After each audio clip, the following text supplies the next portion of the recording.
See what I did there? See what I did there? I did my dance one time on TikTok and went viral with it. I did my dance one time on TikTok. Hey man, they tried to put the policia on me. Adam and Wack tried to put the policia. Well, really it was Wack because Wack. I did a video about Wack getting that $500,000 tax lien on him from the IRS. And they talked about it on the Adam and Wack show, and then YouTube hit me for copyright bullying or content bullying. But then I appealed it, and they was like, you know what, you're right, that's not bullying. Crazy how that works, isn't it? It's gonna show you. But yeah, man. So that happened.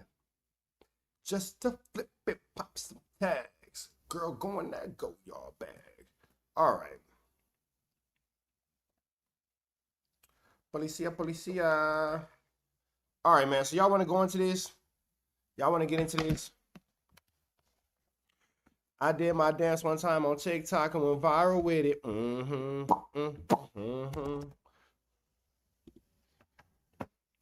Man, some things is going on. Oh, you want to be messy? Woman that I live with?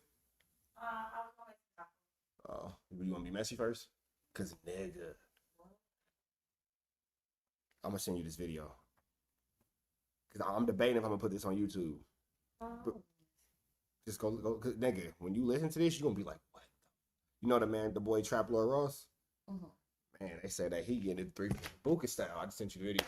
Man, 3-finger buka style to the boy. They didn't 3-finger buka the boy. What's up, money? Yeah, man. Yeah, man. I heard that he let damn homie. I just sent you. You get the link? Nigga, it's a hell of a conversation. Boy, hey, man, I heard Trap Lord Ross let damn homie. Buka.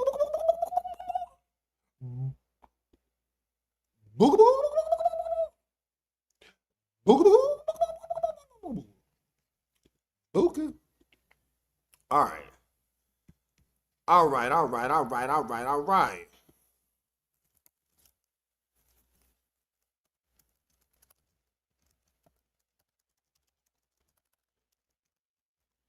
All right, let me see.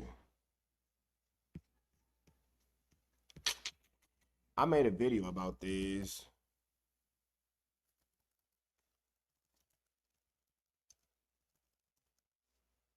Let me see. Oh, here it is. Okay. Boom, here it is. Was looking Okay, like, shout out so to that girl Henny, my good we sis shall get Henny. into this. It's looking So, like Wack who's here with 100 me? is having an issue with the state of California. Now you see, this is the state of California franchise. Right here. Okay. My bad. Now, let's get into this.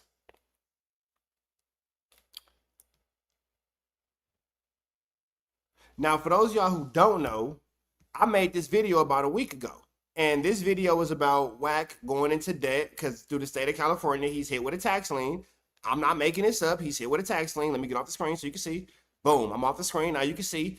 And bro, do you know that these ninjas put the policia on me for this? Bro, do you know that this is the reason why they said that, bro, they tried to flu flam me. Chat, they tried to flu flam me. So this is the situation. Wack has a $500,000 debt. They talked about it on No Jumper. And then after they talked about it on No Jumper, Wack tried to flu flam me with the policia. But I got all the paperwork. So let's get into this Kantiana, man. First, you'll see from my sister, that girl, Henny. Big shout out to the good sis, Henny. Nice tax board. Let me see. Filed in, my bad, I gotta do it like this. Record filed, record office, Los Angeles County, California. Case 20260573623, public record. On August the 4th, 2026, it costs $20 to get this copy. The Franchise Tax Board of the state of California. And you can see right here is where Wack has $529,347.11 that he owes. There he is right there. Hereby certifies that the following named taxpayers are liable under Parts 10 and 11 of Division 2 of the Revenue of Taxation Code of the state of California, the amount due and required, filed with Los Angeles certificate number 26214 1, about 4 zeros, 5, and the taxpayer's name is Cash Jones. That's right. And who do we know Cash Jones as? Wack 100. That's right, man. Cash McElroy Jones, Wack 100, is adding to his debt. So I'm not really sure why a lot of people feel like Wack is their way out. I'm not really sure why a lot of people feel like Wack is their ticket to a better life when this man is owing more than a couple $1,000,000 to the government, to his debtors, and to even his lawyers, to which he hasn't paid, and they have since removed themselves from being under his service or being able to service him, excuse me. This situation is incredible because we do know that Blueface does have a $20 million debt. And as you can see right here, current debt. My bad, y'all. What was the capacitor? Did you need a new one or just, well? It blows because it's really hot. It just blew out? Yeah. And then because working the 2 units, basically? No, the back part is new unit. Okay, so we didn't have to worry about sharing the capacitor. No, it's all separate now. Yeah. Okay, cool. All right. All right, thank you, brother. No problem. God bless, man. Thank you. My bad, y'all. Home issues. The AC went out. We was in this motherfucker sweating, but we getting it back together. Let's continue on.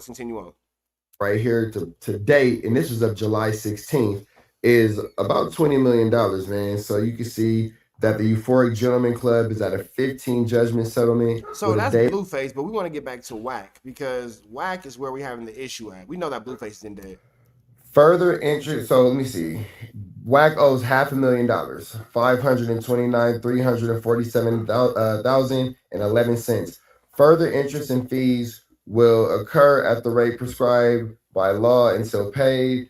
The Franchise Tax Board of the State of California, compiled with all the provisions of Parts 10 and 11 of Divisions 2 of the Revenue and Taxation Code of the State of California, in computing, levying, determining, and assessing the tax. The said amounts are due and payable and have.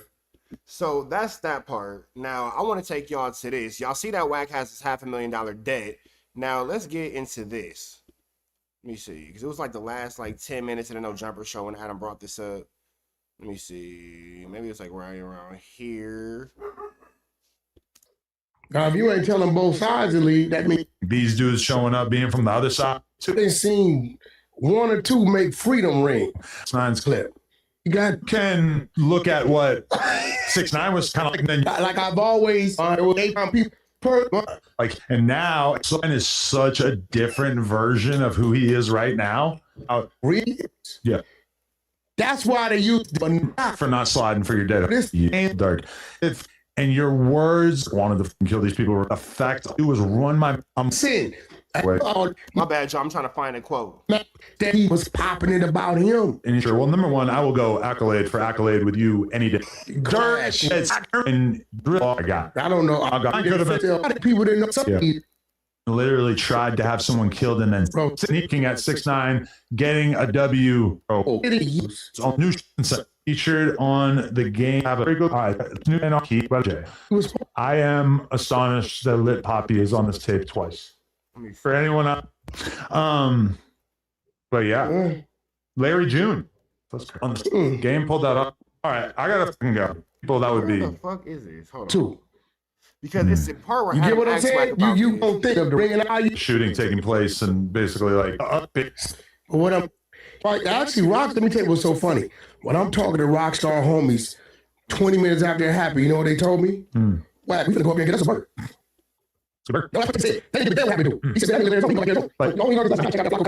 when watch the footage is that Black Sam is basically able to pull a real respect move by talking to both sides and basically telling them, y'all need to leave, not do this here. And on the surface, it seems like he's not showing Black Sam the respect he deserves there, but that's really wrong. And the one actually has an ulterior motive. He just knows the fucking part not. That's what appears to be happening in the video. The Black Sam's telling him that he goes ways in the throw but then one of them goes over there and basically ways away. Maybe he told him to leave. Yeah, he told him to leave. I think both sides leave and he inside. I think the whole crowd was insane. Like, as far as gang members and shit, I think these dudes showing up from the other side was pretty inflammatory. So one side had to leave. There was much less than yeah, probably. I think that's something too. The other side was going to the car, and then these guys waited in the car. I seen 1 or 2 make Freedom ring. I will do how do you feel about the fact that you and 6ix9ine split is being used in the truck? I love that clip. I love the fact that idiots are saying, look what you did. And I'm clearly saying, man, I don't know if King Von was until he got killed. Yeah, say that. I'm having a conversation about something. You got nervous right there. Yeah. Maybe take a photo. If she wants in the game, I'd be a she's got a kid. I think it was. Informal. Oh, it feels like that.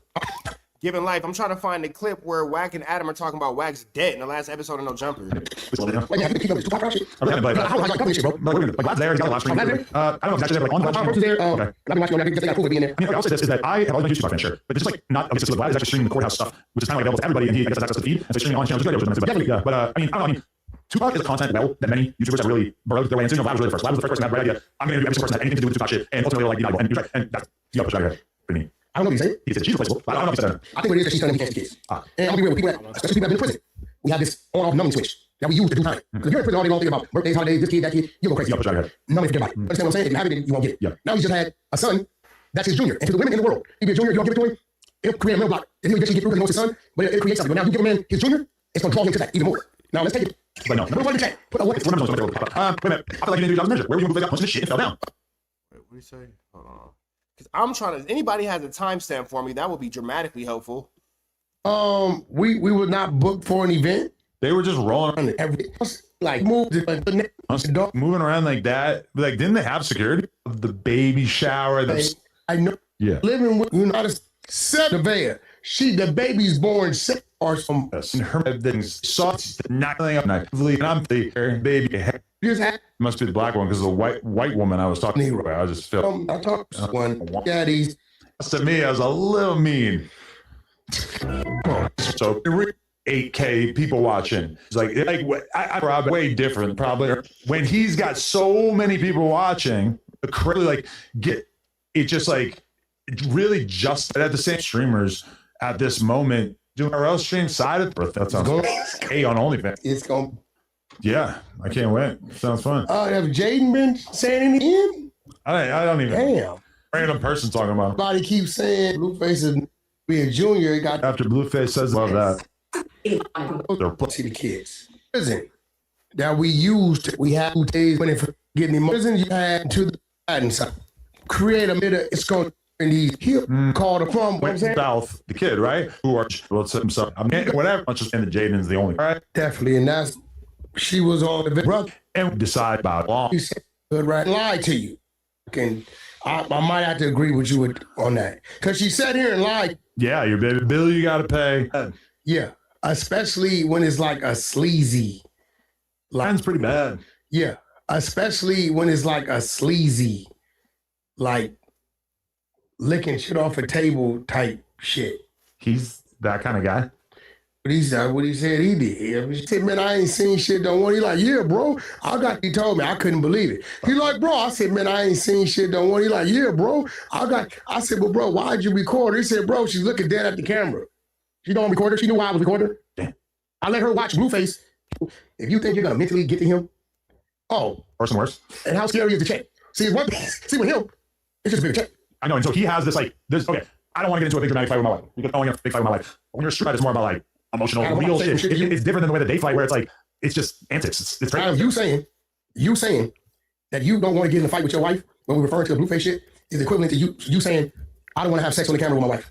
That's work. That's what? That's work. Okay, I see it. That's work. You see it? But it's I hear you. Nevaeh doesn't behave as if she knows that this is just her working for the day. Well, if she knew, it wouldn't be as exciting. Yeah, but it kind of feels bad if like if everybody in his inner circle knows, but if she doesn't know. I don't think nobody knows. I don't think he knows. This ain't Bodine for Jaden too. You believe that? No, I don't want to picture that. Yo, that's grimy. Bodine. I hope that's just a random chatter. I don't believe that. Bodine had checked me. I'm not gonna explain why. Who? What you do? I'll tell you out there. What the hell? You go. Bodine? What Bodine? No. Oh, you talking about the one that poke that dress? She said she gave some head in the bathroom. No. The one at the hospital, didn't what she say? I got a 5-star hotel. I can't do that in the bathroom. Nigga, you was that's Nevaeh's homegirl. I know. Yeah, and then I would not be sitting here. I'm just not gonna be a service. She don't have no kids or nothing. Oh, that's a big Hey man, have you been keeping up with the Tupac crowd shit? He's actually there, but like on the Vlad fan, sure. To the feed, and so he's streaming on his channel, which is good, which is nice to Billy and Ultimate None of Homies. Snap are more of like shirts on. Today, And, well, I know I got a call last night. They was trying to get some people down there and get some people to work and give away some free dirt merch and shit like that. but did you hear about what the judge did by accident? Everybody. Me and your friends. You think about like, okay, Pod don't like about your friend to catch up. I mean, this guy. You basically owe him legal fees for life. So you end up with I got thousands and thousands of pages of paperwork that come out. You can't. probably broke. And when you can't, then they're gonna award me. And what is the point of suing a guy who is objectively? I'm not gonna lie, chat. This kind of sucks right now. I'm not gonna lie. This kind of really sucks right now. They probably broke. See, Adam, I think down the street. Uh-huh. Way down. When they do, I'll be sitting there waiting. Now, see, Adam, then they're gonna award me. And what is the point of suing a guy who is objectively probably broke? And they're gonna look into it. I'll send word for them to clean it up. So you know now what I'm gonna do once I file. Right. So you know, question prior to that, probably 600 on top of that, what it has said is because of Wack 100 and 600. To like kind of breeze past it, but I mean, that will get many, many millions of dollars if you actually end up going down for that shit. That's, I know. But then also like think about what you then owe to this guy. You basically owe him legal fees for life. That's if you're somebody like Jim, who apparently has like dozens of murders. It's like that's many, many millions of dollars if you actually end up going down for that shit. It's like very unrealistic for almost anybody to be able to pay your legal bills. So when I look at it, I'm just like, how could the situation have gone any other way? I mean, if they didn't get caught, then okay, I guess they could like kind of breeze past it. But I mean, them falling out was realistically probably pretty inevitable. I talked to my attorneys. I'm about to put Big U. You're gonna sue him. Yeah, I got to. What is that about? Did he call you a snitch or something? When he was turning himself in, he said that the reason why the feds are looking for him, he got the warrant, is because of Wack 100 and 600. That's what he said. Thousands and thousands and thousands and thousands of pages of paperwork has come out. There's no paperwork in there that said that any of your arrests is based upon being 600. On top of that, what it has said is you were in fact arrested 2-3 times by the feds, took it into question prior to that last arrest. Right? So which means you knew you had some situations. Right. So, I sent word for him to clean it up. So, now what I'm going to do once I file, they're going to look into it. He's going to show I had something to do with his situation. And when you can't, then they're going to award you. And what is the point of suing a guy who's objectively probably broke? See, I think down the street. Way down the street. You might be broke now. Things pop up. Things occur. And when they do, I'll be sitting there with like watching movie series. Okay. You benefit from his conscience, that's what I'm saying. It ain't doing with Tyler, already in Tyler. Like his name, anything to do with these minor names, like all 12 of these minors. Yeah, but pay what I know. Hey, I saw a post around years. Someone got hit with a $500,000 Here tax it lien. is. True or false? No, I haven't. Going around. Hundo. He's gonna regret going with you. Hey, Okay, we found it. Now, chat, when it's all said and done, we done figured this thing out.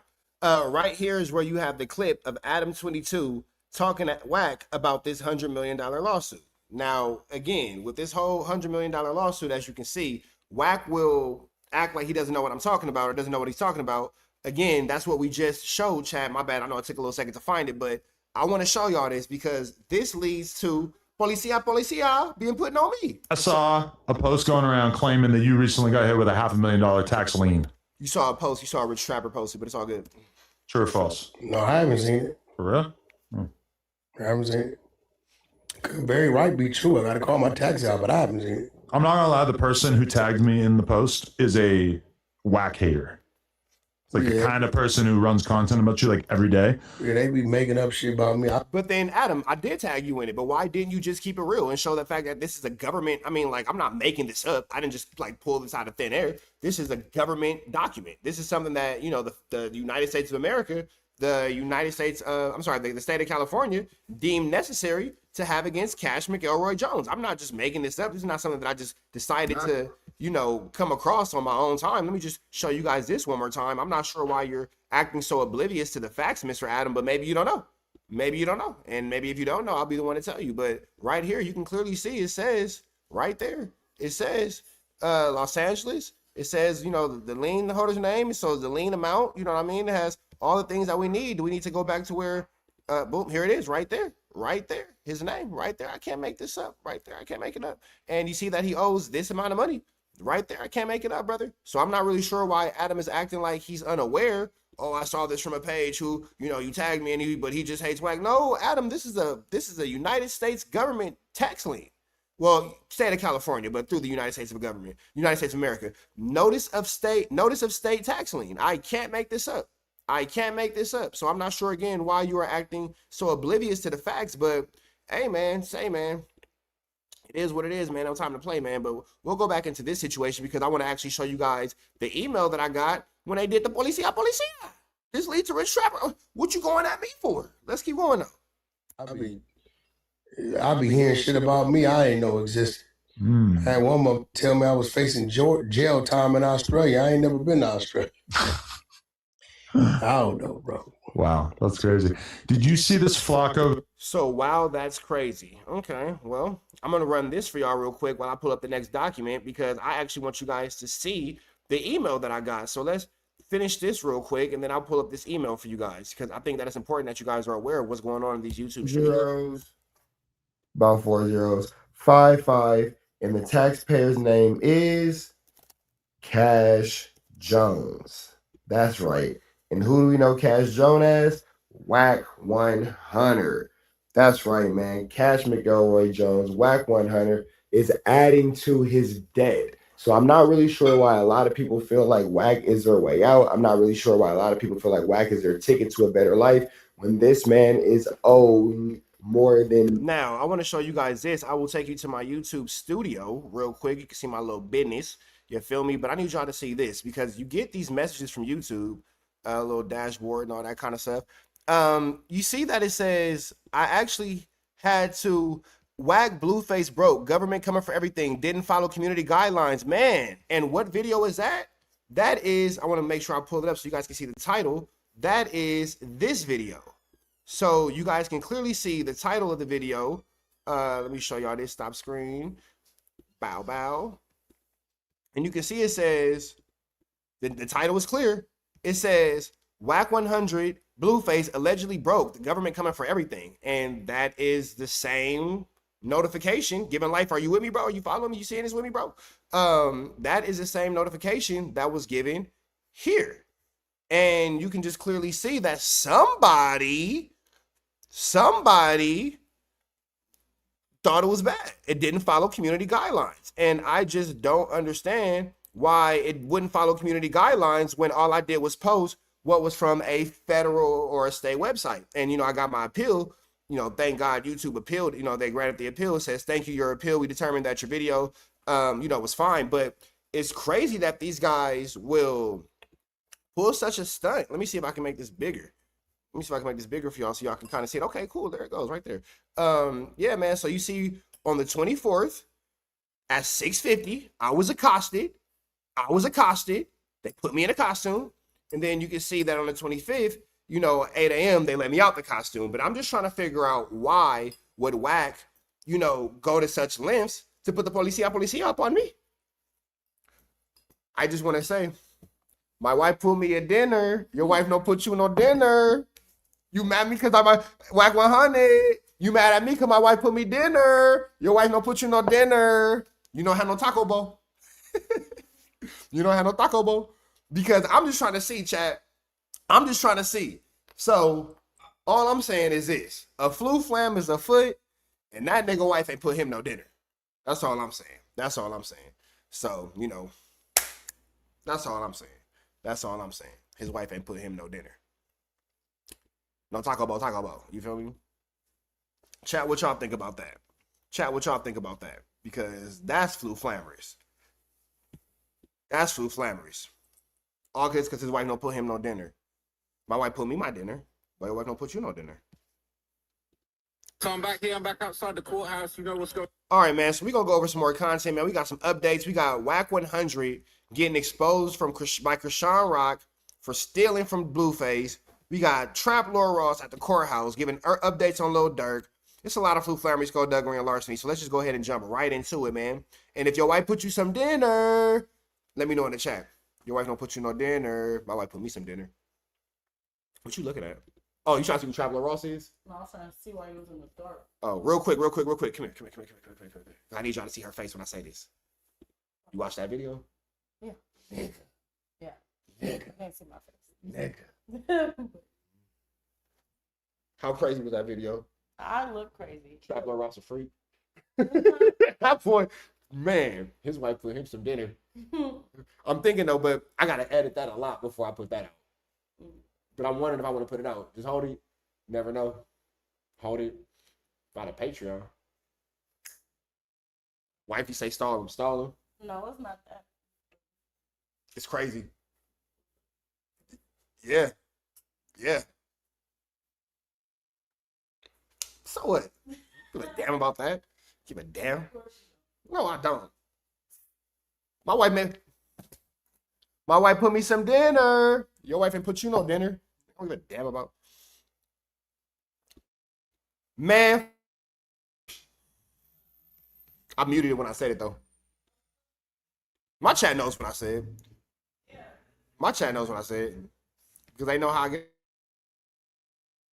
Going on, man? We're back here for Dirk. This is day 6, I believe. But what's truly crazy is OTF Jam was on the stand at the end of the day yesterday. He's going to be continuing his testimony today. It's going to be crazy. Now, obviously, you saw me getting mobbed by Dirk fans yesterday. I'm not going to lie. There's been a lot of weird stuff going on. I'm getting all types of DMs, all types of people threatening me, saying they're going to drop the low. Bro, you know where I'm at every single day, bro. I'm not scared of you guys. But at the end of the day, it is absolutely crazy. Everybody's trying to suppress free speech. I wonder if anybody's got to lie on me again today. All of these guys acting like they're tough, big free Dirk. But I think some of you guys are snitching. You're over here talking to the courthouse staff, talking about he's wearing meta glasses. No, I'm not. Ain't nothing meta about these glasses at all. It's cap. You guys are snitches and you guys are liars, bro. And OTF Jam is up there, you know, doing his thing, informing on Dirk. And you've got people in the courthouse that are literally trying to tell on me. It is absolutely insane. It's insane. And look, I just want to remind everybody, bro, I'm a civilian. Yeah, I'm out here. I got security. People are keeping me safe. But at the end of the day, bro, if you're really that much of a crash out, do you want to threaten me? You want to come and hurt me? You want to come and try and intimidate me on courthouse grounds on a federal building? Bro, you might meet Dirk. You might be in there with Dirk very soon, bro. And I'm a civilian, bro. I'm not trying to say anything other than if you're really out here threatening me, if you're threatening to commit crime on federal grounds, bro, I'm probably, you know what I'm saying? I'm probably going to work with whoever I got to work with to make sure that you go and meet Dirk. You're going to be meeting Dirk soon if that's really how you want to go about it. But, you know, it's super disappointing to see how kind of Dirk's team have been moving, how other people have been moving. But at the end of the day, nobody is going to stop me. I'm going to keep telling the truth. I'm not going to change my stories. I'm not going to water it down because all the Free Dirk fans are salty. Everybody that was in the courtroom saw what went down, and everybody that's on the Free Dirk side of this is scrambling to try and find a way. How can we try and clean this up for Dirk? How can we make Jam snitching on Dirk and giving the most intense negative information, literally pointing at Dirk, saying that he was involved in this murder? The Dirk fans are in shambles, and I'm just keeping it real with you guys. If Brian Steele takes the stand, takes the podium and starts cooking Jam and turns things around, I will tell you that. I'll be the first to tell you that. Everybody was on to me saying, you lied yesterday, you lied. No, I didn't. The prosecution made a certain angle, which I broadcasted, and then Dee Dee's lawyer clapped back, set the record straight, and I broadcasted that too. People want to cherry pick. So everybody that was on to me yesterday talk about you lying, you lying. I need to see posts from all of you about Brian Steele lying. Brian Steele said that Quando Rondo dropped a song saying that he anointed Lil Tim as King Tim after King Von died. Lie. Cap. None of you are going to call out Brian Steele for lying. Brian Steele out here calling King Von K Von Bennett. Nobody going to talk about that. Oh, okay, nobody going to talk about that. And he kept saying that King Von was murdered. King Von was not murdered. He was killed in a self-defense situation. That is a fact. All right. So it's crickets for the Brian Steele lies. But for me, when I report something that then changes and I update you guys, nothing. All right, so I'm back. Oh my gosh, so I just heard something crazy in the courthouse about Dirk. So Jam, he's on the stand. He's going crazy up there. When Dirk allegedly was on FaceTime with him before the hit, Dirk told Jam, hey, go crazy. Well, I guess he wasn't expecting him to go this crazy, but allegedly Jam was pissed off about what was going on, you know, with the hit. He felt like Pab was an innocent man. He felt like he had been sent on a dummy crash out mission. He didn't know Von like that. He wasn't part of the beef. He was frustrated and he felt, you know, low key pissed off with Dirk that he had sent him on the hit. He actually allegedly FaceTimed Dirk to confront him about this. And he said that Dirk answered and he was at his crib with OTF C3, all right? And he said, I asked Blood. He said, I said to Dirk, like, out of 1 million people you could have sent on this mission, he said, I just did 12 years. Why you have to send me on that dummy mission with a bunch of people I didn't know? And apparently Dirk cut Jam off. He didn't even let him finish. And apparently Dirk just responded with a smile. He said, I love you, Jam. He said, y'all didn't hit Quando, but you hit Pab. Pab counts. He was on the internet saying he was smoking on Von. And he can't say that no more. And he was just smiling. He said Pab had been disrespectful about Von's death and that basically it counts. That's apparently what he said. And Dirk was smiling at him on FaceTime while that was going on. And what's crazy is Pab later said the reason why he told is because he felt like this whole thing was weighing on his conscience. They killed an innocent man. Pab ain't have nothing to do with nothing, but Lil Durk allegedly didn't see it that way. Now, look, if you've seen the long 4-hour documentary I did probably like 2-3 years ago now. I'm not going to lie. I forgot that I was watching Trap Lord Ross. And this nigga was like, Trap Bill come from running his mouth like Wack, SMH. I'm like, damn, cuz I didn't even say nothing. That nigga's Trap Lord Ross. Aiden, look. Aiden Phillip White. I was gonna say, what the fuck, nigga? I didn't even say nothing. I'm over here eating my taco bowl. Trap Lord Ross. It's not about me. It's not about me. It's not about me. It's not about me. It's not about me. Hell no. Aiden Phillip White, y'all got Tekashi 6ix9ine. Hell no, nigga. Y'all got a snitch. I swear I thought that nigga was talking about me. I'm like, damn, what I do, bro? I thought we was cool. Note about Aiden Phillip White, I thought we got past that. this case for a very long time. I did a documentary called Demon Slayers, all about King Von and Lil Tim and all of the things that have been going down in Savannah, Georgia before this happened. If you've seen that, you'll know that no disrespect to Lil Pab or his family, but, you know, he was on a Clubhouse call with OTF members dissing them. He put up a few tweets that were kind of making fun of King Von, and he was standing on business with the Rolling 60s in Savannah, Georgia. He had his own RICO case that he was going to be facing. If Pab was still alive, he might have been facing these RICO charges to do with a car theft ring. That's no disrespect. That's not to say that he deserved it. He wasn't there when Von got killed. And this didn't sit right with Jam. Apparently, basically, Jam kind of thought, like, this isn't what I called about. He was surprised that Dirk was talking so hot on that phone. He said, I called to ask why he put me in a situation with goofy dudes that I didn't know. And then he just starts talking about, yeah, I love you. Like, you didn't hit Quando, you hit Pab, it counts. He was on the internet saying he smoked. So he was just like, what the hell? Like, I didn't understand. He said, I wasn't close enough to Flucker to be doing that with him. He sent me out there with goofies that I didn't know. He said, I just wasn't feeling it. He said that he basically kind of just went along with it. He said, yeah, he agreed with what Dirk said about Pab and got off the phone. And that was it. And he said, I didn't get no payment for this. I just thought, what the hell? Like, this is just nonsense. So, yeah, I think Lil Durk was obviously happy about what went down. But the way Pab saw it, he'd been roped into killing an innocent man. And obviously, he didn't even know he was there to kill Quando until he'd arrived in California. So he said that he no longer respects Dirk.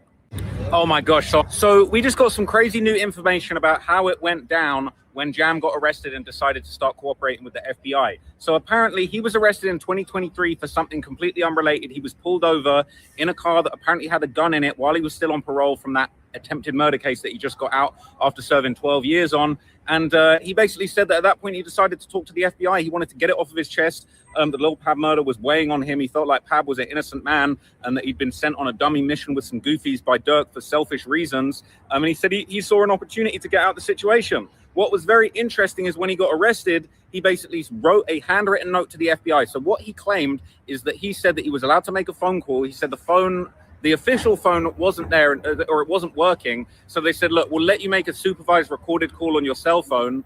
But like, that's what we're going to have to do. We'll allow you that. So he made a call and then he told the cops, hey, can I have a bit of paper to write down a phone number? They said, sure. But he didn't write down a phone number. He wrote down a handwritten note, which said this exactly. It just said, I know about murders. I don't want to talk on camera. I know a lot. So he gave that handwritten note to an arresting officer. That basically was then, worked its way up the chain to the FBI. And the prosecutors asked him, they said, why didn't you want to be on camera? Obviously, this is going to be a big controversial thing when it comes to Brian Steele. Obviously, he was absolutely clapping back. I believe it was yesterday, talking about why weren't all of these interviews recorded? You spoke to Jam 30, 40 times. You barely recorded any of those interviews. Well, this is kind of a slap in the face to Brian Steele because Jam said specifically, I don't want to be on no camera. And they said, why didn't you want to be on no camera? Now, this is crazy. All right. He said, well, I didn't want to be on camera because a lot of people have been getting exposed on their body cams doing embarrassing shit. They be getting exposed on social media for telling on the body cam, snitching, crying, which is obviously a reference to a very infamous Chicago video where, one of the shorties from over there was kind of apparently caught on a case and he was bawling out, crying to the cops. And there's been a lot of rumors about whether that case was connected to the Jam case, whether that kid that was crying in the body cam footage might have had a dirty gun that Jam had used in a different murder. So Jam made direct reference to that. As I would have said in my previous video, Jam made it clear. He said, look, he was mad at Lil Durk for putting him in that situation. Even though Durk did a lot for him, he basically said he's still mad at him. He put me in a situation with goofies. He didn't trust Vonnie. He didn't know why he'd been put in that situation with him. And basically, that's why he decided to make that decision and speak to the FBI. Who knows what sort of time he's going to get? I mean, allegedly, not even allegedly, he has admitted to 3 murders and, allegedly there's more. So he definitely getting some serious years. I can't imagine them just letting him go. But they made it very clear. He's not been offered a deal. They've not promised him no time. He's not getting out of everything. He basically is leaving it in God's hands and cooperating. And he didn't say I cooperated to get out of time. He said, I felt bad about this. It was weighing on my heart and Pab was an innocent man. So we just got some crazy. A lot of the Dirk fans have been saying evidence. No one was ever paid. There's nothing. But it turns out apparently Dirk might have actually finessed all of the hitmen, allegedly, out of any money. So we heard yesterday that there was a conversation in a studio where Dirk basically said to a bunch of alleged OTF members, like, look, anybody that kills Quando or Lil Tim, you're going to be straight. And somebody said, are we talking like half a ticket or $1 million? And Dirk just said, hey, you're going to be straight. You ain't going to have to worry about nothing. So basically, apparently all these hitters that got involved in this hit went and did their thing. It sounds like nobody ever got paid. OTF Jam said he never got paid anything by Dirk, even though he was definitely expecting something. As far as the murder, he says he was never paid anything. But what is interesting is that he said, all right, because Brian Steele was licking his lips thinking, oh, he didn't get paid. This is going to be lit. But then the feds basically said, but you were expecting something, right? Because that conversation in the studio, people talking about meal tickets and Dirk saying you ain't going to have to worry about nothing. He was like, yeah. And then they said, Jam basically said, look, I was never a rapper. I'd never dropped a verse in my life. And then within a few months of the murder, I was recording my first song, the Federal Freestyle. I got paid 10K for that, and it was on the OTF Loyal Bros album, okay? I think it was Loyal Bros 2. Obviously, I've said before that this album is like the ultimate self-snitching album. It's basically got back-to-back confessions. Booney Mo got a song on there called They Know That We Did It, all right? So that's what was going on, okay? He got his 10K, but apparently everyone was getting finessed. Apparently, two of the other shooters that were there, they were basically on Vonnie's ass talking about when we're going to get paid at the In-N-Out. And apparently, Vonnie gave him the slip. He basically put him on the phone with Dirk and said, basically, they was asking, yo, Vonnie, are you going to straighten out the money? They got Dirk on a FaceTime, and he said, I got them. They're going to be straight. And then they left. So I don't know if Dirk ever paid him anything after that. It sounds like Dirk might have inferred that people was going to get $500,000 to $1 million for killing Quando. And then basically, he just didn't give nobody nothing afterwards. Maybe he thought that was going to be slick.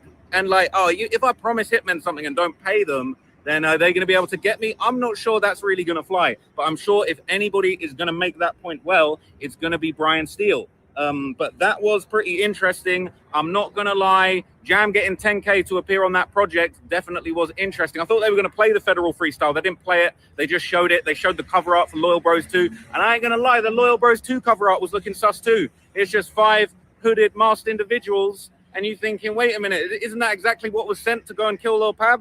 So that wasn't really a great look either. I'm not sure if too many people picked up on that. But yeah, you know, this whole thing of the hitmen being paid, and obviously it wasn't mentioned, but even there was a lyric that was shown earlier. You know, Brian Steele lied and said it was Quando when it wasn't. It was another Savannah rapper. But that song where they said, oh, shout out Lil Tim, I mean King Tim, it wasn't Quando. Brian was wrong. But what they didn't draw attention to is elsewhere. He basically said, oh, I heard there's a meal ticket. And obviously the rumor was it was going around pretty much within weeks of Von's death that there was $1 million bounty on Quando's head. So arguably that's been proven to be true, but not many people have pointed that out yet. But anyway, that's my opinion. I'll be back with some more updates for you guys soon. Gosh, so I just heard something crazy in the courthouse about Dirk. So Jam, he's on the stand. He's going crazy up there. When Dirk allegedly was on FaceTime with him before the hit, Dirk told Jam, hey, go crazy. Well, I guess he wasn't expecting him to go this crazy, but allegedly Jam was pissed off about what was going on, you know, with the hit. He felt like Pab was an innocent man. He felt like he had been sent on a dummy crash out mission. He didn't know Von like that. He wasn't part of the beef. He was frustrated and he felt, you know, low key pissed off with Dirk that he had sent him on the hit. He actually allegedly FaceTimed Dirk to confront him about this. And he said that Dirk answered and he was at his crib with OTF C3, all right? And he said, I asked Blood. He said, I said to Dirk, like out of 1 million people you could have sent on this mission. He said, I just did 12 years. Why you have to send me on that dummy mission with a bunch of people I didn't know? And apparently Dirk cut Jam off. He didn't even let him finish. And apparently Dirk just responded with a smile. He said, I love you, Jam. He said, y'all didn't hit Quando, but you hit Pab. Pab counts. He was on the internet saying he was smoking on Von. And he can't say that no more. And he was just smiling. He said Pab had been disrespectful about Von's death and that basically it counts. That's apparently what he said. And Dirk was smiling at him on FaceTime while that was going on. And what's crazy is Pab later said the reason why he told is because he felt like this whole thing was weighing on his conscience. They killed an innocent man. Pab ain't have nothing to do with nothing, but Lil Durk allegedly didn't see it that way. Now, look, if you've seen the long 4-hour documentary I did probably like 2-3 years ago now, I've known about this case for a very long time. I did a documentary called Demon Slayers, all about King Von and Lil Tim and all of the things that have been going down in Savannah, Georgia before this happened. If you've seen that, you'll know that no disrespect to Lil Pab or his family, but, you know, he was on a Clubhouse call with OTF members dissing them. He put up a few tweets that were kind of making fun of King Von, and he was standing on business with the Rolling 60s in Savannah, Georgia. He had his own RICO case that he was going to be facing. If Pab was still alive, he might have been facing these RICO charges to do with a car theft ring. All right, so I just see Kanye for the first time. I just see Ye in the courthouse, okay? And basically, it was pretty crazy to see Ye in the flesh. He kind of walked in late. He wasn't there for the very start, but it seems like they low-key be treating the celebrities like VIPs in court, because Machine Gun Kelly was able to cut past all of the media a couple of days ago. Ye managed to get in even though there was a giant line and he was late. You know what I'm saying? They was making it work for Ye. Now, I'm not going to lie to you. Ye stared me down. He looked over to me and just stared me down for an extended period. He looked at me for longer than Dirk did when Dirk stared me down.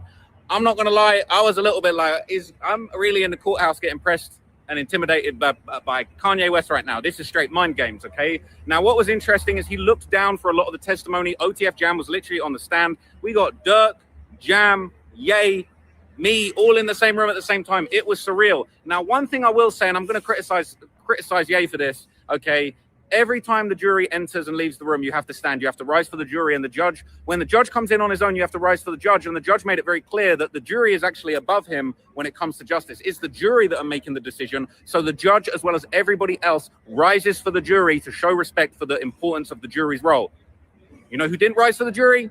Kanye West. He didn't rise for the jury. He wasn't respecting the jury. He wasn't respecting the justice process. And I'll be honest, I don't respect that. I thought that was very disrespectful. I thought that was just not proper. And I don't really like how these celebrities are getting this VIP treatment, but then they're not respecting the jury. This is supposed to be a free society, free press, free speech, but you're supposed to respect the jury. You're supposed to respect the judge. Ye wasn't really respecting any of what goes on. Obviously, he sees himself as a god, right? But at the end of the day, this case is in God's hands and it's in the jury's hands. So we're going to find out what happens. No disrespect. But I personally thought that Ye not rising for the jury was disrespectful and it didn't respect the justice process. As much as everybody wants to say free Dirk, it's in the jury's hands and it's up to the jury to decide whether or not they believe beyond a reasonable doubt that Dirk did this based on the evidence that's presented to them fair and square. So, yeah, I would suggest that everybody in the courtroom respect the jury. There's no indication that they're biased. There's a very diverse jury, all right? I'm not going to comment too much on the jury, but, there's all this talk about, are there any black jurors? There are black jurors. There's jurors from all different races. I don't know nationalities. I've not spoken to any of them, and I don't plan to. But anyway, it looks like there's something going on in these streets now. There's some crazy ambulance pulling up. But I will see you guys next video. Ye disrespecting the jury. Not feeling that. Okay, so one of the alleged lies that apparently was told by OTF Jam that was getting called out by Brian Steele apparently related to his family and the fact that he claimed that he was given help. Now, I told you guys earlier that OTF Jam said something where he was kind of probably trying to elicit a little bit of sympathy, where he basically said that he became the man of the house at 12, same age that he started doing shootings, and that he basically was putting food on the table. He was robbing people. He said that he was an armed robber, he said he was an armed robber, not a strong arm robber. And at some points, things got so real for him and his family, he had to literally stick people up with guns for food, okay? Well, Brian Steele and them kind of clapped back. And they basically, look, I was 15 minutes late. There was a lot of difficulty getting the media into the room, but we got into the room 15 minutes. So I didn't see how the prosecution's, examination of Jam ended. But what we did see is I basically walked in there and Brian was already on his ass, all right? He was already putting belt to ass. And the first thing I heard was Brian Steele say, hey, you never really supported your family, did you? Jam said, hey, if my mom was here, she would tell you. And then basically there were a bunch of sidebars. And what was crazy, something was going on. Something improper had been said. They weren't happy about it. And there was a bunch of sidebars. What was crazy, I'm not going to lie, Jam laughed. He was laughing and shaking his head. People were talking about he was shaking his head before. I see that. But people were acting like he was shaking his head like, man, I can't believe I'm telling. Nah, he was laughing, shaking his head, looking at Dirk. Him and Dirk were looking at each other, smiling at each other. Low-key on some like, yeah, I got you. Like, hey, we're going to see my lawyer finna beat your ass on the stand. And what was basically crazy is that Brian Steele was forced to move on. But we actually heard at the end of the day, after the jury had left the room, apparently Brian Steele is trying to get some information across that the prosecution are having an issue with. But Brian Steele allegedly and the defense, they're trying to basically make this case that apparently Jam's family hate him. Apparently, like, he's hated by his family. None of them are here. The judge was like, look, we don't want to be over here talking about, like, why his family aren't in the court. It's not really fair to say, why aren't your family in the court? There's multiple reasons they could be there. They could be scared. They could be, not there because, they feel like it's too far to travel to California. They could be sick. So them not being there doesn't say anything, but it's like trying to make this case that Jam's family hate him is going to be difficult. So that kind of wasn't allowed, but it sounds like that might come back. They might find another way to attack Jam's character, but literally from the get-go, they were putting belt to ass and Jam was laughing, shaking his head, looking over at Dirk. They were looking at each other. That was wild, but there was a lot more. And Jam went back and forth with Brian Steele. Brian Steele beat him up a little bit, and then Jam kind of hit him back. It was crazy. So stay tuned for more updates. I got a lot more coming. Okay, so one. I might have just fly to that one while I was. What? Fly to where? To Nana. Shout out to Days 954. What state that is? I think that's like some part of Texas. Man, listen, man. I'm about to just get out the way. I'm out the way. Chat don't fuck with me. They ain't with me, and they saying good. Hurry up and do it. Weird ass nigga. So Bang is quitting streaming so he can focus on boxing. All right, let's see where this goes. Damn, they can't wait for me to do it. All right. Damn. Fuck you, bitch ass, gay ass, fuck niggas. Nigga, I spit in y'all face if I see y'all bitch ass nigga. That's why I ain't streaming no more. Fuck, nigga. He's like a kid throwing a tantrum. You on the ingest. You just on ingest, ain't you? I'm not though, but it's cool though. I ain't streaming. I'm done with this shit though. I'm through with this shit. Today was the day. The day that I seen chat switch out on me on some bullshit that wasn't my fault. That showed me like, yeah, they ain't really with me. Hey, Robert Easton Jr., bruh. You're mad because your imaginary friends aren't okay. I see why you retired from boxing, because you obviously took too many punches to the head, bro. You might have CTE. The fact that you can't properly say Nicaragua, and the fact that you think that Nicaragua... And that's what he was trying to say? He thought that was in Texas? I didn't know what the hell this nigga was trying to say. That's where we were going with that? You thought that? You got that? figured it out after the third But time. he said it was in Texas. Yeah. Okay. He did say that. It's a city in Texas, bro. That's not even funny, bro. You just making yourself look slow, bro. You know what I'm saying? Like, I was wondering, I was like, damn, why Robert Easton Jr. don't box no more? I know you used to be champion, used to be signed to AB. You lost to Mikey Garcia. Stay retired, bro. You don't need to go back to boxing, right? Now, bang, bro. Bang. The stupidest thing you could do, gang, is to stop streaming with AB and Dean. Like, the reason why we all look forward to seeing your fight on Brand Risk last weekend, bruh, is because you sparred King Green, bruh. You know what I'm saying? King Green pulled up. He was trying to fight Dean. Dean ain't want the smoke after he talked all that shit. Dean tucked his tail like a chihuahua, you feel me? AB was popping it. You know what I'm saying? He made AB look like a Yorkie because AB didn't want that smoke. You was the only one that was willing to get in there and spar King Green, who's bigger than you, weighs more than you, is obviously stronger than you, feel me? Now, even though he put belt to ass, right? Real niggas like me, we respect the fact that you got in there, bruh. You know what I'm saying? Like, we kind of lost a little bit of respect for Dean and AB for not being man enough to get in there and spar with King Green. The man wasn't even wearing headgear, bruh. The man was walking forward with his hands down, talking shit. You know what I'm saying? So... you did good on your fight. You knocked Tommy out, right? Like, bruh, like, you streaming is going to make your boxing career take off, bruh.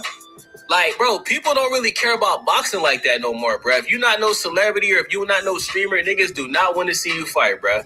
We care more about celebrity boxing than real boxing. I'm going to keep it a bean.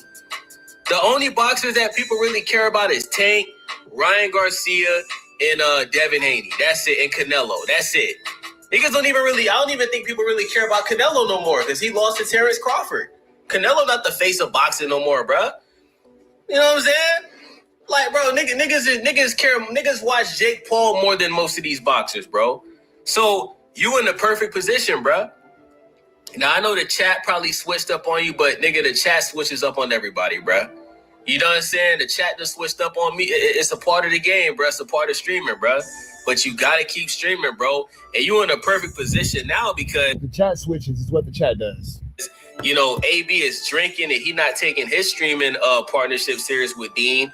You know what I'm saying? And out of everybody that's around Dean and AB, you really the only person that really gives like real value, bro. Cause you funny, you entertaining. You know what I'm saying? You can fight. They need a nigga like you around, bro. You're not just there taking up space. You know what I'm saying? Like a lot of them dudes that we see that be hanging around AB and Dean, they don't do nothing, bruh. They not funny, they boring. You know what I'm saying? Bang actually be cracking jokes. You know what I'm saying? Bang be crashing out sometimes. Like we need Bang because like, you know, we can't depend on AB to stream full time, bruh. The man's a full-time alcoholic, bruh. So you in a position right now where you could really be that second amigo to Dean. And you can hold it down for your big bro Adrian Broner while he sipping on that Don Julio. They ain't with me. They ain't really with you. One day they love you, next day they hate you. They could. I ain't gonna lie, chat. Y'all can go and follow my account, the account that I got, the Bang Wiz account. Man, y'all can go ahead and follow that motherfucker because I'm finna deactivate that motherfucker. I ain't streaming. I ain't doing nothing no more. It's just. But it really doesn't make sense for Bang to quit because again, you're not that big of a star, and you want us to just go ahead and follow your career. You might as well just continue on streaming because now we know who you are. And you're getting a lot of publicity. You can pretty much slide in and become AB's protege and go from there. Out of the respect for y'all don't want me to do it, so I'm not gonna do it. Y'all don't want me to do nothing. Y'all want me to go home. I'm gonna stop streaming. I'm gonna go home for y'all. That's what y'all want me to do, so I'm gonna do that for y'all. What are you talking about? I'm respecting chat. I'm doing whatever chat want me to do. Hold on. What did chat tell you to do? Chat told me to stop streaming. They want me to go home. They don't want me talking to nobody. They don't want me. And guess what? And guess what? Guess what else? Guess what else? What? People want. They want ice, water, and hell. It's not gonna happen. Nah, I'm gonna listen to Chat though, cause they alive. So I ain't gonna return. Hey, salute to AB for talking some sense in the Bang, bro. Like Bang, bro. Like I hate to say this, bro, cause I'm light skinned, but you acting mad light skinned, bro. You acting too emotional, my nigga. Stop acting like Drake, bro. It's okay, bro. Like, bro, the chat talks shit about everybody, bro. 1 minute the chat is Team A. Yeah, you're really taking this really hard, Bang. It's not that serious. You don't have to go that crazy with it. B, the next minute they Team Dean. I do it too, bro. You know what I'm saying? Sometimes I'm calling out what AB doing wrong, and I'm calling out what Dean doing. It is what it is, bro. Like the chat gonna be the chat, bro. You can't be looking at the chat hating on you, bro, and let that shit get to your head, bro. That's what the chat is supposed to do, bro. And 9 times out of 10, bro, the chat really just trying to rage bait you, bro. But the stupidest thing you could do is to quit streaming and go home, bro. You in a position right now, bro, where you could potentially, you know what I'm saying, make a couple $100,000, bro. Now, I know why you talking like this, because whatever Aiden Ross paid you for that fight, it was good, bro. I could tell, bro. That check hit the bank account, bro. Aiden Ross blessed you, you know what I'm saying? You had a great performance. You won your fight by KO. You was like, so you seen the chat hating, and you was like, bro, I really don't even got to do this shit, bro. Bang looking at it like, man, I could just keep boxing. I could stay off the radar, and I could just, you know, I could make a couple $1,000s every fight. Because, see, y'all don't even know this, right? When Bang first started streaming with Dean and AB, he used to not talk, bro. Dean used to walk up to Bang. Bang would be sitting in the corner by himself, not talking to nobody, bro. Dean would say, yo, bro, come talk to the ladies. Dean would just stay to him. Bang would just stay to himself. So Bang went from being like an introvert to being an extrovert. Now Bang is always talking. You know what I'm saying? Like once that boy Bang got comfortable being on camera, like now Bang done became like, you know what I'm saying? Bang turned up now, bro. Like Bang is a part of the show now, bro. You know what I'm saying? So Bang, keep streaming, bro. Do not stop streaming, bro. Like, yeah, I don't want to see Bang quit. But with that all being said, man, shout out to Days 954, Red Dots to the left. You know the rest. Say a prayer and be blessed. Rapper Blueface, Jonathan Porter, and his mother, Carlissa Sappho, Harvey, was one of the most volatile, publicly documented It's a wild situation. family feuds in modern hip-hop culture. For years, the two have weaponized social media to trace severe allegations, air out deep-seated childhood trauma, and argue over the rapper's chaotic love life. Their dynamic is characterized by a cycle of intense public warfare, brief periods of distance, and explosive media call-outs. Where's your relationship with Carlissa today? Because I feel like it goes up and down. Like when you first came home, it was like, oh my God, I love my mom, my family, I'm here, we're all reunited. I just don't speak to her, to be honest. I don't speak to her because speaking to her is like opening a box for her to use me, you know?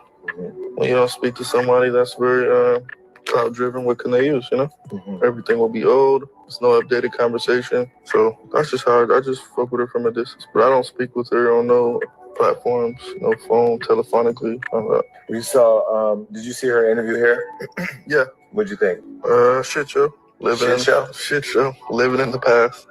You know, if I'm 50 years old, I'm not going to come up in here talking about high school and 18 and 20 and 21 and 20. I'm not going to talk about nothing past 10 years, 20 years. That's all she talked about on here. It was all that fucked with 20 years ago. Well, she talked about your upbringing, too. She talked about your dad. We've seen your dad pop out a lot more. Yeah, that's what I'm saying. Anything 20 years old, bro, what are we talking about?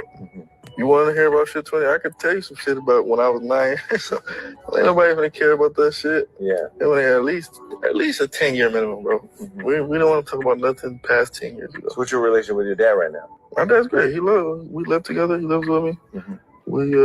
Yeah, it's my boy. He respects me as an adult, so it works out. I feel like my mom doesn't respect me as an adult, so that's where we feud. But do you think she feels guilty for like a lot of the stuff she did as a mom? And maybe not being there for you or whatever? Nah, she was there enough. She was a good mom for my childhood-wise, but as an adult, she's not a good mom. It's a difference. The foundation of their fractured dynamic traces back to Blueface's upbringing. In a series of highly publicized live streams, the rapper explicitly accused Carlissa. But then, see, that's why Blueface don't really have nothing towards any woman, because you see the issues he got with his mama. If that's where his issues are with his mama, you can't really imagine any woman has a fair chance. of traumatizing him as a child. Blueface alleged that at just 9 years old, he was forced to witness Carlissa get into numerous domestic physical altercations with various men she was dating. Carlissa completely denies these allegations, arguing that she was a proactive single mother in Los Angeles doing her best. She has publicly questioned why he didn't intervene as a child if things were truly that. What the hell is a little boy gonna say when his mom out here doing this at 9 years old? And then the fact that you've been asking why you didn't intervene as a child just goes to show that you are really not the best parent. Because why would you even want your child to have to step up and fill that role of your protector? That's terrible. Bad, which Blueface countered by stating that a 9-year-old should never be put in that position. Jonathan, what's false is that you think things that do not matter to me today matter more. It matters to you. It than matters the to God. trauma that you caused by being the way you are. Okay, tell me what trauma. What trauma did you have? Watching you domestically, violently have altercations with your kids and multiple men. What multiple I would men rather I be in an. I would rather be in a tent Tell the chat what than to multiple watch men. my mom and his Tell daughter the chat. fight a man that my mom is laying Because you down didn't with. help. That's why you. Why would I? It's okay. We didn't need your help. I was 9 years old. It don't fucking matter, nigga. If you was 3, you was supposed to help. You want a 9-year-old to help you? Oh yeah, she's toxic. That's why Blueface treats women the way he treats women. In my personal opinion, it's not any fact, but just as being a grown man, I can see why Blueface has a hard time empathizing with women when this is what he's been treated with. His mother is clearly, a volatile woman. Not saying that Blueface's behaviors are acceptable, but if we're just looking into the psychology of who this man is and what's going on with this man, it is clear to see that, these situations are extremely flamorous, man. God bless Blueface. Jonathan, all I'm asking you. And that's why I evaluate my dad the way I do. Because listen to you, Jonathan, I never had to your dad fight shot a gun nobody in the for air. my dad. I've never had Your to dad shot a gun in the air. compromise myself at 9 years old. Are you okay? To fight somebody for Are my you dad. okay? My dad is. Your dad popped a gun in the air at me. Now, here's the thing about that. With the way you acting, that's all I'm gonna say. That's all I'm gonna say. With the way you acting, you're all right though, crazy lady. Gotta defend yourself. Responsible and grown enough to not put his child in that predicament. What are you talking Did about? you say he robbed you? Look how she talking about a 9-year-old, chat. But did you help us? I'm 9 years old. Wow, what can I do? You want me to hit the nigga like this? Yes. Get off my mommy. If somebody's trying to fight your mom, Man, yes, that's what you're mad about. We didn't need your help, though. We didn't need your help. And that altercation was not me or Janice's fault. That was somebody who decided. Nah, that's wild, boy. That's wild. You don't never allow your kids to be in that type of situation, in set of circumstances. That's wild. You just don't. That's unacceptable. You said it was Janice's fault. No, I said she did not take no shit when she could have. She could have just sat there and been quiet. But when it turns out he went to jail because he was intoxicated, right? And we did not know that. Okay. So why did But you knew that already, so why did you lie to the chat? And who else did I have a domestic violence? So why did this happen again? Hold on, you said multiple men, nigga. Tell the chat who else I had a domestic violence with. Because me and my sugar daddy ain't never had a domestic violence. Never in your motherfucking life, and you know it. Not once. Not even an argument in 20 years, and we are still best friends to this day. Blueface often paints a stark The fact that you keep telling your son you have a sugar daddy and all this kind of stuff, I'm not saying that I've done the best at keeping my adult relationships with these women away from my kids. I could have kept a lot of things away from my kids, and I've learned to do better, especially as I've gotten older. But I've never been this free with any of my children. I had a baby at 12. So I don't know what the hell this situation is, because this woman right here is flamorous. The flams have been, just flamorous. This is, whoo-wee. The skulls have been dug. This is, I don't even know, man. Contrast between the environments his parents created for him. When he talks about Carlissa's parenting, he describes it as loud, chaotic, and full of conflict. A space where he felt like he always had to defend himself, argue, or brace for the next blow up. In his retelling, being around his mother meant stepping into a battlefield of emotional tension, unpredictable reactions, and nonstop drama. Meanwhile, he frames his father as the opposite: calmer, quieter, and far less confrontational. He says he preferred being with his dad because he didn't have to fight anyone, didn't have to navigate constant arguments, and didn't feel like he was stuck in the middle of family turmoil. With his father, No, that's a safe space to be. I can imagine how any kid would want to be right there. You feel me? Like, I mean, it is, he felt a sense of peace and stability that he didn't associate with his mother's household. That contrast, chaos versus calm, is something he repeatedly brings up when explaining why he gravitated toward his dad and distanced himself from Carlissa's way of raising him. Relationship with my mother because my mother never loved me. She never gave me no type of love. She abused me, beat me, tried to kill me multiple times, tried to make me overdose on Tylenol, threw me down the incinerator as a baby, like crazy shit. My mom was like, I think she might be possessed by a demon or something, man. And so I Threw you down the incinerator? Yeah. For sure. Wow. So that is wild. It has absolutely nothing to do with Blueface. We're going to bypass it, but wild nonetheless. Enmeshment. Nothing to do with Wait, was that Blueface's brother? I think that is brother Blueface. Hold on. The incinerator's wild. Is something he repeatedly brings up when explaining why toward his dad and distanced himself from Carlissa's way of raising him. Relationship with my mother because my mother never loved me. She never gave me no type of love. She abused me, beat me, tried to kill me multiple times, tried to make me overdose on Tylenol, threw me down the incinerator as a baby, like crazy shit. My mom was like, I think she might be possessed by a demon or something, man. And so I threw you down the incinerator? Yeah. For sure. Wow. So I grew up not having value for myself. I grew up not loving myself. I grew up not feeling like I mattered or I cared. So I had to, it turned me into like a playboy, right? Like, because I was searching for love from women that my mother never gave me. No, that's not Blueface's brother. I don't know who he is, but that's a crazy story nonetheless. Enmeshment and emotional parentification. These terms describe situations where a parent blurs boundaries and relies on a child for emotional support, validation, or companionship in ways that should be reserved for adult partners.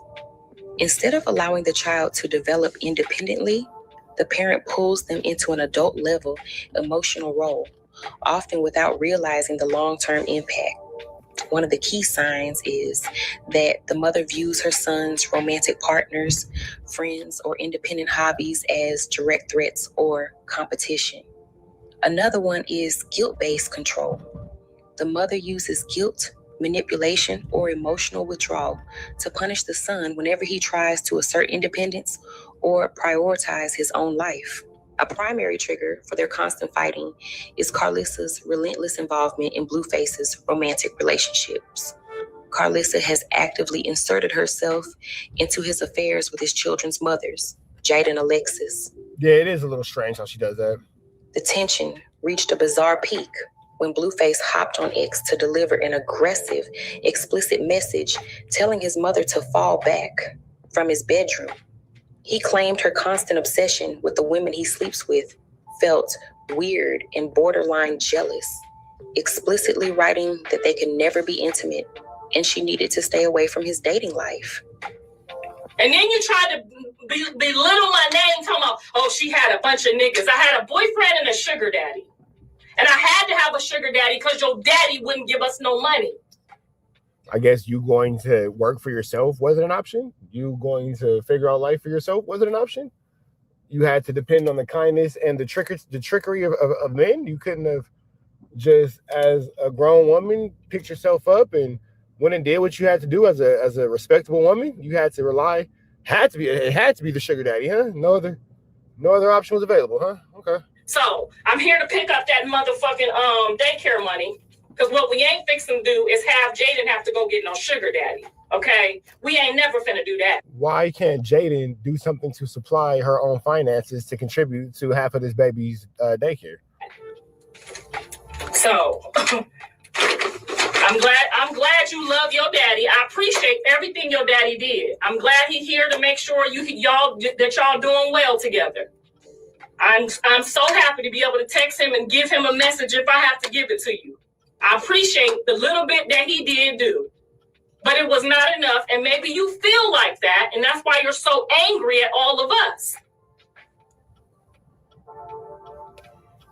I get it. We all need some counseling, but you need some counseling. But why wouldn't Jaden do what she has to do to maintain finance of the situation as well? Jaden and Blueface had the baby collectively, so why shouldn't the finances be collective?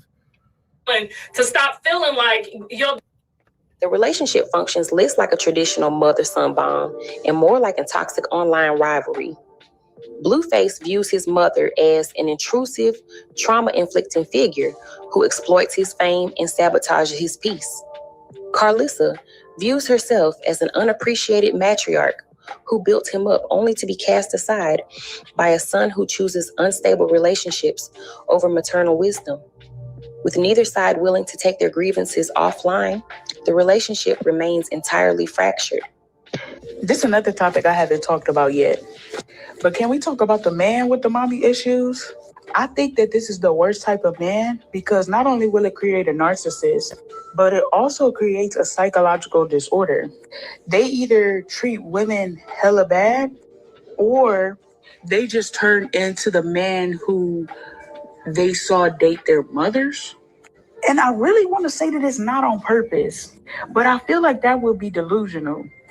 They do this because they are treating the women in their lives like their mother. And then not only that, but it's weird because in the same sense,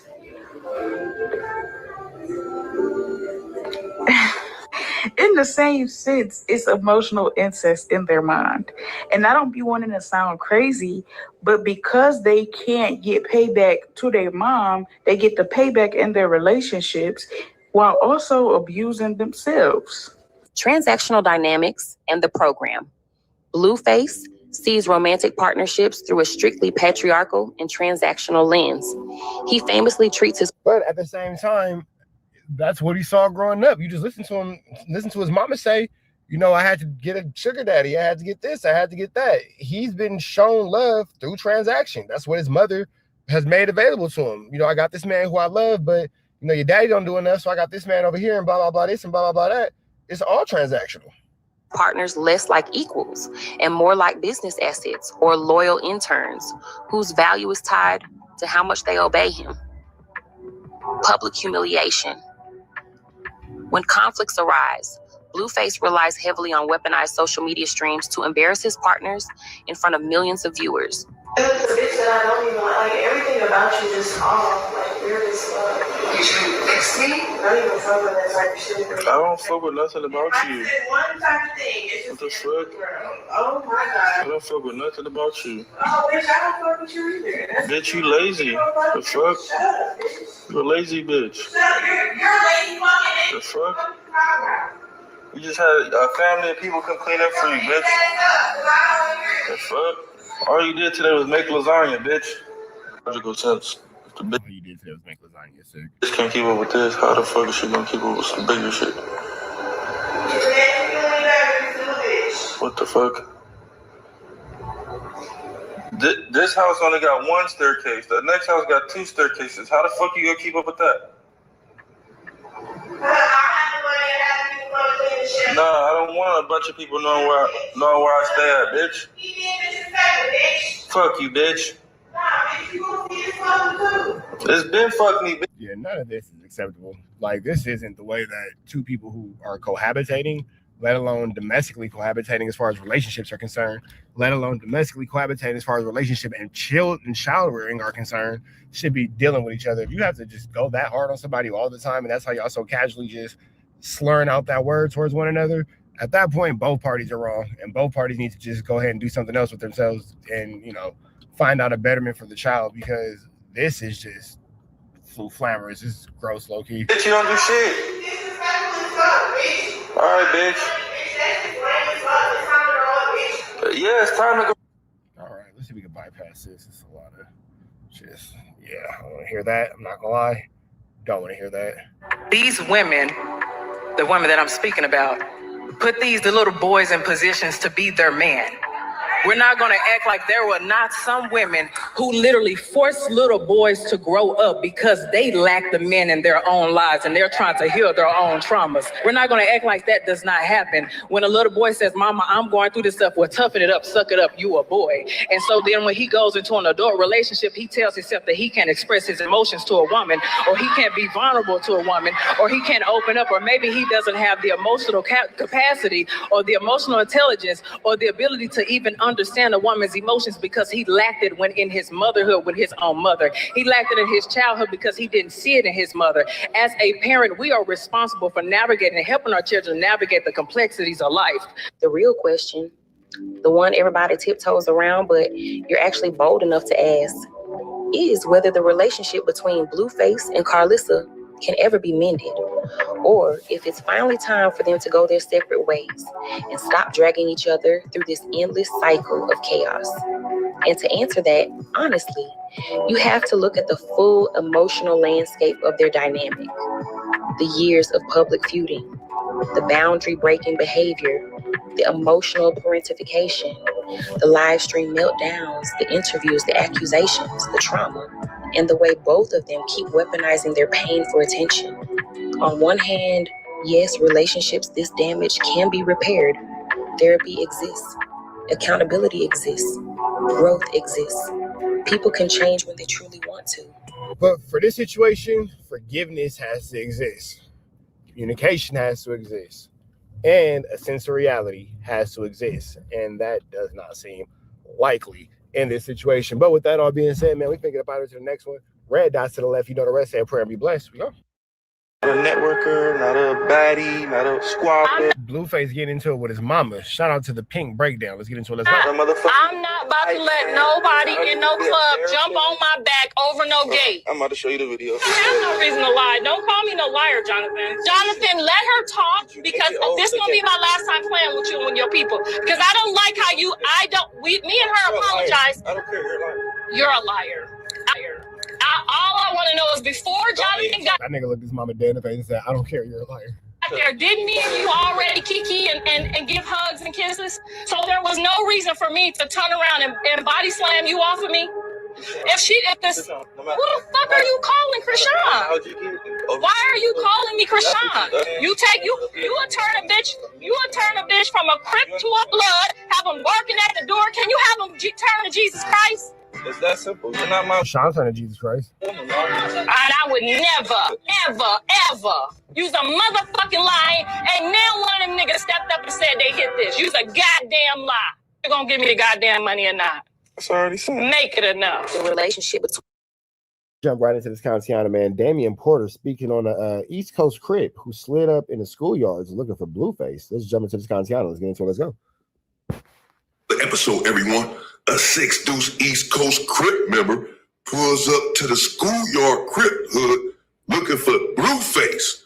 And we all know Blueface just had a squabble not too long ago, and apparently he got dropped from the video footage I've seen, and I'm sure most of you have seen, but that's okay. It happens. You can, as long as you got in there and had a fight. I mean, he didn't run. If you lose the fight, not to even say that he lost. You can get knocked down and still not, doesn't mean that you lost the fight. Nevertheless, Blueface has been going through it with Chrisean Rock and the allegations that she's facing and the things that he's been into since he's been out of jail. And we've seen individuals pulling up to different individuals' hoods a lot lately. We've seen a situation with Crip Mac pulling up over there to the Hoovers. And we also seen a situation, well, maybe you haven't seen it, I was about to cover that, where Compton Menace pulled up, he's a blood member, pulled up to a Crip hood looking to fade somebody just recently. So this has been going on a lot. Yeah, Compton Menace just had somebody on FaceTime, and he was pulling up to somebody who said, I don't know where he was at, but he had somebody on FaceTime. He was pretty adamant about needing his issue. Lately, where individuals are pulling up to individuals' hoods, looking for one of their homies to have a fight or whatever. And, you know, these situations do not always end well. This is political street news. Shout out to them. Global with this Crip shit, yeah. We on the schoolyard story, huh? It's the door story. What's the word with the politicers? Shit getting easty. Few of the ECs out the six-pack paid the schoolyards a visit. Because he got maxed out by Blue Camp. Now he out here trying to go viral. Blue for sure finna respond to this. OG Pod said he ain't even from the set, cuz. Jonathan ain't gonna like that shit.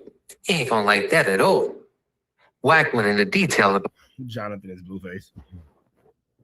the situation and why Blue Team let old boy breathe on him like that. Adam said, I feel like you weren't a good manager. Where the hell were you when Blueface was getting punched in his shit? Wack said something to the extent that they was all homies. And one of Blue homies had just dropped one of Cub boys. Once he seen the video, he went for the kill. That sounded pretty logical to me as to why he was in arm's reach of Blue. Blueface fans came to his rescue though in that comment section. It looked like he done got whooped on. Why would he be at a liquor store? You can see he had black eyes. You can see his eyes and healed up or something. They said he got whooped on by Blueface's camp. And that's why he's here. He's upset looking for Blueface, like obviously to fight or whatever. But he's in the schoolyard hood, apparently at a schoolyard. I saw this the other day on Instagram. He's at a schoolyard store or something. You're about to find out. But look at the side of his face or whatever. Something that happened to him. He's looking for revenge. Hanging out, huh? He lives in the hills, you bum.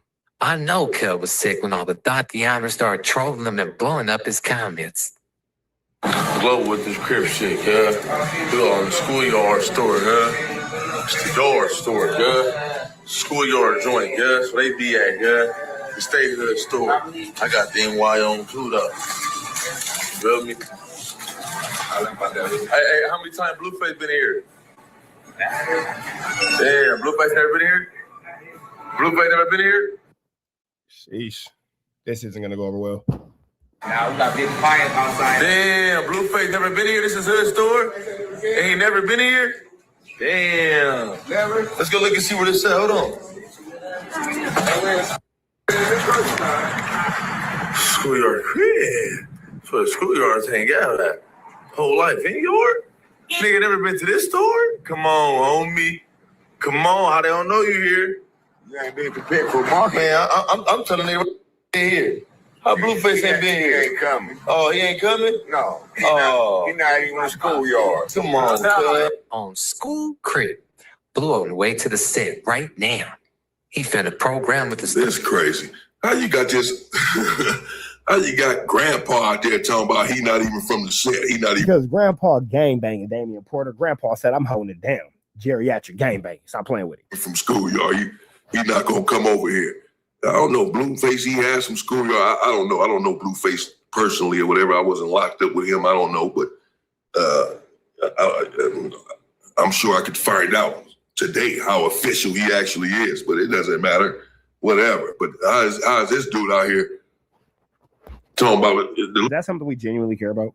Liquor store owner or whatever saying one thing. But this is a dangerous situation, potentially, people. You know, be careful with this. Going to someone else's hood. Now, I don't know if the East Coast is having any beef with the schoolyards, so he can go over there. It's not like he's in an enemy hood. He's not in enemy territory.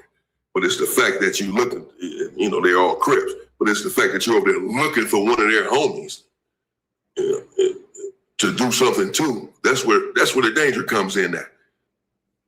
So you have to be careful. But if they just run into him in the store, it ain't like something gonna happen. They're not enemies. And if he doesn't say, well, I'm over here trolling and looking for Blueface, then he'll be good. But if they know what you're over there for and he's really official Blueface and you're in their hood looking to do something to one of their homies, then, well, yeah, you're asking for trouble. Blueface has a lot of tattoos right there, though. But, you know, of course, that doesn't mean that you're official. I'm not really sure why Blueface has all those things on his face. Blueface is like a coloring book. Door clerk first. You said you never seen Man look like a sketch pad. me around here, huh? Hold this. Jab for him. He go get some understanding next with OG Pie. Ain't nothing a tall can of OE and bingo night can't fix. Next thing you know, he gonna be shooting a music video big as They Not Like Us in their section.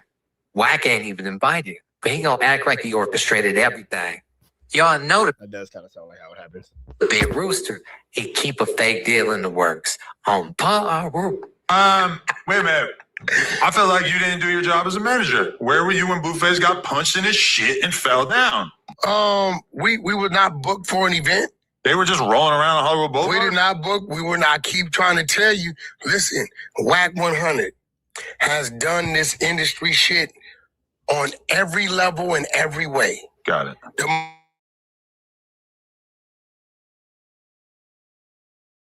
What you want to do, I've done it a million times. Once, if there's no business there, you're not going to see me there. So they moving around. So he's with Chrisean for one. That ain't going to be around me like that. Okay, You get what I'm saying? You're kind of anti-Chrisean at this point. Yeah, so he moving around, and how it happened was the dude was able to get close to him because he was kind of like their homie. So they wasn't thinking nothing of it. Was that guy at the baby shower? No. No, I didn't think so. He was like one of their from another neighborhood, but he was their homie. That's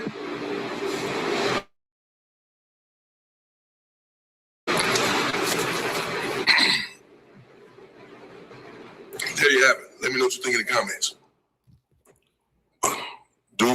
Me that sent through other people. Like, I'm still praying for Blue to get away from that dark stuff. Like, you know what I'm saying? Like, it's not necessarily get away from Blue. It's like, cause I can have the same situation with the next nigga. It's not Blue. It's a behavior pattern that can't repeat itself. Like, you get what I'm saying? Like, you know what I'm talking about? Because every other relationship ended up like that relationship. So I'm not thinking it's Blue.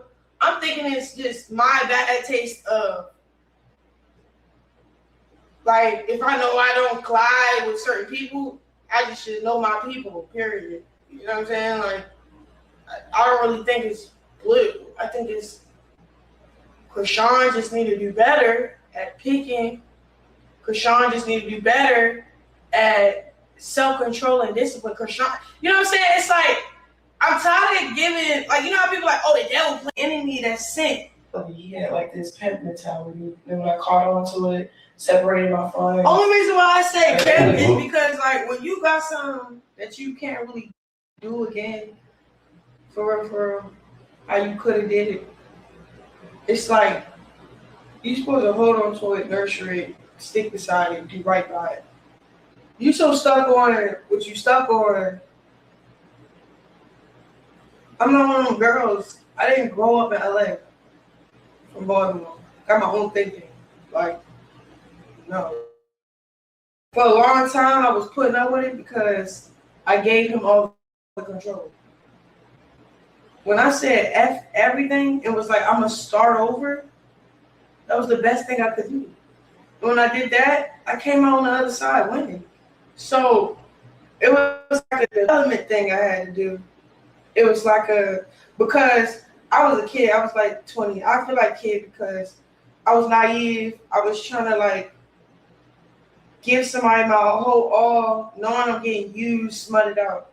I feel like if we didn't have sex or make it into like a relationship thing and kept it strictly business, it would have went far.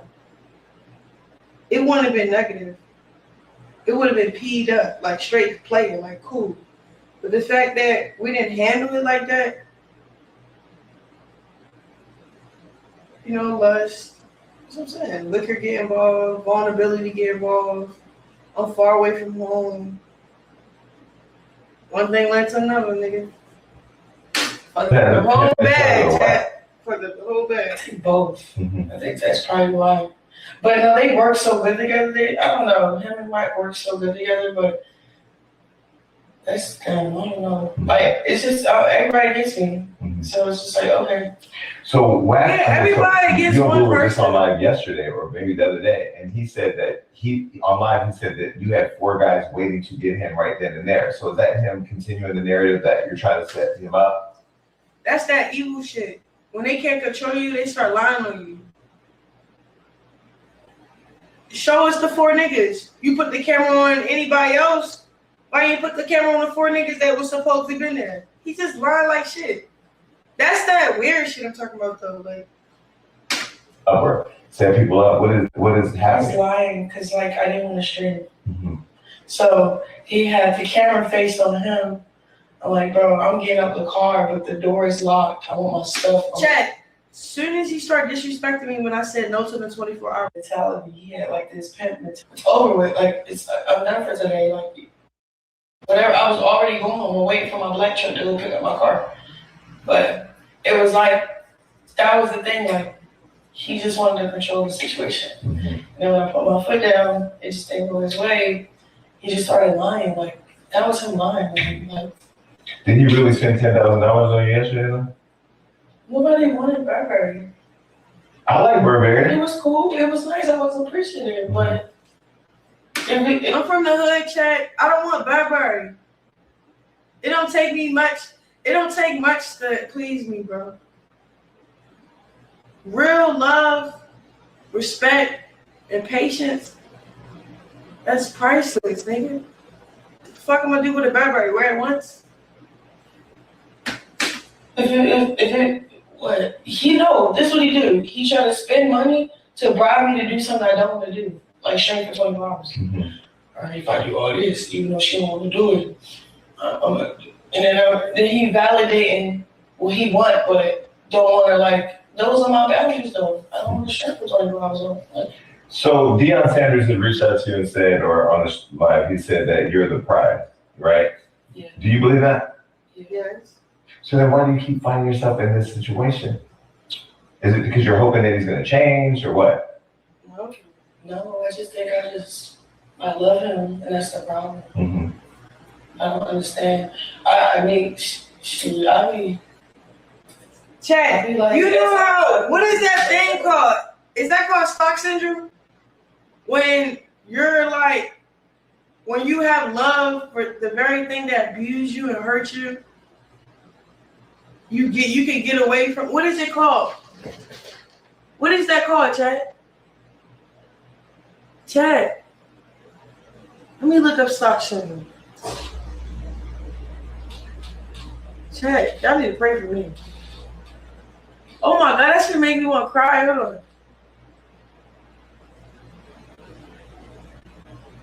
Hold on, Chad. Stock syndrome. Stop.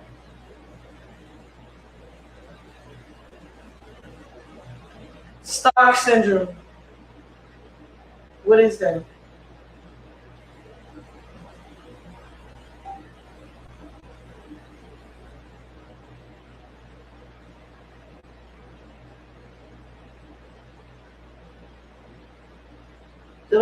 Okay, so stock syndrome is a term used to describe a situation where someone who's been controlled, abused, threatened, or held captive develops an emotional attachment, loyalty, or sympathy to what the person hurt. It's over with. Like, it's all plugged into everything. So it's like, you know what I'm saying? I don't know. And then, yeah. Did you ever try to set Blueface up to get robbed or killed here in LA? No. So why did him and Wack say that? Again, Yo, Wack set those messages up on purpose, bro. Or somebody probably sent it to him and he fabricated even more. Because I was making Blueface so much money. Blueface didn't want to do nothing outside of Blue and Rock world. And, you know, numbers don't lie, bro. Like, we was pulling in that weight. He had no end on it. That nigga tried to sign me behind Blueface back. I went and told Blueface about the paperwork that Wack tried to sign me under. Me and Wack started beefing hard after that. Oh, all of a sudden, I'm going to set up for you. Check. No, y'all just some weird LA niggas. And I don't do what y'all say, nigga. Y'all call me masculine when really I've been trying to really pimp a child. I'm not finna be pimped out, nigga. Fuck. Or my own program. Who can't control you or manipulate you or yeah. Like if you don't do what they say, they do things like that. Like Wack, they did way worse stuff than that, bro. When I was with Blue. Nigga had I ain't finna tell you what happened. He was putting everything in my name. He was making money off of me, so it was like he didn't owe Wack nothing. When he worked with me, he was just he pocketed 100% of what was going on with me. Like one of those people like Wack didn't get out nothing. He mad. He had a different mentality. He had like this pimp mentality. And when I caught onto it, separated my friends. Only reason why I say pimp is because like when you got something that you can't really do again. For real, how you could have did it. it's like you're supposed to hold on to it, nurture it, stick beside it, do right by it. You so stuck on what you stuck on. Oh, no, because we're not all plugged into everything. So it's like, you know what I'm saying? I don't know. And then, yeah. Did you ever try to set Blueface up to get robbed or killed here in LA? No. So why did him and Wack say that? Again, when Yo, Wack set those messages up on purpose, bro. Or somebody probably sent it to him and he fabricated even more because I was making Blueface so much money. Blueface didn't want to do nothing outside of Blue and Rock world. And, you know, he's picking up on my energy. He's like, you don't even want to stream. Turn that shit off. Now he's trying to run with the narrative. He don't want the narrative. Chrisean felt disrespected, she leave. So he get louder because he feels small. Like, boy, I'm waiting for my ride. I know, look at that. But you know how I beat the shit out of you, bro. Like, we not even finna play around. You got all these niggas to protect you like a pussy. Stop running your mouth for this camera, bro. It is like, dang, you're really pulling me backwards for real. Like, you don't know how to just show a good side of a motherfucker on camera. You need the drama. This money should get into your head. I don't even recognize you no more from earlier.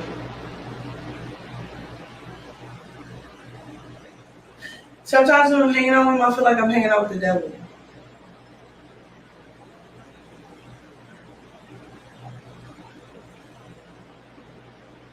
Sometimes when I'm hanging out with him, I feel like I'm hanging out with Jonathan.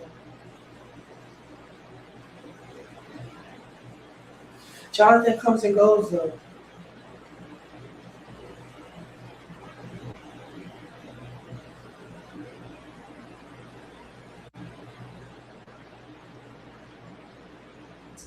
Feel guilty for leaving or setting boundaries. Interpret small acts of kindness as proof of deep love. Whoa! Chat. It's important to know toxicity isn't an official mental health diagnosis. It's simply loving someone who has hurt you does automatically mean you have it. In relationship terms, trauma bonding may sometimes describe pattern more accurately, especially when affection and mistreatment repeatedly alter. What the fuck? What the fuck?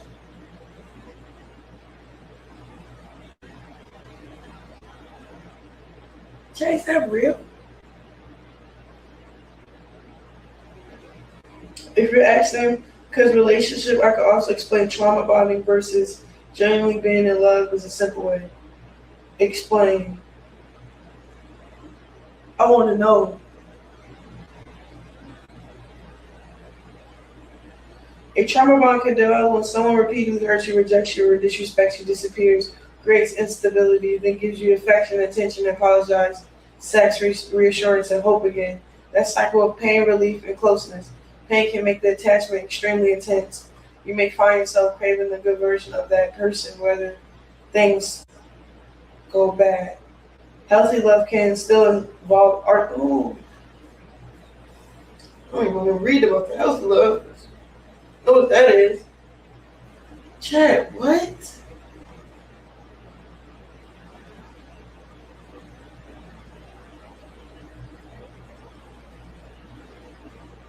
If you're trying to understand specific relationship, tell me what's been happening between you and two.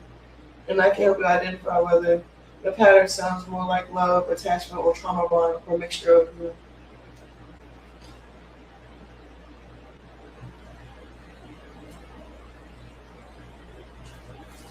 I don't want to talk about it no more. It's weird. What is it? Then I go, no contact. It's just.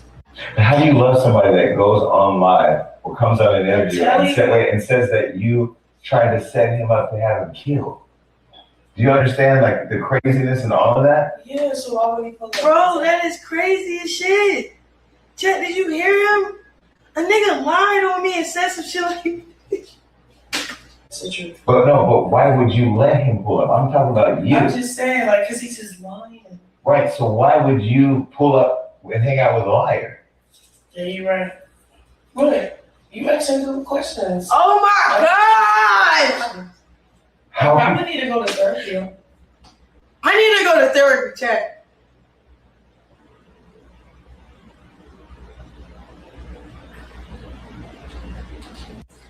An opportunity to throw shots at Poetic Flacco. Yes, I'm even using the proper name and adjectives for this guy. And in the thumbnail, I'm not going to go crazy. 100%. I don't know if I did it, but we here at TNN, Trap News Network. Right, TNN. No Jumper, not a safe space for Black people. Clearly home to a lot of racists. Let's get into this content. Let's go. And two, there's a guy coming here, I think next week, right? I think Monday or so. His fan base is like majority Hispanic. Right. And he's like a white supremacist he's one of the most racist people I think I've ever met in my life. Yeah. Right? Bro, listen, bro. And bro, like his slogan is like Negro okay? What? You feel me? Wait, bro, what? What are you talking? His slogan is... Why would Adam platform somebody whose whole thing is in blank? Why is that his whole everything? To platform somebody who's in blank. Negro okay? Why? Oh, yeah, I see that. What? Yeah. And he's like a white supremacist, but his audience in the comment section is Hispanics. Heard him say K? Is he really? Negro K is he just doing it for Spanish shock for value? nigga what? Because K in Spanish means what? You feel me? Come on, Fly. Nah, hold on. You're kind of being a Karen right now, bro. I'm not gonna lie. K means what? Spanish word. K means what? I'm thinking he's saying K. Yeah. No, that's what it's. But that could be the double play off of it. You feel me? That's right? the double play off of it. No. He's like that, bro. Have you seen his videos? Okay, I know who you're talking about. Like that. He's a white supremacist, right? Bro, he's a white supremacist. Bro, he's one of the most violently racist people I think I've ever seen in my life.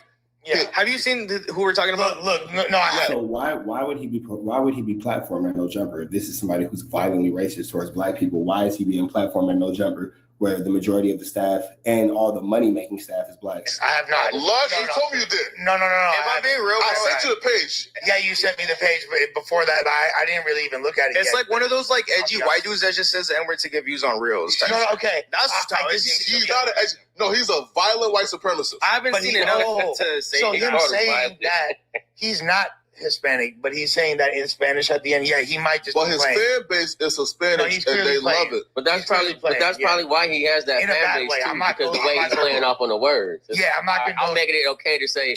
Okay. For sure. It's like that one dude. To me, bro, it's like that one white dude that said, "Why can't you say the N-word?" And he actually says it in like the review. It's like one of those edgy white dudes that just want to get views. Just want to get views. Well, yeah. To me, I don't get white supremacy. With that being said, to be honest, with this fool talking about, I'm ready to talk some shit to his ass. You feel me? Okay.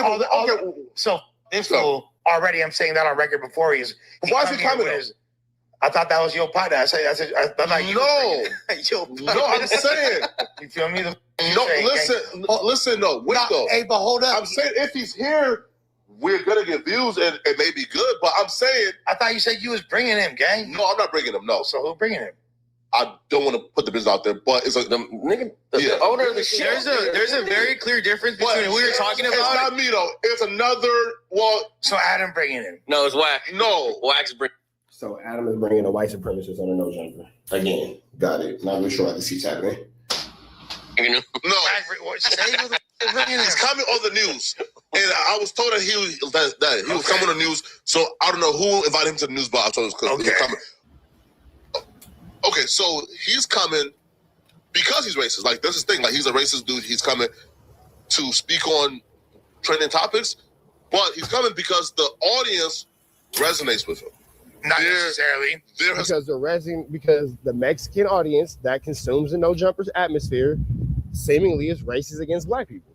And that's been said for a long time now. Brandon has said it, Flacco has said it, Adam has said it, and it's all pretty clear to see that this is just a whole bunch of Adams, flammery, skullduggery, and larceny all wrapped up in one good situation. No, bro. Look, y'all could go do your research on who we're talking about, and then you come and like give your opinion because it's like honestly. Listen, look, it's making him uncomfortable as a Mexican to hear that the racist white man has a fan base of Mexicans who hate niggas. Not an accurate take or what? I think he's take is accurate as okay? I think he's. Yeah, I know exactly what you're You talking about. think he's a white supremacist though? Hell yeah, man. Okay, I've only seen like 3 videos of it. So again, notice how the only Mexican in the room is defending Mexicans hating black people. Just want to throw that out there. I'm not sure when November became a space for Mexicans who hate blacks. I'm not really sure when that became like a trending topic. But as you can clearly see, everybody's like, nah, bro, he's racist, he's racist. Well, no, but what about this? No, what about that? Why are you trying to find any type of understanding to somebody who whole thing is being in blank? Like, why is that? I don't understand. Why is that something you're trying to find, for lack of better words, understanding and peace with? Is King here? I should. Yeah, let me see what this dude. I never seen him. It's Because if it is racist, I'd be more than happy to say it's racist. 805. Hey yo, bro, guess what too, right? Bro, on some reels, hey, he's talking about fried chicken and watermelon. So this is he looks like a racist white guy. He is a violently racist white supremacist that Hispanics tend to love in California, and I don't know why. Bro, look at I never thought that I would say this, but Flacco's cooking right now. Flacco is cooking up right now, and he's not. It is what it is. Where'd you get this info that it's just Hispanics that and I'm like, where'd you get that info? Because you're saying some crazy. It's Hispanics who are in the comment section. So you went through so everyone's Hispanic in this comment section? Because, bro, like, that's a crazy. Probably not everybody, but probably. He said the majority, bro. So why? So everybody's not Hispanic. Why are you trying to defend it? Let's say it's only one Mexican there that's saying F hard R's. Why are you not going at him for saying F hard R's? Why are you so busy trying to defend? Well, it's not everybody. It's not everybody. Okay, let's say it's only one person. Why are you not outraged at that one person who it is? I think majority. No, it could have. But how do you okay, if you go through every single person, like, we're not gonna see all Hispanic people, bro. That's a crazy thing to say, especially if you're putting out some fucking thing like saying that this was a white supremacist, because that's just gonna make shit sound crazy, bro. I mean, bro, you can't say shit like that. Is he not? He's definitely a supremacist. Oh, bro. About it. No, maybe okay, what he does is he. Yeah. And just scroll. Yeah. What the? Tell King Cali Kush what's up. No, like. What's up, nigga? What? Just scroll. Just scroll. What you doing? Yeah, are you catching bass? Fat ass bass. What? Just like Scroll. come on. Oh, okay. Scroll. No, right. I heard all I need to hear. You're next. How many? Mainstream. What?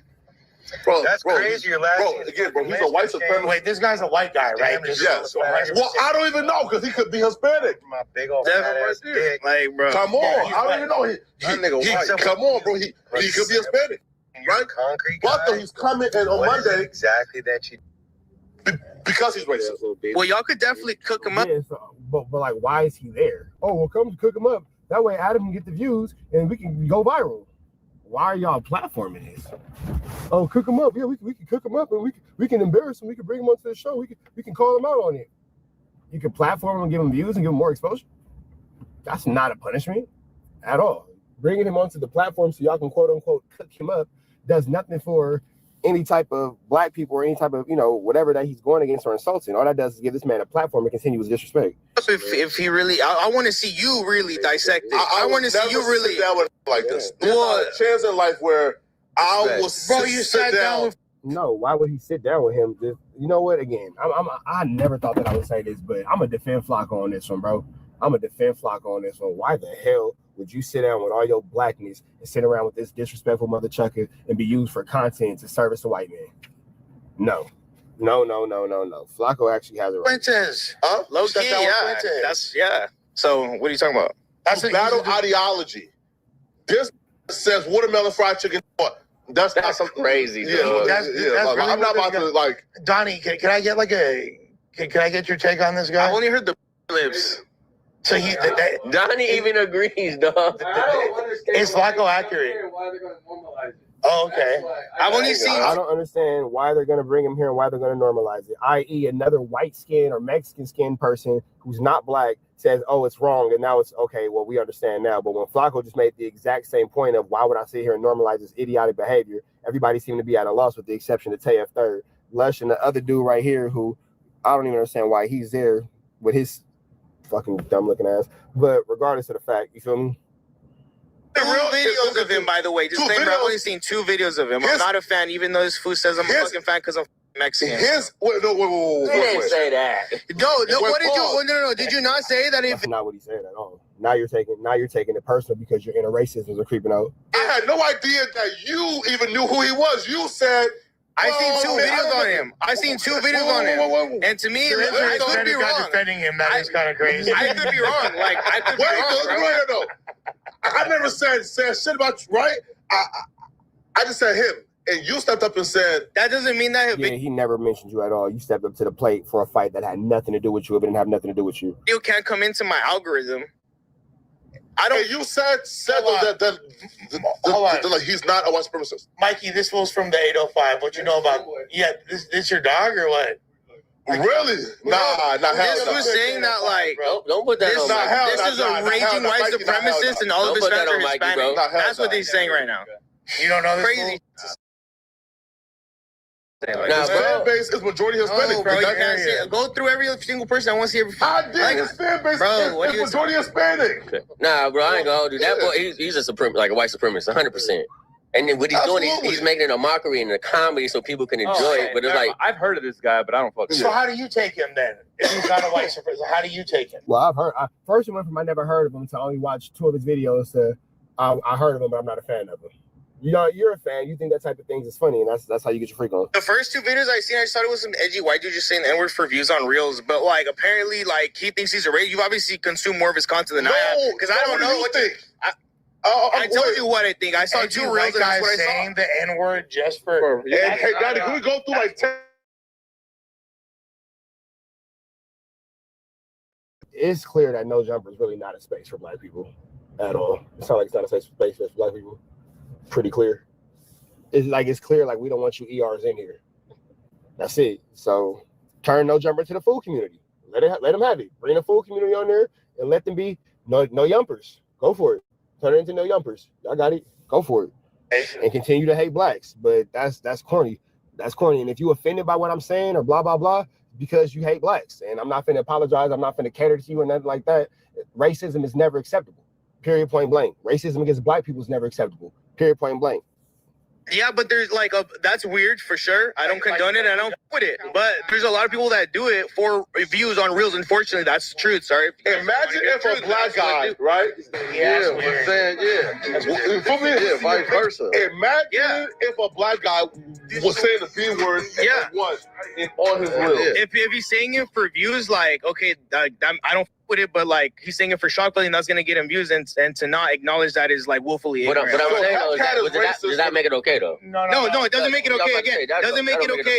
Just the same way. Just the same way posting like cartel. So Hellcat's racist, but he's a troll. Man, if that's not a good point. So racist, but he's a troll. So basically, it's only racist when you're talking about Mexicans, but when you're talking about blacks.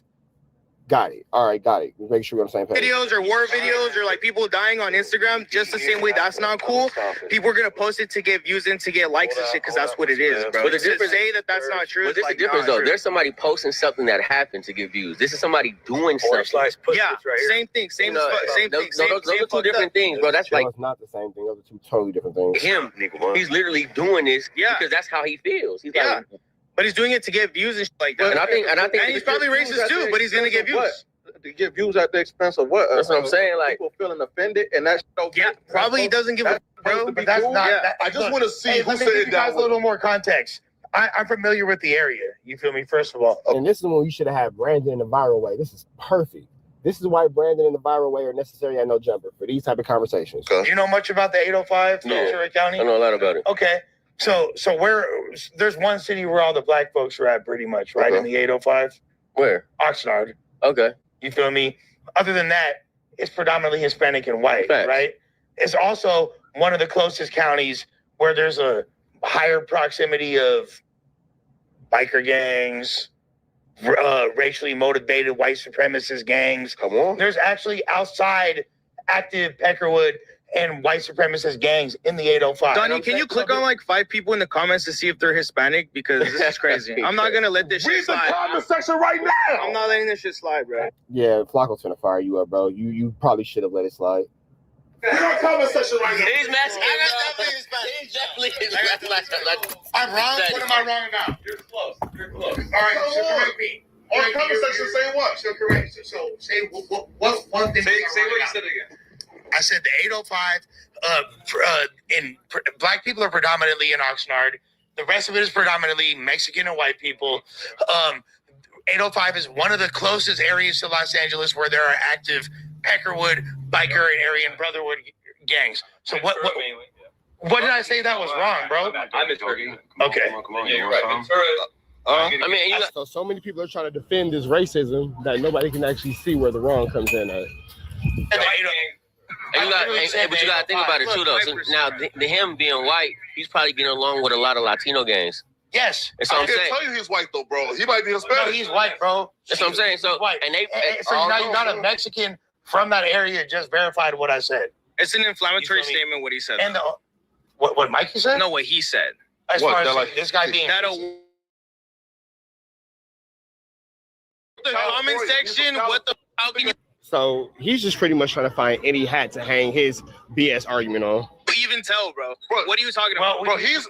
I mean, that dude's name. We clicked on multiple. You see that last? We clicked on multiple, and I've seen all kinds of people in here. So Hey, like, you listen, can't man. just Nor Lawrence. See Hispanic, Bro, he's Hispanic white. Hispanic, Mark Anthony Cuevas. Huh? Bro, listen, bro. Yeah. Listen, bro. Well, you know, read our comments right now, by the way, right?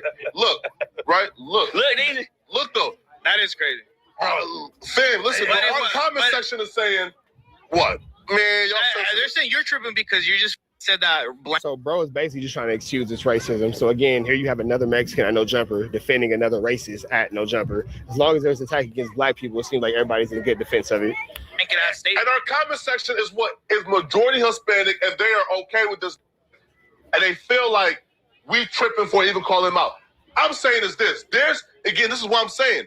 We feel uncomfortable in front of an audience or a portion of the audience who's saying, Hellcat is racist, cancel her, don't bring her back. Y'all too sensitive. However, we can't say Same thing with Blueface. Hold on. It's crazy where the outrage starts and stops. See, I'm saying it exists. No Jumper is pretty much, as Flacco said, not a safe space for black people. We're about it to the next one. Y'all know the deal. Red dots to the left. Y'all know the rest. Free everyone, so it's free. We go.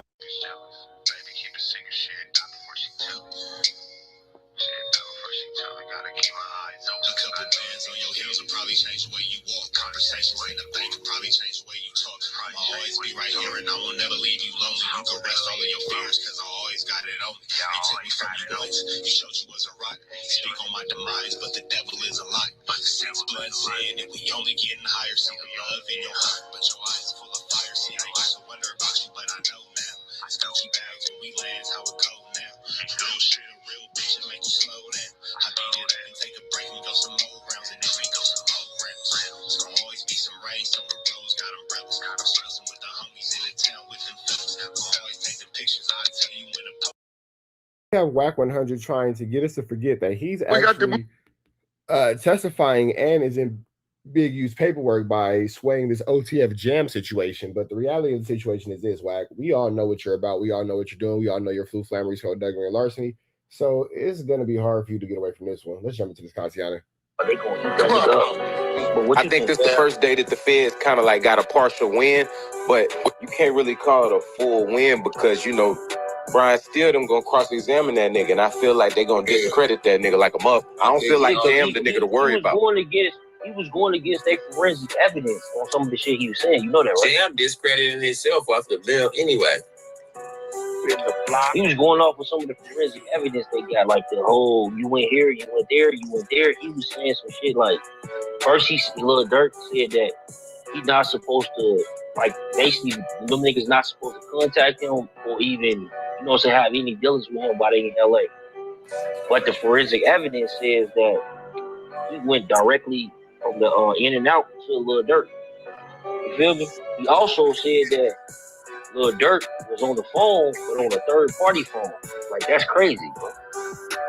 But see, here's the same thing that is an issue because Wack was doing the same thing on a third-party phone. So you have Wack on one phone talking to Big Meech, and then you have the dude Cuffy on another phone talking to Big Meech and Wack, which would be Durk in the third-party phone. So it's the exact same thing Wack did. So I'm not really sure why they're, saying, oh, well, Dirk. Wack did the exact same thing. We watched him do it. How you know that was Lil Durk? That's what they gonna say. For sure. Man, this shit wild, bro. I am so glad, man, mother, that shit, bro. This shit is just wild. These streets.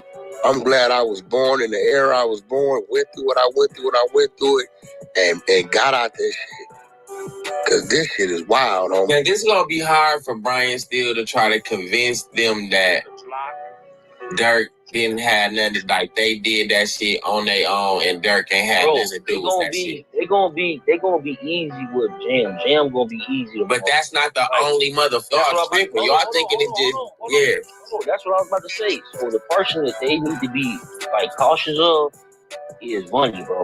Because Bunny, he like what you would call a brains. He's the one who was orchestrating. Why wouldn't you be cautious of the nigga who's sitting on the stand testifying against everybody? Seems like that would be the most important person to be cautious of. That would be Jam. Crazy shit. So he gonna have some shit to say in his testimony for sure. He gonna be a little bit more accurate than. Yeah, but listen, all that shit really don't mean them because they saying something for something in return. So that shit really we can beat that because y'all telling on somebody in order to get a lower sentence. Weston not saying you could be lying on this man to get your lower sentence. Yeah, that's true because you said that you confessed to 3 bodies. You know what 3 bodies to get you? Life. So, like, that's why the feds don't give you your shit until you done testifying. Because they can't use it against you on that stand.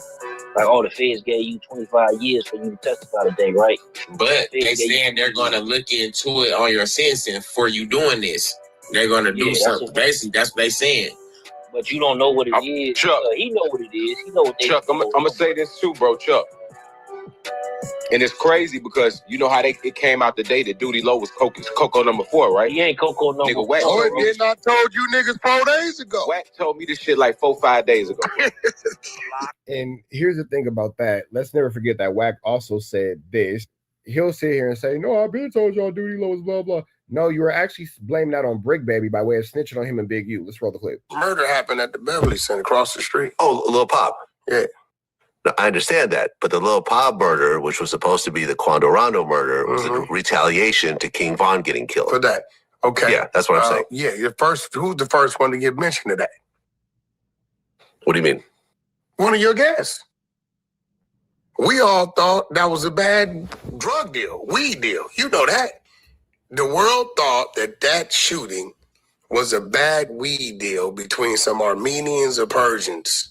That's what the world thought. Okay. And it wasn't until February of 2023 that Brick Baby goes on the internet with Flacco and says, out of nowhere, the world is oblivious to this. We've tied this to a bad drug deal. Remember the story that an arm reached over Quando and shot him? That was the story, right? Brick Baby goes on the show and says, I guess they can't say OTF didn't slide for King Von anymore. And Flacco says, well, what are you talking about? He said, yeah, the shooting. They slid for King Von, OTF. Yeah. Now, that's February. March, the feds get on Brick. We don't know this. Jump to June 2023. Feds come to Brick Baby's house. We get the report. I'm screaming, Brick Baby just got picked up by the feds. What's happening? When your court date? Right? We're under the presumption that it's an AK-47 case. But what really happened was they came there to get his cell phone. In the process of him doing the search, they come across the AK-47. Brick Baby calls 600, who's part of the exposers, one of my guys. Say, man, the feds just picked me up. I got an AK case, but they on the other fella. We're going to refrain from his name because I know that's your friend, right? He's giving us all this information. He said the feds been on me since March, right? So he gives this thing identifying OTF in February. First one in the world. And then when they come in this house in June, they let them know they've been on them since March. But we think it's an AK-47 case, right? Come to find out, when we applied pressure last night on Act Show, he wakes up this morning in a panic. He goes on there and starts running his mouth. Yeah, the feds came in. They took my cell phone, still haven't given it back, right? If you go in there and look at that report, number 4 is a local guy that was dropping Quando's locations. Oh. Slow down. Number 4 is a local guy that was dropping Quando's locations. Now, after the murder, when Quando went back to Georgia, what did he immediately do? Dropped his flag? There it goes. What was he claiming? Roll 60 script.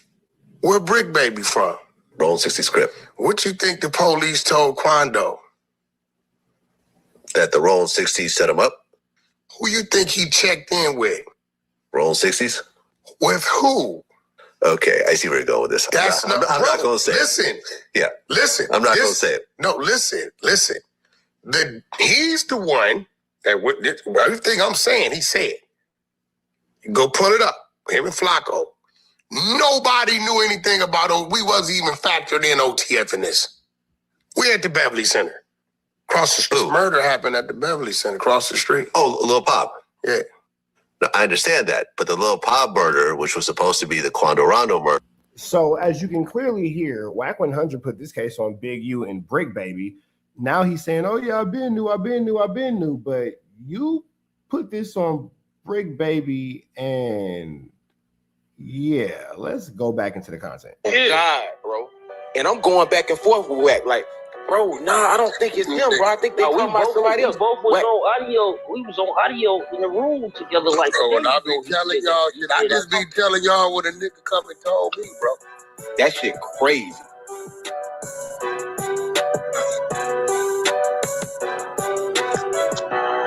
How do they know, though? That's what I'm saying. People that's not even involved in the case, how would they know? Don't nobody know it, but the people involved and the lawyers. What you think? I think, because I'm not charged. I don't know how any of them niggas just got that shit crazy. If he is co-conspirator number 4, why he not locked up? All right, man. I don't know. Like I just said earlier, bro. Whoever co-conspirator number 4 is, why they not locked up? Co-conspiracy number 4 is telling, bro. And I just put it in the chat. Trap Lord Ross put that nigga is the co-conspirator number 4. I don't want to hear about that. Man, Trap Lord Ross saying a bunch of bullshit. He gonna end up getting fucked. He better go back to the UK. He better go back to the UK, bro. Wrong for saying that Dirk blaming Vonnie. That he was wrong for saying that. Nigga ain't blamed. He ain't said nothing, but you know what's I ain't paid the nigga paid. That's all he's saying. He denying what he's saying. He not saying. Oh, he said I ain't telling him to do that shit. He did that shit on his own. He said he did that shit. But by Friday, I don't know nothing about it. The feds gonna tell Trap Lord Ross he can't come back up there because his life is in danger. I guarantee you that. By Friday to Monday, they gonna tell Trap Lord Ross he can't come back up there. Nah, they can't stop him from coming up here. You can't stop freedom of the press. You guys are just low IQ Neanderthals. They can't take it. They cannot stop that nigga from going to that federal coming in the court, but not going up there. No, they can't. Yeah, in the court. His life ain't in danger in the court. It's in danger outside the court. Yeah. That nigga got a meeting pass, bro. He can't come up there no more, bro. He got a meeting, because I think they like what he doing. They probably do. He damn near. Oh, you saying that the police like that Trap Lord Ross is doing y'all job for him? Okay, got you. Wax had that Trap Lord Ross working with the laws just like him. Got you. Prosecutor at this point. We seeing what happens in real life. Them niggas ain't really on shit. You know, we can agree with that, right? Man, you see how he was clowning today? He said, listen, you guys ratted on me. Y'all ratted on Lil Durk. I think that. And ain't none of you niggas mentioning Jam's name. Why y'all talking shit to me? Why y'all ain't calling Jam a rat? Now y'all done told the people I got Metaglass. I said, ooh. That's gonna be the problem right there, bro. That's gonna be the problem. They gonna tell him just like they did in that LBG Duck trial, that federal case. They gonna tell his ass he can't come back up there no more, bro. Trust me, bro. That's what they told Seth Nash. They told Sadie Nash that same shit. You can't come Man, back. I hate this shit so publicized, bro. This shit. They said he can't come back up where? Yeah, FBG Duck Trail. Sadie Nash, they told his ass he can't come back up there no more. They told Mickey Truth the same thing. You can't come back up there no more. Nah, but they heard a plot. They was plotting on Mickey. On Nikki, they was plotting on the bitch. They heard. She said she was supposed to be. She said that Doody Low. She said Doody Low her homie. And she said Doody Low invited her up there. She said, "I'm scared." I believe her too. I would be just like, I ain't gonna lie. When it was in my emails, it was an email they was in, right, Ghost? I was like, God damn, Ghost, we ain't covering Chicago no more. Nah, what you said, Chuck? Oh, about the O-Block shit? Yeah, when they was in my emails, when I sent you that notification, I was like, yo, bro, they in my email. Ain't nobody in your email. You niggas is lying. Just lying. Oh yeah, bro. Once niggas dropped that first court hearing that nobody ain't have, them niggas was on their ass about that shit. They was on my ass, bro. I said, hey, Ghost, we not covering Chicago no more, bro. It was a Zoom. A phone number for people to call in and hear the hearing. What's the deal? That's how niggas heard that shit. That's a fact. That's a fact. Hey, Wack, you older if you knew that shit, bro. They sent me a notification talking about they going back a year. They going on my subscribers. They about to look at the IP addresses. I'm like, what? Yeah, they was on your ass, Chuck. They was on me, bro. I fell back immediately, though. Didn't I, Ghost? I fell right back. I was like, hey, Ghost, can't do no more Chicago. Hell yeah, I don't think you did no Chicago content for about a year after that. For a year? For a year? I was like, yo, I don't know what they got going on. And then what's crazy is, hey, Ghost, you remember Trench's News went on DJU and showed that same notification and said that's why he snitched? I was thinking about the Lil Durk shit. Talking about the Lil Durk shit again. But I was thinking, like, yo, why did the prosecutors bringing up Jam first when he's supposed to be the star witness? They're putting me to it, right? They said, because every day, first of all, you guys are slow. Every day that they sit in trial, it costs the government money to continue this trial. So it makes sense for them to put Jam first to get the situation all the way out the way. You feel me? Number one. But with that all being said, let's jump into this content and see exactly what's going on with it, because these dudes right here are just goofballs on top of Neanderthals on top of Flu Flammers. Jam, look how Jam was up there. They need to put him on that stand immediately because he might try to change his shit. Then another thing, he's not the star witness. It's money, bro. What you think, Ghost? You think it's money? Nah, Jam definitely the star witness. He PW1. You know what I'm saying? I think it's money, bro, because money got more intel on whatever is supposedly allegedly transpired. Like that nigga Jam is a shooter, bro. He wouldn't know who leaked the address for the California nigga who y'all talking about, because y'all gotta remember, bro, the feds don't lie, bro. Why would they put in the paperwork that co-conspiracy #1 is a nigga from LA, he a 6-0 Crip? They wouldn't put that in there for accident, bro. They wouldn't do that by accident.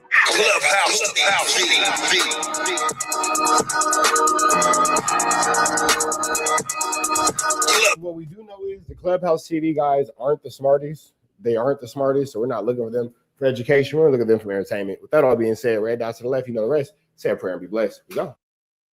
All these trolls keep talking about Quran. He's dead. He is dead, bro. Y'all never asked me not one time how did I feel about it? Did it hurt me? Did it move me? At that point, I already stopped loving him. Not like that. When he died, I had no feelings in my body because it was like that person was trying to kill me before he left. Real shit. He really was. He was trying Chrisean is taking this extra far, ain't he? Extra far with a cherry on top. to diminish my character, my image. He was trying to clout chase off my son that I love the most. Like, people be doing stuff and don't know what be actually the after effect. What? All y'all sound dumb, bro. All y'all sound dumb, bro. Like, and that's what I'm saying. Like, there's a lot of evil attacking me at one time, bro, and I don't fuck with it, bro. I don't care what nobody say. Man, hell no, bro. That's the same shit she said about Blueface the other day. I'ma kill you before you kill bro. Drop that in the chat. Long live Ronnie.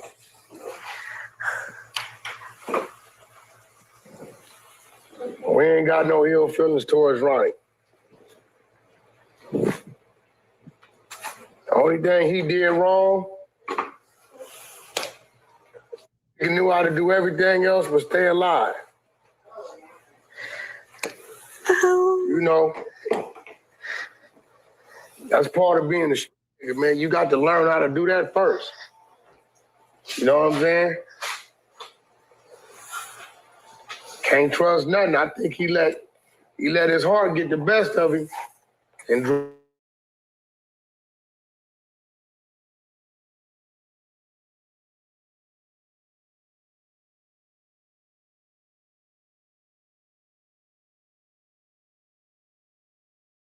beds are simple. Know why you say like Keefy D, bro? Because Keefy D was doing the same shit, bro. Put his foot in his mouth. Just keep it lit. I never killed nobody. I don't care what nobody say. I never killed nobody. I don't y'all keep trying to blame that Ronnie situation on me. Like, that wasn't somebody I really loved in my past life. Like, all right, cool. He was doing all that woo or rah stuff. Maryland, I'm gonna tell you, the Maryland justice system, they find murderers. They'll charge you with murder and you ain't even do it. I would have already been taken away if I really murdered that man. No, y'all keep playing with that narrative, and it be just throwing me away a little bit. But then when I say something real, it just went over your head.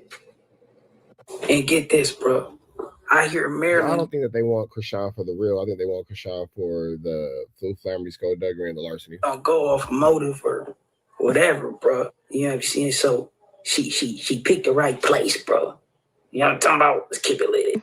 We know you killed Ronnie, though. You're evil. Chad, quit the conspiracy stuff, bro. I would have been locked up already if I killed that nigga. Motives. If that was really my baby father, does not bro. recognize motives. That's why y'all you're wouldn't know that. Like, I don't know what. Like, okay, I get it. Y'all only running with Not recognizing motive is crazy when an unalignment goes on. y'all see, but y'all only hate me, so y'all just be playing like y'all just playing. Blueface insinuated that you killed Ronnie and you a setup girl. What you have to say about that? I really did love that nigga Ronnie. Like we was tight. I grew up with him. I used to live with him and his family. We fell out because he fell out because of the clout and the money. Like, he wanted money, he wanted clout. I cut all ties for it. When I cut all access, he retaliated. Because I was still when we stopped dealing with each other, I still was his friend. And then while I've still been his friend, at the time when I did smoke weed, he was my plug. Eyes got big, just like when I'm up. All right, bro. Yeah, they suspicious of you. Not only that, the story keep changing, bro. Or keep, it's like you throwing fake blims at him. Like, yeah, if he wasn't dissing my son, he'd still be around. But Jason Lee was on her bumper. You come in here prepared, knowing where we're going. They both came in here and spoke about the Ronnie situation. But the reason why I bring this, another way for them to smoke. But let me say why I bring this up. Right. I was just recently traveling, and somebody said to me, "Do you know on TikTok they're putting all your interviews together and saying that Chrisean had something to do with Ronnie's death?" And I wanted to make sure I gave you an opportunity to clear it up because I saw you recently online where you were talking about it, and we haven't talked about it. Latifah was here, Tasiki and Blueface were here, and both of them seem to be kind of building this narrative that you're a setup queen or that you would set somebody up, and that Blue has said you've done it to him. He's making that up because he's mad. Okay, so do you want to clear the air on them saying that? I don't know. It's like people just, when they don't identify well with themselves, they just start picking. Like, if I killed him, I would be locked up right now. Like, there's no getting away from a murder. Like, everything is on the internet. Mm-hmm. Karan, he was in the streets already. He sold drugs. And then while he robbing people, he was going viral, like falsely claiming my son and stuff.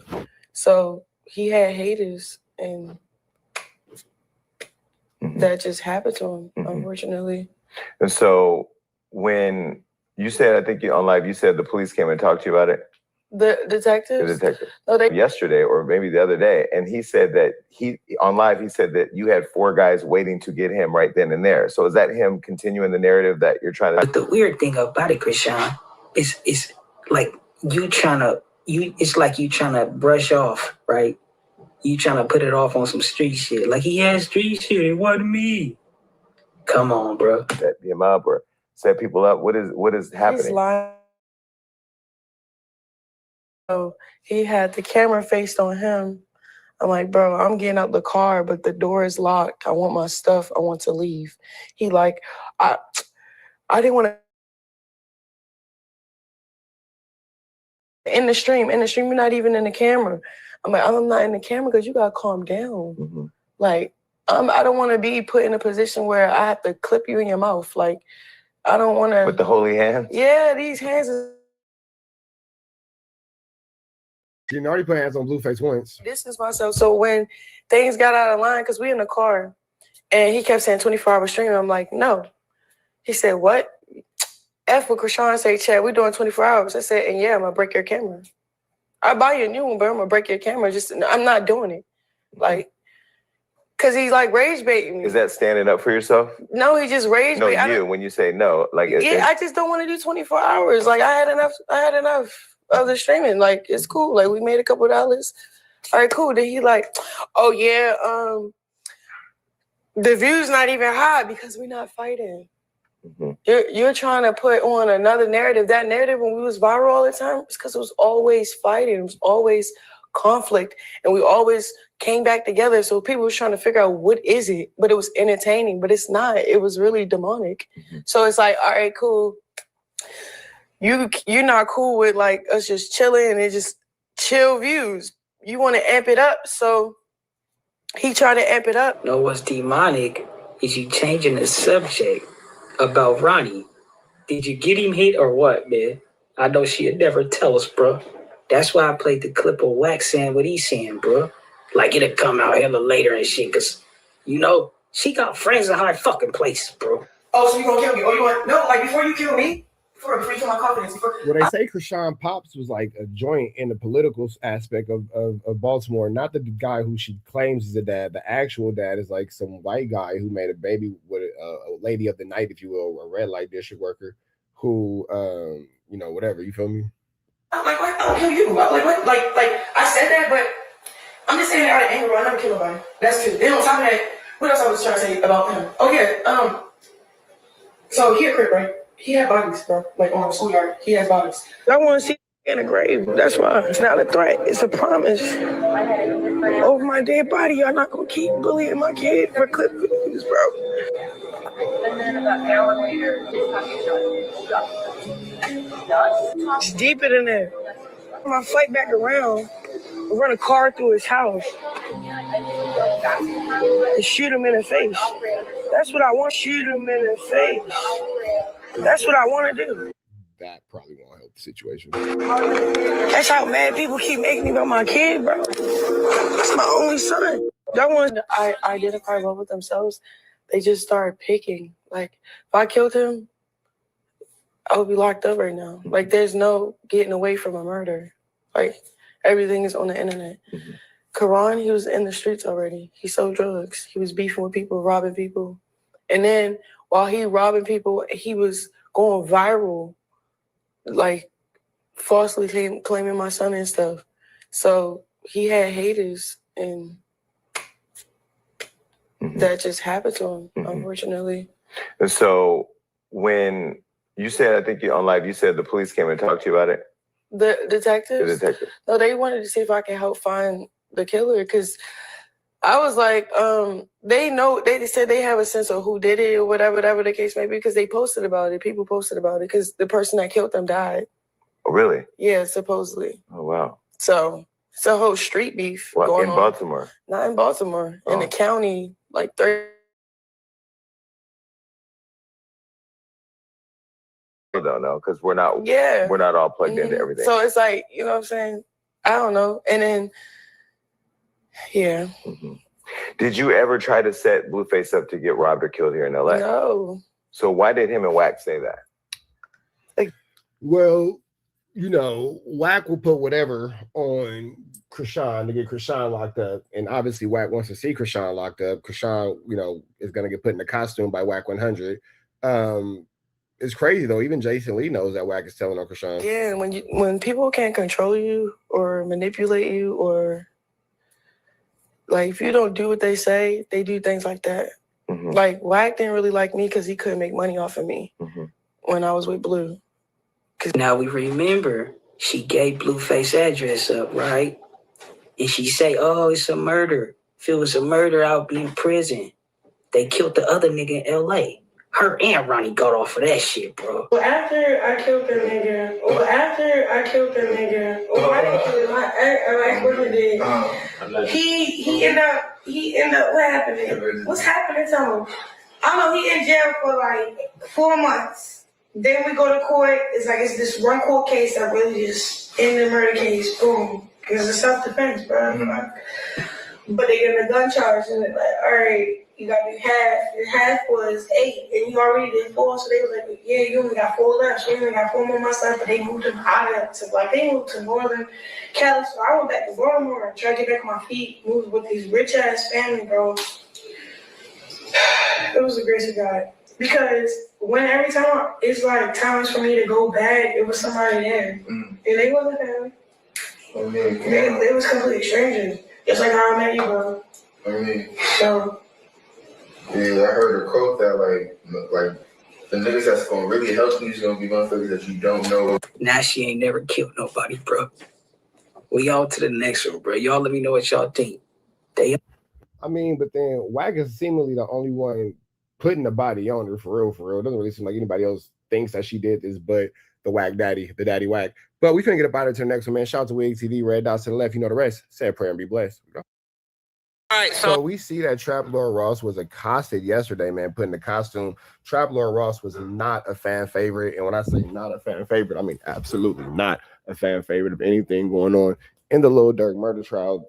They're saying that Trap Lord Ross is being accosted by Lil Durk's PR team after they ran down on him after he gave some false information and gave some false tweets. You have angry Lil Durk supporters and fans on Trap Lord Ross's head because they're saying that he's a snitch, he's doing the police work.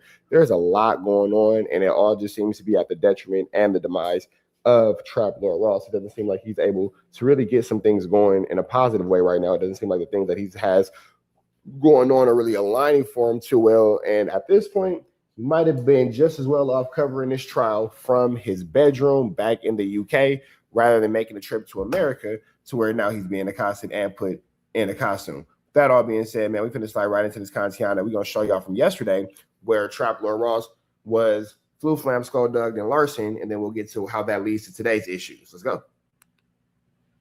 Outside the court, we got the Free Dirt Brigade right here. All right, they're doing their thing. You see what they got going on, man. They see what they got going on. Okay. So you know what's funny?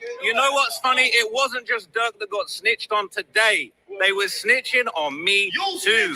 A bunch of people lied and said that's my favorite part. You snitching, ninja. I was wearing Meta glasses in the courtroom when I wasn't. They tried to remove me. They questioned me, but they saw that I was not wearing Meta glasses. So it seems like Dirk supporters might be bigger snitches than they're letting on. So I don't know if any of these folks here are snitches, but I just saw Jam's testimony. People talking about I'm the police, but I just saw the biggest cooperator in this case reporting and giving his opinion on a whole bunch of crazy things. So they got all this energy for me. I ain't heard nobody mention Jam once yet.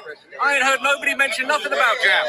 I don't know what Jam got going on. So I've got all of the info about everything that Jam had to say. We got a lot of emotional people out here talking a whole load of nonsense, okay? So it is an absolute mess at the courthouse. They're snitching on me. They're snitching on Dirk. It is an absolute disaster out here. I can't believe the state of things out here outside the courthouse. So look, I'm going to give you guys a whole bunch of updates. Trap Lord Ross looks exhausted. He's trying to be tough. He's trying to be funny. He's trying to maintain the character. You can see the exhaustion in that man's face. I'm going to update you on absolutely everything that happened. FO update is crazy. I've got everything. They trying to hide the truth. They trying to hide the truth, man. They don't want me to speak the truth. They're going to be pissed when you hear what Jam had to say in the courtroom. It was insane. Jam had a whole lot to say, and these guys are going to be very, very mad and upset when they hear what Jam had to say, because Jam absolutely cooked Lil Durk in that courtroom. They went crazy. They tried to get me out of the courtroom. Brian Steele had a meltdown. He was trying to call a mistrial, and they was not having it. There was absolute chaos going on out there, and everybody is mad. Everybody is pissed. Everybody is upset. So we're going to get into all of it. I'm going to give you guys a whole bunch of updates. I'm going to let you guys know everything that was going on. And none of these folks out here, none of these phone M's are going to be able to stop me, man, because it's freedom of speech, freedom of the press. I got a press pass. They can't keep me outside the courtroom. And it's a whole load of nonsense going out here. Durk's team can't stop this. They ain't going to stop the justice. They ain't going to stop the situation. They definitely ain't going to stop me reporting. So I will be back with a full-blown update for you guys very soon. But for now, I'm going to wrap this one up here and let you know what's going on. They was trying to say I was emotional today, but look at the state of it. Look at the state of it, man. The clout chasing is out of control, but who's got all the motion over here? I don't know, but I'll see you guys in the next video. It's crazy. Peace. So that's, all right, so that's Trap Lord Ross from yesterday. Now let's get into what's going on today, because today he's been accosted as well, it seems like. So as you can see, it says threats to my life for covering Durk, honestly, but I will not be intimidated. Back again for Jam's day 2 testimony. So I guess Trap Lord Ross has been accosted again. They said that Trap Lord Ross, well, he's saying that, you know, people are on his head, people are on his helmito, making it uncomfortable for him to cover this case. Now, Trap Lord Ross does have freedom of press. Trap Lord Ross does have freedom of speech. Although not a United States citizen, he is here on a visa where he is covered and protected by the United States of America. With that all being said, he is allowed to, you know, speak freely as he so chooses to. Now, freedom of speech is not freedom of consequence. With that all being said, Trap Lord Ross, you want to handle things and you want to go about it the American way, that's cool. But when the Americans go about it the American way, you know, it is what it is. Because with that all being said, man, we finna slide right back into this Kantiano so we can see exactly what's going on with Trap Lord Ross, because he's maintaining that his life is still on the line. Let's get into it. So I'm back here. I'm back outside the courthouse. You know what's going on, man. We're back here for Durk. This is day 6, I believe. But what's truly crazy is OTF Jam was on the stand at the end of the day yesterday. He's going to be continuing his testimony today. It's going to be crazy. Now, obviously, you saw me getting mobbed by Durk fans yesterday. I'm not going to lie. There's been a lot of weird stuff going on. I'm getting all types of DMs, all types of people threatening me, saying they're going to drop the low. Bro, you know where I'm at every single day, bro. I'm not scared of you guys. But at the end of the day, it is absolutely crazy. Everybody's trying to suppress free speech. I wonder if anybody's going to lie on me again today. All of these guys acting like they're tough, big free Durk. But I think some of you guys are snitching. You're over here talking to the courthouse staff, talking about he's wearing meta glasses. No, I'm not. Ain't nothing meta about these glasses at all. It's cap. You guys are snitches and you guys are liars, bro. And OTF Jam is up there, you know, doing his thing, informing on Durk. And you've got people in the courthouse that are literally trying to tell on me. It is absolutely insane. It's insane. And look, I just want to remind everybody, bro, I'm a civilian. Yeah, I'm out here. I got security. People are keeping me safe. But at the end of the day, bro, if you're really that much of a crash out, do you want to threaten me? You want to come and hurt me? You want to come and try and intimidate me on courthouse grounds on a federal building? Bro, you might meet Durk. You might be in there with Durk very soon, bro. And I'm a civilian, bro. I'm not trying to say anything other than if you're really out here threatening me, if you're threatening to commit crime on federal grounds, bro, I'm probably, you know what I'm saying? I'm probably going to you go meet Durk. You're going to be meeting Durk soon if that's really how you want to go about it. But, you know, it's super disappointing to see how kind of Durk's team have been moving, how other people have been moving. But at the end of the day, nobody is going to stop me. I'm going to keep telling the truth. I'm not going to change my stories. I'm not going to water it down because all the free Durk fans are salty. Everybody that was in the courtroom saw what went down, and everybody that's on the free Durk side of this is scrambling to try and find a way. How can we try and clean this up for Durk? How can we make Jam snitching on Durk and giving the most intense negative information, literally pointing at Durk, saying that he was involved in this murder? The Durk fans are in shambles, and I'm just keeping it real with you guys. If Brian Steele takes the stand takes the podium and starts cooking jam and turns things around, I will tell you that. I'll be the first to tell you that. Everybody was on to me saying, you lied yesterday, you lied. No, I didn't. The prosecution made a certain angle, which I broadcasted, and then Dee Dee's lawyer clapped back, set the record straight, and I broadcasted that too. People want to cherry pick. So everybody that was on to me yesterday talk about you lying, you lying. I need to see posts from all of you about Brian Steele lying. Brian Steele said that Quando Rondo dropped a song saying that he anointed Lil Tim as King Tim after King Von died. Lie. Cap. None of you are going to call out Brian Steele for lying. Brian Steele out here calling King Von K-Von Bennett. Nobody going to talk about that? Oh, okay, nobody going to talk about that. And he kept saying that King Von was murdered. King Von was not murdered. He was killed in a self-defense situation.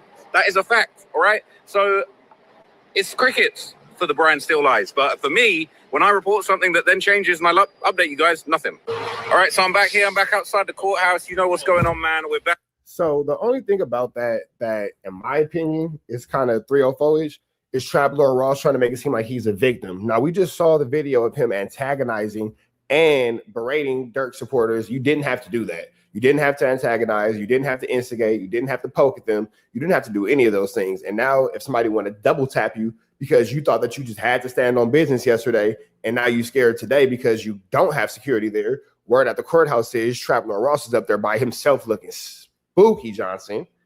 I ain't going to show the video of it because that I'm sure is some sort of content community guideline violation, but it's a video. I got it. And Trap Lord Ross is looking terrified at that courthouse by himself after not having any security to, hold down a situation that he put himself in as a result of yesterday. But with that all being said, man, I just think that Trap Lord Ross, like I continue to say, needs to be a lot more careful, be a lot wiser and a lot more careful. A lot smarter about how he's handling the situation, because again, you are playing with the powers that be, and the powers that be, are what they got. You feel me? So with that all being said, we finna get up out of here to the next one. Red dots to the left. You know the rest. Say a prayer and please be blessed. We go. You know who co-conspirator 4 was? Now it's interesting that they're talking about this co-conspirator 4, and they'll say that it's Duty Low, but we know that Wack 100, it's 1-2 stepping like Sierra. Wack was saying that it was a brick baby, and when it comes down to this whole little back and forth, blah blah blah blah blah blah, we know that Wack has been very boisterous and very adamant about it being brick baby. He was very aggressive saying that it was a brick baby. He has been very boisterous about it being brick baby. It wasn't. Wack has actually gotten brick babies wrong all the way down to the core. He said that brick baby was gonna snitch on Big U. That never happened. He said that brick baby was co-conspirator number 4. That never happened. He said that brick baby had bodies for Big U. That never happened. He said that brick baby was gonna be caught on camera going crazy for Big U. That never happened. And we have him talking about it with academics. So before we go into the clip where Wack is putting it on brick baby, let's see what he's saying now and how he's trying to switch it up before we show his past flu flammeries. Yeah, I said it 5 days ago. I told everybody co-conspirator number 4 is Duty Low. I told everybody 5 days ago. Where the hell you know that? Because he told me on my FaceTime. Academics knows Wack just be lying. Like, he just knows that Wack just be lying. Okay, this nigga told you on his FaceTime, Wack. This nigga got, so Duty Low knows Wack and call Wack on FaceTime to give him all the information. You feel me? Okay, got it. What? No, hold on, but they said the story is he knew a weed man, and the weed man told him, hey, Quando about to buy some weed from us. So whatever it is, and he used that location. He said, oh, we know exactly where that nigga at because he leaving out of this hotel to go buy the weed.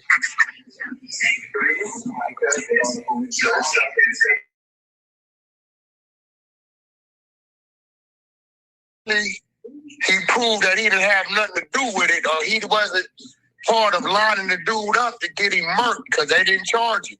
Once they picked the jury without charging him, he was good. Yeah. No. Boy, you don't think they could come back around? Nah. You don't think they could come back around and charge him? Charge him for what? Shit. They said they did a subpoena on the iCloud. You never know. You heard what Dirk said. Delete my iCloud if they on me, though. He said, there's no point in getting a lawyer if your homie told. No, I mean, listen, bro, them rap bars, bro. That's like the Bible. I ain't gonna lie. Like he's spinning right there. The only thing I was saying to him, apparently, Jam looked him in the face, chuckled, and pointed at him. That don't sound crazy? Yo, Wack, you right. These killer rats is insane. Hey, bro, you got a killer rat where they can still commit crimes and then bait you into committing the crime where they can tell on you about it and get paid. This is insane, Wack. Hey, this is the world we living in, bro. This is definitely the world we're living in, where these guys come on the internet and they say one thing and then they be about another. Now, we do know that Wack is king of flipping his story, king of switching his story. We do know that Wack will, tell blatant lies and just, mistruths. But with that all being said, let's take this to the blast in the past where we can see where Wack was talking about Brick Baby. See Wack sitting down with Vlad TV, and Wack says, we got the content. Here's proof of Wack 100 lying saying Brick Baby was co-conspirator number 4 and Dirk, while who was also snitching on Big U. Now, this situation is crazy because Wack ties a lot of crimes to Big U and Brick Baby in this situation. And it's wild because none of these crimes are actually attached to either one of these individuals. So for Wack to have put all these things on these individuals and on these people definitely would count as, police report or investigative reporting or open source reporting by Wack 100 at the detriment of Big U and Brick Baby. So let's just go ahead and go into this Contiana and see exactly what's going on. Yes. This murder happened at the Beverly Center across the street. Oh, Lil Pop. Yeah. No, I understand that, but the Lil Pop murder, which was supposed to be the Quando Rondo murder, was in retaliation to King Von getting killed. For that. Okay. Yeah, that's what I'm saying. Yeah, who's the first one to get mentioned of that? What do you mean? One of your guests. We all thought that was a bad drug deal, weed deal. You know that. The world thought that shooting was a bad weed deal between some Armenians or Persians. That's what the world thought. And it's crazy because the Armenians, nobody thought that, but the Armenians have since been picked up with a federal indictment because of Wack 100 saying this. So that actually happened, but let's keep going. Okay. And it wasn't until February of 2023 that Brick Baby goes on the internet with Flacco and says, out of nowhere, the world is oblivious to this. We've tied this to a bad drug deal. Remember the story that an arm reached over Quando and shot him? That was the story, right?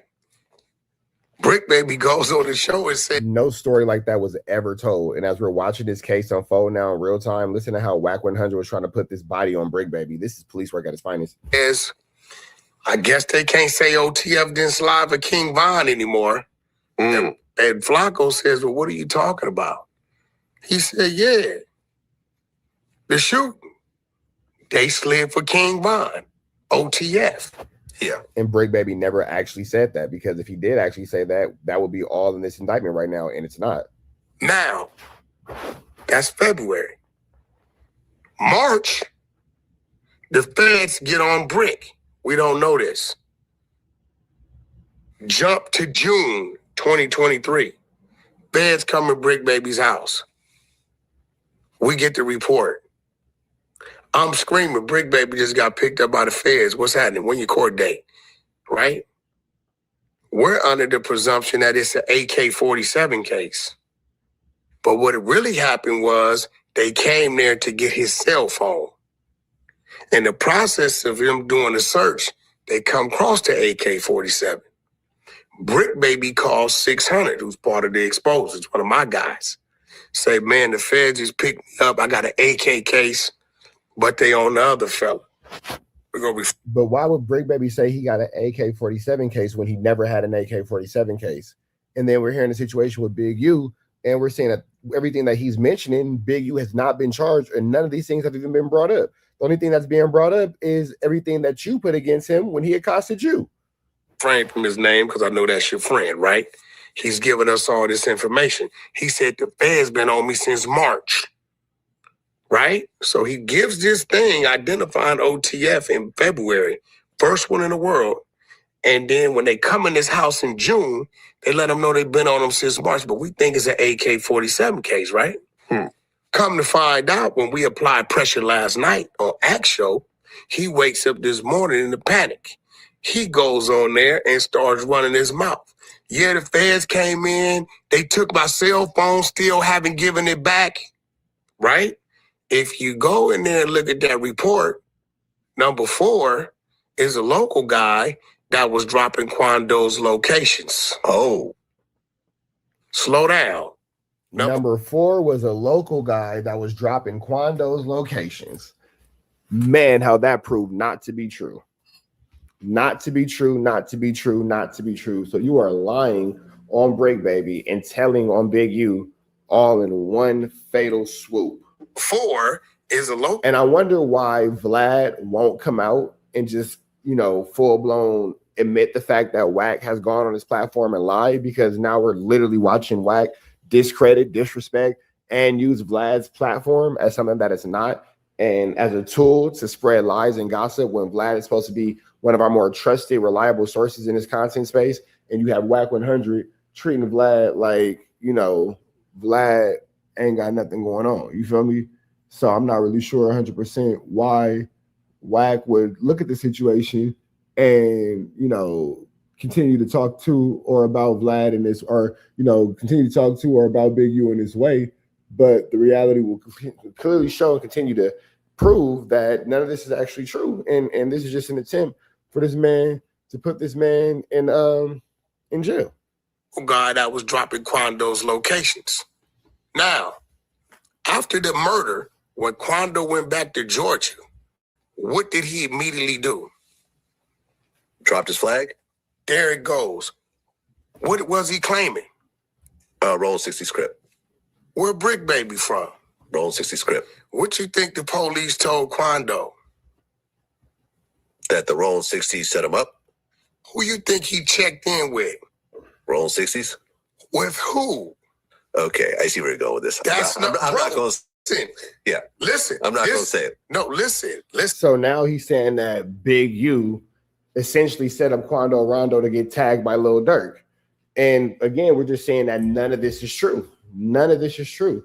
Wack is trying to say that Big U was tapped in with the Chicago guys by way of Brick Baby, and all this stuff is happening. And we're just saying that this is just 100% just false information. He's the one that everything I'm saying, he said. Go pull it up. Him and Flacco. Nobody knew anything about it. We wasn't even factored in OTF in this.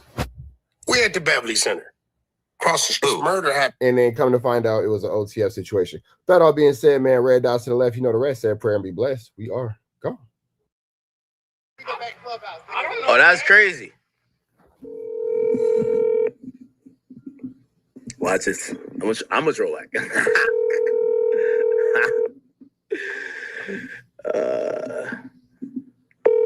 If Wack don't answer the first two rings, Hello? Wack, what you doing? What up, bro? Who this? Ash? Yeah, where you at? Fucking numbers. I'm watching these dudes, man. I got at the bathroom. They bringing the You watching these dudes, huh? Leave it to Wack 100 to be dude watching. koozie tub up in Bobby. You got that bathroom job is a motherfucker. What's up, bro? Hey, I'm watching some shit at the courthouse. You got goons out there? Huh? You got some goons out at the courthouse, the federal courthouse in Cali? Look like that's the Muslim dudes. It look like. Nah, I'm watching a stream because, I've been covering the Ain't no goon. Any goon go to the federal courthouse is the police. No, hold on. Nah, there's a nigga. That's why you be up there. Because I'm watching a nigga stream. He out there. So the nigga just started setting it off on you. Be like, man, actually, fuck Wack. That nigga, he said he chased Future in the airport, blah, blah, blah. And the nigga walked over. Academics is not coming off of this Future in the airport situation. Academics wants Wack locked up. Police, he ain't no. No. Hold on. A nigga walked over him. Going to the federal court building. No. A nigga walked over to him and be like, yo, Nigga, what's your problem with Wack? Wack cool. Nigga, he toned it down. I ain't gonna lie. Like, he checked him real quick. Yeah, ain't no goons going to no federal court build, my nigga. Nigga, you a different type of goon, nigga. You a goon on steroids around this motherfucker, man. Hey, wait, have you seen this case? Oh, man, this is bad. I don't know. Man, nothing when it comes to our round table, but my man Trap, he got a little beside himself, but I don't think he meant to do it. I agree, but I'm watching this stream right now. But what he said was, they surrounded him. You gotta send some people down there with him. Yo, that nigga Trap, hey, let me tell you something. That nigga Trap, he got out that shit. Listen, boy, Trap would have been a cold tailback. He slipped up out of that motherfucking crowd. He like, hey, man, I gotta go. But what they was asking him to do, it was fair. Notice how Wack got away from that Future conversation quick, fast, and in a hurry. It was on camera, so Trap did what he was supposed to do. But I think what Trap went wrong is when he said Little Durk is blaming Vonnie for everything, right? Which, when I looked into it, it looked like Vonnie copped to a bunch of shootings and murders and shit and said, Little Durk paid me and had me do it. And I think in response, Little Durk's attorney said, Little Durk don't know nothing about the murders, the shootings, didn't tell Vonnie to do it, and didn't pay him. When Trap said Little Durk blamed Vonnie for everything, it kind of put out there to the world like Little Durk is pointing the finger at Vonnie, which all he did was respond to, that's a lie. I ain't telling niggas to do nothing. I don't know nothing about nothing. And I don't think Trap did it. Did you forget about Trap? Did you hear what Jamie the Bull did today? Did you hear him? Oh, wait, 1 year ago. Wack, you ain't know this was gonna happen. You ain't know this was gonna happen. Said what? I said, listen, the nigga sent me word that he telling. I said it. All of Chicago told me I was hating on Chicago. I said, look, not only is Jam said he gonna tell, 2-3 more of them niggas gonna tell too. I said it. Everybody said Wack running his mouth. Nigga, this is what it is. Jam already said word a year ago. He taking a stand. I told the world that. Wack. He was supposed to interview with me from the joint, Wack, but it didn't happen. First 15 minutes on the stand. You know what he said? What? Hey, I got 3 bodies. He described the bodies. He said, my first drill, I shot the nigga. I went with my OG. My OG looked at me and said, so you not going to finish him off? You know, he going to be a witness if you don't. He said, I shot him in the head. Yo. Well, listen, he already done copped out and took a deal to tell everything he know. You get what I'm saying? And I hope the kids listen, when you hear these rappers talking about all this stuff they doing, listen. Damn it. There ain't none of these niggas. You see what it is? I've been denouncing these niggas for years.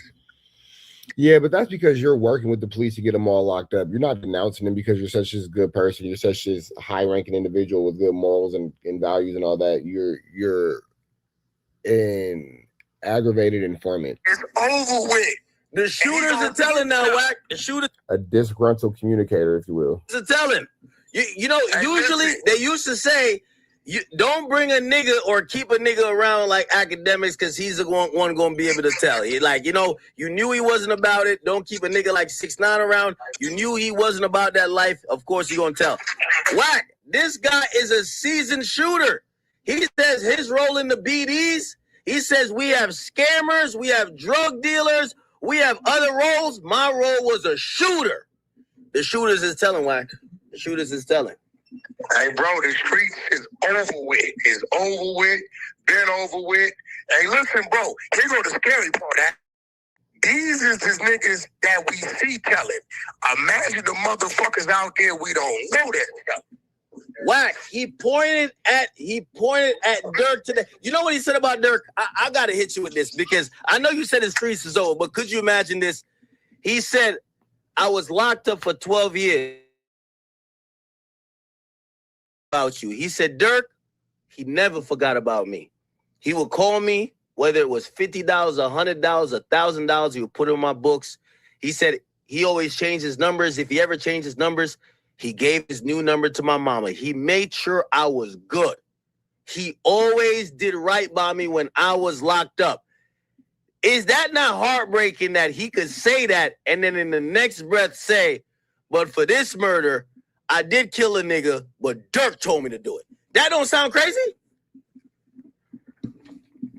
Hey, look, bro, the bottom line of this shit That is pretty sick. I ain't gonna lie. That's pretty flu flammers. is that, bro, you think this is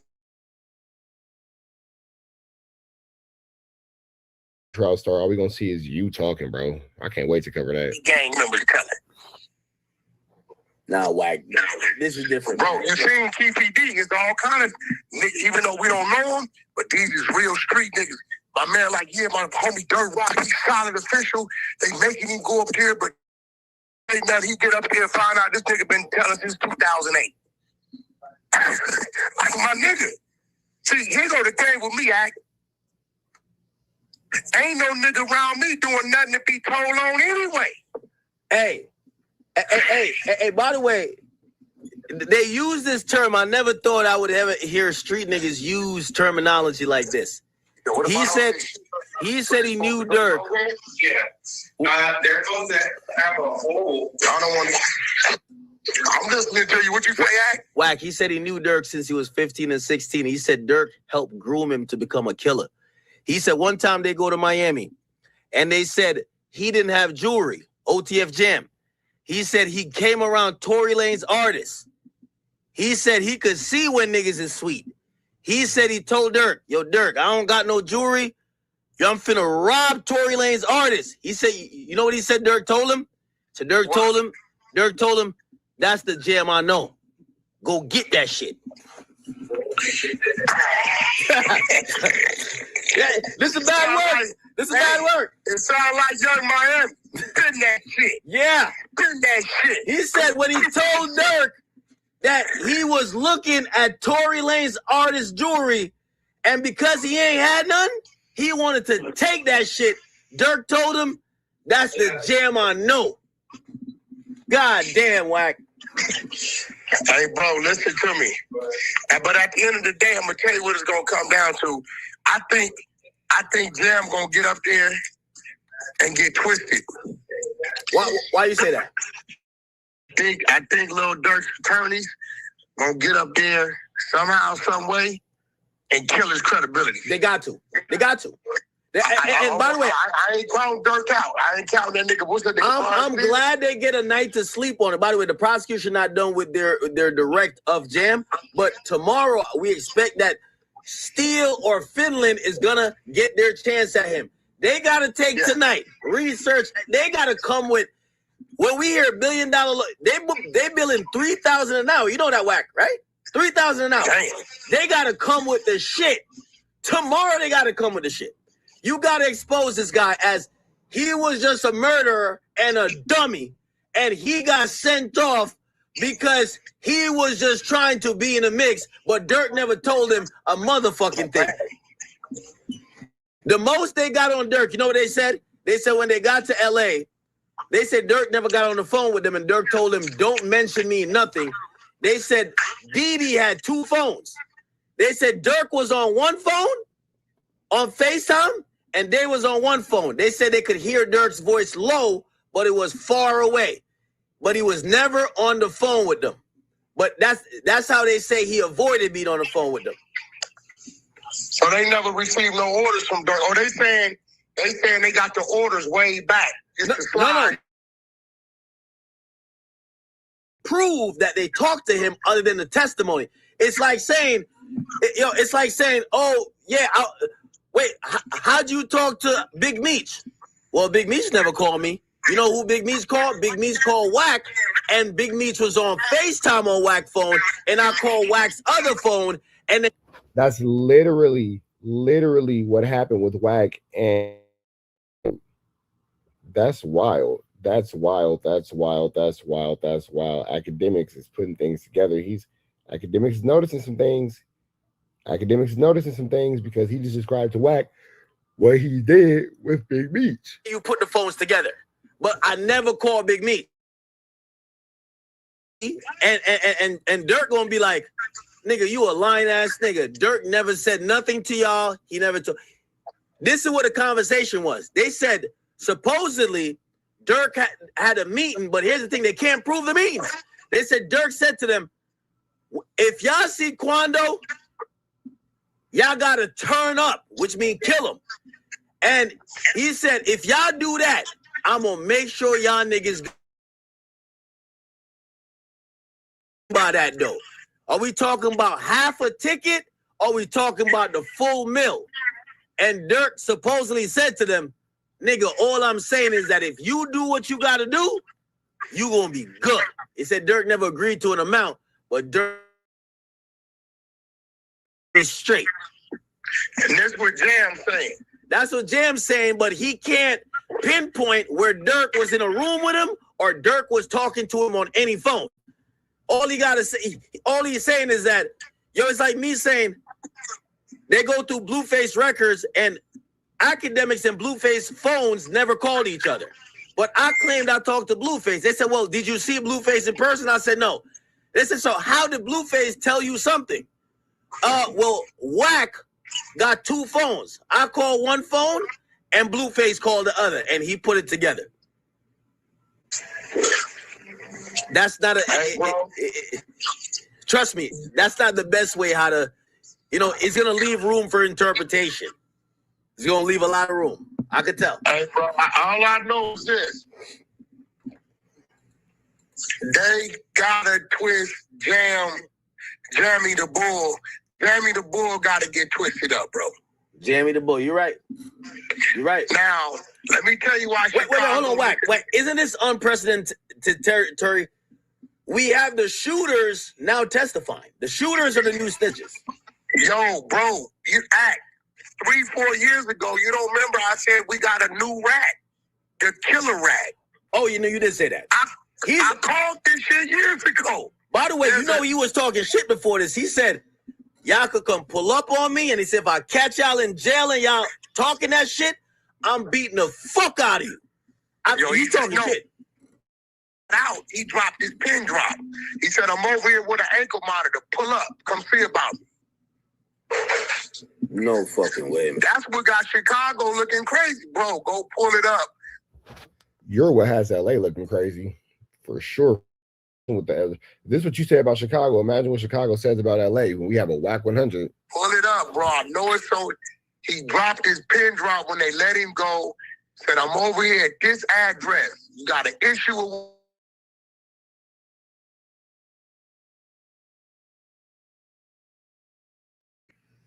So what I'm telling you is this is influencing the other mice and mouse to become gangster rats.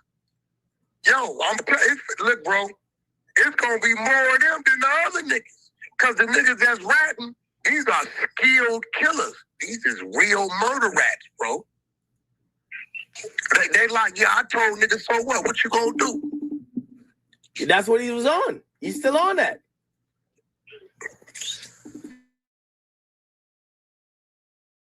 On this. He said, I hear what he posted online, but let me tell you how it works. I don't care what that nigga is saying. He can't walk no yard after telling on Lil Durk. Niggas is gonna check that paperwork. That's one of the niggas that people love, especially in the feds. All that shit he talking about online is cool, but ain't no rat walking the yard with his paperwork dirty after telling on Durk. Do you agree with that? Well, here go the thing. Jam already did his time. He's not in custody. We don't know where he's at. What do you mean we don't know Where is Jam coming out of custody or is Jam coming out of witness protection? where he's at? When he got released a month ago, he dropped the pin drop of where he was staying. No, I think he capped about that. No, today when he showed up in court, they posted a picture of it. He's in prison. It's a tan outfit. Yeah, he's still in custody. He's still in custody. He's in custody. Yeah, I think he was capping about that, and people were actually saying he was trying to figure out who's the niggas he gonna have to take care of.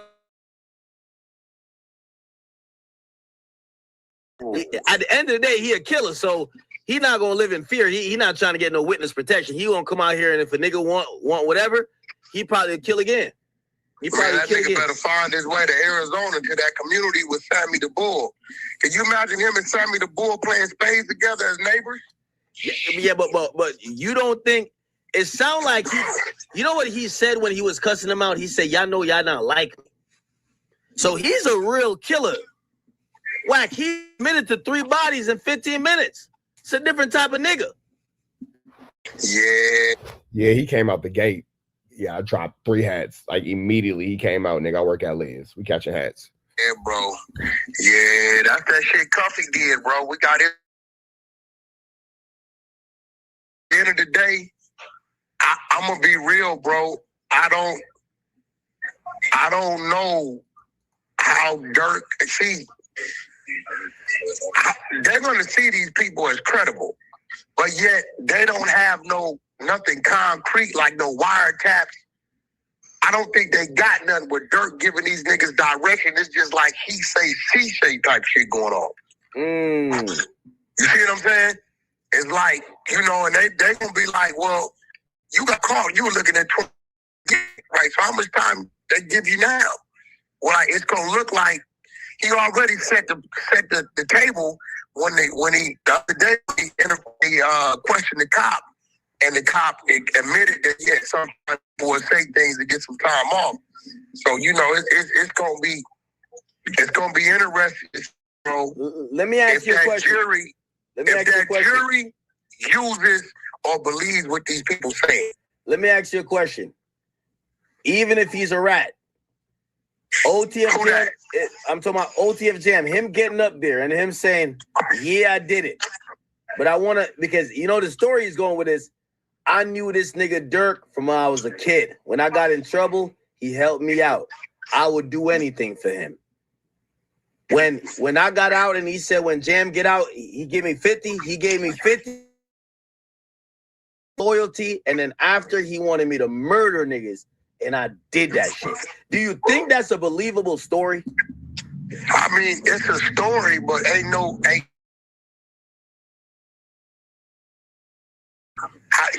gotta show something. He gotta have something to show. Dirk gave you them orders. See, remember when they got John Gotti? They had John Gotti on wiretap in that old lady's apartment talking. So all that was crossing with Sammy. They don't got Lil Dirk talking about, you know what I'm saying? He gave a nigga 50 to do nothing. That's what he's saying. Well, here's the thing. Maybe they got that. We're going to see tomorrow. But so far, they went as far as he said, and this is why we use the word grooming, because he said let OTF Jam tell the story. He was sculpted to be Lil Durk's power. They made him into this. He was, you know, basically manipulated and masterminded into being this skullduggerous and larcenous individual. Young kid, he said he got blessed into the BDs at 9 years old. He said he learned the 3 rules. The 3 rules says sacrifice your life for the gang. He said everything he's ever done, he said they used to go to weekly meetings. He made sure he followed every rule. To him, being in that gang was important more than anything else. Then him and Dirk start having a friendship. Dirk start doing that he will help him out, and he was someone who he looked up to and he cared about. And he said at that point he started going on. He said the first time, he said he shot at about 20 people. The first time, he said they put a gun in his hand and they at a random car. And he said they didn't tell him why. They said just do it because, and he shot at the car. Yeah, that's crazy. I don't know what the fuck's going on with that. No, well, I think it's to kind of explain gang life, to say it's irrational. It's some shit. That ain't. I don't know that, bro. Look, they do that in New York. Yo, they'll tell a young kid who wants to join a gang, hey, you gotta go cut that woman. You gotta. No, I know that because I remember back in 2010, K. Slay called me, and the people was out there cutting women on the subway for gang initiation. And he wanted me to address it on Hot 97 on the radio. But, like, I don't know. That's what I'm saying. This is why I act respectfully. Why would you be addressing New York gang politics on Hot 97 on the radio? That doesn't make sense. You're from Pacoima. When I leave the West Coast, I don't fraternize. I don't even have a conversation about it. Because look, you just fired at a random car, bro. That could be anybody. What are you doing? But listen, that's their thing. Hopefully it's showing everybody, go the other way. It ain't too late. You seeing these dudes y'all look up to, y'all think is legendary. And the rules that they obligating you to, they breaking them. And then ain't nobody doing nothing to them. I urge y'all, go the other way, run for the hills. It should be no more hood days. Niggas better run for the Oh, because you can't go to your hood day now. Nobody can have a hood day. hills, bro. I'm telling you. I think what this is actually doing is basically it's normalizing the thing that says, to be honest, don't go down for the gang. You need to choose yourself. He's trying to go, or if you're not tough enough, get witness protection and tell on them niggas and get out of Dodge. Look to me like that's what they doing and act every year is more and more, and is less and less retaliation or repercussions for this shit. So, what you think the people gonna do that's sitting there looking at 20? I got 10 years left. Yo, them niggas told? Yeah, what they do to them? None of them niggas out here getting money. It's a bunch of them niggas. Them niggas is out here. Ain't nobody playing with them niggas. Shit, fuck that. I know some shit too. Hey, DA, let me holler at you. Bro, this where it's going. This where it's going, bro. Right, this is why they don't like you though, because rap music, gangster music is on the decline. You know you were supposed to crash out already that another nigga could have stitched on you, right? Yeah, but see, look, you got to remember, the only reason why I play the internet game because I don't do nothing in the streets. If I was still in the streets, I wouldn't be on the internet. Period. I don't do nothing in the motherfucking streets. I think that's what people don't know. I think they don't realize that I'm a legal guy.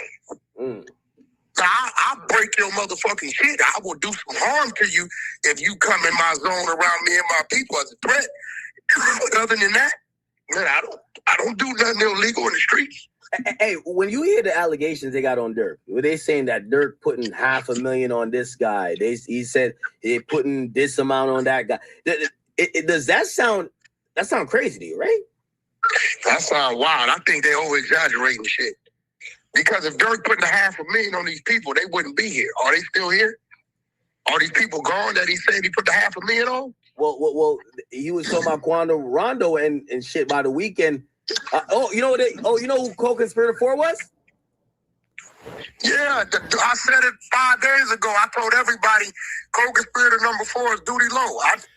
Yeah, but you also said that it was Brick Baby. So with that all being said, man, we finna get up out of here to the next one. You were so sure that it was Brick Baby and you're wrong. Red dots to the left, you know the rest. Say a prayer and be blessed. We go.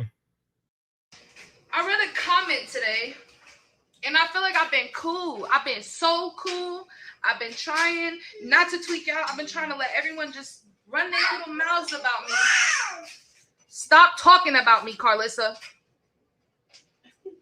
Stop talking about me. I don't talk about you. I don't talk about you. You steady calling me some crazy shit, talking about KKK. Now I see a comment, you talking about I'm the help. Stop talking about me. You too damn old to be talking about little old me. It's weird, bro. It's weird.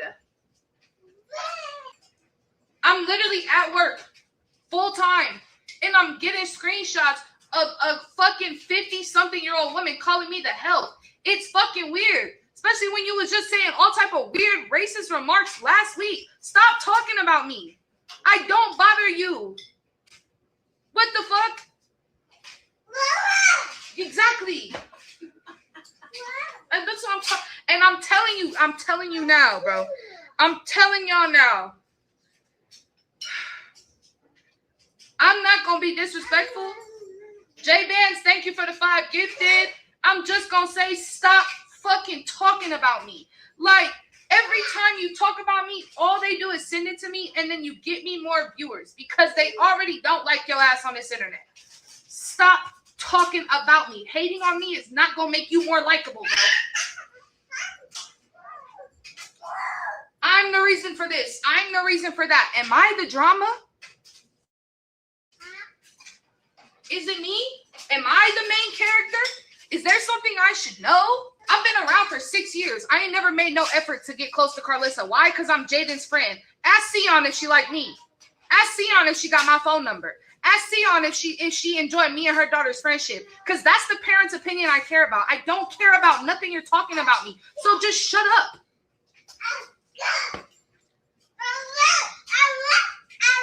Exactly. Yeah. You want that Mexican candy bad. Come here and eat this steak. I know it's clickbait and I know she wants a reaction, but I done told y'all this. And I'm going to say it the fuck again. In 7 days, I got to go sit by a gravesite and celebrate a 5-year anniversary of my best friend's death. Leave me the fuck alone before I really get to tweaking out. You don't know me. You don't know what I got going on outside of this bullshit ass circus that you want so badly to be a part of. You want to be a part of it because you birthed the creator of it. We get it, bro. Congrats. You're a part of it forever. Leave me alone. I got real life problems. I don't need to be worried about your fucking Instagram comments every day. It's annoying, bitch. Talking about everybody but your goddamn self. Look in the mirror and start talking to the reflection. The fuck? I've been overly respectful.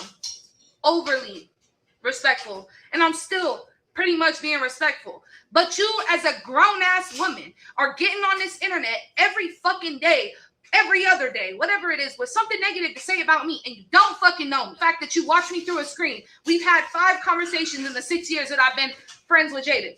I don't care to converse with you. You are not the main character, Carlissa. How at 50-something years old have you not learned that people have shit going on in their life? And eat. You haven't figured that out? You 50-something years old and knowledge don't come with experience. You haven't thought to be like, man, I don't know what this girl goes through for me to get on here and get to talking about she the KKK and she the help and she disrespectful and she sits up and lies and Jaden allows it and blah, blah, blah, blah, blah. Like, so what is going on? Do I run the program or does she run my program? What is going on? She run my program. What is going on? The motive is to stop me and Jaden's friendship. Congratulations, I'm not going anywhere. I'm the help because my homegirl feel more comfortable with me around doing her streaming shit. I'm the help. I'm the help because I help put money in her pocket to take care of your grandchildren. I'm the help. Disrespectful as fuck for no reason. Caught me on a good day. Caught me on a great fucking day because I'm really feeling it today and that shit just set me overboard. Don't care. Don't care.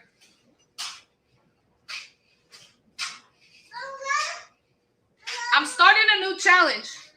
Everybody in this situation, post your college degrees. I'm going to text my stepmom right now and have her send me a picture of mine. Let's do that. Let's talk about college degrees.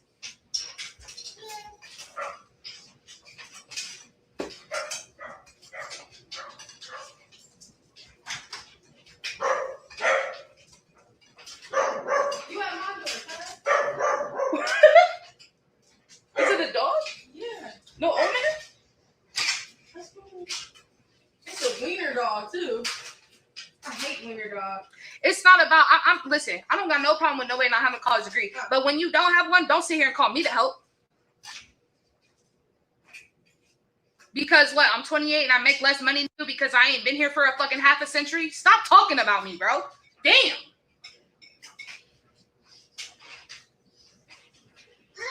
You don't know me. Talk about me and my son. You ain't never seen Quincy get on here and talk about us. You ain't never seen Quincy, and Quincy know all Jaden fucking business. You ain't never seen Jaden get on here and talk about us. You ain't never seen Quincy sit up there. If Jaden get mad and she want to say something about me or Blue, she gone too far. She have gone too far. And I say that's too far, and I say it's too far. But if she want to get on here and pick a bone with us, that's her right to do.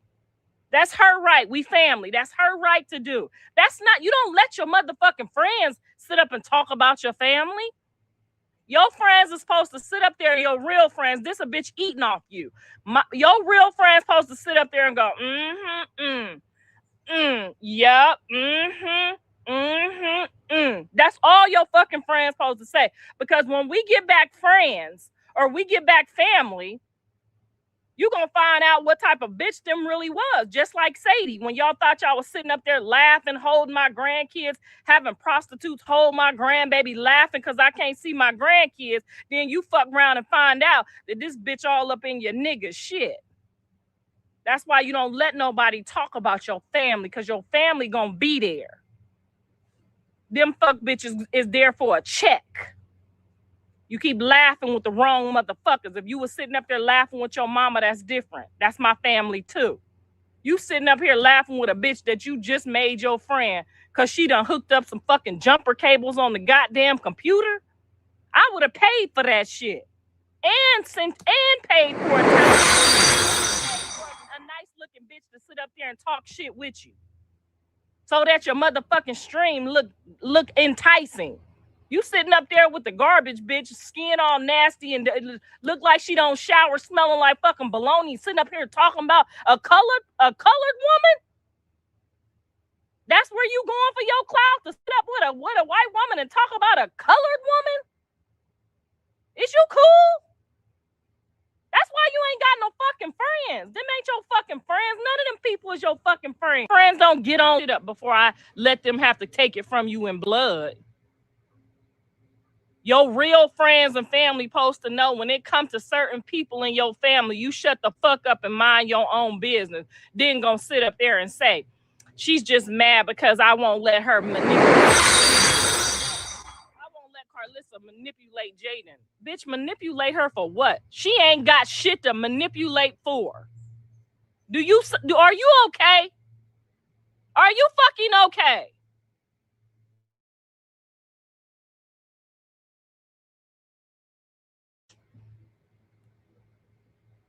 Don't get on this motherfucker and piss me off. Now, I've been enjoying my birthday. I ain't said nothing about you bitches. Now, if your clout running out, Jaden, and you need something to talk about till TMZ interview hit, that's fine. But you don't let no motherfucking trailer park from down the street hop on here because they done put a couple cords together for your bitch ass get on here and talk about me. Now, all she did was put some fucking cords together. That was like $1,000 to $2,000 worth of work. Okay? I could have paid the motherfucking Best Buy people to do that shit. You just gonna let a stranger get on here and talk about me? You done lost your motherfucking way. This shit going to y'all goddamn head. I can't believe this shit. I'm thinking I'm about to text her like, yeah, tell old girl to pipe down. Like, I don't want to go back and forth with her. I don't know her. I don't want to go back and forth with her. That's your level of bullshit, not mine. I don't talk to the fans no more. That's a fucking fan. Okay? Don't put me in that bullshit with her no more. I asked her nicely. She gonna say, well, you're talking about her. Girl, she done let the lady sit up at my granddaughter's birthday and talk about me. Like people wasn't gonna come back and tell me.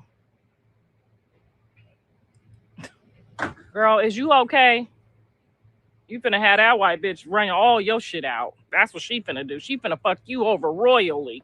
But she getting her shit though. You done let somebody play with your ass the last time and that bitch was fucking your man. Okay, you thought you and Sadie was cute, keeping the kids from me and laughing in my face. Turn around, they laughing in your face. You need to wake the fuck up and pay the fuck attention. Because ain't nobody gonna love you like mama love you. I don't give a fuck what they say. Ain't nobody finna love you like mama love you. And truth be told, please don't get me to get on here telling how I really feel, because ain't nobody did for you like I have. You be fucking running around here like Nevaeh. Person to go. Now, if Tokyo or Tia or somebody that's worth talking about me on this motherfucker talk about me, it makes sense. You just got a motherfucking IT tech talking about your mother-in-law. If it's one of y'all talking about me, y'all paying to talk about me. You just letting the motherfucker eat off a table. This why you don't got no fucking friends. This why you have to sit up with a motherfucking weirdo on the goddamn internet all day with somebody we don't even want to look at. This why. Because you think it's cool. That's not cool. How the fuck you gonna call me delusional when she didn't have nobody at all, not even her own mama, and they just all sitting up there like they don't fucking know, like they don't fucking remember. Bitch, I put you on your first airplane. You letting a motherfucking cracker bitch sit up there and talk about me on your goddamn live, talking about I was talking about her. I don't know her to talk about her. She looked like she motherfucking stank. She looked like she smelled like old bologna. I don't know her business to talk about her. But I know that people reported back to me that they was uncomfortable that you sat there letting her talk about me at my granddaughter party. I can tell you that much. I know the people that was there was uncomfortable. So fuck you and fuck her. And when you figure out how to get your people to respect your mother-in-law, then you call me. But until then, y'all can kiss my black ass. Both of y'all can kiss my black ass. And if you don't want me to be the grandkids, oh well. They your kids. They your kids. You decide that. But don't fucking call me talking about nothing else, about nothing, until you get your motherfucking trailer park trash in motherfucking check. Okay? Because I'm not about to sit up here and let now one of these bitches talk about you for clout. These motherfuckers wanted to get on my show and blow it up about you. You think I let the whole show go viral the way they wanted to talk about you? You think I let Nevaeh and Rila get on my live and talk shit about you? No, why would I do that? So why would you do it? And I know you talk about them too. And I still don't let them bitches talk about you. Get yourself together. She did fucking know. I just called that bitch. I'll post the text messages. Don't get on this motherfucker lying. That's what we not gonna do. Then the white lady gonna say, I be around Journey more than you. Bitch, you can never clock the hours that I clock. I don't get my grandkids for clout. I don't get my grandkids to sit up and be on no live with Jaden. I get my grandkids without her. For weeks, for days. Since they've been 6 months old. You can't never compete with nobody's grandma. Dumbass bitch. You just gonna let some strangers come up in here and just bogart and bully the clout. Bitch, I would have paid the IT person to come hook your shit up for you. From an irrelevant motherfucker. Y'all motherfuckers just be making up shit as you go. Now, if she got postpartum, send her home to her mama and let her get healed. Because you can't heal, she can't get healed over there. It's clothes and people to feed.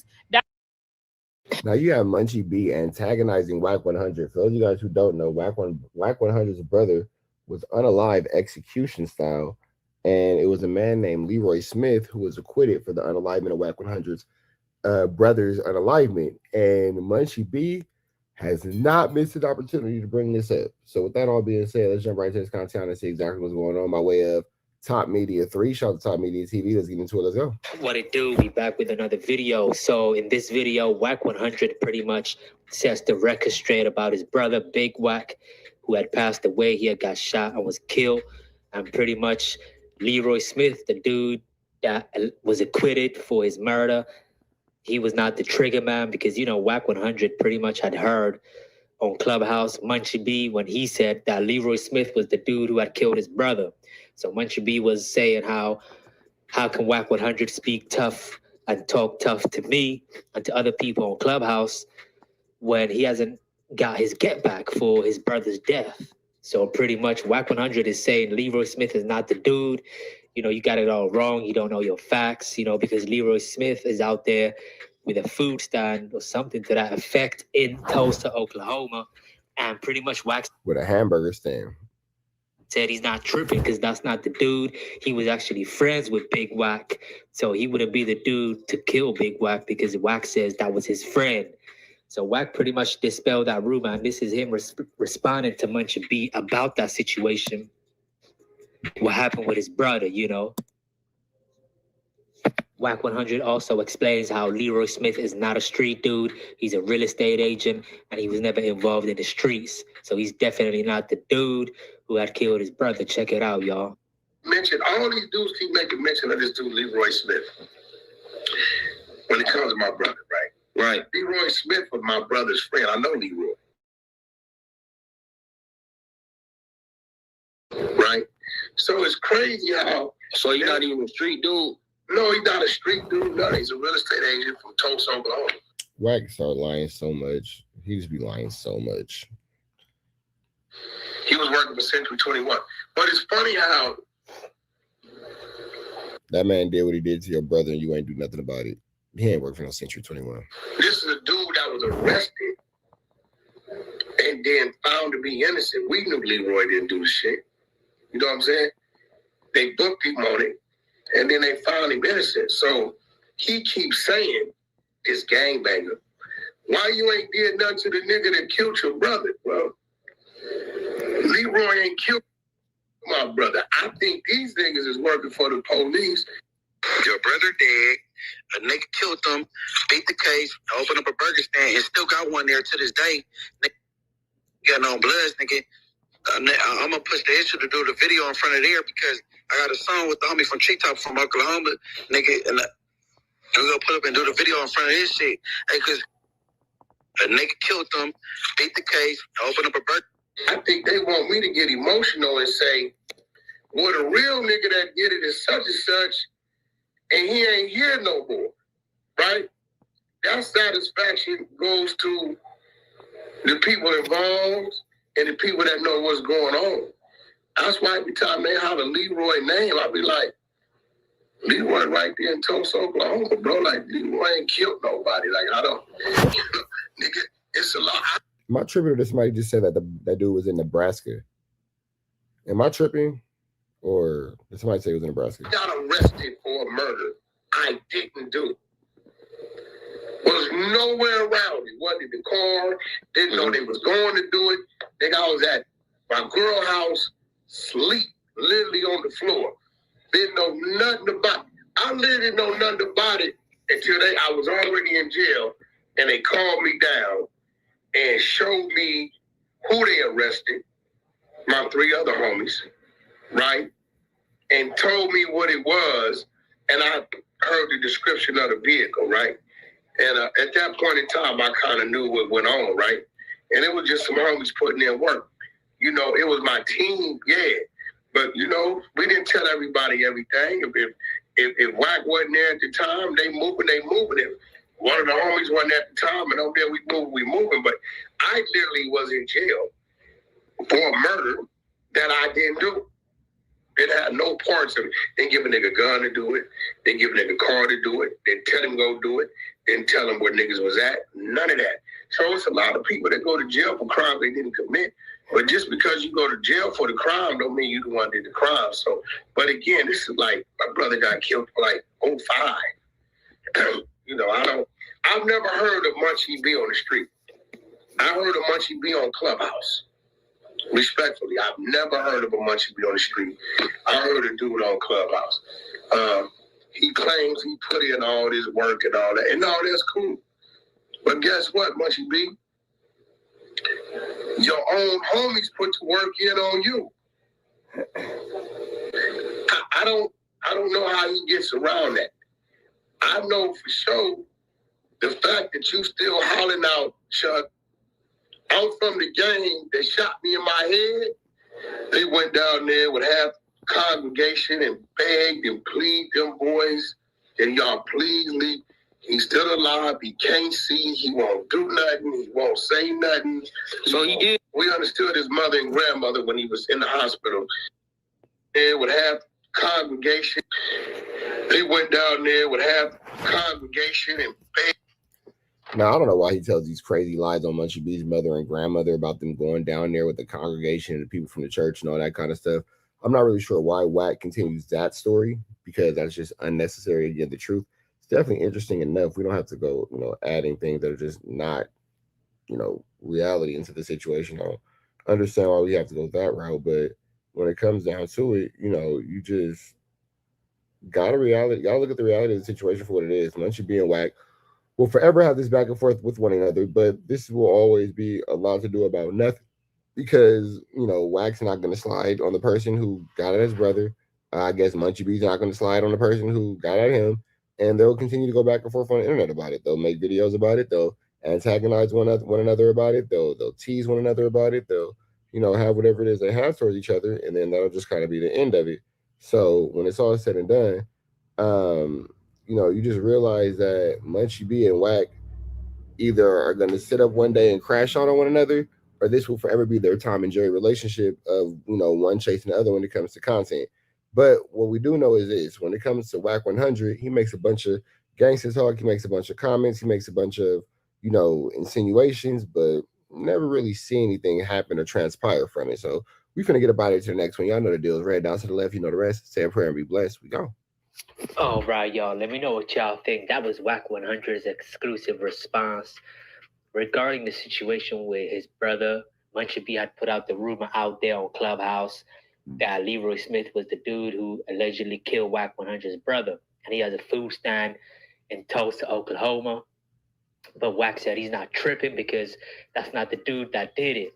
You know, there was newspaper articles out there also that was, of course, indicating that he was acquitted and that he might not be the actual dude.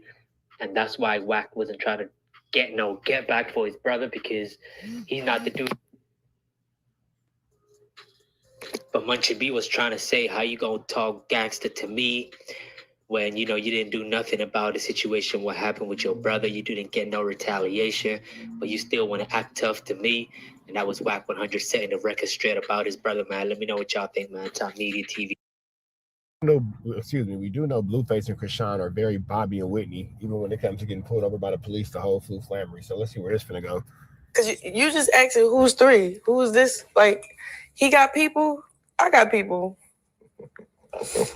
Where do three fit in that situation? Wait, but okay, but where do three fit in that situation? 3 is gone.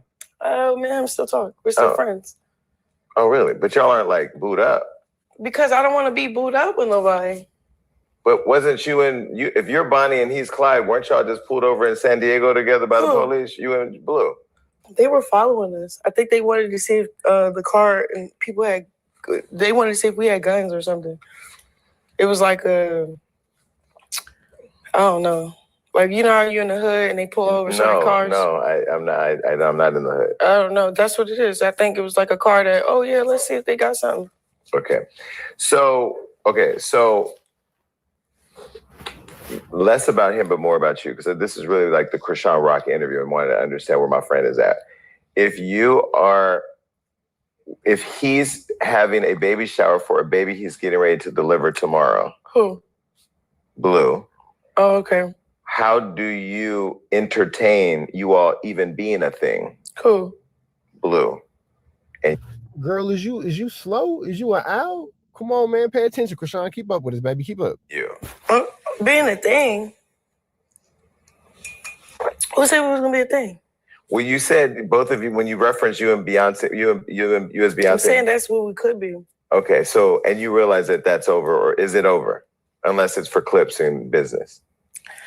No, it's over. Okay. It's over. So you were getting the Blueface tattoo taken off your face, but I'm still getting taken off. I have to go session to session to session. Okay, so that's still happening. Yeah. Okay. Yeah, that's a big tattoo, face blasted. And now, like that we're watching this in hindsight, it makes you wonder what illicit substances or narcotics that, you know, what was Chrisean on in that moment? What was going on there? I did like what 3-4 stuff. But you can't get frustrated me asking the question, because one day you're taking a. But wait. One day you're because you have Blueface here. I covered it up. And then you covered it up, and then you went and got it here, and then now you're taking that off, and then you may get it on your back, and then you may get it on your forehead like Amber Rose. But I didn't though. I didn't. Okay. So is this the last Blueface tattoo you will ever have? Yeah. And we can might go Crip Mac with the Blueface tattoo. Take this clip right here and put it in our storage, and know that there will never be a day ever where you will have a Blueface tattoo, even a blue face, even if it's a face of somebody else, the color blue, you'll put it black. Right? I genuinely love him. He's cool. Okay, but do you love you? I love me. Then why do you keep putting yourself in a relationship with a man who still continues to say that we're not in a relationship? Okay, but and I get what you're saying. I know where you're gonna bring up that baby. You're going with this. Where? I'm human. I'm still learning how to be self-disciplined and stuff. That's why I'm far away. Like I deal with it on my own time. Like Tell me where I was going to go with it, because I didn't finish my sentence. Because you're saying like, okay, so why are you putting yourself in a situation where there's a lose-lose situation? He's disowning your son. He's disrespectful. He's this. He's all of these things. What do you see in that? Like, So what I was you never had a toxic situation you've been Oh, in before? absolutely. Where you had like a connection where it's like you made the connection more important than what it's supposed to be, but you unintentionally did that? Yes, I wrote about it in my book. The title's called Toxic Ass. He was a Capricorn to date. I don't date Capricorns.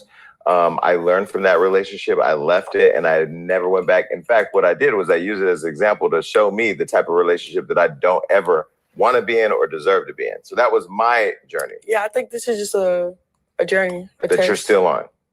A journey of what? We're still on what? Well, you said you think it's still a journey or a test. She has a hard time keeping up with the class. What do you mean by that? Like, there's going to be a day where I'm clear of that, but I don't let it start my own life. I have my own life. Right. At first, it was just like we was together, but our funds was collided. We did bookings together. We did everything together. Now that we don't do nothing together, I have my own identity, my own individualism. Like, I'm okay with Don't it sound like somebody freed her from slavery? dealing with whoever I want to deal with on my timing. Yeah. That makes sense. So where I was going with it before you intervene. What you about to do? Ask you a question. Can you handle the questions? Go ahead. Okay. Go ahead. Where I was gonna go. No, there's no I don't do gotchas, you know that. First of all, coming here, I saw you online the other day. You're gonna stop playing. Matter of fact, I'm gonna put the clip right here. Chrisean was just on live the other day saying that she knows I'm gonna ask all the questions. Take a look. Chat, so the interview is locked in. Y'all want to hear me and Jason? Jason Lee asked the best questions. He's very respectful. He always get me gifts. Hopefully, got me another Bible. You know that. Hopefully, he got me another Bible. I like Chrisean when she do stuff like that. I'm not gonna lie. That's probably where I be having a soft spot for Chrisean. Not like hopefully he got me a Dior bag or a Chanel or a Louis or a Gucci. Hopefully, he got me another Bible. Like, that's so humble, bro. That girl got to keep up. She's slow. She pretty though. But I'm going to ask all the questions. That's why you come here, because I feel in some weird way, not only do you want me to check on you, but you also want to share what you're going through. Yeah. Because you don't come here if you want to talk about, Care Bears and kites and shit. We come here and we get into all the things. Yeah. So my question for you is. What? You ready? I like we did this last time. I think we did it. Okay, here it goes. Ready? Okay. How do you find yourself hanging out with a man yesterday who has a baby that he's celebrating the baby shower with his girl tomorrow, when you have a son that he has come on this show and said is not his? And I think he also said that you all concocted this dad storyline, which you've been consistent saying it is his son, and then he says it is, and then he says it isn't. He's hurt. Huh? But he just came on this show and said that it was not even a roast, that it was all a fake story that you all came up with, and that you knew it was. Because I wanted to come back home. Because you wanted to come back home. He wanted me to come back home. Damn. I think a Blueface wanted Chrisean so bad when she didn't come home, he stopped claiming the baby. Wow. We're arguing. You want to see the receipts? You have the receipts from the paternity test? Probably my old phone, but it's real. You can look up the doctor. They're not risking their job for Zeus. Mm-hmm. He just came up with a narrative because when I said I don't want to be a part of the circus, I want to work on my mental health, I want to deal with you in my own time and put my foot down. He's like, all right, I'm finna do this. I'm like, go ahead. Mm-hmm. But I don't know. It's just, I don't know why he's like that. So if you had a child with him that you claim is his and that he is claimed is and isn't, how could you spend time with a man who you know is claiming the one he's getting ready to have? That's just one of my flaws right now. Like, is loving myself more. You know what I'm saying? Damn, she kept it super 100. That's just one of my flaws. I need to love myself more. Shit, I ain't perfect. I'm flawed. I'm messed up like that. I don't love myself as well as I should, but I'm getting it together. And that's accountability. Chrisean Rock be having accountability. Again, I think that's where I kind of like lean to her, because the accountability side is very rare to find in humans in general, let alone in women, especially her age. And but off camera, he's a great dad. He wanted a connection with him. He wanted to be there for him.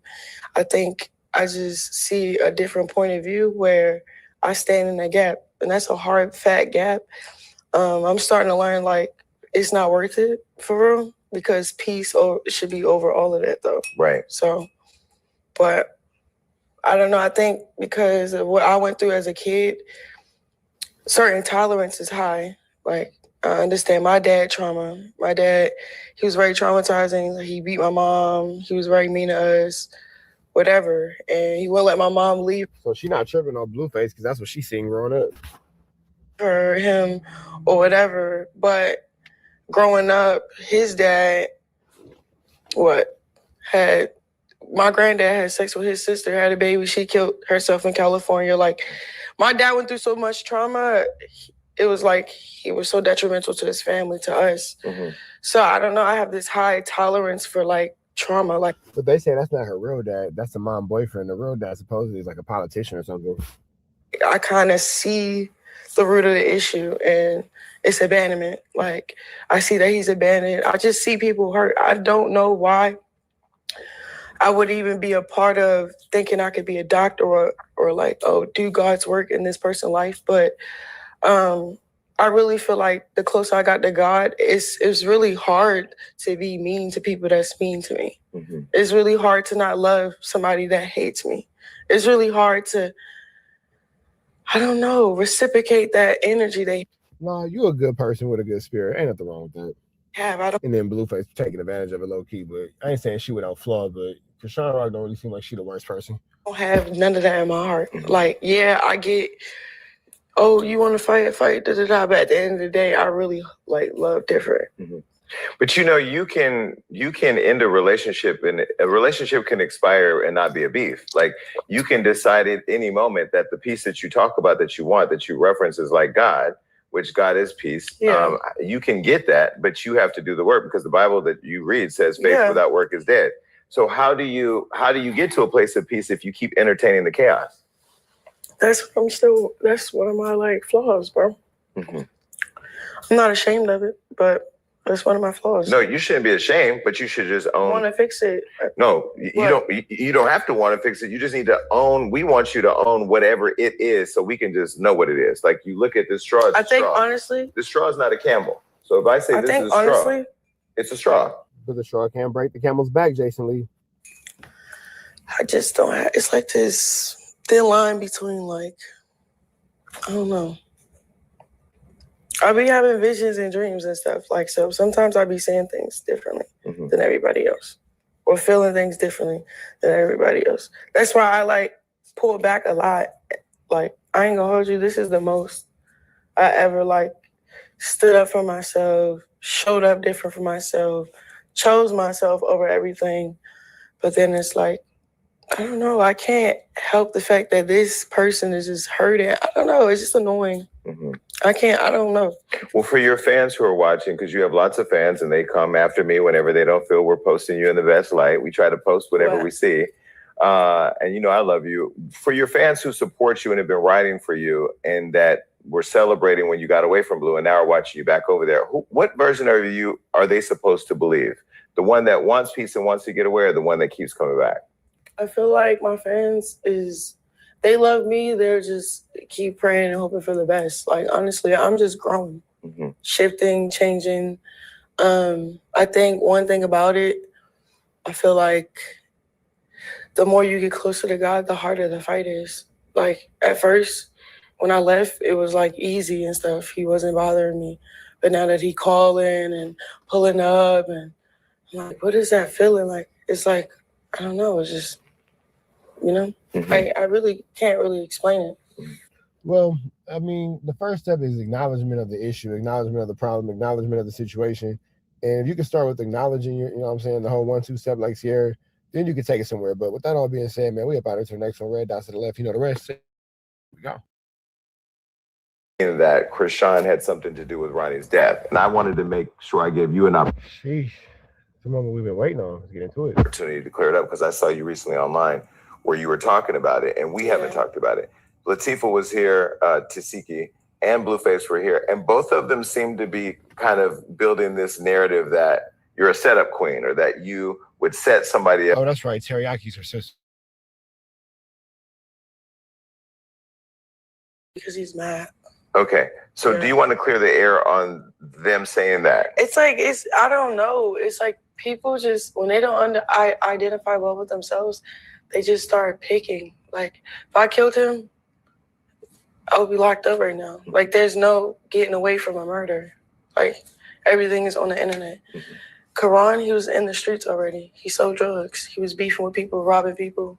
And then while he robbing, but then didn't he like already have a body on him when y'all like went to California or something? He beat that first body or something like that. People, he was going viral, like falsely claiming my son and stuff. So he had haters, and that just happened to him, unfortunately. And so when you said, I think you on live, you said the police came and talked to you about it. The detectives? The detective. No, they wanted to see if I could help find the killer, because I was like, they said they have a sense of who did it or whatever the case may be, because they posted about it. People posted about it because the person that killed them died. Oh, really? Yeah, supposedly. Oh, wow. So Ronnie's gone. The person who unalived him is gone. All right, just knocking them down one at a time, I guess. All right. Oh, street beef going on in Baltimore? Not in Baltimore. In the county, like 30 minutes from Baltimore. Oh, really? Yeah. Okay, so there's more stuff that local people may know that we all don't know, because we're not all plugged into everything. So it's like, you know what I'm saying? I don't know. And then, yeah. Did you ever try to set Blueface up to get robbed or killed here in LA? No. So why did him and Wack? Sheesh, this is a wild situation. Say that. Oh, because Wack's open source reporting. Got you. Okay, now we know. Okay. Again, when people can't control you or manipulate you, or like if you don't do what they say, they do things like that. Like Wack didn't really like me because he couldn't make money off of me when I was with Blue, because Blue was putting everything in my name. We was making money off of me, so it was like he didn't owe Wack nothing when he worked with me. He was just making a lot of money. Oh, Blueface outsmarted Wack. Got you. Because we're together, but I'm also like one of those people, like, if we're together, whatever's mine is yours. But he had a different mentality. He had like this pimp mentality. And then when I caught on to it, separated my funds. Like, hey, look, Blue had the pimp mentality or Wack? I think both. I think that's probably why. But no, they work so good together. I don't know. Him and Wack work so good together, but that's them. I don't know. Like, it's just everybody gets me. So it's just like, okay.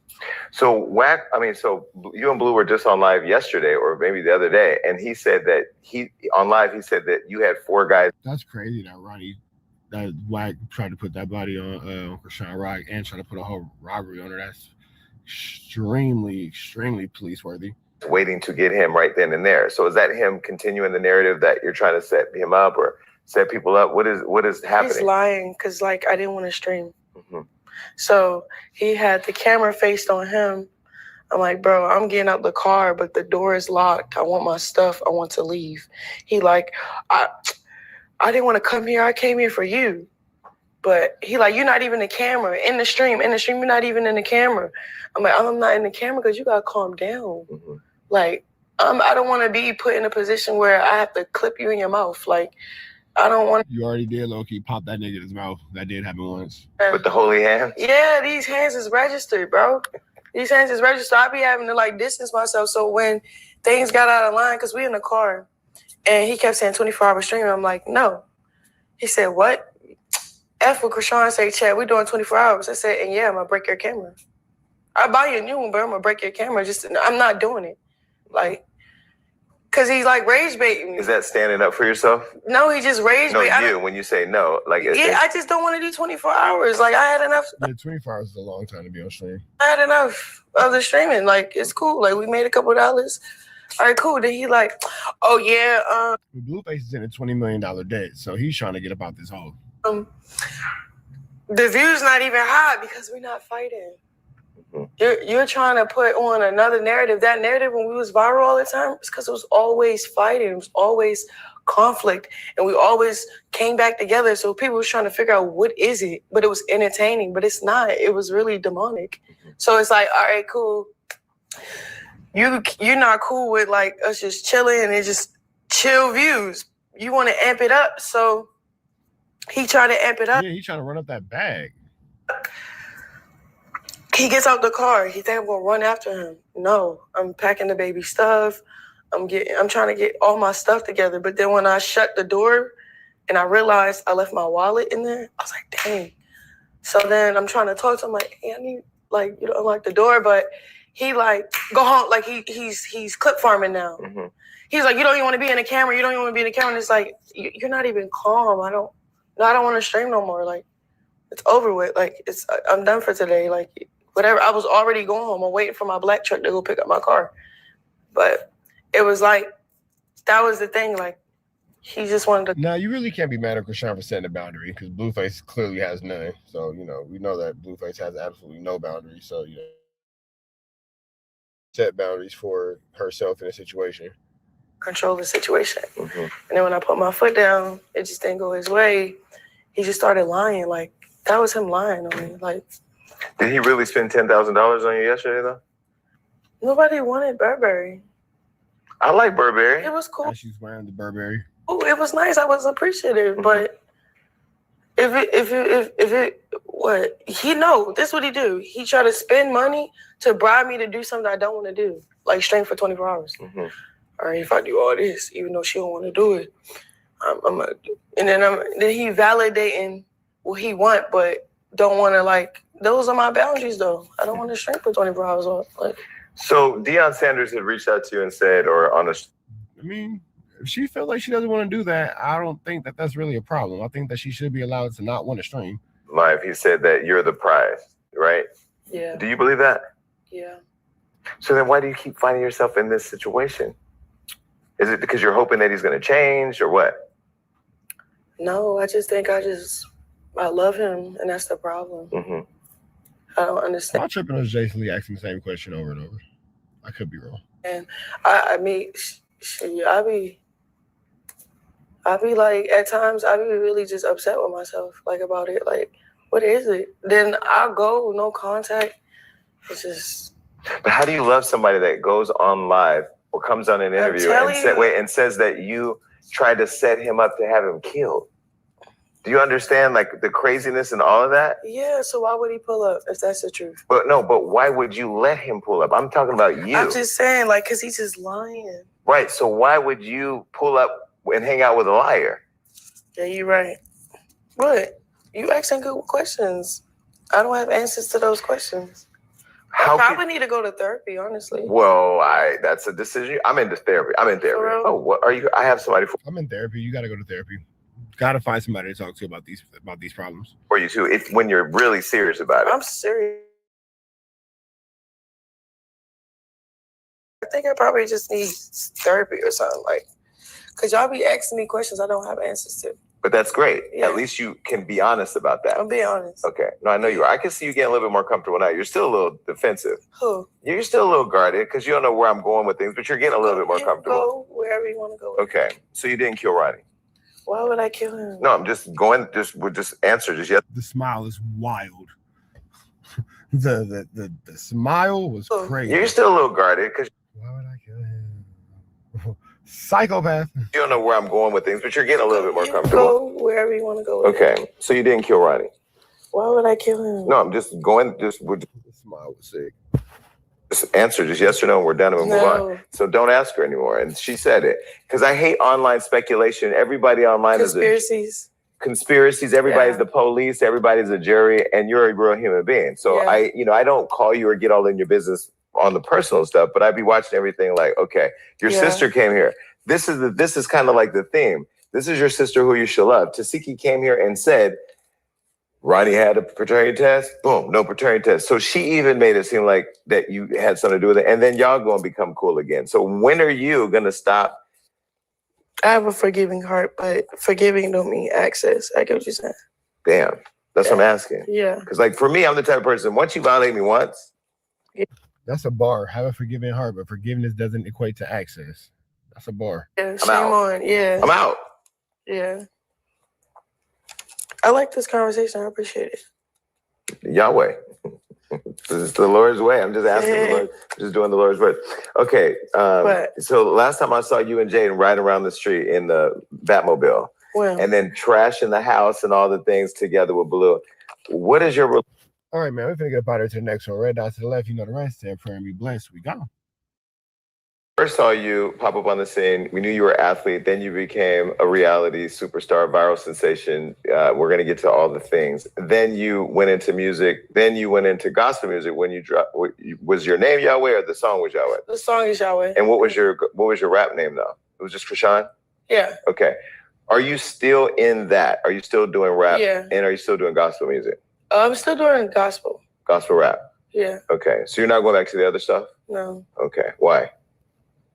I don't resonate with it no more. And then I don't know, the more I mature spiritually, I knew that Christ is probably not only, but he is the only way, the truth, and the light. Like, look at Chrisean Rock going on her spiritual journey. Now, a lot of people will have things to say about it, but I don't think there's anything wrong with Chrisean changing her life and giving her life to God.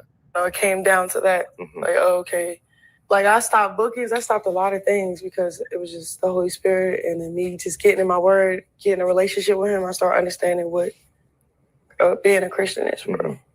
You dated after Blue was three, right? Wow. So all the things. Yeah, I did date. Do you not want to talk about your the people that you dated? Because we don't have to. I mean, I'm still friends with those people. I'm cool with them. Yeah. Okay. The reason why I ask is that I'm trying to understand what your type is, because obviously we met you with Blue, and so you have Blueface, and that has been a phenomenon that. Isn't this nigga like the mayor of Sacramento or something? Random. That you wear on your face today that all of us have watched. And I'll be honest with you, a lot of us we don't understand it. And I think some of us are getting tired because we're trying to follow it, right? Like one day you're together, one day you're not, one day he's with this person, one day he's not. Then here you go, then you're out, then you're online. The internet is confused. Yeah. Jason Lee's confused. Yeah. Are you confused? No. You know what it is. So I mean, as long as she understands it, does anything else really matter? Just be trying to focus on myself, but he just be like, coming after me. Really? I do. I moved all the way across the country. He had risked his whole freedom just to come over there. Then I'm like, what are we doing? What's up? And he'd be like, I'm like, all right, whatever. Like, I don't, like, he do what he do. I do what I do. I just don't care to really. It's a situation that I do need a nip in the butt for referral because it's not beneficial. Like last night, for example, we streaming and stuff. And first we were just hanging out outside, like, without no cameras. At first, it was no negativity. Then when the streaming came involved, it was very performative. And then they see a softer side of him, and he hates it.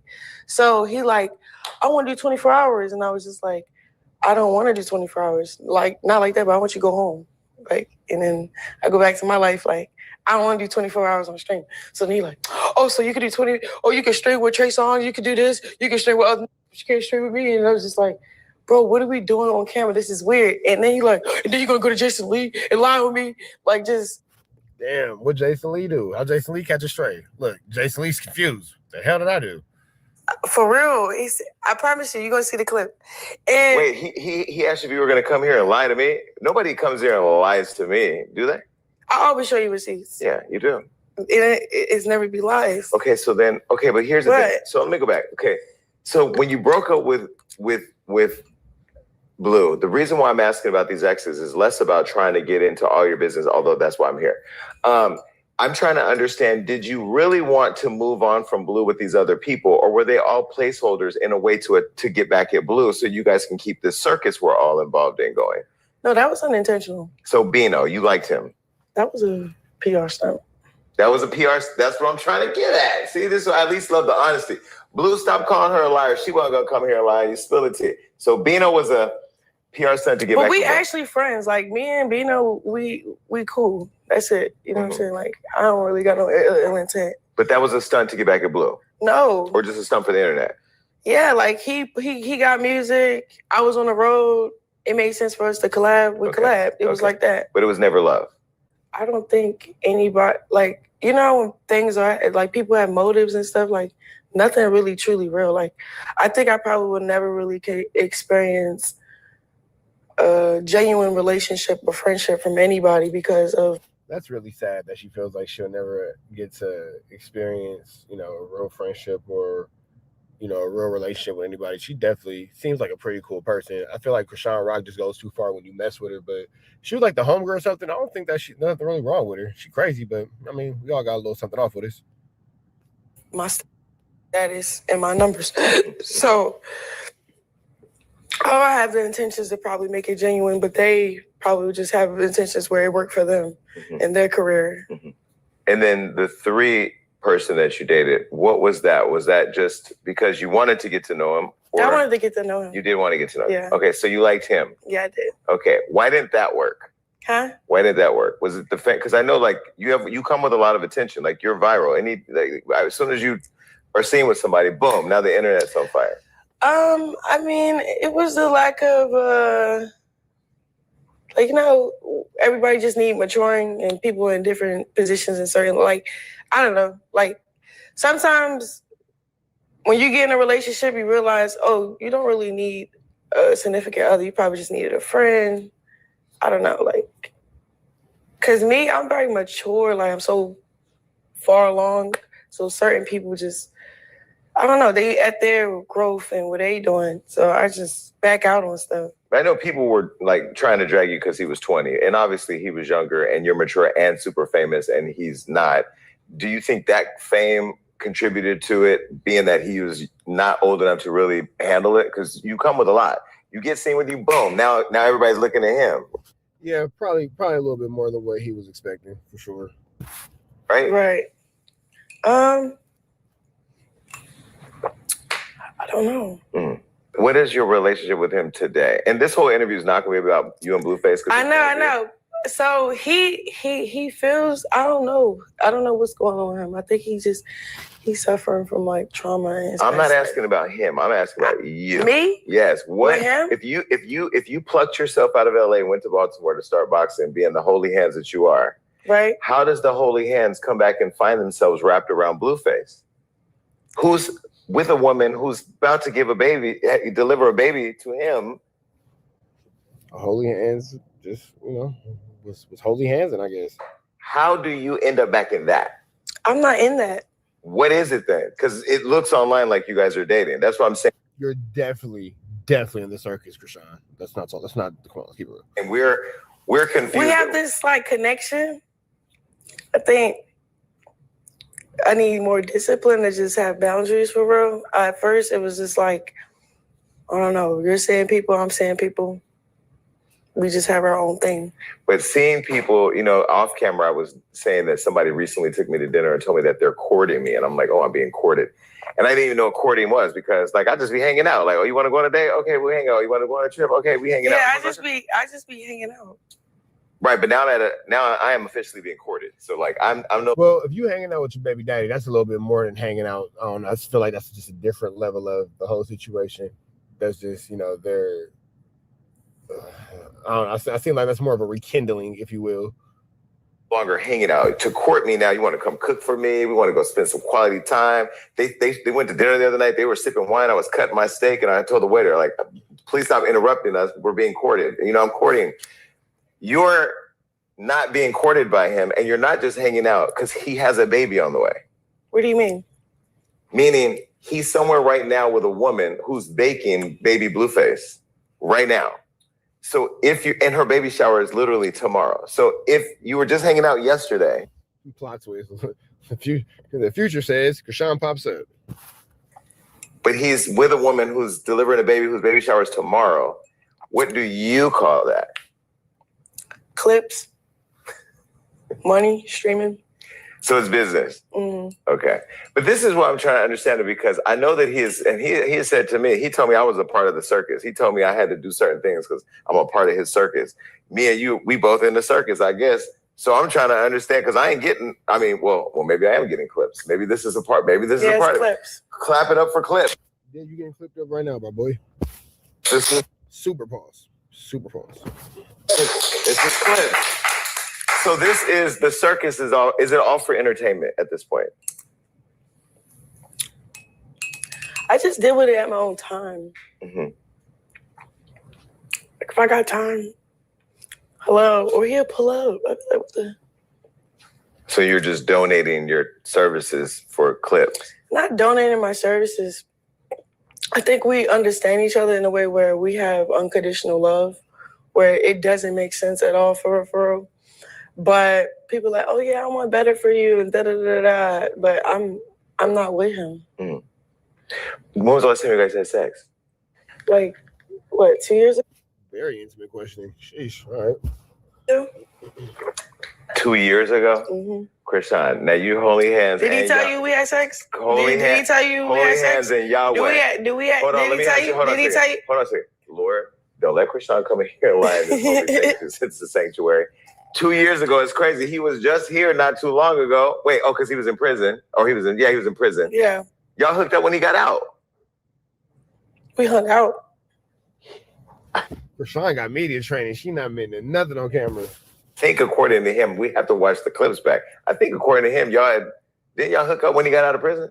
Mm-mm. Okay. So you guys haven't had sex since before he went to prison? Mm-mm. You want some more water? Because you done ran out. No. Yeah. Give her some more water anyway. We just getting started. We only 18 minutes into the show. Chrisean has no manners at all.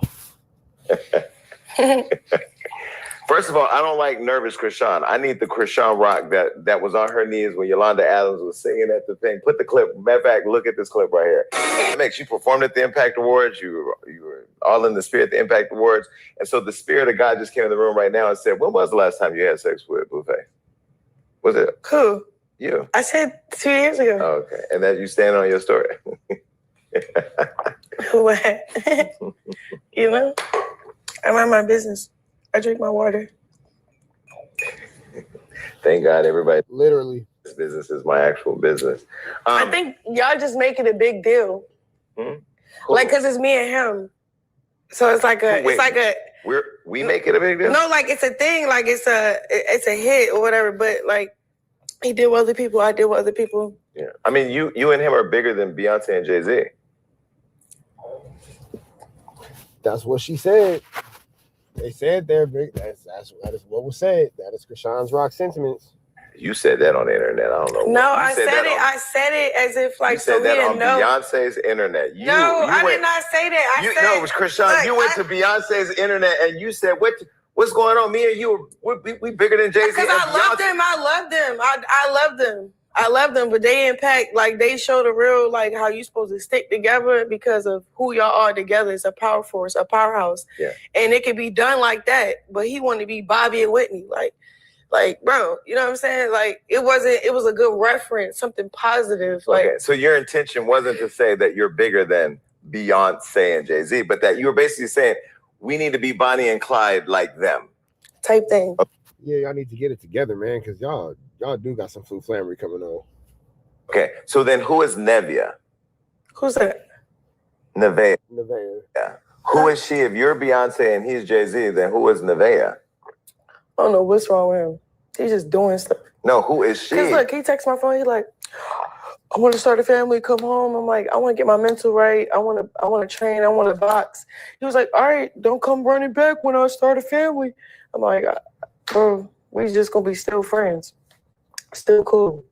I don't really look at it like, I don't know. It's just y'all making things bigger than what it is. Because you just asking who's three? Who is this? Like, he got people, I got people. Y'all got people together. Y'all got peoples. Where do three fit in that situation? Wait, but okay, but where do three fit in that situation? 3 is gone. Oh man, I'm still talking. We're still friends. Oh really? But y'all aren't like booed up. Because I don't want to be booed up with nobody. But wasn't you and you? If you're Bonnie and he's Clyde, weren't y'all just pulled over in San Diego together by the police? You and Blue. They were following us. I think they wanted to see if the car and people had. All right, man. We finna get up out of the next one. Y'all know the deal. Red dots to the left. Y'all know the rest. Say a prayer and be blessed. We go. Interesting update in court today, and it was a piece of evidence that I thought was going to be brought forward, but it's not going to be brought forward. And I'm not going to lie, this is kind of a W for Dirk. So obviously there's been all this talk about King Von, his past, him being a leader of the BDs. Obviously I've done a lot of coverage on King Von and the allegations that he made himself that he had 7 bodies. Now, you know, many people before me had called King Von a serial killer. I obviously covered King Von being an alleged serial killer, and you know, a lot of people tapped in with it, but it was actually confirmed today that they would not be able to bring up King Von's past of violence. They wouldn't be able to bring up King Von's bodies. They're not going to be able to mention that. They can mention him as a member of the Black Disciples, as part of O Block, but they're not allowed to talk about Von's bodies, Von's history as a violent man.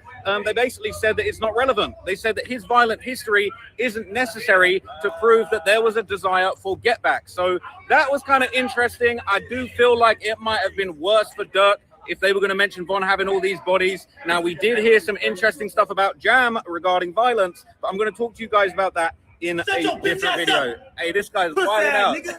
Shut your whole ass up, nigga. So look, they're that mad about the truth. They're this mad about the truth. And I can't wait to see what everyone's got to say on the verdict day. I wonder if they're going to be bringing the same energy on the verdict day, or if everyone's going to disappear and just give up on Dirk after that point. I don't know, but I'll let you guys know as soon as I know. But that is official. Von's bodies are not. So it is official. It is official. OTF Jam took the stand today, and it was absolutely wild. There's so many quotables from OTF Jam's testimony, and it was just absolutely insane. Now, what I'm going to say that was very, very interesting is off the rip, OTF Jam said why he was there, what was going on, the conditions of his plea, and he basically confirmed that he was copping to 3 murders as part of his deal. There was a conspiracy to commit murder for hire, an apparent kidnap for murder, and a robbery murder. Now, it was crazy, and he actually touched on one of the murders that he actually did way back in the day that was part of his plea. So obviously one of them is the Dirk conspiracy, you know, the murder for hire of Lil Pab. But another one was a 2010 apparent robbery in Racine, Wisconsin. Apparently another Black Disciple had asked OTF Jam to go with him to rob somebody that his dad had sold drugs with. The older BD basically said that this guy had cheated him out of money, and then they went to rob him. They went into a store with him. They basically locked the door. They put guns to the guy. There was a fight, and Jam was told to shoot the guy. Jam shot him once. And the guy that he was with, the older BD, said, nah, he saw my face, kill him. He saw me. And what did Jam do? Jam said he put the gun to the guy's head and pulled the trigger and executed him on the spot. He was age 17 at the time. So that's now 2 of Jam's murders that we've had confirmed, but he is probably going to testify later on about a 3rd murder that he did. And I think it could be possible that that's the one that Dirk and them actually took him into the bathroom to kind of confront him about, to say, you out here catching even more bodies, you getting the feds on us, you getting everything hot, you need to calm it down with these. So that's the latest. Jam was on the stand. I've got loads of updates about stuff that Jam said, but basically Jam's copped out to 3 bodies. He's helping the feds, and he is saying that Dirk did it. He's saying that Dirk led the conspiracy. He pointed out all 3 defendants today. So it is official. So when OTF Jam took the stand, he made it very clear. He pointed at Dirk, he pointed at Dee Dee, he pointed at Lindsay. He said they was all in on the murder and the conspiracy. They're mad. They're big mad. They're so mad that Jam took the stand and is cooking Lil Dirk. Dirk got cooked by Jam. It was such a bad day. People out here trying to act tough like that's something, okay? But it ain't going to do nothing. It's not going to help Dirk. It's not going to stop Jam. Dirk literally got pointed out. He looked so disappointed. He looked heartbroken. There were moments where Jam was sort of like, looked like he was low-key like chuckling a little bit, or like they was playing that video of Dee Dee basically where he admitted to being the murder man, and Jam just shook his head and laughed. You thinking you guys cooked yourselves. You talk about I'm the snitch. You guys cooked yourselves. They played back again in the court. I'm not going to lie. All of these folks out here that say that they love Dirk, love Von, they don't love Von as much as I do. I was bopping along to Back Again. It was hard, but unfortunately, there was true facts behind those songs, and Dirk got pointed out by Jam. Jam was apparently one of the biggest demons out here. He claimed that he murdered 3 people for the BDs there's a 3rd murder that we don't know about yet that we're going to probably find out about. But Jam said that he got blessed into the BDs when he was just 9 years old. Okay, it's crazy. It's actually crazy. They said that this was crazy. Do you know how many shootings Jam said that he was involved in between, I believe, the ages of 12 and 18? 10 to 15 shootings, but also robberies. He was an armed robber. He said he did over 100 robberies. He can't even remember how many robberies he did. He said he mostly robbed drug dealers, but in a moment that probably actually pulled at the jury's heartstrings and made you have a lot of sympathy for Jam. They said, what did you do? Did you always rob drug dealers? He said, not always. He said, there was one time I did something else. They said, what did you do? He said, there was one time I actually did an armed robbery for food. He said that my family was hungry. My parents were drug addicts. I was only 12 years old. I had to stick someone up with a gun to literally put food on the plate for my family. My parents had bills. They were drug addicts. I stepped up to the plate and I did over 100 robberies and I was just trying to get by and feed my family. I'm not going to lie to you.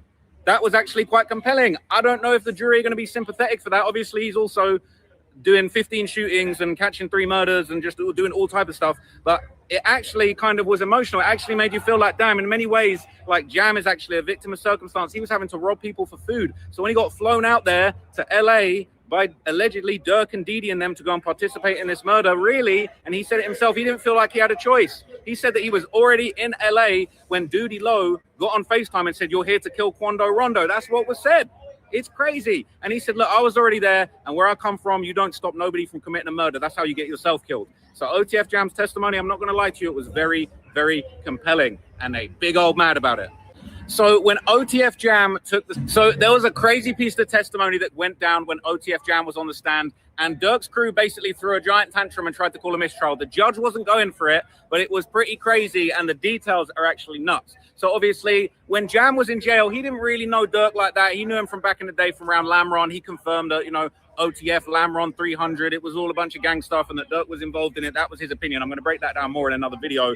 But basically, he said that, you know, Dirk started putting money on his books in jail. When he came out, he started showing love. He basically bought him a bunch of clothes. He had his guy that worked with him, Jason, damn near buy him a whole new wardrobe. But what was very interesting was that he started traveling with Dirk. He went out to Detroit with Dirk. He went out to Miami with Dirk. And apparently, this is crazy, okay? When he was in Miami with Lil Durk, they ended up bumping into Tory Lanez and his crew. Now, apparently, Jam saw one of Tory Lanez' artists that he had, I guess, signed to his label with like a really nice set of chains. You know, he had some nice kit on him.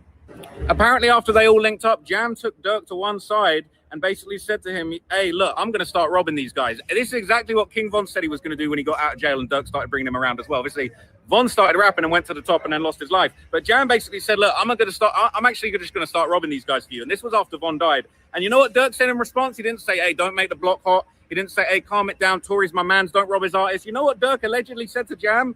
He said, that's the Jam I've been waiting on, bro. He must have probably been thinking that's exactly what King Von said to me when I started bringing him around all of these people. It was crazy. So apparently, every time that Jam linked up with Lil Durk, OTF Vonnie pulled up and gave him guns. And basically, they said that they were constantly passing Jam guns. And the purpose of that, literally, Jam said, because they knew I was finna use them. They knew that I was the guy that was going to let it blow if it came to it. So they constantly kept Jam around. Dirk always had Jam traveling with him numerous times, numerous states all over the place. And basically, Vonnie was sliding in pipes and basically saying, yeah, like you know, hey, Jam's the one that's going to get busy. Now, there was a bunch of little hushed sidebar meetings privately between the judge and the various lawyers. And we eventually found out at the very end of the day that Dirk's counsel were calling for an entire mistrial, saying that this was a mischaracterization. You know, their Tory Lanez comment, they made it sound like Dirk was encouraging him to rob people. And the judge basically was like, look, I'm going to deny the motion for a mistrial. Let's be serious about this. He was like, I looked over the transcript. It doesn't sound like he's quite doing that. But I did think maybe it was inappropriate. I've asked the jury to disregard that piece of evidence. But like, mistrial over that? Are you crazy? And the judge pretty much said, look, I didn't even know who Tory Lanez was. All right. But then people are telling me afterwards, he's a big name. It could cause the jury to be impartial. They might know a little bit about Tory. So that was kind of the back and forth with that. They were thinking they got off a little slick mistrial, but it didn't go anywhere. But yeah, that's how Jam was apparently moving. He was on that timing. So there was a quote. It looks like it's official. Doody Lowe has been confirmed as co-conspirator number 4, and the person who confirmed it was OTF Jam himself. Now, we'd been wondering who was it that gave the location of Quando Rondo in LA to the alleged hitmen, to Dirk, to the team, and all of that kind of stuff. Well, what is crazy is that we found out that there was apparently like a crazy conversation after basically like all the hitmen arrived in San Diego. Apparently none of them knew what was going on, but they had an inkling something crazy was going on. And I'm not going to lie, Dirk really put himself in it with some of this stuff. So apparently, okay, all of the hitmen were kind of rounded up for some kind of secret mission. They didn't know what was going on. They all quickly got booked to these flights to San Diego. And apparently when Jam and another one of the hitters basically arrived, they went to a Hooters in San Diego. They got on a FaceTime with Doody Lowe, who told them that they got the location for Quando Rondo they got the low from basically like a weed dealer that was going to go and take them some weed, and that they were basically going to trick him into coming outside to pick up weed, and they were going to kill him outside of his hotel. Well, it's confirmed that was Duty Low. Now, not only did we were hearing about Duty Low being in group chats, and I thought, oh, maybe they're going to show some series of messages with Duty Low and other stuff that he had said, but it was Jam that took the stand and said that it was Duty Low that basically told them after they'd arrived in California that they were there on a mission to kill Quando Rondo. And Jam said something really interesting. He said, look, he felt like it was too hot to kill somebody in Los Angeles. He was thinking, there's too many police. I don't know the city. I don't know how to get away if I get in a high-speed chase, if I get hurt. I don't know where I'm going. This is a bad idea. But he said it was too late. I was already there, and I just went with it. So OTF Jam told the courtroom, he basically said, look, where I'm from, you don't stop nobody killing somebody. That's what gets you killed. They said that they'll think you're police. They'll think that they'll get mad at you if you say that you want to stop a killing happening. But he wasn't really happy about it because he said he didn't consider himself in the Quando beef. He said he wasn't that close with King Von. They spoke a couple of times. And what was crazy is Jam said that way back in the day before he knew Von, he was trying to rizz up King Von's sister.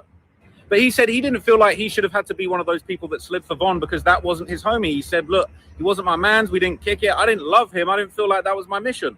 And he's saying they were in Hooters on FaceTime with Duty Low, and basically Jam and Boogie looked at each other after they were told to go and kill Quando, and they basically just looked at each other and said, yeah, But what was even more crazy is obviously now we know Duty Low was co-conspirator number 4 that was given the drop. They were apparently waiting outside Quando Rondo's hotel, and Duty Low told them that basically the guy that they thought they were getting weed from was telling Quando Rondo that he was just a few minutes away from the hotel. This is going to... I might have to say this in a different video because we're running out of time. But basically, they had eyes on Quando Rondo outside the hotel. They were about to kill him, but the police rode by. Apparently, Didi upped his gun, pointed it at Quando, and said, I could kill him right now. It would be so easy. But they said, nah, the block's too hot. There's too many cops out here downtown LA. I'm not going to go through with it. And then they went back to the crib. Insane. So it looks like it's official. So there was a very interesting update in court today, and it was a piece of evidence that I thought was going to be brought forward, but it's not going to be brought forward. And I'm not going to lie, this is kind of a W for Dirk. So obviously there's been all this talk about King Von, his past, him being a leader of the BDs. Obviously I've done a lot of coverage on King Von and the allegations that he made himself that he had 7 bodies. Now, you know, many people before me had called King Von a serial killer. I obviously covered King Von being an alleged serial killer. And, you know, a lot of people tapped in with it. But it was actually confirmed today that they would not be able to bring up King Von's past of violence. They wouldn't be able to bring up King Von's bodies. They're not going to be able to mention that. They can mention him as a member of the Black Disciples, as part of O-Block, but they're not allowed to talk about Von's bodies, Von's history as a violent man. They basically said that it's not relevant. They said that his violent history isn't necessary to prove that there was a desire for get back. So that was kind of interesting. I do feel like it might have been worse for Dirk if they were going to mention Von having all these bodies. Now, we did hear some interesting stuff about Jam regarding violence, but I'm going to talk to you guys about that in a different video. Hey, this guy's wilding out. Such a whole ass up, nigga. So look, they're that mad about the truth. They're this mad about the truth. And I can't wait to see what everyone's got to say on the verdict day. I wonder if they're going to be bringing the same energy on the verdict day, or if everyone's going to disappear and just give up on Dirk after that point. I don't know, but I'll let you guys know as soon as I know. But that is official. Von's bodies are not going to be used. So it is official. OTF Jam took the stand today, and it was absolutely wild. There's so many quotables from OTF Jam's testimony, and it was just absolutely insane. Now, what I'm going to say that was very, very interesting is off the rip, OTF Jam said why he was there, what was going on, the conditions of his plea, and he basically confirmed that he was copping to 3 murders as part of his deal. There was a conspiracy to commit murder for hire, an apparent kidnap for murder, and a robbery murder. Now, it was crazy, and he actually touched on one of the murders that he actually did way back in the day that was part of his plea. So obviously one of them is the Dirk conspiracy, you know, the murder for hire of Lil Pab. But another one was a 2010 apparent robbery in Racine, Wisconsin. Apparently another Black Disciple had asked OTF Jam to go with him to rob somebody that his dad had sold drugs with. The older BD basically said that this guy had cheated him out of money, and then they went to rob him. They went into a store with him. They basically locked the door. They put guns to the guy. There was a fight, and Jam was told to shoot the guy. Jam shot him once. And the guy that he was with, the older BD, said, nah, he saw my face, kill him. He saw me. And what did Jam do? Jam said he put the gun to the guy's head and pulled the trigger and executed him on the spot. He was age 17 at the time. So that's now 2 of Jam's murders that we've had confirmed, but he is probably going to testify later on about a 3rd murder that he did. And I think it could be possible that that's the one that Dirk and them actually took him into the bathroom to kind of confront him about, to say, you out here catching even more bodies, you getting the feds on us, you getting everything hot, you need to calm it down with these. So that's the latest. Jam was on the stand. I've got loads of updates about stuff that Jam said, but basically Jam's copped out to 3 bodies. He's helping the feds, and he is saying that Dirk did it. He's saying that Dirk led the conspiracy. He pointed out all 3 defendants today. They was in on it.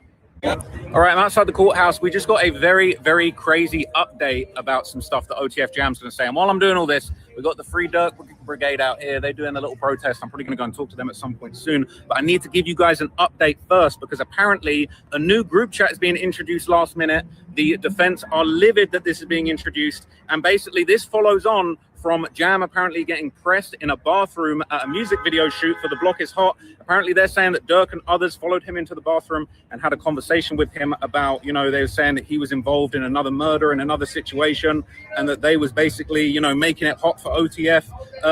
Apparently it's been alleged that, someone might have said to him in that interaction that they should get out of town.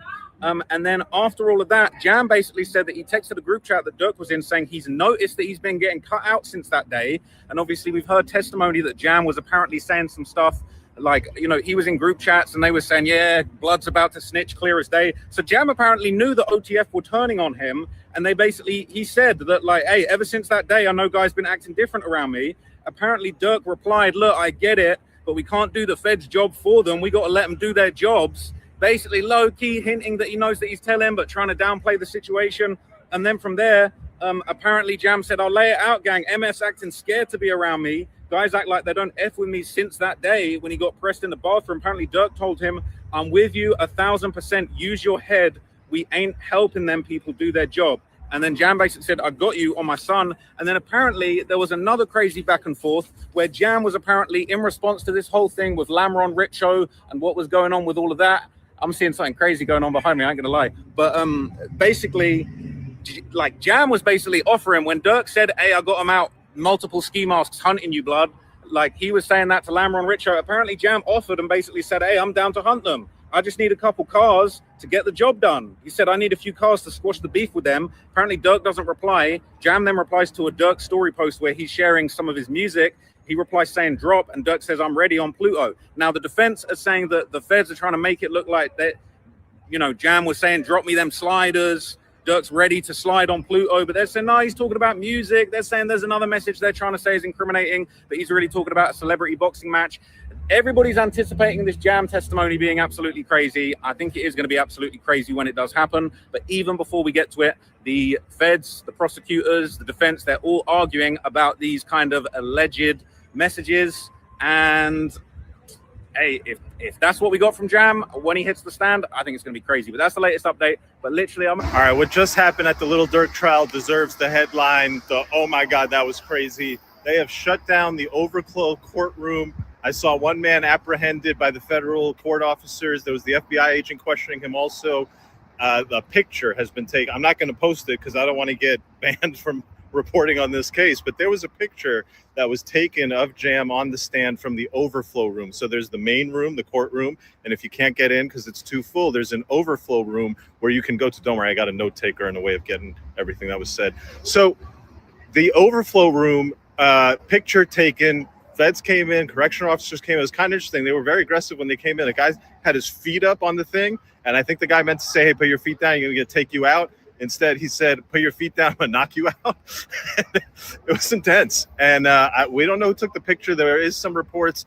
There were a couple people in the back who kind of came in looking out. I'll save the details for maybe somebody else to tell you. But anyway, some people came in the back, and they might not have turned their phone in. The security, for it must be said, is very lax. If you don't want people taking pictures when the cooperator is there, you don't have any guards, or maybe one guard, he goes on break sometimes looking at what's happening in the room. It would have been very easy, court, to put 2 guards in there at the front, sitting, looking back at the people watching in the overflow room, and you wouldn't have to worry about pictures getting taken. Also, it would have to have a bigger courtroom and everybody be in that courtroom. And also, it would have been very easy to ensure that nobody got a phone in by having screening outside the door. This is a matter of the court's convenience weighed against the public interest. There is unprecedented public interest. You have to make room for the public, and they have not done that through and through this trial. And now we have this issue where the public is being outright limited in their access due to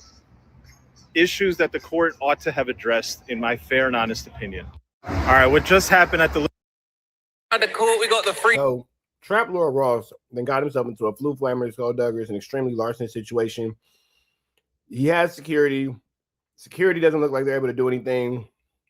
Security's trying their best to keep everybody at a distance from Trap Lord Ross, but I don't think that they're really able to. Should them little dudes out there really decide to whoop out Trap Lord Ross, I don't really think there's anything security can do. There's been a lot of talk surrounding Trap Lord Ross being at this court date because he's gotten some things wrong, and he's taking his wrong answers to Instagram, and he's waving, kind of this little flag, but it's skewing public opinion.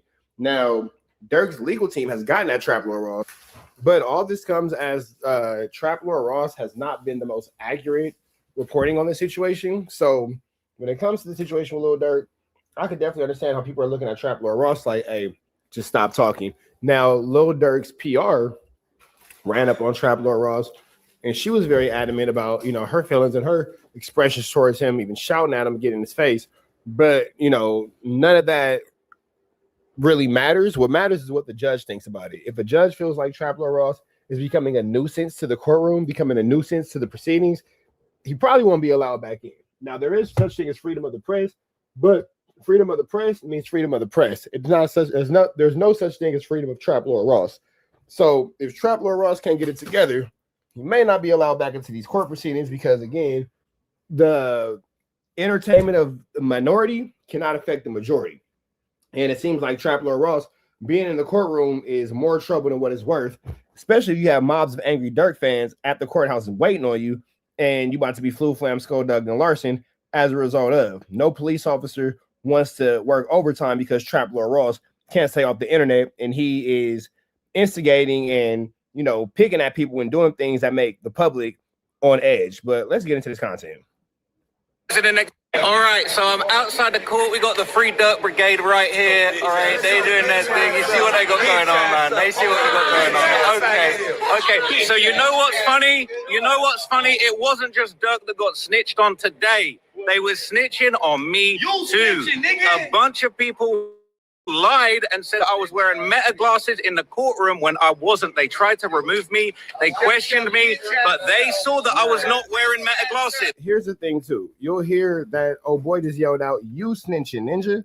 Trap Lord Ross is not being received well by the crowd, and I don't know if he's able to read the room, but he is not. And when I say not, he is not being received well by the general public. They don't want him there, and it's very apparent. It's very clear at this point that his welcome has since been worn out. And I'm not even mad at this 100% because Trap Lord Ross seemingly can be a nuisance. I don't really have any personal issues with him, but I don't think Trap Lord Ross is somebody who I would want at my court date because it seems like he just makes the situation worse. You see, he has stayed away from Young and Hefe's court date, And if you are going to be trying to cover the Big U court date, I would advise you probably to stay away from that as well, Mr. Trap Lord Ross, because you don't really seem like you do well with the community. But that all being said, man, let's go back to it. You see what they got going on, man. They see what you got going on. Okay. So you know what's funny? It wasn't just Dirk that got snitched on today. They were snitching on me too. A bunch of people. That's my favorite quote in this whole thing. Lied and said that I was wearing Meta glasses in the courtroom when I wasn't. They tried to remove me. They questioned me, but they saw that I was not wearing Meta glasses. So it seems like Dirk supporters might be bigger snitches than they're letting on. So I don't know if any of these folks here are snitches, but I just saw Jam's testimony. Yeah, so like things like that, like trolling people. I don't know if they're snitching, but blah blah blah. Like this is not gonna help. And then Trap Lord Ross, I get that you have this little security, but if one of them dudes was to climb over that and really give it to you and really like give you some problems, it wouldn't be nothing you could do about it, bro. You would just be a victim of a costume. You would just be in a costume, bro. Like that's really it. So I'm not really sure why you acting tough because the security can't save you. If them little dudes wanted to really get up on you, that's that. And I get that these are just little Dirk fans, you know what I'm saying? But, you know, it wasn't like that for Young and Hefe's case. You have his friends and family there who feel a little bit more passionate about it. It's not going to be like that for the big UKs. You're going to have his friends and family that's going to feel a little bit more passionate about it. Dirk fans are just Dirk fans. You are really tap dancing on people's mental. And if that's how you want to go about it, go for it. But it's not going to Many people talking about I'm the police, but I just saw the biggest cooperator in this case reporting and giving his opinion on a whole bunch of crazy things. So they got all this energy from me. I ain't heard nobody mention Jam once yet. I ain't heard nobody mention nothing about Jam. I don't know what Jam got going on. So I've got all of the info about. It kind of makes you wonder too, like, is Trap Lord Ross there to report or is he there to argue with people? Everything that Jam had to say. We got a lot of emotional people out here talking a whole load of nonsense, okay? So it is an absolute mess at the courthouse. They're snitching on me. They're snitching on Dirk. It is an absolute disaster out here. I can't believe the state of things out here outside the courthouse. So look, I'm going to give you guys a whole bunch of updates. I'm going to update you on absolutely everything that happened. I've got everything. They trying to hide the truth. They trying to hide the truth, man. They don't want me to speak the truth. They're going to be pissed when you hear what Jam had to say in the courtroom. It was insane. Jam had a whole lot to say, and these guys are going to be very, very mad and upset when they hear what Jam had to say, because Jam absolutely cooked Lil Dirk in that courtroom. Ooh, and he dissing. He just called him Lil Jerk. Yeah, Trap Lord Ross seemed like he got a vendetta. I don't know. I wouldn't be surprised if Dirk's people reach out to the judge and Trap Lord Ross ain't back. Welcome back. They went crazy. They tried to get me out of the courtroom. Brian Steele had a meltdown. He was trying to call a mistrial, and they was not having it. There was absolute chaos going on out there, and everybody is mad. Everybody is pissed. Everybody is upset. So we're going to get into all of it. I'm going to give you guys a whole bunch of updates. I'm going to let you guys know everything that was going on. And none of these folks out here, none of these phonems are going to be able to stop me, man, because it's freedom of... None of these phonems. Golly. Speech, freedom of the press. I got a press pass. They can't keep me outside the courtroom, and it's a whole load of nonsense going out here. Dirk's team can't stop this. They ain't gonna stop the justice. They ain't gonna stop the situation. They definitely ain't gonna stop me reporting. So I will be back with a full-blown update for you guys very soon. But for now, I'm gonna wrap this one up here and let you know what's going on. They was trying to say I was emotional today, but look at the state of it. Look at the state of it, man. The clout chasing is out of control. But who's got all the motion over here? I don't know, but I'll see you guys in the next video. It's crazy. Peace. All right. Yeah, Trap Lord Ross is gonna... A lot of these dudes think that, oh, but I'm the one with the clout. I'm the one with the motion. Who's the one, blah, blah. Trap Lord Ross don't get hurt. And I wouldn't doubt if this situation leads to this man literally, and I mean literally, getting put in a costume, because this is just not going to end well. I've seen these types of situations happen before where one party thinks that it's all right to troll or antagonize or bother the other party. Everybody ain't playing, bro. Everybody ain't playing. And the way that you're playing, I think that you're the only one playing like this. So, you know, things get tricky, Mickey, icky, Vicky, and sticky when you're the only one playing and everyone else isn't. You feel me? So with that all being said, we finna get up out here to the next one. Y'all know how I go, man. Red dots to the left, you know the rest. Say a prayer and be blessed. We up out of here, man. We go. Let's jump into this Kantiana, man. As leak audio, they saying that Keefe D's YouTube is finna cost him his freedom. Let's get into this content. Go back to this part where they talking about his YouTube videos. You do solemnly swear the testimony you're about to give in this action shall be the truth, the whole truth, and nothing but the truth, so help you God. You may be seated. May I please have you state and spell your first and last name for the record? My name is Adam Stair, ADAM. Adam. EHR. Checks out. All right, thank you, sir. Whenever you're ready. Look like a damn Adam. Mr. Stair, how are you? There's always an Adam. Lloyd. I am an electronic evidence specialist for the Clark County District Attorney's Office. And how long have you been an electronic discovery specialist with the District Attorney's Office? About 3.5 years. Okay, and what are your job duties entail? We collect evidence from various databases and we download it and upload it into our case file for the attorneys. And do you also ensure that those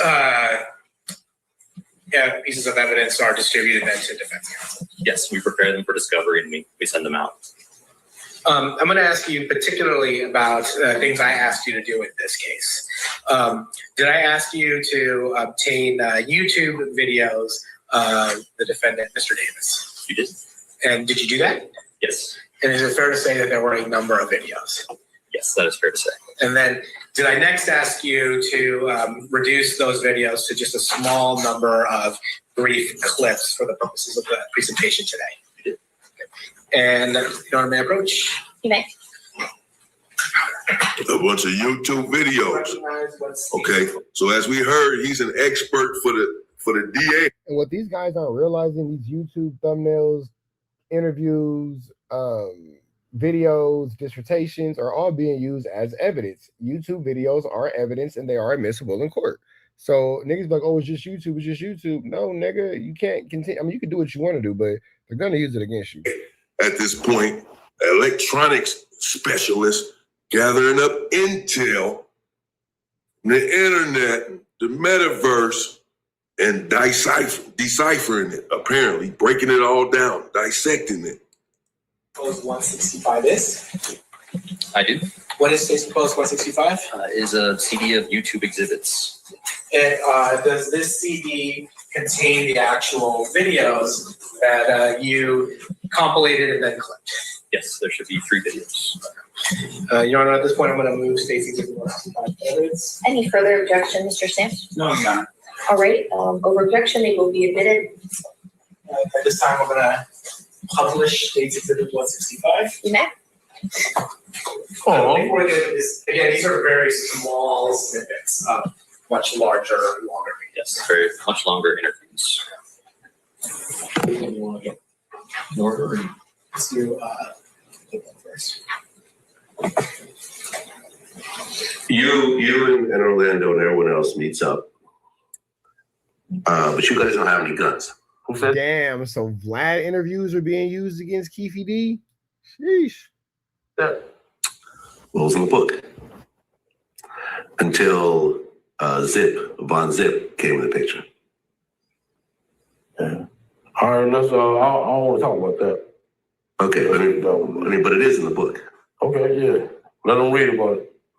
Okay, and I guess Foxy Brown was with Zip. Let them read about it. Okay. Well, according to the book, which there's going to be a link in the video that you could actually order from. That's right. Matter of fact, let me see my book.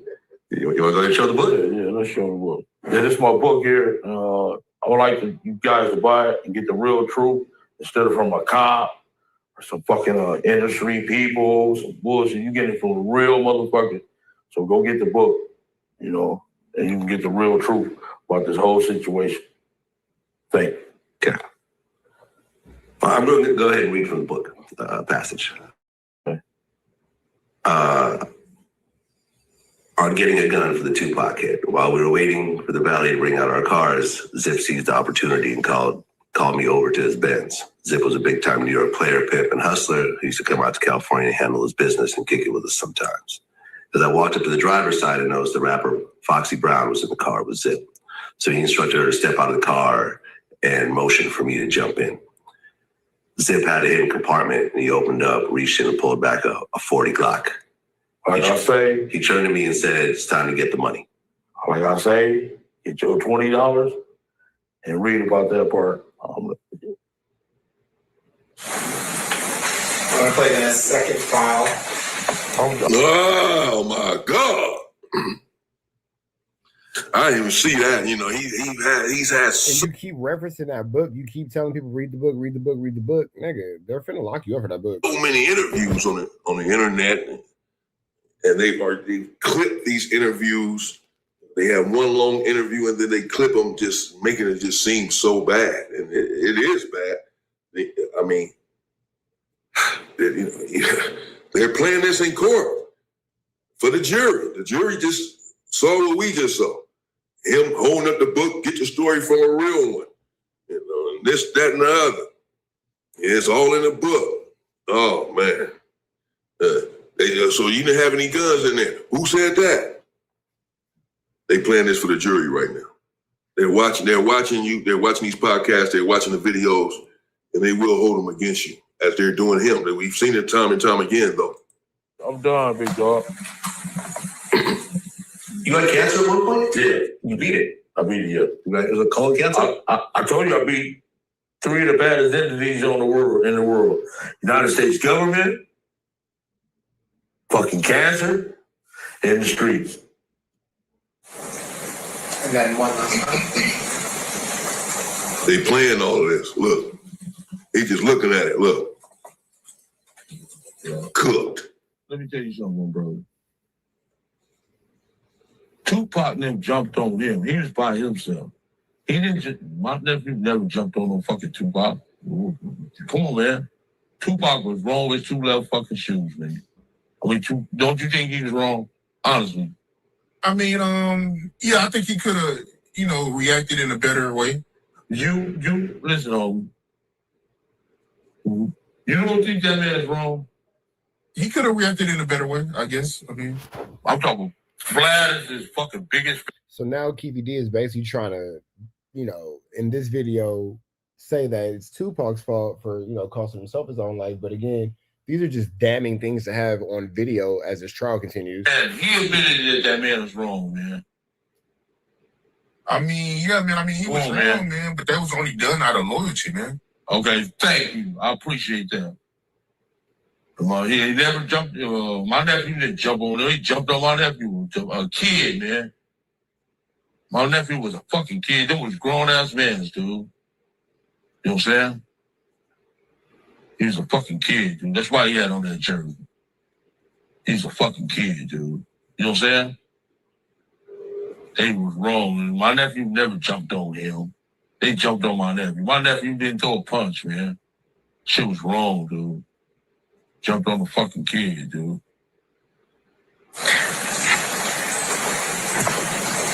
And then, as part of your duties working for the Clark County District Attorney's Office. I don't know, I mean, I don't know about Orlando Anderson being such a kid. What was he, 22 when he died, I think, maybe? In 1998, 2 years after Tupac's death. So maybe he was 20 years old at Tupac's death. I mean, that's young, obviously. But, of course, word is he was a strong individual in the street at this time, already a reputable gang member.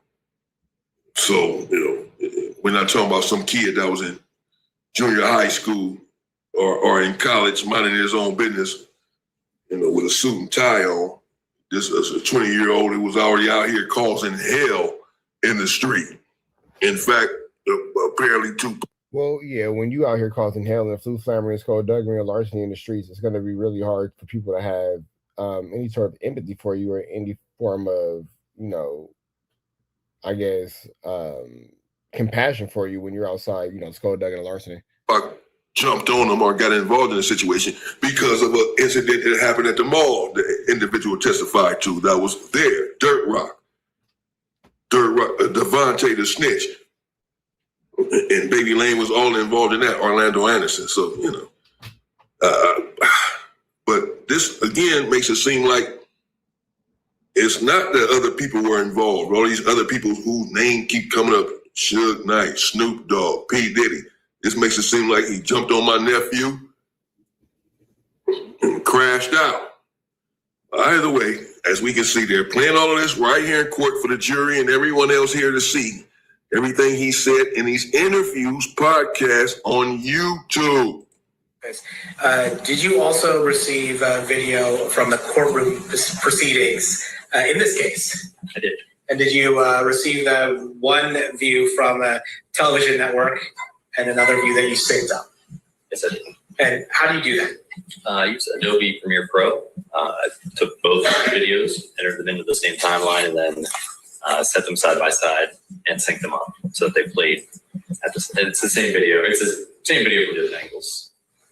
And I'm going to approach Judge State's proposed Exhibit 166. Come on, it's bullshit. Did you actually put that compilation on a video? And then, I'm sorry, did you put that video on a CD? I did.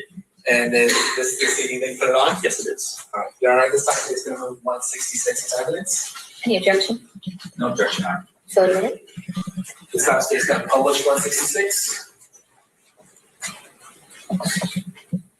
I have a room back here at 340. Please rise for the jury.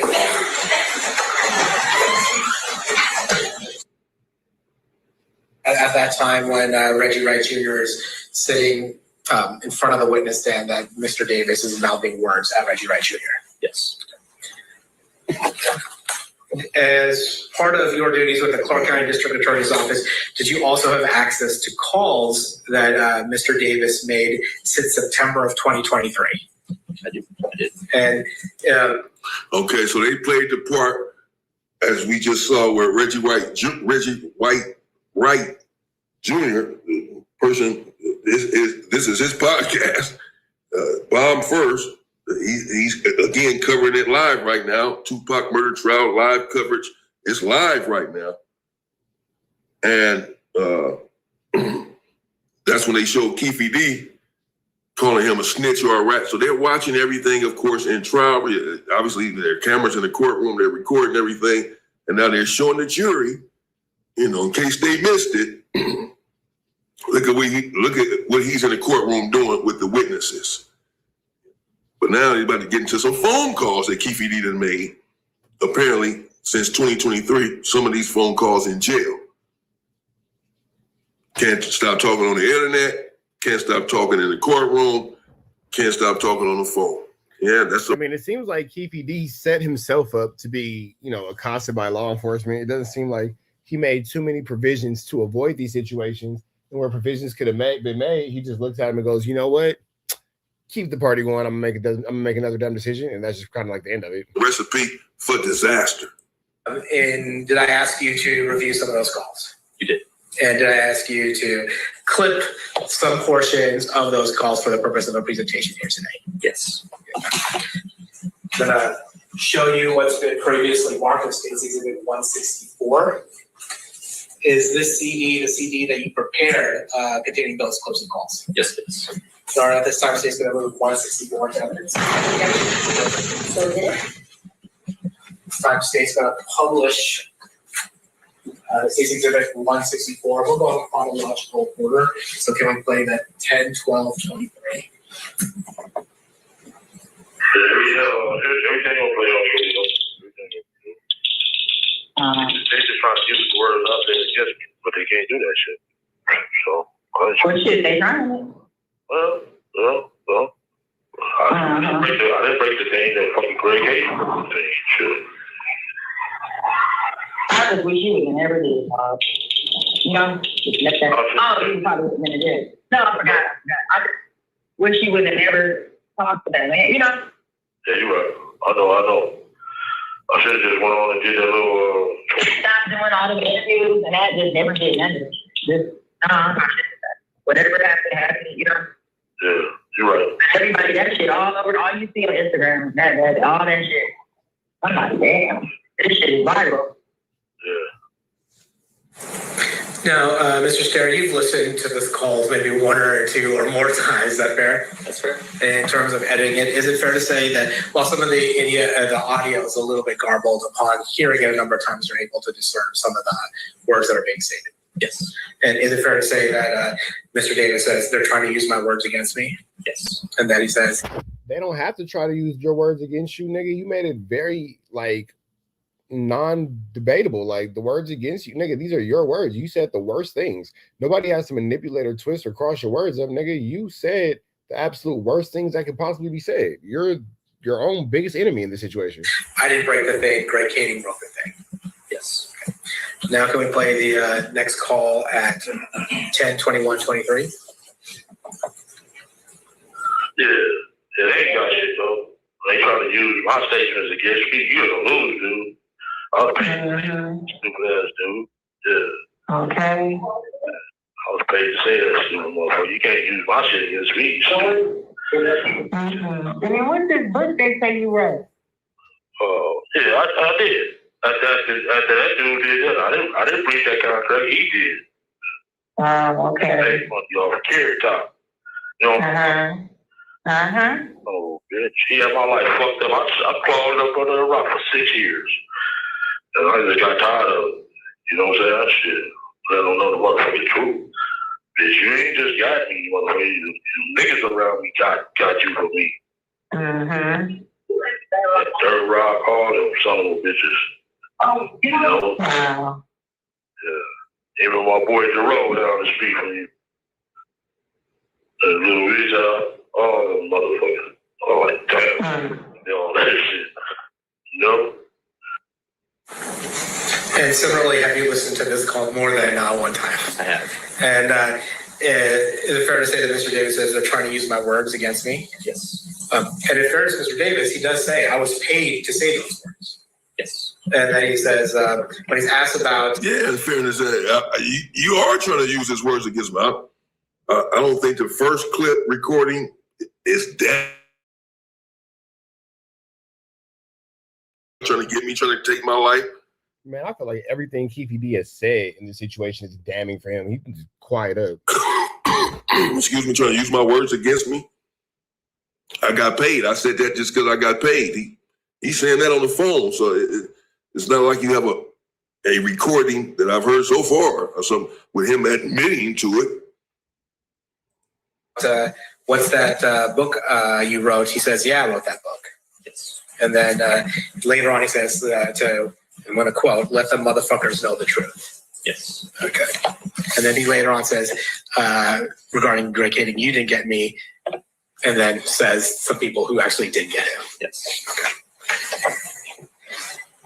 Can we play the 11-9-23? Deadline. So I'm going to call Edie. I'm going to call him today. And then when you call me later on tonight or tomorrow, I know. Okay. Okay? What's up, my bro? All right, I'm looking out for you, dog. All right. Well, once I get home, man, we rich. Oh, of course. Of course. All right, I got to tell Keith, too, you know what I'm saying? Don't throw that motherfucking shit up in your face. We be mad the motherfucking 10 years later. That series still going. You know what I'm saying? Yeah. Make us want to, you know, I got to tell that nigga, I got blood on my money. All right, what's up, bro? Okay. All right, big dog. All right. Talk to you later. Peace. Similarly, had you listened to this call a number of times? Yes. Is it fair to say that Mr. Davis says, I have blood on my money? Correct. And then the last call from July 5th, 2024. Excuse me. I turned off the this is a flu flammer situation. microphone. I was drinking it. And Keefe D just pretty much put himself in a situation where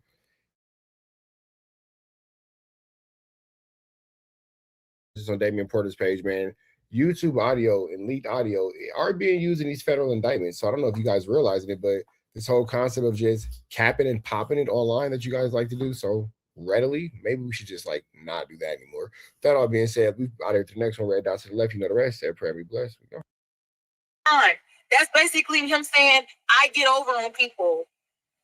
I finesse people. I'm dripping.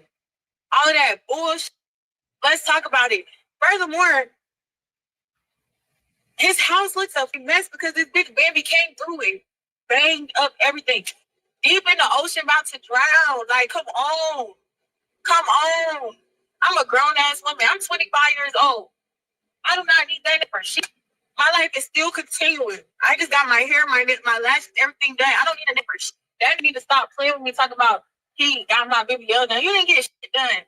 I was in Thailand living my best life, not working for you right before I got my BBL. So how did you give me the money for my BBL?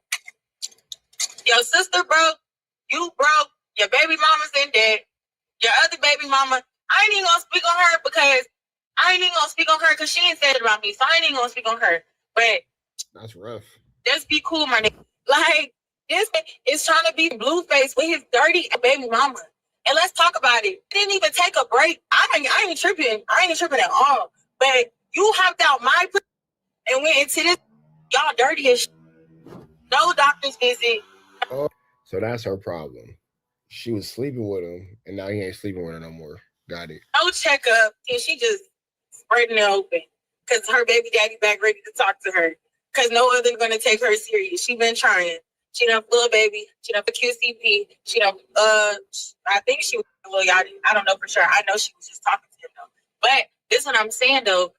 You are not a pimp because you eating this bitch with all the industry who don't like you. And let's talk about it. He don't like Little Baby. He don't like NBA Youngboy. He talks about all of them. Way before this Drake came out, he been hating on Drake. Let's talk about it. He hate Lil Baby. He be on Lil Baby page like, oh, he got the black Maybach, two-door, and he's the only one with it, and I got the red one, so now I got to get mine wrapped. You fanned out as I love YB, but that's what I'm saying. Being around this nigga, you can't listen to nobody. My dear, my lion, being around this nigga, you cannot listen to nobody because he hates everybody because they richer than him and they doing better than him in life. You can't listen. Imagine driving to California, a 24-hour drive, no Drake. No Drake? Damn. You can't listen to Drake. You can't listen to Youngboy. You can't listen to Lil Baby. You can't listen to Future. We ain't this straight listening to motherfucking bullshit.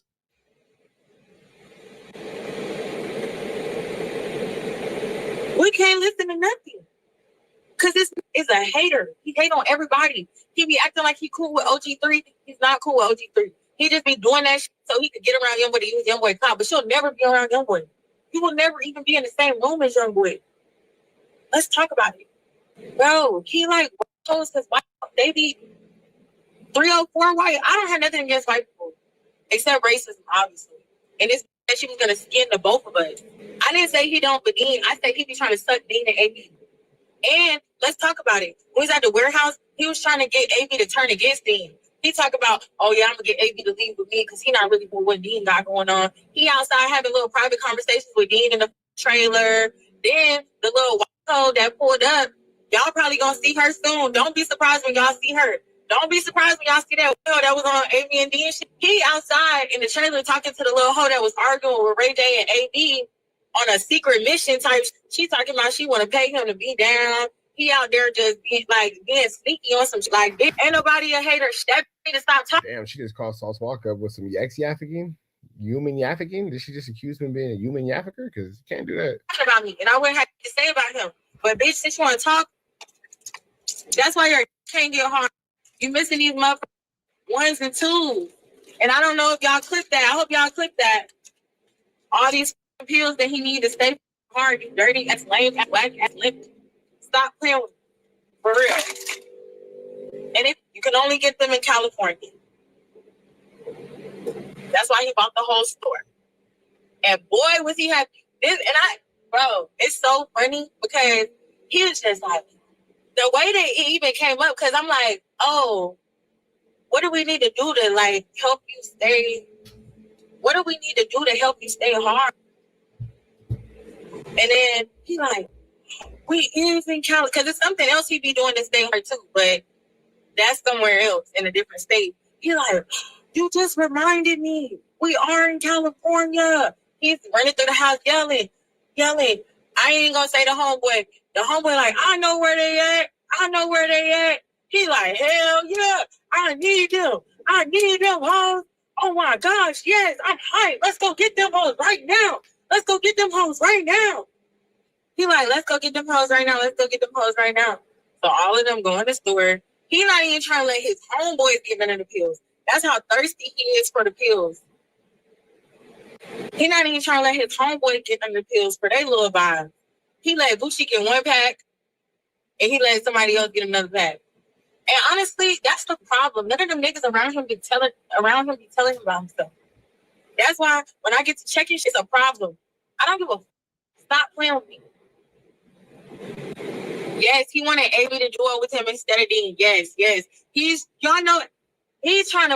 having secret little side conversations because AB downstairs getting drunk, and he down there like, oh, AB might be drunk, but he know what he's talking about.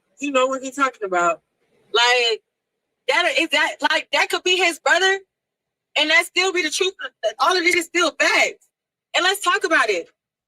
He gonna try to tell y'all that when we was in Dallas, let's talk about it. When we was in Dallas, we was at the gym. We was with rappers, artists, cool. An artist came and sat right beside me. My bro, Mike D. Mind you, let's talk about it. When I quit working for Wack the first time, Mike D was the only person that I was still cool with after the fact. Only person I kept in contact with, only person I was still cool with because that's my dog. Like he said, he stand for the right. He not around niggas sucking no nigga to feel like he got to be a part of the gang and telling that nigga like all them other goofy ass, broke ass, lame ass niggas. I don't know one sauce nigga that's really having no money. Who's having the money?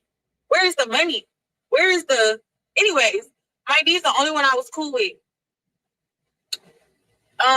So me and Mike D always been cool. That's my dog. Da, da, da, da, da. Cool. We at the gym.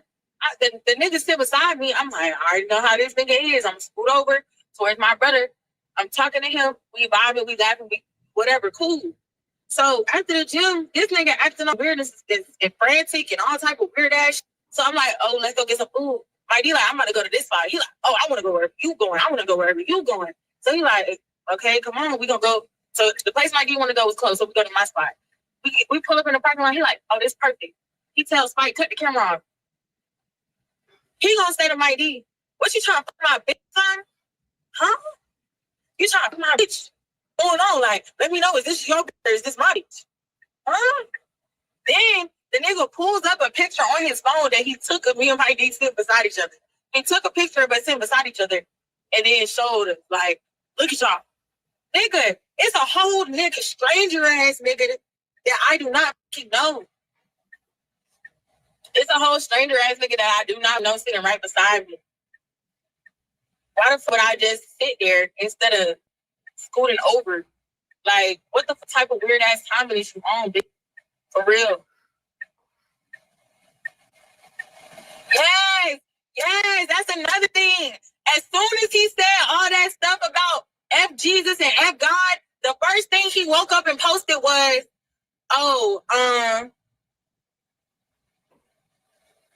the first thing he posted was, oh, man's mental health awareness, because he knew that the internet was about to get on his ass. He knew the internet was about to get on his ass. That's the first thing you talk about, man's mental. Bro, that nigga is very calculated and evil, and so is Bambi. She'll tell you herself, oh, y'all be taking my crying too seriously. Like, she used that woman to her advantage. You sneaky ass, evil ass, dirty ass, slut ass. What? I became a red flag once you see, bro, do y'all not realize how big Drake is compared to Sauce Walker? DDG has more accolades than Sauce Walker. Why the would a nigga ever think that the world and anybody in this world is just gonna stop with Drake because of you, bro? Only corny ass wanna be pimped ass niggas are Sauce Walker fans. Multiple people have said to me, I didn't even know who he was before you. And I'm not being funny. Like, I'm not hating. I'm not none of that. What is we talking about? What is we talking about? You didn't get my body done. You didn't get my teeth done. You didn't get a tattoo because you didn't want to pay me. You didn't do none of that. Stop lying. Because why don't you got nobody else's name tattooed? Why I'm the only person, girl, female, that you got name tattooed? Let's talk about it. Let's talk about it. Let's talk about it. You can't even stay home. Stop playing with me. Y'all keep asking this nigga what he own. Y'all some weird ass, lame ass people, bro. Why is y'all mad because this nigga is vouching for the truth? Y'all are delusional and sick. Like, what is wrong with y'all? Y'all mad because this nigga sitting here telling y'all the real? What y'all want y'all want somebody to lie to y'all? Exactly. And then that's another thing. It wasn't even, bro. You sitting here telling these people you got my name tatted because you didn't want to pay $150 a day, but you rich. $150 a day ain't shit. So that doesn't even make no motherfucking sense. You hate your life. You hate your baby mama. You hate that she a slut. You hate that she doesn't give you no money in years. You hate all of that shit. Stop lying. Stop lying. You said we want the Max and strings again. Fuck that hoe.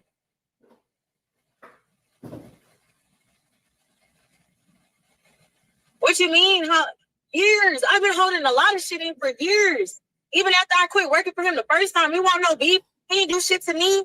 But once you spit him, this nigga, I don't give a fuck what nobody say. When he on that floor apologizing for that one thing that he did in the video that's on my page, I'm sorry for the one thing I did. He spit in my face twice, purposely. Like, in my face. Let's talk about it. He's been ridiculous. And he's in my face because he wanted me to hit him so he could hit me. I'm not playing with you. I'm about to get my shit and go. And y'all trying to say why I didn't leave the first day when I called it. Bro, the nigga was dragging my shit in his room, locking the door. I would put everything in one area. He would start moving shit around. And then y'all like, why am I locking the door? What the do you mean? Don't nobody seem bitter. Shit, this bitch was just talking about me. What are you talking about? How do I seem bitter? What? Stop playing with me. Dirty ass bitch. When is the last time you got them fucking grills clean, bitch? Never. Them shits is black as hell. Without the flash. Goofy. Talking about she got my teeth. What are you talking about? Y'all didn't see Bambi's arms was red like he was grabbing her on the last live. So now Bambi not gonna do shit to worry about raising her mother child. She's so worried about that nigga and wanting to suck that nigga and be on the stream. Go raise your kid. Goofy ass bitch. Dirty ass hoe. You somewhere worried about a nigga. You got a whole kid to raise. You just moved back to Houston to chase after a nigga because she is going off, bro. This is why you don't sleep with your publicist, because this right here is flamorous. Lost her house in Miami, bitch. Hoe. Oh, I'm sorry. Look, the ballet people looking at me. The what? Ballet, yeah. Irritated. And let's talk about it. He's saying that I need him to be relevant. The amount of views I got right now with my 300 followers, this is how many views he has typically on his live. It's bodied. All your spotted. How do you got 2.9 million followers on Instagram and 30K followers on Tik, and you get 100 views on a real regular day when you don't got Bambi in the camera acting a fool, or when you're not shouting and yelling at the camera, or when you're not on Dean and AB on your knees sucking their dick. Stop playing with me.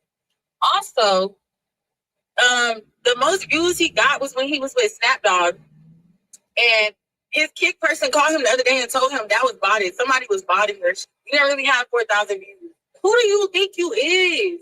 And you know me. You know, y'all. Like, that's what I'm saying. I hate that I gotta be trying to. I don't even have to, but I hate that it has to get to this point because you want to see her lie. Just be quiet. Don't speak on me. Just shut the fuck up when it comes to me, because you know I know the real. Stop it.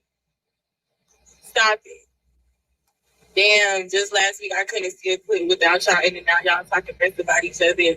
We don't give a about you. We only know you. That's fine. Never seen Sauce have respect for women before that. And that's why Bambi over there ready to kill herself. Back then was popping back in college and stop bapping. Stop it. LB bag full of nothing. We don't care about Sauce. He obviously fighting real demons. Him and Bambi talked about you for hours. Bro, neither one of them got anything. Neither one of them can say anything about me, bro. Like, what can y'all say about me? I got a real family who love me. Parents, godparents, moms, dads, grandpas. I got all of that. I went to the military for 5 years. Did what I had to do. Got out honorably, retired, veteran.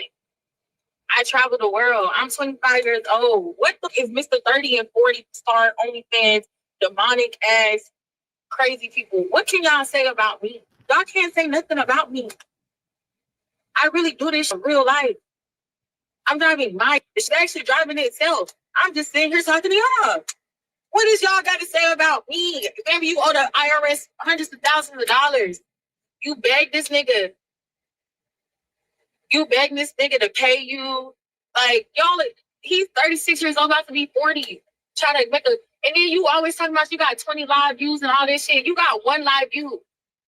Really two, but one of them is not even yours. You pay somebody up. Like, all that shit is cap. Why you ain't never rented out a live view? Why your strip club closed down?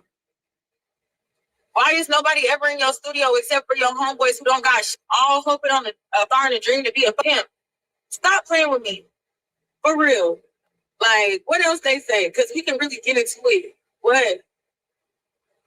You stole my reds and my blues.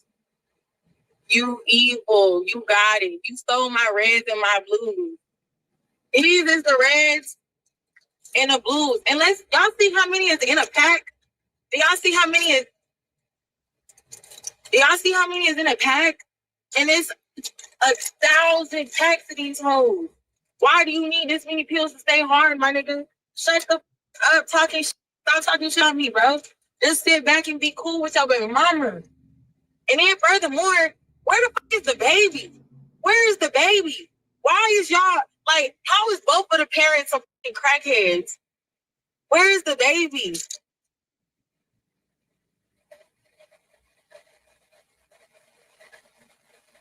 Where the baby? Where's the baby? Basically said you was busted before him. I was busted before him, but you was always in love with me. Cool, whatever. If you can, he said he got you to be well, and no, he did not. No, he did not. He did not get my baby and he did not get my teeth done. But my thing is, why are we talking so much about Mac? I'm not in your chat. I blocked you from my chat. I mean, I blocked you from Kick. I can't see your Kick. I don't follow your Cook people. Why are we still talking about little old me? Like, he didn't get my baby done. He did not get my teeth done. I wasn't even working with him when I wasn't even working with him or fucking with him when I got those things done. So how did he do that? Is there a receipt? Because I got the receipt. Did he get you a video? No, he didn't give me a video. He did not give me a video. Baby let him dog her out and talk to her like a stray dog and still be begging. Like what? It was the white girl tears. I don't know why you was messing with Sauce anyway. He not your type. Let me tell y'all, he forced me to be with him. He said, you could come work, but you gotta be with me. I wanna be with you. I wanna have kids with you. My daddy love you. Like, come on, stop the cap, gang. And he's saying he got okay. Yes, Mike D, facts. Mike D, no, this is real facts. 2019, 2020, the OnlyFans statistics. That money is long gone. And since we want to talk, let's get into it. If anybody need his sex pills, all his little sex pills to get his card, if anybody wants them, I got all of them. I got all of his sex pills to keep his little card so that he can close. It's more though. Like, let's get into it. Hold on. And I got the messages, so he can't deny that he needs his pills to get hard. Since we want to talk, let's talk shit. It's just more and more and more and more and more. Like the stack is about to keep going. He bought the whole store worth of skills movies in California. Let's talk about it. And I took them off. And y'all want to know what he texted me? He said, "You're evil for taking my blues and my reds. Bigger blues, bigger reds. Stop playing with me. Like, there's no reason you should need all these pills to keep your heart. Stop playing with me. For real." Next comment. I can't even get through all the comments. I merged that. Let's talk about it. Let's talk about it. Let's talk about it. He didn't get shit done, man. Mac been popping. Mac was popping. Hold on, Chad. Y'all going too fast. And I'm already... Now, I don't have a dog in this fight, as I don't know none of these ninjas, but I will say... It's a Flu Flammer, Skulldugger's, and extremely larceny situation, man. That's what I will say. It's a lot going on, and Sauce Walker got to pretty much handle his girls better because right now she's going rogue, and it ain't nothing like a woman scorn to put your pill game on blast. With that all being said, man, red down to the left, you know the rest, say a prayer and be blessed. We go. Check this out, man. Straight off the bat, OTM Jam snitch. The fans is like, yo, who's in the court? Point to every single person that took part in the unalivement of Lupa. Dirk, Didi pointed them niggas out. I'm like, whoa, straight out the rip. I mean, he went in there with no lube, bro. And then right now, what he's doing is he's just slow walking it. The last thing we heard is that Dirk and them was down in Miami, right? And then OTF Jam seen one of Tory Lanez's artists with jury and stuff and went to Dirk and said, hey, man, I ain't got no jury, man. I'm gonna rob this nigga. And Dirk was like, yeah, man, that right there is the OTF Jam that I've been waiting for. So basically, it seems like Dirk was grooming him to be his hitter. And also from the looks of it is, OTF Jam, when he went to prison for 10 years, he had already caught a body. And when he got out of prison, they came back to him and was like, we know you caught that body. Ain't no jurisdiction on unaliving, right? Yes. And so he was actually a federal agent against Dirk while he was still locked up and got out playing his role, bro. This is exactly why he ain't named in this indictment. He's the third shooter, bro. The whole time he was switching up. The whole time he was playing the Dirk face, bro. So I'm here at the federal courthouse after the Lil Durk hearing, and we just had some very, very interesting information about, possibly the most well-known alleged cooperator in this case, OTF Jam. Now, there was a crazy back and forth where they brought up a bunch of things about Jam. They said that the song Back Again was going to be used. I'm not going to lie, I was happy to hear that because that's like one of my favorite songs. But obviously, in that song, he talks about, Jam got out that jam. I gave him 50,000. He ain't got to ask again. Well, they're basically saying that Jam is going to testify and cooperate and say that 50,000 that Dirk gave him that he rapped about in Back Again, which bear in mind was made before King Von even died.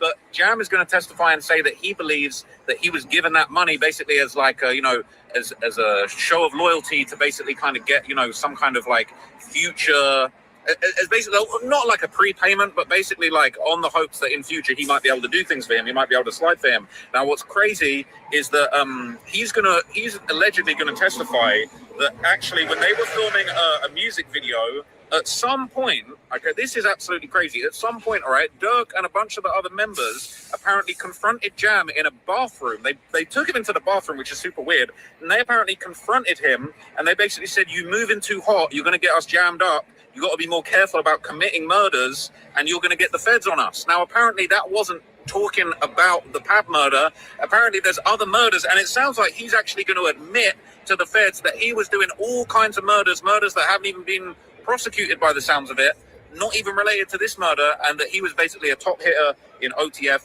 and for the Black Disciples, and that it was really that serious and Jam was doing all that. So Jam's name came up a couple times. So another area where Jam was brought up, they basically talked about this federal freestyle, and they said that, it's funny because the prosecutors literally said, look, Jam wasn't known as a good rapper. He was known as a hitter, a killer for OTF.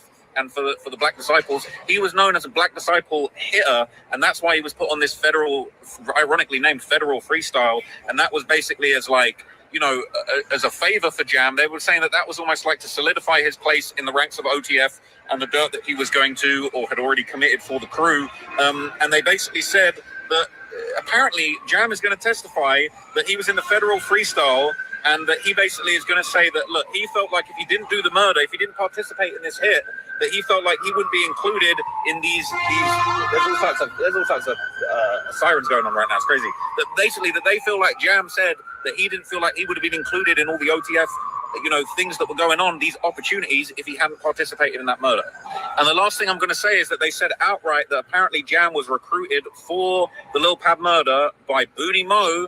And they basically said that Booty Mo had said to Jam specifically that Dirk, but referring to him as Blood, he wants to fly you out for this murder. And apparently that's all going to be testified to. That's not looking great, to be honest with you guys. So I'm here. So as y'all been hearing, man, OTF Jam named Lil Durk and OTF Didi as participants in the pow-powing of Lil Rondo's cousin, Lil Pab. And this is looking ugly. This is a testimony that everybody's been waiting on from this guy, OTF Jam. And it says, did you participate in the pow-powing on August 19, 2022 that led to the unalivement of whatever that name is, Robinson? OTF Jam, yes. Did others in the room participate as well? Jam, yes. Can you name them? He said Dirk, Didi, and Lindsay. For those of y'all who don't know, Lil Durk is Dirk. Didi and Lindsay. Now, I know that they've been saying a lot about Didi, but this is absolutely crazy. You see OTF Jam is in the courtroom, and this is OTF Jam right here. He's bad, peoples. I'm not sure about the OTF Didi, OTF Lindsay, but when it comes to this situation and we're watching it unfold, we do know that Trap Lord Ross has been covering the situation profusely as it's continued to develop, as we're watching it go back and forth, from courthouse to Instagram screen to YouTube to wherever, the case may be. And you look at the situation in reality and you just have to kind of wonder, what is Lil Durk thinking as his once homie, longtime friend, and according to him, paid henchman is now switching up and going against the grain. Now, it does just teach you that you have to pay attention. You have to watch the company you keep, because you can see Lil Durk right here in the video with OTF Jam, and it looks like everybody's cool. It looks like everybody's feeling it. Everybody's smiling. My man in front needs serious dental work, but that's his business. It was all good just a week ago. Let's hear what they talking about though.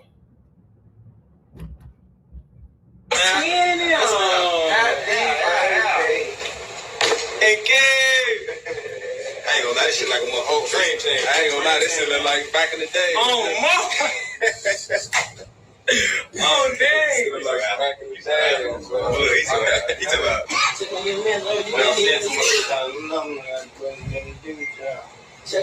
know that you got here to this head. I ain't gonna lie, man. Hey, when I was growing up, I was having a dare. Architect. Having a dare. School trying to stop time. All that whooping on the net, it got your Metro. Metro. In the late. Y'all ain't flame up. That's it. I ain't gonna lie.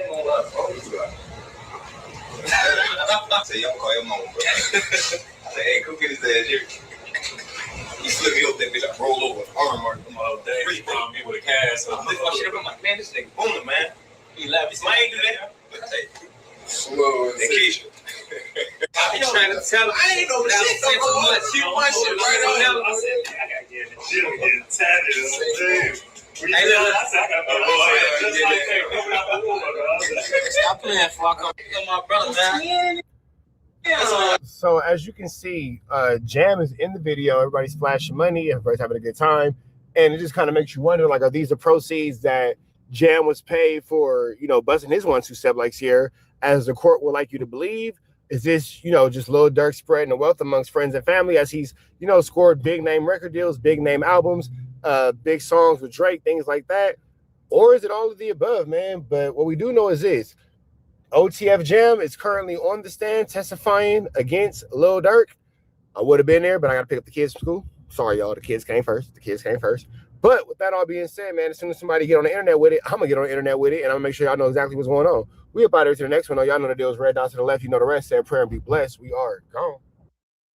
I think that might. Big shout out to Hookah Anonymous, and he's giving us King Von's last moments before he unfortunately expired due to his situation with Quando Rondo and Lil Tim. Let's jump into this content. Big shout out to Hookah Anonymous. Need to take pictures of them, or do they? I can do that in detention. Okay. Pictures here, yeah. That's crazy.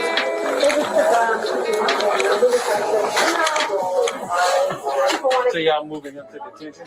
Yes. Okay. I see the toes have on his foot. Look at the shoe. Right, y'all moving an unalive man to detention? Now you hear him. He said, who did the shooting? Watch this. Of our guys. I'm not really sure who did it. Like I may know because it was Francois. You hear what he just said? First name Jameson. You hear that? First name Jameson, last name Francois. Now that's the guy who Durk said in court be booking his flights. Okay, got it. This means 04 to radio 34 to Officer Francois. Copy, you need a 4 officer.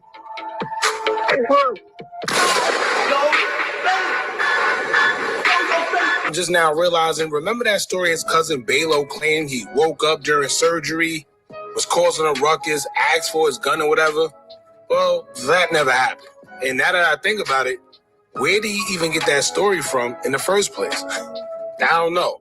But we're going to review all the body cams from that night to Boss Top being maced down the 100K track, King Von's manager, talking to police in the hospital. Now, there's a few things I noticed during these body cams that we're going to point out. A few things that don't make sense now that we're in 2026 and this happened in 2020. This is basically the raw uncut of what took place that night from what we get to see and hear during the body cams. Now, so far, O-Block Louie and Slutty's body cams haven't been released, and those are the ones I want to see. I know there were previous ones where they were on a crime scene, but I want to see the ones where police are discussing their passing and whatever, because both of them were hit that night, and to this day, I feel personally that they was targeted.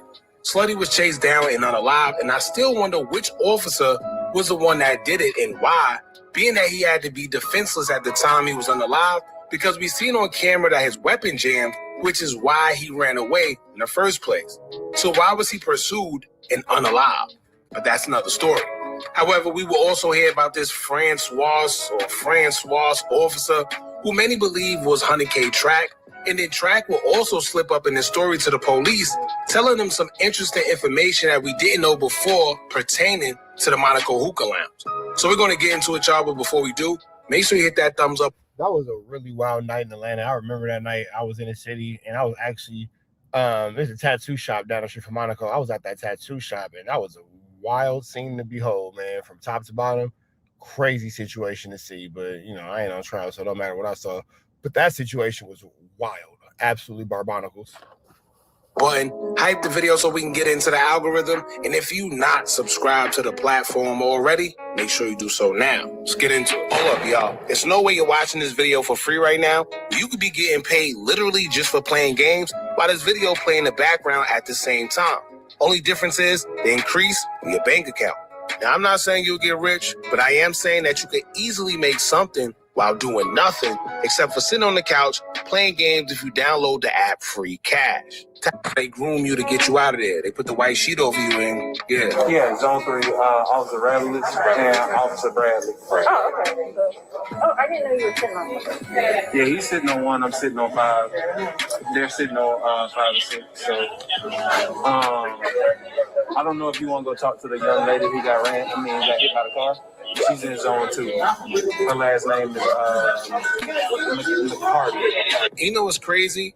The girl that got hit by the car, I wonder who did she get hit by? Right? Was it because there was a few cars that was speeding away from the scene to get away? As y'all seen, the car that Borside was talking about, the car that Louis was chasing after. So who hit her? And why wasn't they ever held responsible? We never hear about that. Over there? Yes. A lot of them, it's very... Her last name is MCHARDY. Her first name is SAADA. Crazy. Body right there.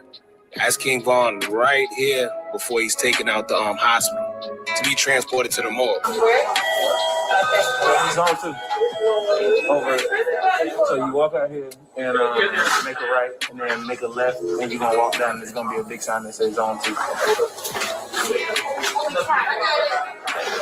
Crazy. Y'all taking him? I think they might need to take pictures of them, or do they? We can do that in detention. Okay. That's crazy.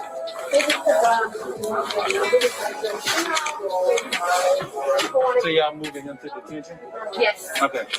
I see the toe tag on his foot.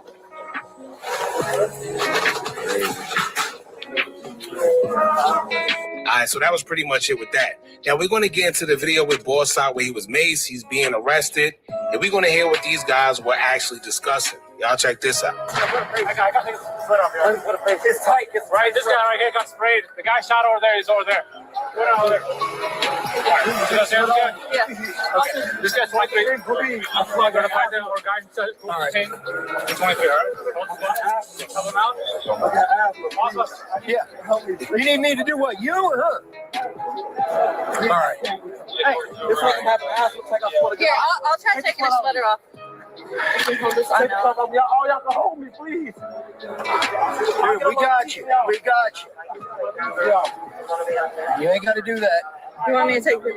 No, the cuffs ain't coming off.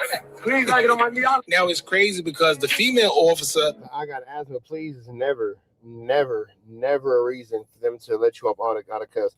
They don't give a damn about your breathing problems. You're gonna stay in them cuffs. Actually was willing to help. She wanted to take the sweater off, but it was this officer. Pay attention to this officer. He was just acting like a straight DICK the whole time. So as you can see, she was actually going to take the cuffs off so he could at least take his sweater off because he was maced and he says he can't breathe. And then that officer said, no, them cuffs are not coming off, bro. Something out. y'all did just stretch something and on a main street, like Monaco sits on the corner. And like I was talking about the tattoo shop, you got like Monaco is like right here. Then you got this building, you got another building, and then you go over a little bit more, like 2 or 3 more buildings. It's a tattoo shop. My youngest son's or preschool was literally around the corner from that. Believe it or not, these niggas are right by the city jail, right courthouse. Believe it or not, but you know, whatever the case may be. Cut off, please. Nah, cuffs ain't coming off, bro. I know. Look, man, we've all been. You can breathe if you're talking. Sprayed. We know what it feels like. Okay. I ain't even do nothing. I'm getting sprayed for that. All right. With an ambulance. It's coming. It's coming. Can I just tell the person I lay down? Man, they don't call it ambulance. Because they can't me, please. All right, sit down in the car. Thank you. All right, here, watch your face. Watch your face. All right, go ahead. With your butt first. Go ahead, have a seat. Can I just sit like this? Just back up. Please, I'm asking you, please, sir. Right. It's killing me, bro. Dude, I know. I've been there. Please, we all have to get sprayed with that stuff. I let sir, just please. I'll leave the door open. Thank you, but you can watch, but pull your feet in. All right, pull your feet in. We're not gonna. I can't breathe like I'm having an asthma attack, sir. I swear to God, I got asthma.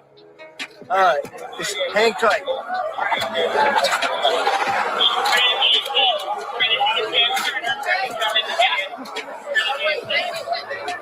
Jesus Christ. I need an ambulance. Look, we know, man. They're okay? Huh? Is he okay? Yeah, he got sprayed. I got asthma, I swear to God. Now, you see people leaving the lounge, right? Y'all pay attention to that for the future. Y'all see people leaving. Yeah, asthma, can you please just... I'll stay back. But I can't breathe, I'm telling you. Can you take this off me, please? It's not going to help to take your clothes off. It is, but please put water on me. Come on, water. That man hot. That nigga said it's getting spicy in there, man. Them chemicals burning that man's skin. So it might actually help to take the sweater off because the chemicals are all in the sweater. The chemicals on the sweater are probably burning that man's skin. Pour as much water as we more water, please, my face. Water ain't gonna do that much for you. All right, you need to hold still, but you gotta look up. You gotta look up, okay? Yeah, but you gotta hold still. The water's not gonna help you if you don't look up, okay? Well, it's not gonna be that much help. I know, but you gotta look upwards. The water's not gonna help you if you don't look up. All right? All right. Have it. Look, I know, man. We've all been. I've never been maced to ambulance. All right. Just the heat, Sarge! Just the heat, sir. Just the heat is killing me. Can you turn it down?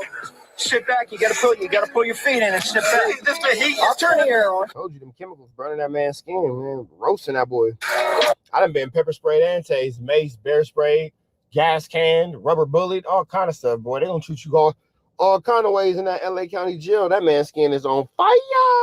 Let's turn this shit up full blast. Please, all right. I'm gonna put the air on full blast. All right. Damn. I'll turn that shit up full blast for you. All right. Please, sir, please, just on the I'm working on it. I'm working on it.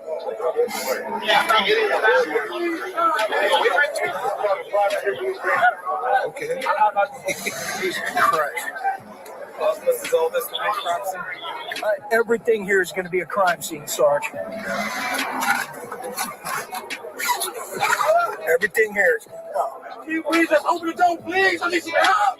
Dude, I'm turning the air on back there for you. I'm panicking, please. Please just open the door, please. All right. I got the air up.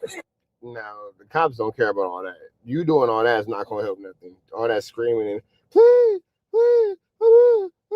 that ain't going to do nothing for you, bro. You would do better off just thugging it out. The door, please. It's the real house. It'll go. Now, let's be clear as well, right? I know it's all fun and games, but it is documented that this man does have asthma. I always say that. And if y'all know anything about mace, we don't know what kind of mace that was, whether it was bear mace, but I ain't gonna lie, that orange stuff that the police got is no joke. And if you hot, first of all, it intensifies. So if you hot, that means it's making it 10 times worse. I got it up as high as it'll go. And I got the window down. I'm not gonna run. There. Your face right by the window. All right? The best we can do for you right now.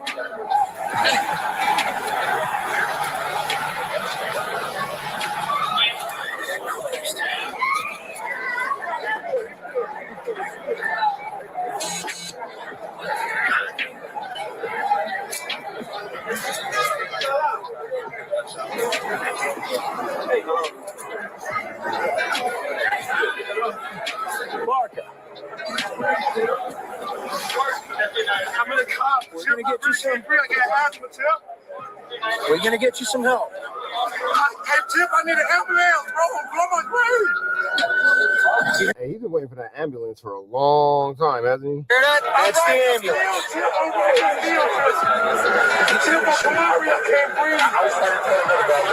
Hey, Black, give me an EMT for this guy.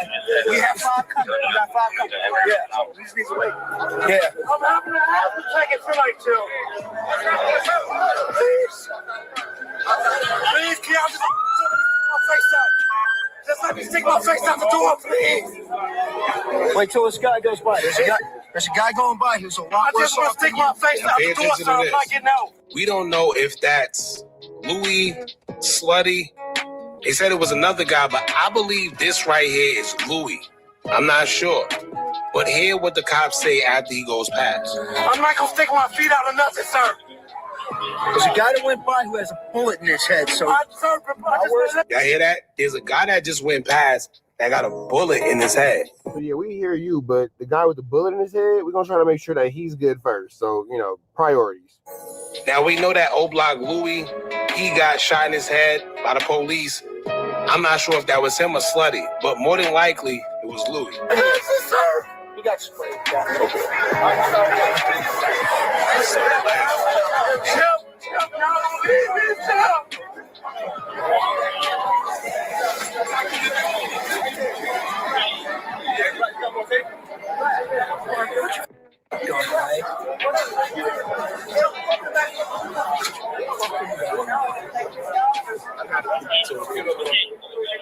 That's all I got.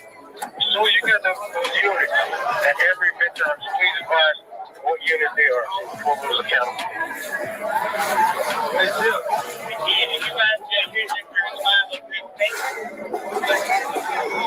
So where did everything happen? I don't know, man. I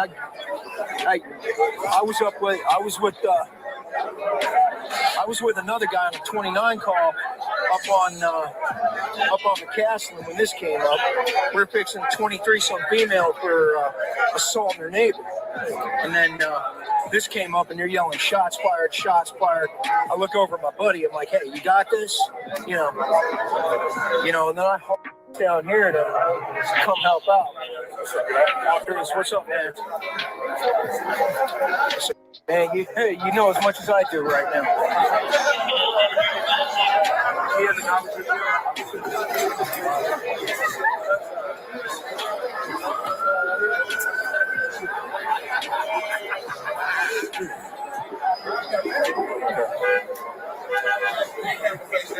Hey, one of the guys that was detained is in my car that's blacked out right there. Yeah, somebody. Marco, what the hell happened? Jesus. Tell me later.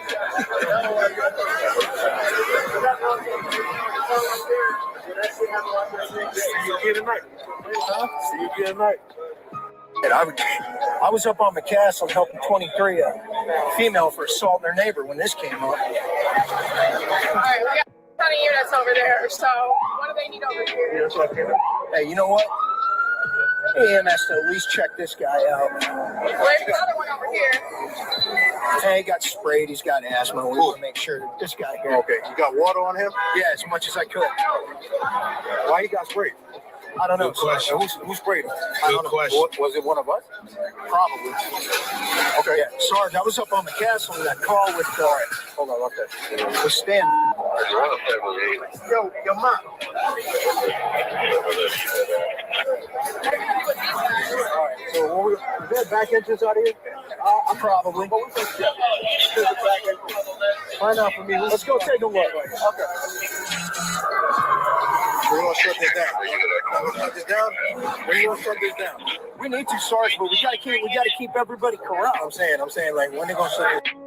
I don't know, man. I don't know, Sarge.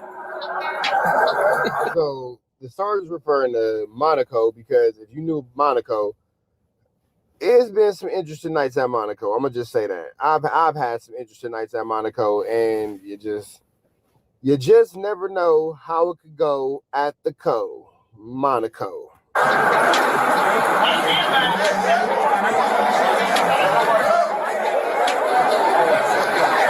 It's all good.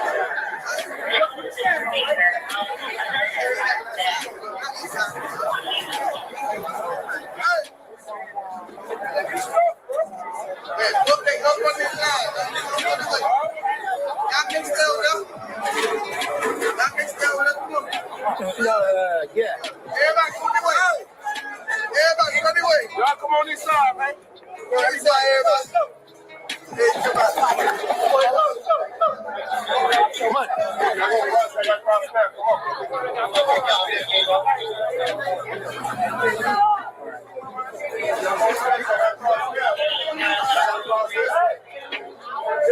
Watch, where did the shooting jump off at? Where did the shooting happen at? Now pay attention to this, right? He asked him where the shooting happened, right? Who did the shooting? Watch this. From the parking lot?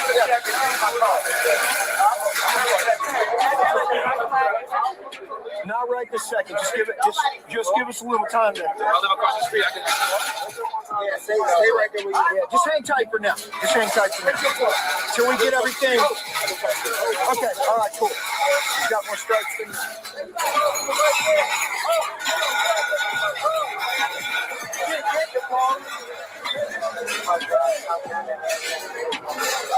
Who did the shooting? Now you hear him. He said, who did the shooting? Watch this. Of our guys. I'm not really sure who did it. Like I may know because it was Francois. You hear what he just said? Locke may know because it was with Francois. Let's hear that again. Francois caught one. I'm not really sure who did it. Like I may know because it was with Francois.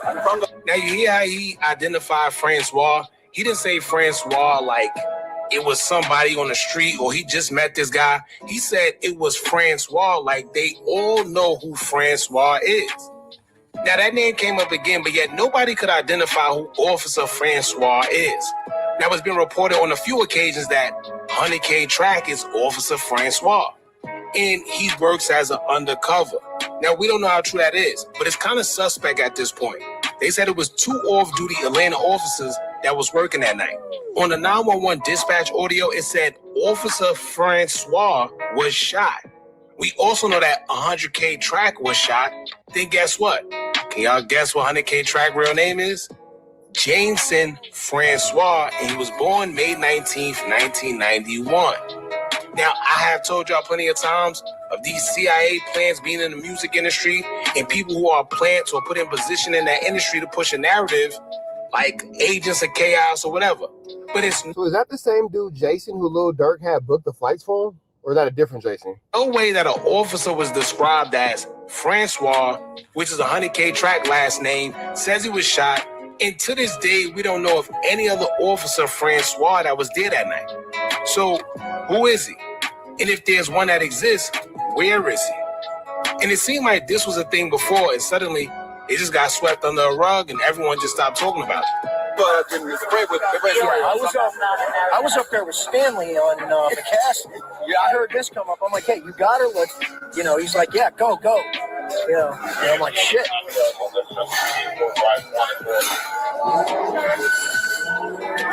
Shit. This is. Yeah. Hey, yeah, nobody's leaving from here. It's 257.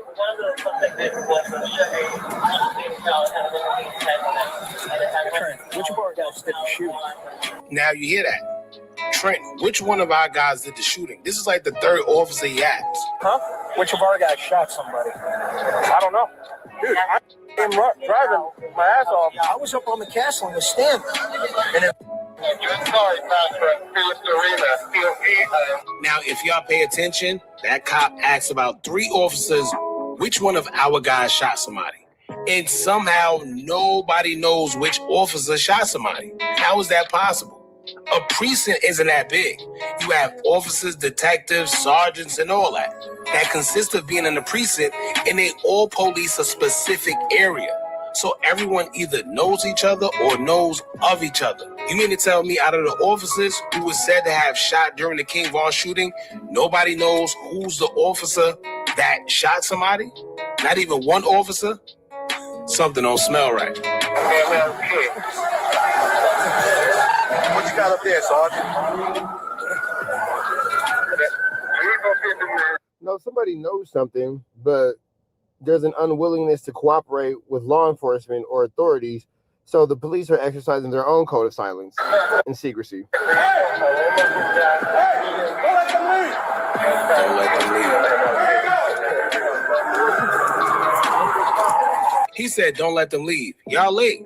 The people who were really involved are gone already. And actually, a lot of the guys who would have been considered suspects left while police was there earlier.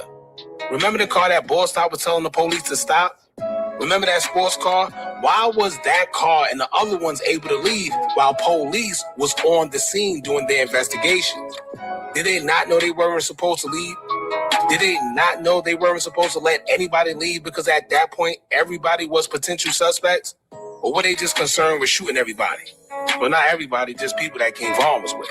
And isn't it funny how out of everybody that was there, somehow the police only managed to shoot specific people that were with King Von? There was a whole entourage with him.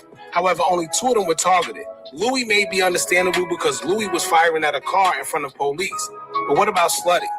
What happened with Slutty? Why was Slutty chased and gunned down when he didn't even pose a threat?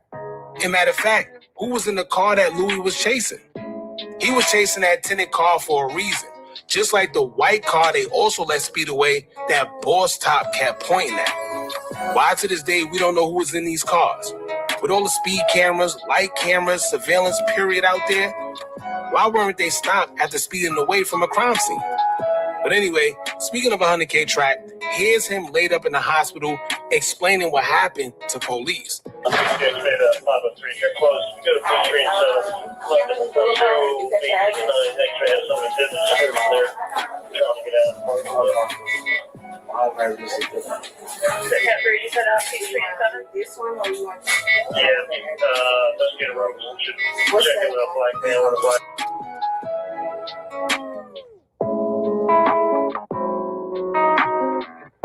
Southeast.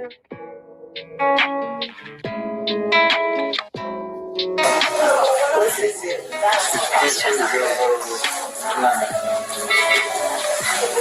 that a house or apartment?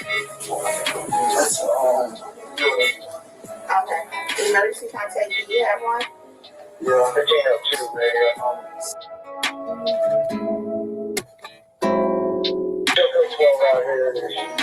What's their first and last name? First name Jameson. You hear that? First name Jameson, last name Francois. What's their first and last name? That could be a coincidence, though. I would doubt that he's the same. I mean, he could be cousins. I don't know, man. What are the odds? First name Jameson. Is that your dad? What? That's your phone number? Sure. The number that you gave. What's her first and last name?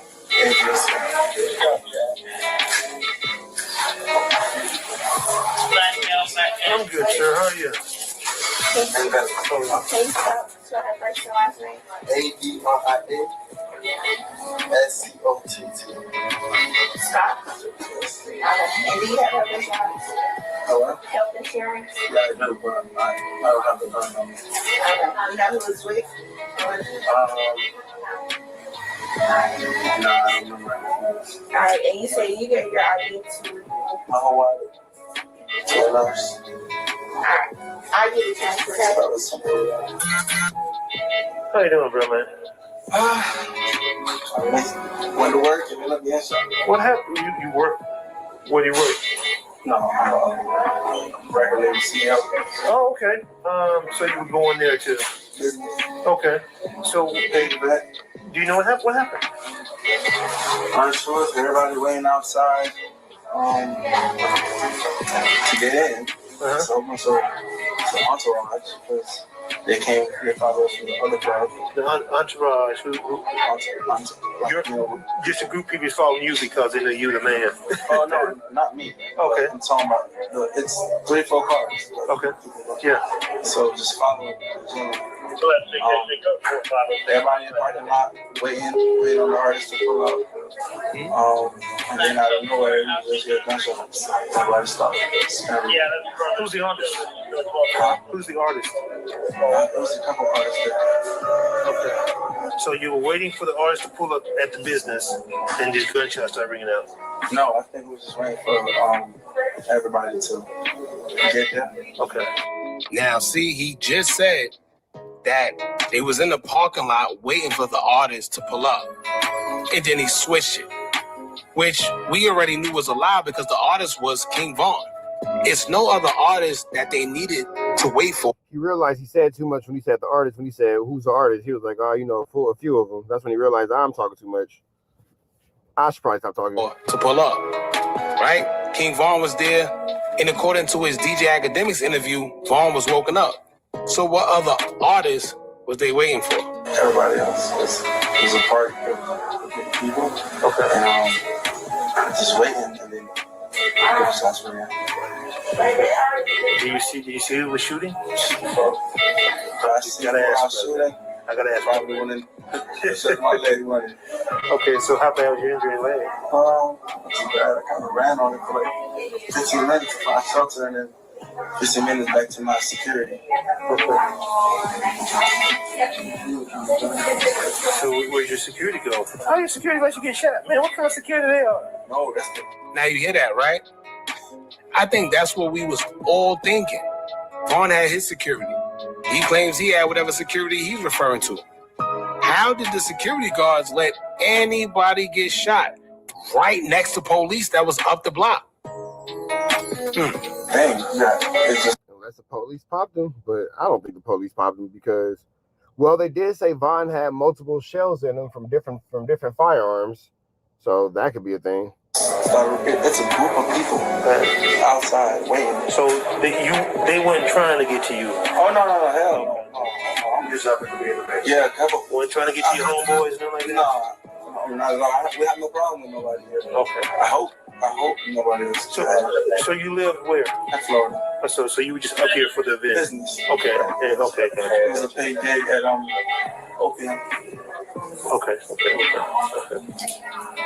Okay, man, you're in the same place that's up the street, up on West Peachtree, right?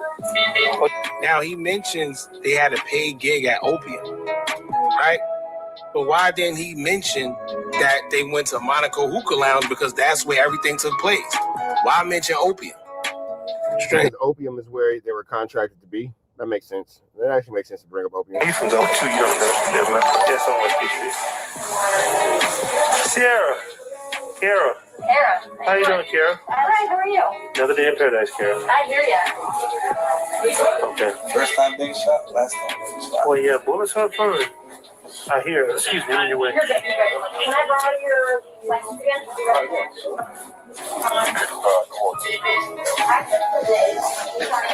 Okay. So, is it okay if we get your information on your license as well? You already have it, right? Do you have it? Okay. Is there a phone number for him to have? Take my number.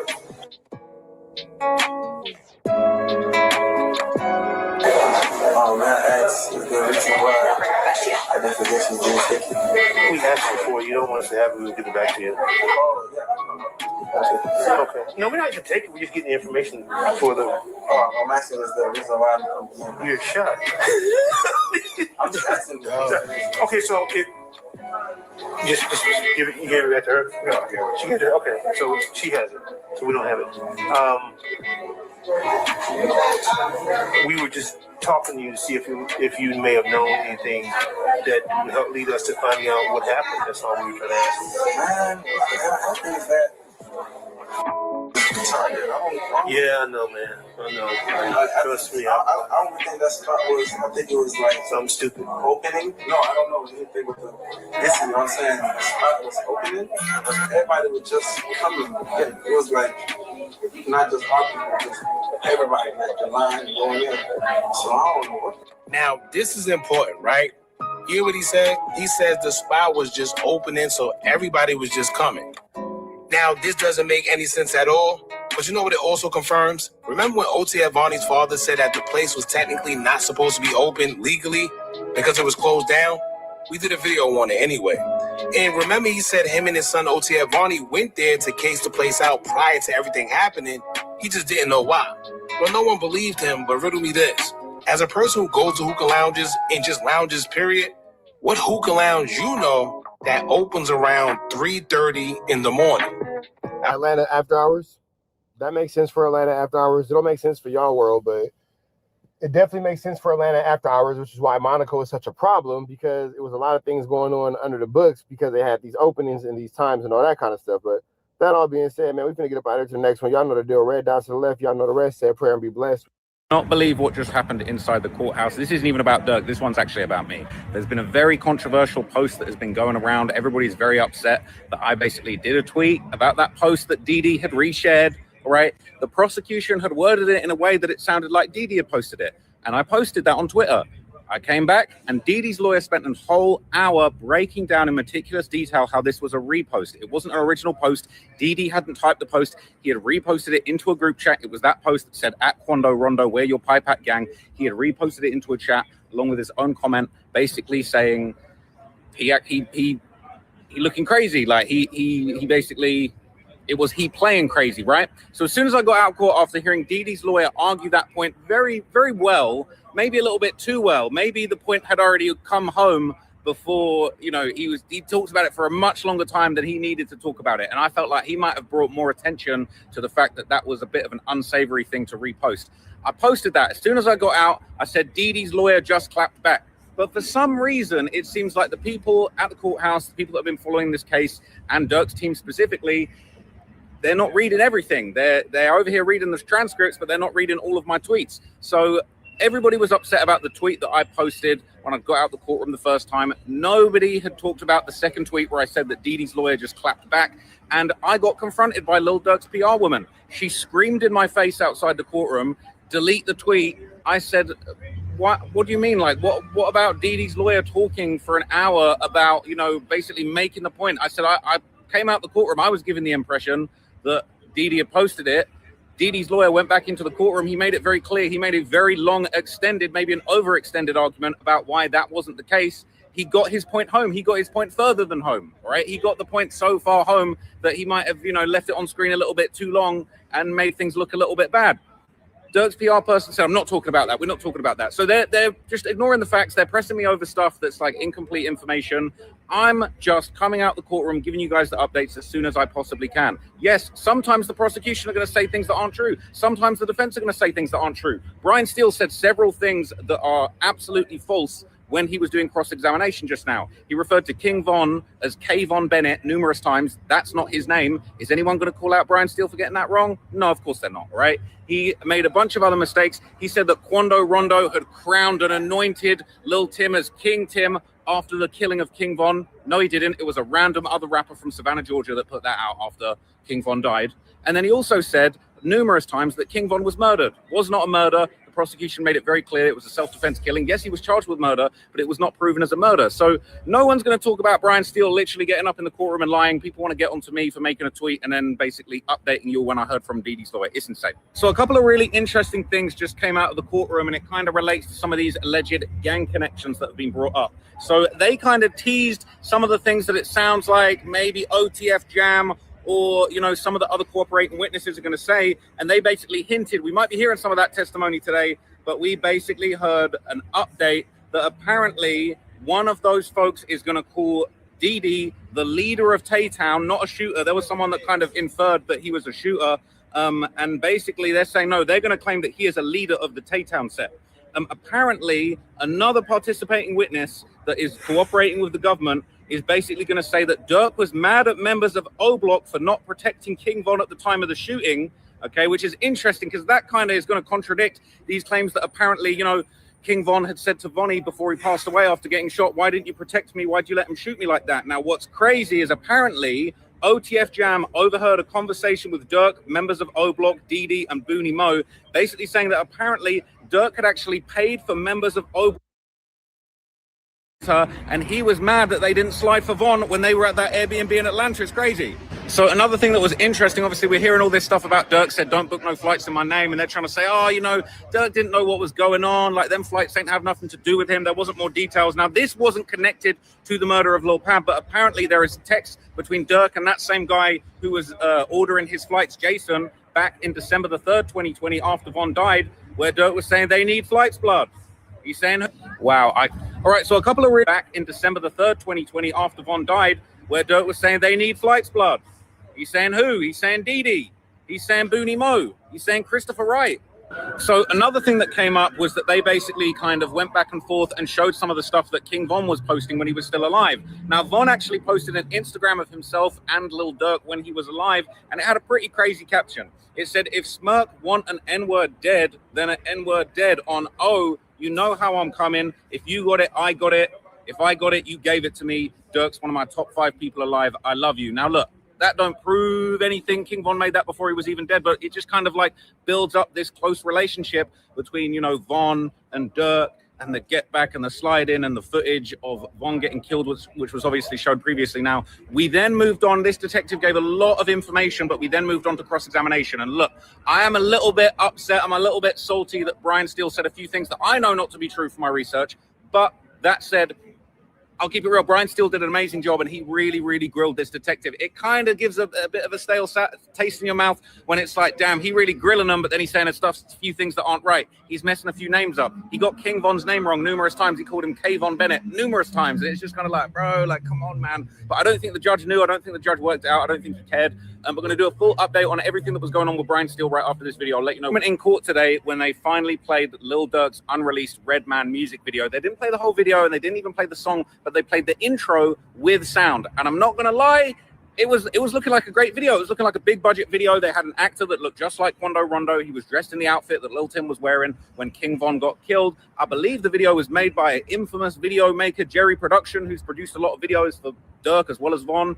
I'm not going to lie, the video looked fire. It looked big budget, but obviously what was bad was it showed Lil Durk sliding in the back of a van with what looked like a Mac, but like, you know, it's like, sort of like a mini machine gun type gun, pulling up on this Quando Rondo lookalike, shooting him dead in the street, shooting him on the ground, standing over him, pulling off his mask and revealing that it was Dirk that did it. Now, I'm not going to lie, the video looked fire. I wish I could have watched the whole thing, but obviously it wasn't a great look for the jury. And what made it even worse is it had all this dramatic kind of movie style score music in the background. And if I'm real with you, it really built up a vibe. It really built up this kind of terrifying murder, true crime vibe in the video that I'm sure Dirk is probably regretting from when he made that video. But it was very interesting because Brian Steele kind of clapped back. He said that this video is art. He pointed out that Quando Rondo had also made a video where they depicted Dirk getting shot and killed. It was interesting because they showed a screenshot of the Lil Durk lookalike in the video. That was shown by the prosecution. But weirdly, they didn't show the music video for that. So weirdly, the prosecution didn't actually bring up the video now because I kind of know a little bit too much about this case. I know that it's the song Soul Reaper, right? I got a few there. I just looked it up and double checked. But it's the song Soul Reaper where they had a Lil Durk lookalike and they didn't even bring this up. I'm surprised they didn't bring this up, but Lil Pab, the actual victim, is in that video killing Lil Durk. They didn't bring that up. I'm surprised they didn't. But regardless of that, that was shown as part of when they showed the Quando Rondo interview with Angela Yee in the back of the Rolls Royce. And they pointed out he's in a Rolls Royce. Look at the headrest. They didn't say why, but they're obviously going to introduce the evidence later on that Dirk had lyrics where he's talking about that Rolls better be bulletproof. We're going to shoot at the stars. But anyway, Brian Steele kind of brought forward a bunch of stuff to basically say, look, you didn't question Quando Rondo's art when he had a lookalike that, you know, a Dirk lookalike that was killed in the Soul Reaper video. You're judging Dirk's art. He said Jerry Productions, a very accomplished video maker. You know, Dirk didn't necessarily have anything to do with this video. They said, you know, the video wasn't released. He didn't really land on any of those points, but I think what he was trying to infer was that Dirk didn't know. You know, everybody knows that Dirk was having these problems about, you know, what had happened with Von. There's a scene in the video where Dirk's looking at his phone and you kind of see all these news articles about Von popping up. But I think what Brian Steele was trying to infer that, like, someone else, maybe Jerry Production, had come up with the concept of the video based on everything that was going on. And perhaps maybe Dirk wasn't happy with the way he was depicted in that video and decided not to release it. But unfortunately, they got that video from someone in his team's phone, and they were able to show that intro where he kills the Quando lookalike in the courtroom. And just the spooky music they added to it, I would say definitely made it worse. But Brian Steele did a great job of arguing against it, and I'm about to tell you everything about Brian Steele in another video. There was a crazy... Shout out to Chick Smooth, man. The game sends a warning to Kendrick Lamar after ignoring his phone calls. Let's get into this content. Is somebody I really enjoy listening to on YouTube because Chick just got an intellectual curiosity about things. Oh man, does anybody out there feel sorry for the game? Somebody please get Kendrick Lamar on the phone with the game. At this point, I'm starting to feel bad for the game. The man sounds like a scorned ex-girl that wants you back, but you absolutely want nothing to do with him. You guys know when you're completely done with somebody and you just walk away from that person silently without a reason? That's what it feels like with the game and Kendrick Lamar. After going on his rant a day after dropping his album last week, the game didn't end. The game's album is actually really good. I don't know if you guys got a chance to listen to it, but the Documentary 3 is actually a really good album. Like, when I say really good, like, man, you could tell Wack 100 didn't have any involvement in this. It's phenomenal. You were big boy yesterday to address it. Now, according to the game, all he wants is a conversation with Kendrick Lamar and also Black Sam. Game doesn't really understand why they stopped fucking with him. From his perspective, he looked out for Kendrick while he was coming up. He also looked out for Nipsey, rest in peace, also while he was coming up. So it makes no sense that fast forward 10 plus years later, Kendrick and Black Sam does not fuck with him. Now, maybe the game is gaslighting, maybe he's trolling. People have accused the game of not taking accountability for anything. So maybe he does know exactly what went wrong, but he's choosing to play dumb. Here's the game's conversation with Big Boy. Keep the lines of communication open, then all this stuff going on, these narratives that people are but you don't think you create some of those narratives too, though, game? Are you responsible for some of those narratives? I think that you think I create them because you don't know the backstory or you don't hear the other person. I'm asking a question. I'm not talking. No. I don't think that I create these narratives. I think they're derivative of me being the only person vocal about what's going on, while everybody else throw rocks and hide their hands. And like I'm saying, I could pull curtains down. Like, I've been in it long enough. I've seen everything. I know everything about everybody. I know it. I've seen it. And I ain't trying to do that. I'm trying to squash it. So that's what the phone thing about. I'm trying to make sure that it never goes too far. Because we did lose Tupac here. We did lose Nip here. So it's like, get on the phone. I'm not saying it's that deep. I'm just saying conversations amongst grown men show growth and kill issues. That's all I'm saying. Do you think that there was so much that, and I can't even speak for anybody else. Yeah. But do you think that there was so much that I wouldn't get on the phone? Why would I get on the phone? All right, so then don't get on the phone, right? And then don't say nothing about what game doing.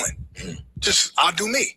Don't get on the phone. Gotcha. You know what I'm saying? So don't get on the phone and hash it out or talk it through or do what real men do, and I'ma just do me.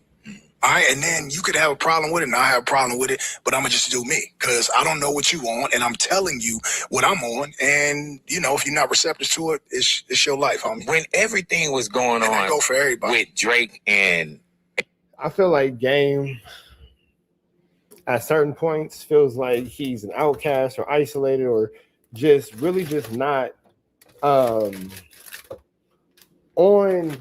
I guess the same accord as everybody else, but it could be like he said, he has the courage and he has the, the fortitude to say things that are unpopular, to call out the things that are not fair, that are not true, that are, biased, that may be against certain people in certain situations. You feel me? So I don't know. I can see how Game could be irritated for sure. And Dot, right? Right. What were and not privy to what conversations was going down, but did that put you in a crazy position? Did you feel like you were in a crazy position? Yeah, it put me in a crazy position because Drake is the homie, mm-hmm. and so is Top and Dot, but and everybody want to say, you chose a side. Well, I can get Drake on the phone, right? And I can't get these cats on the phone, and it's not about like everybody's making it. Well, that's definitely a starting point. If you can get Drake on the phone and Drake's willing to look out and do things for you, and meanwhile Kendrick isn't, that's a big gap in relationships for sure. On the phone, and it's not about like everybody's making it seem like you want to talk so bad. I don't want to talk so bad, but this is the homie, bro, who I talk to frequently. and just as frequently as yesterday. You know what I'm saying? So it's like, but I appreciated and loved everything that, you know, Dot was doing. The pop out, that was beautiful. I love to see that. And, you know, I told Top the same thing. Why I wasn't there? Too much gang politics. I mean, I'm not a non-affiliated rapper. I am a West Side, Bompton, Cedar Block, Pyru rapper. No matter what anybody wants to say, oh, you 46, oh, you know, gangbang culture.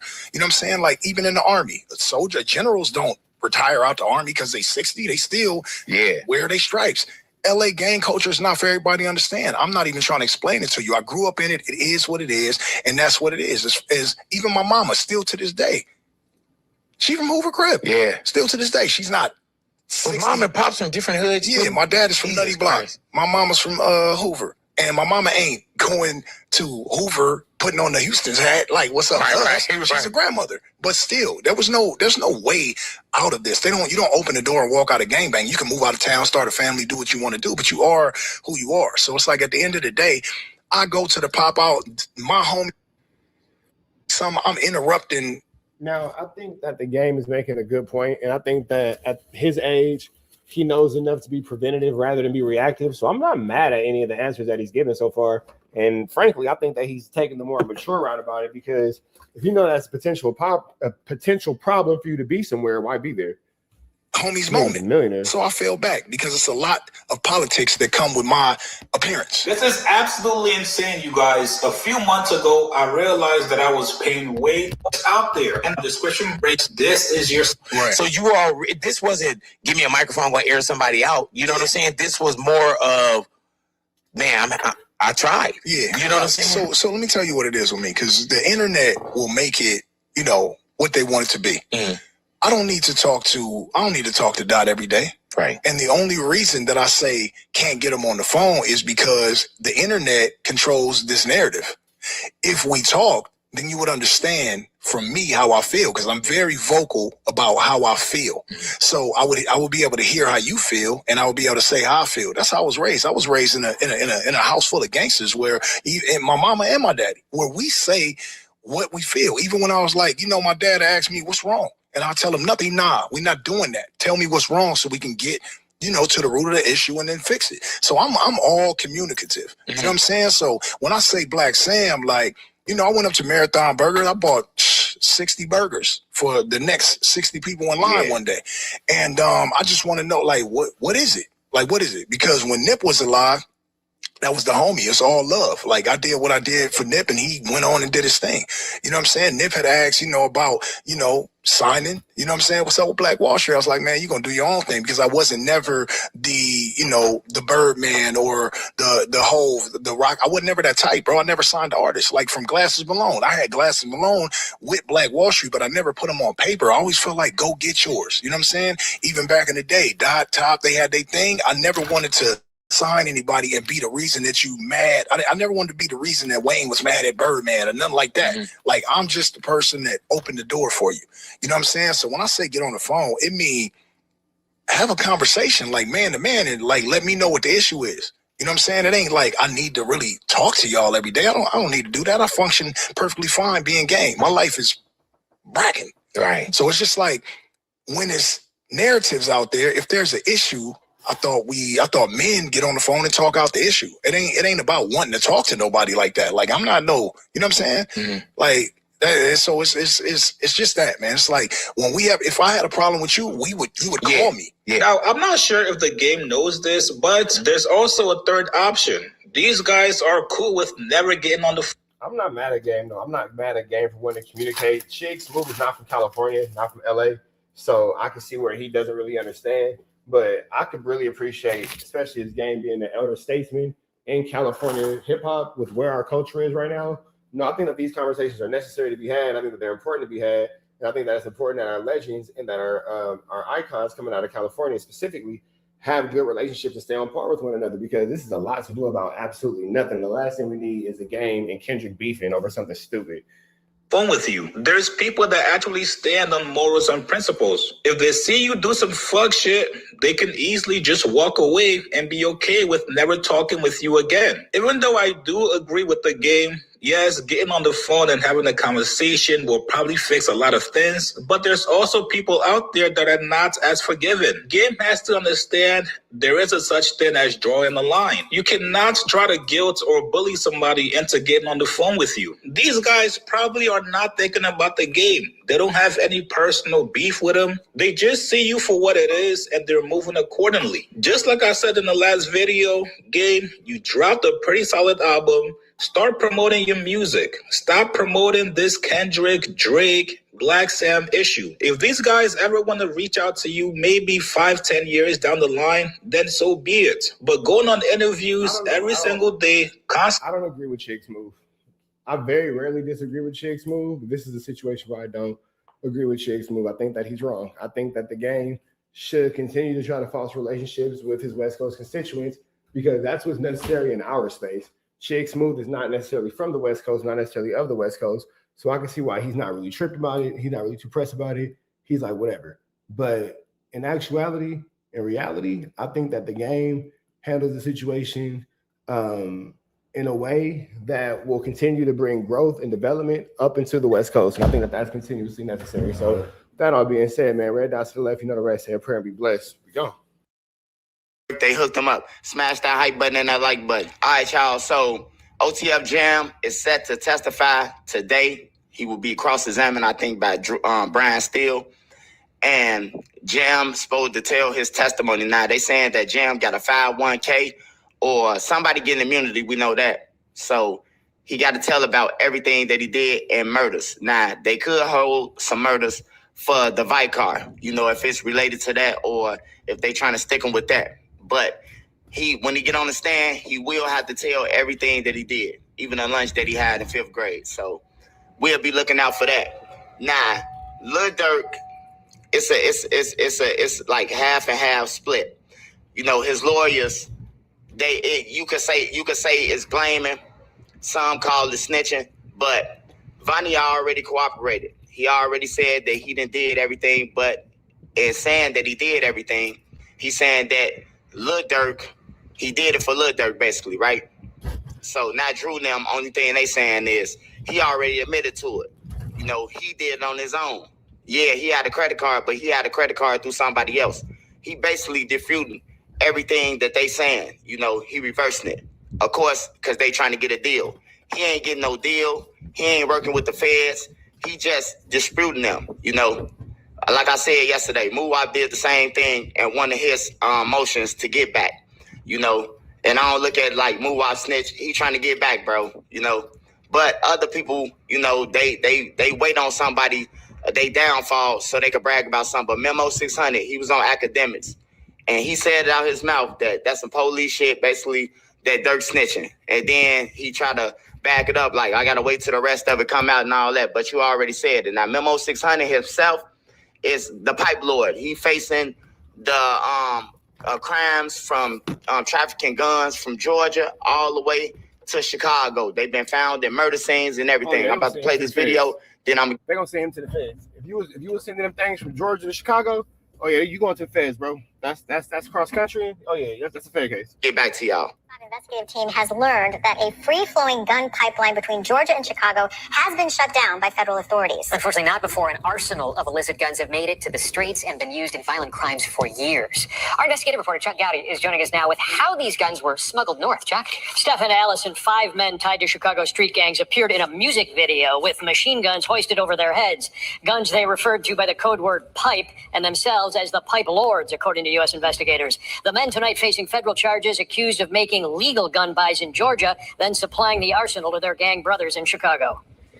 This man accused of being at the top of the Chicago gang gun trafficking pyramid, 28-year-old Anthony Edmonds, seen here holding a Glock pistol that authorities say had been converted into a fully automatic machine gun. The beginning of the gun pipeline here in Athens, Georgia, where beginning in the year 2020, authorities say Edmond fed a 785-mile pipeline to Chicago, where gang leaders were stockpiling weapons. According to newly filed federal charges in Georgia, Edmond purchased guns from 5 different retail stores, falsifying paperwork and circumventing federal law. In custody now are 28-year-old Rafael Ralphie Enriquez, a Chicago gang operative with a violent criminal history stretching back more than a decade.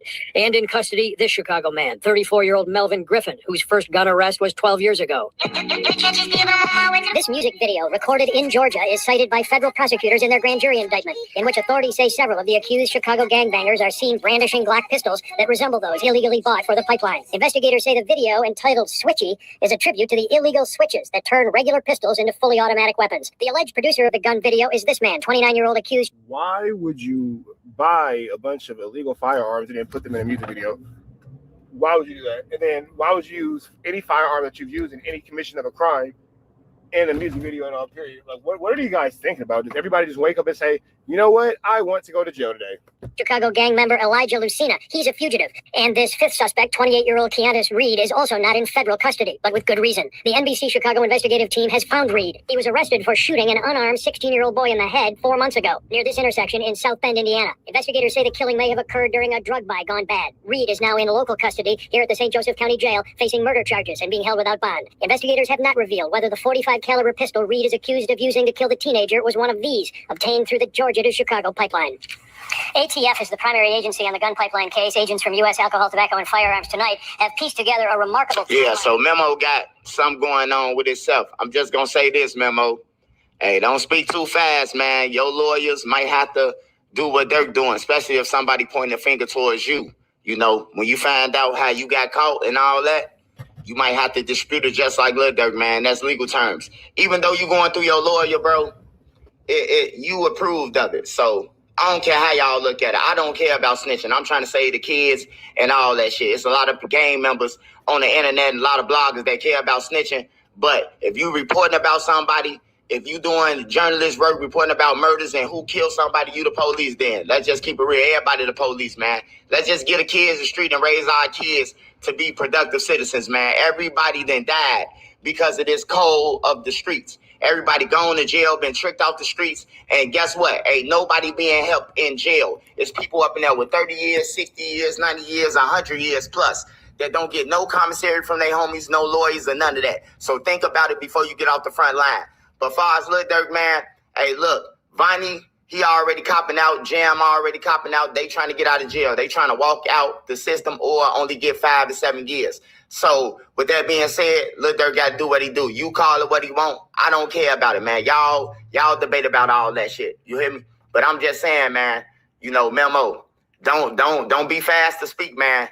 But according to Lil Durk now, you can't say nothing because Lil Durk said Gunna was a rat because he said, yeah, you know, so Lil Durk, he gonna have a lot of people that's finna swear him off his own words. You hear me? So he got to live with that. You know, not Trenches News. Man, I ain't biased. I just covered a trial. I'm not on nobody's side. When it comes down to it, everybody should probably, number one, just keep all thoughts and opinions off the internet because prior thoughts and opinions can lead to future problems, as we're seeing here with Lil Durk. Had he not been so voicious about Young Thug, maybe people wouldn't care so much about where his actions and his movements are. But then at the same time, too, I just had a thought. I wonder if there's ever somebody who just kind of sits around and be like, man, that nigga took all the time for all of us. He's stupid. I would have never did that. I would have told on everybody. Like, I wonder if there's like those type of people exist. Like after their homies go to jail and keep it solid and do the time for them, and they think to themselves, man, that nigga dumb. I would have never did that.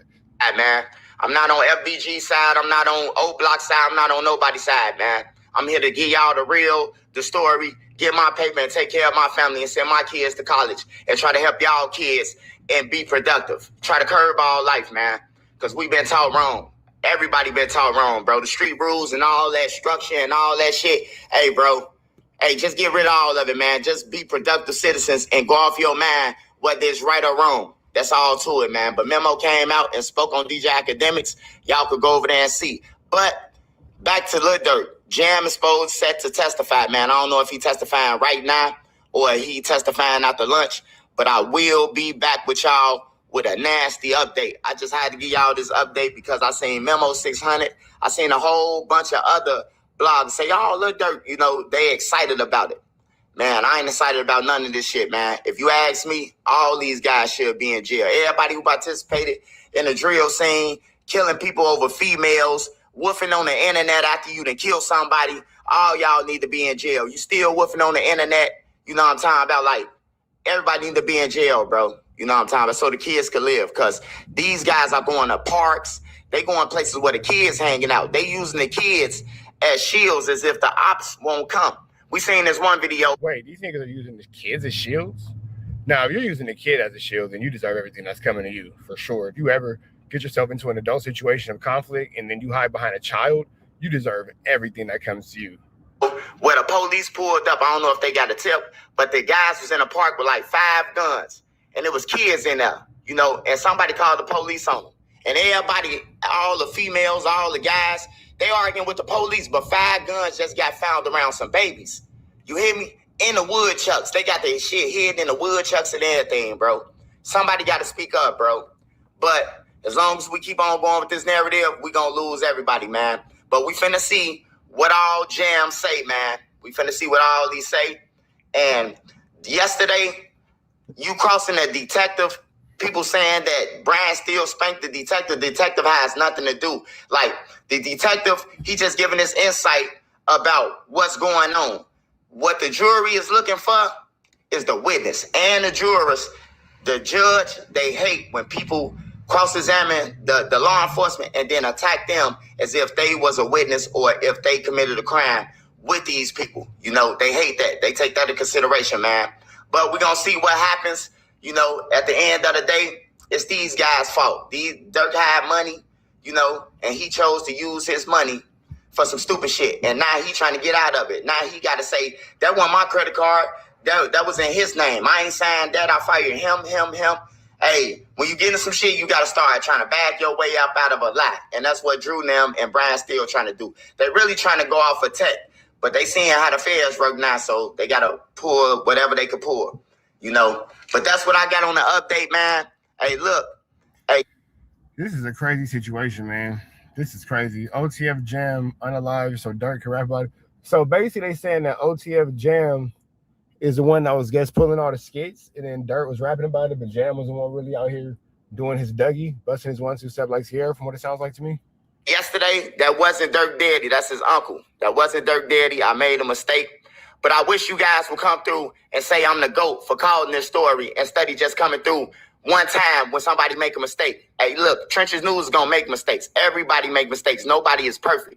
And I admit when I make a mistake. But just like when you come through my page and you saying, oh, that ain't Dirk uncle, make sure you say I'm the GOAT because you called all this. Because everybody, all you Dirk fans and that, you just hating on Dirk. Hey, look, not Dirk using my strategy. Vonnie did it, right? So I was hating on him the whole time, right? I know. Y'all people just insane, man. But make sure y'all get in the comments and let me know what y'all think, man. It is a serial on the loose.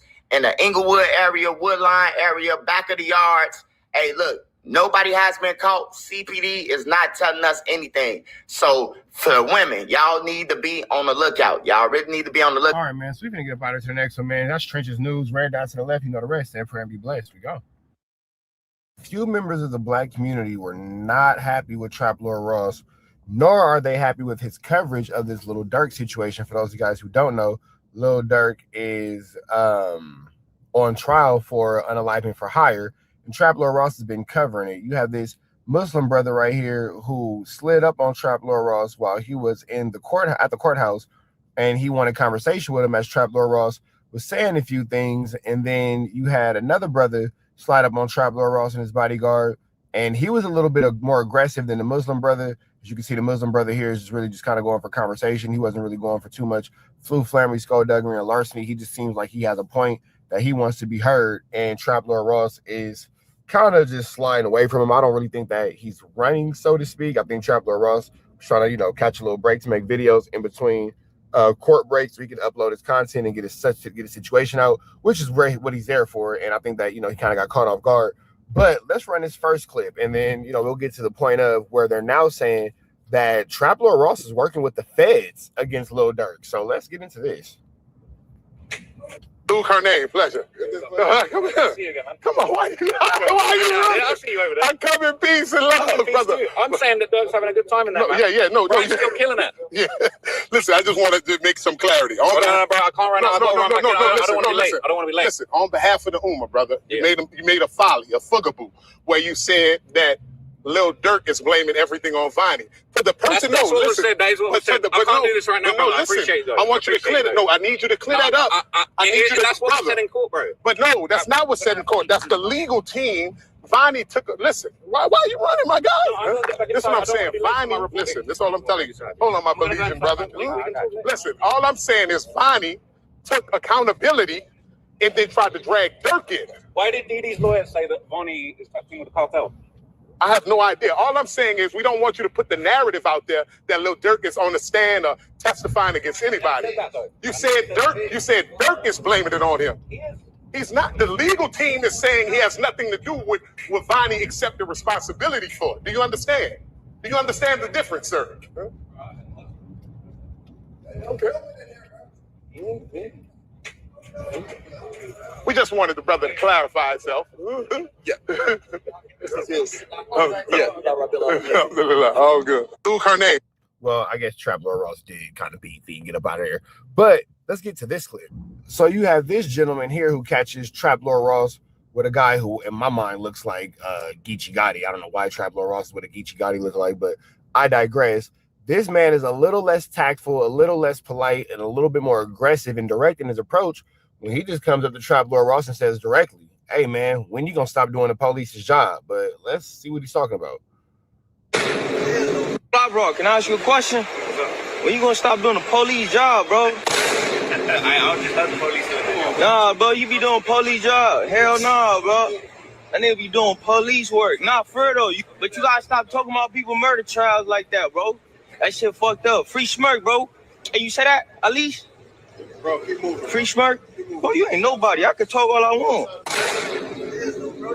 Huh? So what though? I'm not committing no crime though. Huh? I'm not. I'm just saying, you know, you taking a picture of bro, but you know what he be on. You know what I mean? Just say Free Smirk, bro. Bro, can I ask you a question? Now I can understand how the public could be a little bit offended. Everybody's not happy to see Trap Lord Ross, especially after Trap Lord Ross is spreading the narrative that Lil Durk is blaming everything on Vonnie. And by blaming everything on Vonnie, that would allude to that he's telling. Tekashi 6ix9ine is echoing these sentiments, but that's another segment for another time. Let's jump right into the meat and potatoes of exactly why we are here. So you see the public's cry at Trap Lord Ross. What does the paperwork say? Now, according to Channel Black, Lil Durk's publicists pull court transcripts to prove Trap Lord Ross is falsely reporting facts on Lil Durk. Man, that's tricky. And if Trap Lord Ross is caught of this, I would assume that he may not be allowed back into that courtroom. Let's see. It says Didi tagged Quando in a post right after the unalivement, right after the powing that unalived Lil Pab, saying this, you know, blah blah blah. Quando, where was your pipe at, gang? Now, apparently, you know, Trap Lord Ross has actually been spewing this content, like throwing it out there, and I've actually heard him say this, but it doesn't look like that was the most accurate thing for Trap Lord Ross to say. And here you have the court seals and the court documents from Durk's legal side, and they're pretty much showing that Trap Lord Ross is not telling the truth about this. Goodness gracious. So the question now is Trap Lord Ross trying to Wack 100 the situation? Is Trap Lord Ross the Wack 100 of this scenario where he's trying to tie things together that don't tie together, trying to make connections that aren't necessarily there to be connected, and overall lead to a loose cannon style indictment through open source reporting?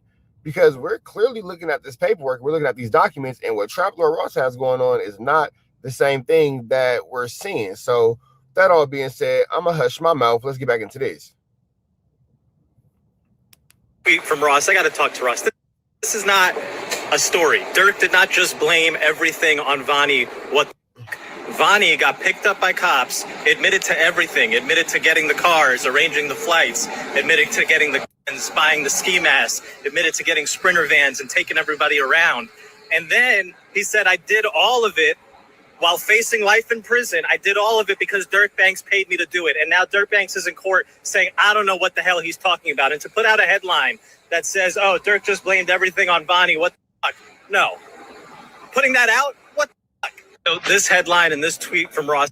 So Trap Lord Ross is looking like he's not really telling the full story, not really,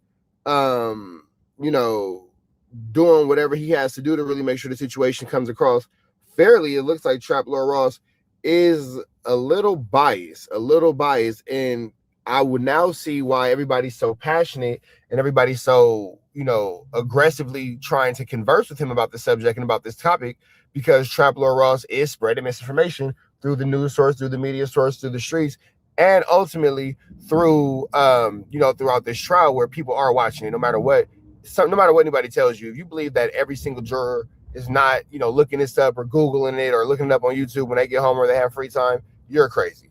You're crazy. This is something historic in American history, especially in modern American history. You would be a fool to think that these people aren't trying to see exactly what's going on in this situation or trying to see exactly who these people are, even if they're unfamiliar up until this point. You're a juror and all of a sudden you're watching a picture of automatic Yistel go crazy and you see 5 shells in the air at the same time, showing the rapid, acceleration of this Yun fire. You're gonna wonder who these people are. You know what I mean? You have unalignments in the middle of Beverly Hills on random weekdays, automatic weapon fire on Beverly Hills. That's not something that's really too normal. You have people trying to get away from the feds in jets, and there's just a lot going on, bro. It's just a lot going on, and you really can't, expect everybody to do the right thing and not really, pay attention to this case where it's at. But with that all being said, man, we finna get up out of here to the next one. Red dots to the left, you know the rest. Say a prayer and be blessed. Man, Trap Lord Ross, I keep telling you, bro, be careful out here, man. You playing a very interesting game. We gone. After the Uma, brother, you made a folly, a fugaboo, where you said that Lil Durk is blaming everything on Vonnie. To the person, That's what listen. was said. That is what was said. I can't do this right now, no, but I listen. appreciate that. I want you to clear that. No, I need you to clear that up. That's what was said in court, bro. But no, that's not what's said in court. That's the legal team. Vonnie took. Listen, why are you running, my guy? This is what I'm saying. Vonnie, listen. This is all I'm telling you. Hold on, my Belizean brother. Listen, all I'm saying is Vonnie took accountability and then tried to drag Durk in. Why did DD's lawyers say that Vonnie is touching with the cartel? I have no idea. All I'm saying is we don't want you to put the narrative out there that Lil Durk is on the stand or testifying against anybody. You said Durk is blaming it on him. He's not. The legal team is saying he has nothing to do with Vonnie except the responsibility for it. Do you understand? Do you understand the difference, sir? Okay. On behalf of the Uma, brother, you made him. With him today, and this whole interview is not going to be about you and Blueface. I know. So he feels, I don't know what's going on with him. I think he's suffering from like trauma. I'm not asking about him. I'm asking about you. Me? Yes. What With him? if you plucked yourself out of LA and went to Baltimore to start boxing, being the holy hands that you are, right? How does the holy hands come back and find themselves wrapped around Blueface, who's with a woman who's about to deliver a baby to him right now? How do you end up back in that? I'm not in that. What is it then? Because it looks online like you guys are dating. That's what I'm saying. We're confused. We have this like connection. I think I need more discipline to just have boundaries for real. At first, it was just like, I don't know. You're saying people, I'm saying people. We just have our own thing. But seeing people, off camera, I was saying that somebody recently took me to dinner and told me that they're courting me. And I'm like, oh, I'm being courted. And I didn't even know what courting was because I just be hanging out. Like, oh, you want to go on a date? Okay, we'll hang out. You want to go on a trip? Okay, we hanging out. Yeah, I just be hanging out. Right, but now I am officially being courted. So like I'm no longer hanging out. To court me now, you want to come cook for me. We want to go spend some quality time. They went to dinner the other night. They were sipping wine. I was cutting my steak, and I told the waiter, like, please stop interrupting us. We're being courted. I'm courting. You're not being courted by him, and you're not just hanging out because he has a baby on the way. What do you mean? Meaning he's somewhere right now with a woman who's baking baby Blueface right now. So and her baby shower is literally tomorrow. So if you were just hanging out yesterday, but he's with a woman who's delivering a baby whose baby shower is tomorrow, what do you call that? Clips, money, streaming. So it's business. Mm-hmm. Okay. But this is what I'm trying to understand, because I know that he has said to me, he told me I was a part of your relationship with him today. Too long ago, it's crazy. He was just here not too long ago. Wait, because he was in prison. He was in prison. Yeah. Y'all hooked up when he got out. We hung out. I think according to him, we have to watch the clips back. I think according to him, didn't y'all hook up when he got out of prison? Mm-mm. Okay. So you guys haven't had sex since before he went to prison. Mm-mm. You want some more water? Because you done ran out. No. And so the spirit of God just came in the room right now and said, when was the last time you had sex with Blueface? Was it Who? you? I said 2 years ago. Oh, okay. And that you stand on your story. What? You know, I mind my business. I drink my water. Thank God everybody's business is my actual business. I think y'all just make it a big deal. Like, cause it's me and him. So it's like we make it a big deal? No, like it's a thing, like it's a hit or whatever, but like he did with other people, I did with other people. Yeah. I mean, you and him are bigger than Beyonce and Jay-Z. You said that on the internet. I don't know. No, I said it. I said it as if like you said that on Beyonce's internet. I did not say that. No, it was Chrisean. You went to Beyonce's internet and you said, "What's going on? Me and you we bigger than Jay-Z." Because I loved them. I loved them. I loved them. I love them, but they impact, like they show the real, like how you supposed to stick together because of who y'all are together. It's a power force, a powerhouse. Yeah. And it could be done like that, but he wanted to be Bobby and Whitney. Like, bro, you know what I'm saying? Like, it was a good reference, something positive. Like, okay, so your intention wasn't to say that you're bigger than Beyonce and Jay-Z, but that you were basically saying we need to be Bonnie and Clyde like them. Type thing. Okay, so then who is Nevia? Who's that? Nevaeh. Who is she? If you're Beyonce and he's Jay-Z, then who is Nevaeh? I don't know what's wrong with him. He's just doing stuff. No, who is she? Because look, he texts my phone. He's like, I want to start a family, come home. I'm like, I want to get my mental right. I want to train. I want to box. He was like, all right, don't come running back when I start a family. I'm like, bro, we just going to be still friends. Still cool. I don't really look at it like, I don't know. It's just y'all making things bigger than what it is. Because you just asking who's three? Who is this? Like, he got people, I got people. Where do three fit in that situation? Wait, but wasn't you if you're Bonnie and he's Clyde, weren't y'all just pulled over in San Diego together by the police? You and Blue. They were following us. I think they wanted to see if the car and people they wanted to see if we had guns or something. It was like I don't know. Like, you know how you in the hood and they pull over certain cars? No, I'm not in the hood. I don't know. That's what it is. I think it was like a car that, oh yeah, let's see if they got something. Okay. So less about him, but more about you. Because this is really like the Chrisean Rock interview and wanted to understand where my friend is at. If he's having a baby shower for a baby he's getting ready to deliver tomorrow. Who? Blue. Oh, okay. How do you entertain you all even being a thing? Who? Blue and you.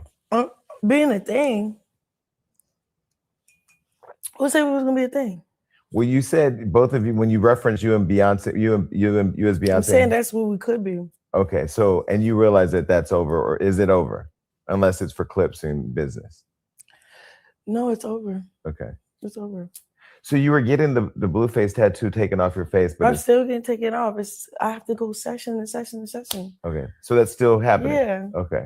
I did like what 3-4 steps. But you can't get frustrated at me asking the question because one day you're taking a. But I'm not wait. frustrated. One day you're frustrated. because you have Blueface here. I covered up. And then you covered it up, and then you went and got it here, and then now you're taking that off, and then you may get it on your back, and then you may get it on your forehead like Amber But I Rose. didn't. But I didn't though. I didn't. Okay. So is this the last Blueface tattoo you will ever have? Yeah. And we can take this clip right here and put it in our storage and know that there will never be a day ever where you will have a Blueface tattoo, even a blue face, even if it's a face of somebody else, the color blue, you'll put it black. Right? I genuinely love him. He's cool. Okay, but do you love you? I love me. Then why do you keep putting yourself in a relationship with a man who still continues to say that we're not in a relationship? Okay, but and I get what you're saying. I know where you're going with this. Where? I'm a human. I'm still learning how to be self-disciplined and stuff. That's why I'm far away. Like I deal with it on my own time. Like, tell me, but wasn't gonna go with it because I didn't finish my sentence. because you're saying like, okay, so why are you putting yourself in a situation where there's a lose-lose situation? He disowning your son. He's disrespectful. He's this. He's all of these things. What do you see in that? Like, So what I was you never had a toxic situation you've been in before? Absolutely. Where you had like a connection where it's like you made the connection more important than what it's supposed to be, but you unintentionally did that? Yes, I wrote about it in my book. The title's called Toxic Ass. He was a Capricorn to date. I don't date Capricorns. I learned from that relationship. I left it and I never went back. In fact, what I did was I used it as an example to show me the type of relationship that I don't ever want to be in or deserve to be in. So that was my journey. Yeah, I think this is just a journey. That you're still on. A journey of what? Still on what? Well, you said you think it's still a journey or a test. What do you mean by that? Like, there's going to be a day where I'm just clear of that, but I don't let it stop my own life. I have my own life. Right. At first, it was just like we was together, but our funds was collided. We did bookings together. We did everything together. Now that we don't do nothing together, I have my own identity, my own individualism. Like, I'm okay with dealing with whoever I want to deal with on my time. Tell me where I was. Yeah, Vonnie's dad is calling in to talk to academics. So let's see what this is about. Nobody never revealed the full text message. I let my son know right away. You can come home tomorrow. Give him Von's murder. And you got me and your driver, Fats, or cousin, or whoever. No, we're good now. Wait, but no, Chad, I started off. I called him Big Vonnie. He corrected me. He says it's a hurtful situation, and he's not going by the name Big Vonnie. He says I could call him Hassan or I could call him Unk, but he's not taking that moniker in this conversation. So he's explaining. Sorry, I'm just recapping because they missed like 30 seconds of it. Okay, no, continue, my brother. I'm gonna say this: I accept full responsibility because a man raises a man. You know what I mean? So, regardless of what happened, this is the result of you not being a good parent. So, if this is what happens after you being a good parent, not being a good parent, you gotta take it on the chin. You know what I mean? It's just what it is. So, it's a wrestling match every day. This is my real life. You know what I mean? And I would never speak something like this and this horrific and it not be true. You know what I mean? Everything is already staged. Everything is already set up for them to win. And it's just what it is. And no, Dirk didn't tell on Vonnie. Guess what? Dirk actually freed himself up from the case when they say they got him saying, don't put no cards or no this or that in my name. So guess what? He let Vonnie know whatever it is that you're about to do or you're going to do, I don't want no parts in it. And guess what? When the FBI came to raid Little Dirk was going to get his head clear and go turn himself into the police and let them know what Vonnie was about to do. But guess what? You guys came just in the nick of time before I got a chance to report his crimes to you all. So guess what? Only thing I'm saying he did is what he himself. Wait, before who could report the crimes? You? Before Dirk could report the crimes. Let's just say Vonnie. I'm giving you. This is how Dirk can beat the case. Let's just say Vonnie told Dirk that. Everything that he was going to do. It's already recorded that Dirk denounced whatever it is that he was about to do. He said, don't put anything in my name. So guess what? This is letting Vonnie know I'm not taking part in anything. But guess what? After everything took place, Vonnie went to the house and told Dirk everything that he did. But guess what? Before Dirk could get a chance to go report it to the authorities came and raided. So he was just on his way out the door to report to the authorities what Vonnie did. So now that Vonnie reported to himself to the authorities what he did, all Dirk has to do is come back behind and say everything that Vonnie already told himself. So how is he telling on him? So guess what? Cuz is a real cousin. He slid for Von. When Von was dying out in the car, he said to Cuz, why did you let them shoot me? That was eating at Cuz's, and he couldn't sleep at night just thinking about that. And Wait. There's no way Dirk. Are you co-signing that your son basically was riddled with guilt, and you see? I'm painting the picture for you. I'm giving you the picture because it's all false. I mean, shit, academics, he tells you what he think, bro. Like, he just gave it to you pretty black and white, clear as day, how he feeling and looking at the situation. Now, I'm not sure I would go that way about it if it was my kid, but, it ain't my kid, so... It's all fake, it's all false, but I'm painting the picture for you and telling you half about the dope. Okay.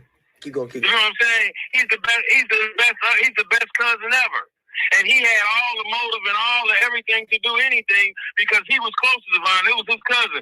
They were so close they even shared each other's bank accounts. He had all the motive to do it. And then we got Dirk saying, hey, don't do this and don't do that. And the dude did it anyway.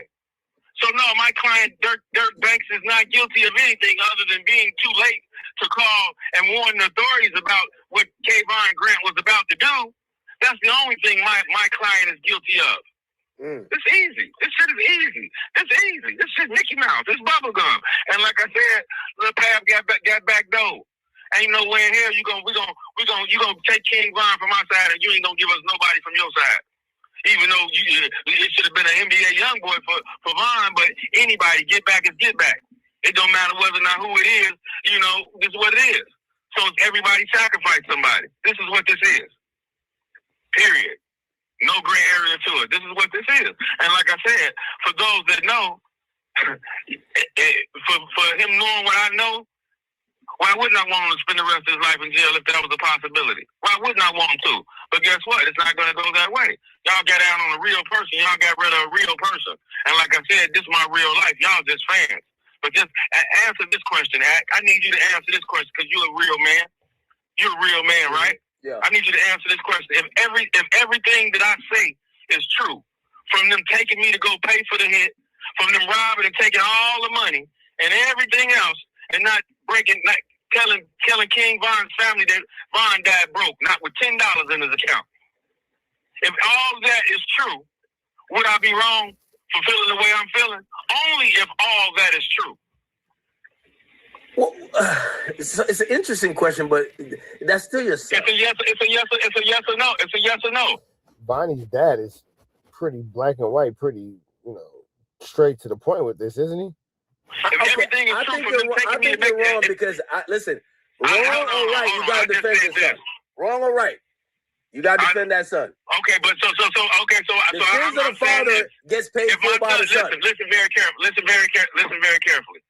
So you telling me if my son took me with him to go pay Little Tim, if my son robbed my nephew of all his millions, didn't give his mother not one dime, and once I let my son know that I know everything that took place, and you still don't do nothing, you still don't do this, so you saying I'm still wrong, right? You're still wrong because a parent should never look at a kid. Okay, I accept it. You brought him into the world unknowingly. I accept that. Listen. I'll accept you. Say what? Am I tripping, or is his dad kind of sounding kind of foul, kind of shady? Like, am I missing something, or his daddy kind of sounding like with parents like that, who needs enemies? Am I tripping, or is this kind of little flammerous? You brought him into the world without his consent. A parent should never look at a kid. Listen, I accept that 100%. And like I said from the beginning, I got to accept full responsibility because I didn't put all my morals and principles in them. So yeah, you're right. But you should still support him. You should still support him. I mean, but this is the thing. It's fake. I couldn't support him no more how than this. Let me tell him you give him King Von's murder, nigga, you can come home tomorrow. What are we talking about? What more support do you need from a dad? I'm giving you a get out of jail free card, nigga. What more do you need? What more do you need? How real is that? How real is that? Me giving you a get out of jail free card, nigga. Give him King Von's murder, nigga. You got me and Fat to testify in your behalf to say we went and gave Lil Tim the money. You got me and you that no Dirk asked you was it open and you told him it was off the hinges. Nigga, you come home tomorrow. We make it up with Von won. So everything else is my own selfishness, is my own madness because motherfucker backdoored me. Because if it's about the victim won. So what you talking about? You said it was already written. It was already written when he was born and when he was going to die. So what you talking about? And you saying he won? So you just disappointed because you got hurt and motherfucker ain't give you no money. And you disappointed they did it, but you can't be disappointed they did it because it was already written for him to die. So how you disappointed they didn't? Either you a Muslim or you ain't a Muslim. Hey, a lot of people. It's simple as that. So a lot of stuff what you said with Bonnie. It's simple as that, but it's the real. No, a lot of people don't believe it. A lot of people don't believe that first part. What you said. I don't give a fuck. I don't give a fuck what a motherfucker believes. I don't give a fuck what a motherfucker believes. I'm giving them what it is. I'm giving the motherfucker what it is. You ain't gotta believe it. It didn't happen to you. It happened to me. This is my real motherfucking life. If Bonnie had bust down some money with you, would you have not taking the demeanor. Let me get this. I want everybody to know this. Google what Islam say about killing a person. Once a person Googles what Islam says about killing a person, it's this. Guess what? The person has to either pay with their life, they can pay the family the blood money, not me, so they would have had to give the money to Tasha, or the family can forgive them. These are only the three outs that a person has when they kill a Muslim. These are the only 3 outs. So guess what? I brought the situation to my son. He denied it. Even though he know 1,000% for sure what I'm saying is the truth. Pops, you tripping, man. My Bitcoin took off this, that, that. Go and move around so you can get yourself together. But he knowing everything I'm saying is true. Or he say, damn, Pops, it is what it is. You right, I'm busted. Woo, woo. Yeah, take all the money back. You know, motherfucker ain't gonna do that. But that's what you have to be. You can't pay blood money with something that you took. You got to return everything that you took, and now you got to pay out of your own personal money. You can't pay blood money with stolen funds. The stolen funds have to be returned, and then you pay from your own money. You understand what I'm saying? I'm not making this up. Everything is the truth, man. But yes, I Now, my question to you guys is, if you had a dad like Vonnie's dad, or you had to go into a situation the way Vonnie had to go into a situation with his dad, how would you feel? It seems like if he would have looked out for the family more, or would have did more for the family, the dad wouldn't be so harsh. But it seems like this dude's dad has a vendetta against him. Dare I say, a grudge against his own child? Yeah, I wrestle with myself. This your son. I wrestle with myself, but guess what? I gave him a get out of jail free pass. So if this was real, nigga, give him King Von murder, nigga, come home tomorrow. Because they don't know about that. Well, and guess where I texted to him, too? Guess where I text him to it, too? I text him to it to his tablet. Who's monitoring his tablet?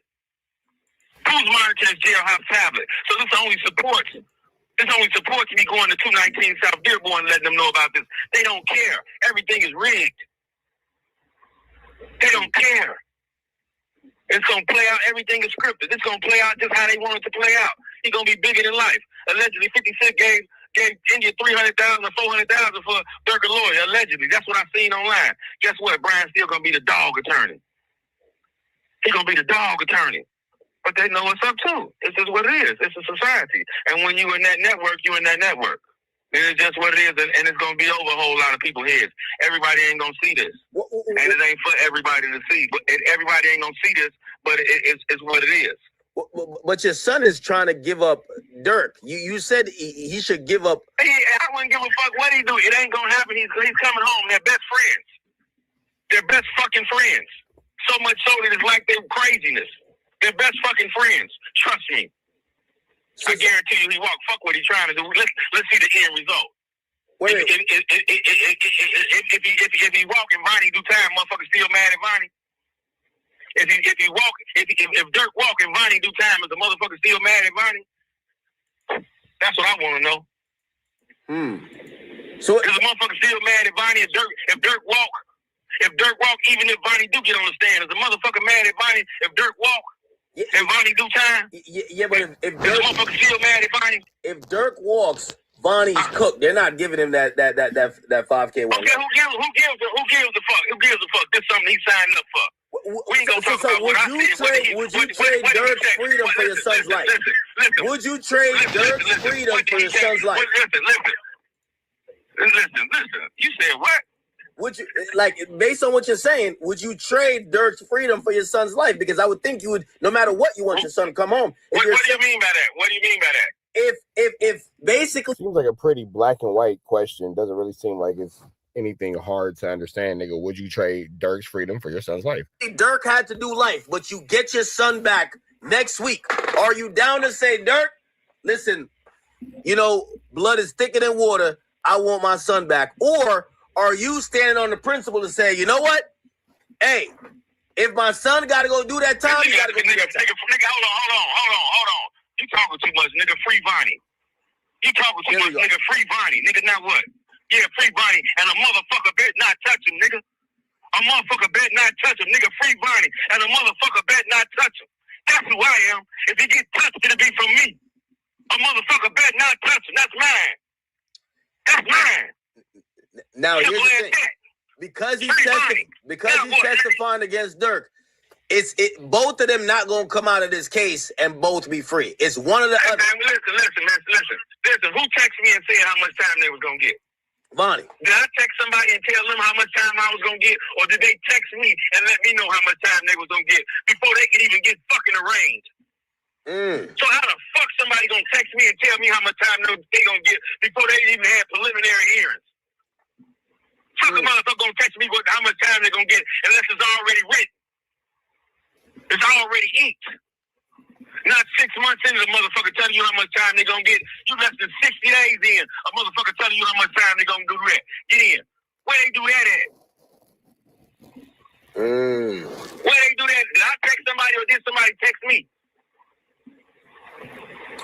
I guess I'm asking you these questions because I'm gonna be honest with you. I mean, I'm asking. I wonder who would text him that. I wonder where somebody would get off sending him that information from. And I wonder, is it a co-defendant or is it like a DA? Like, who's sending him these cryptic like dates? Ask you this question: did I text somebody or did somebody text me? They texted you. But I'm asking your disposition. Okay. So I mean, one thing for sure, two things for certain. If I'm telling you, we originally got caught.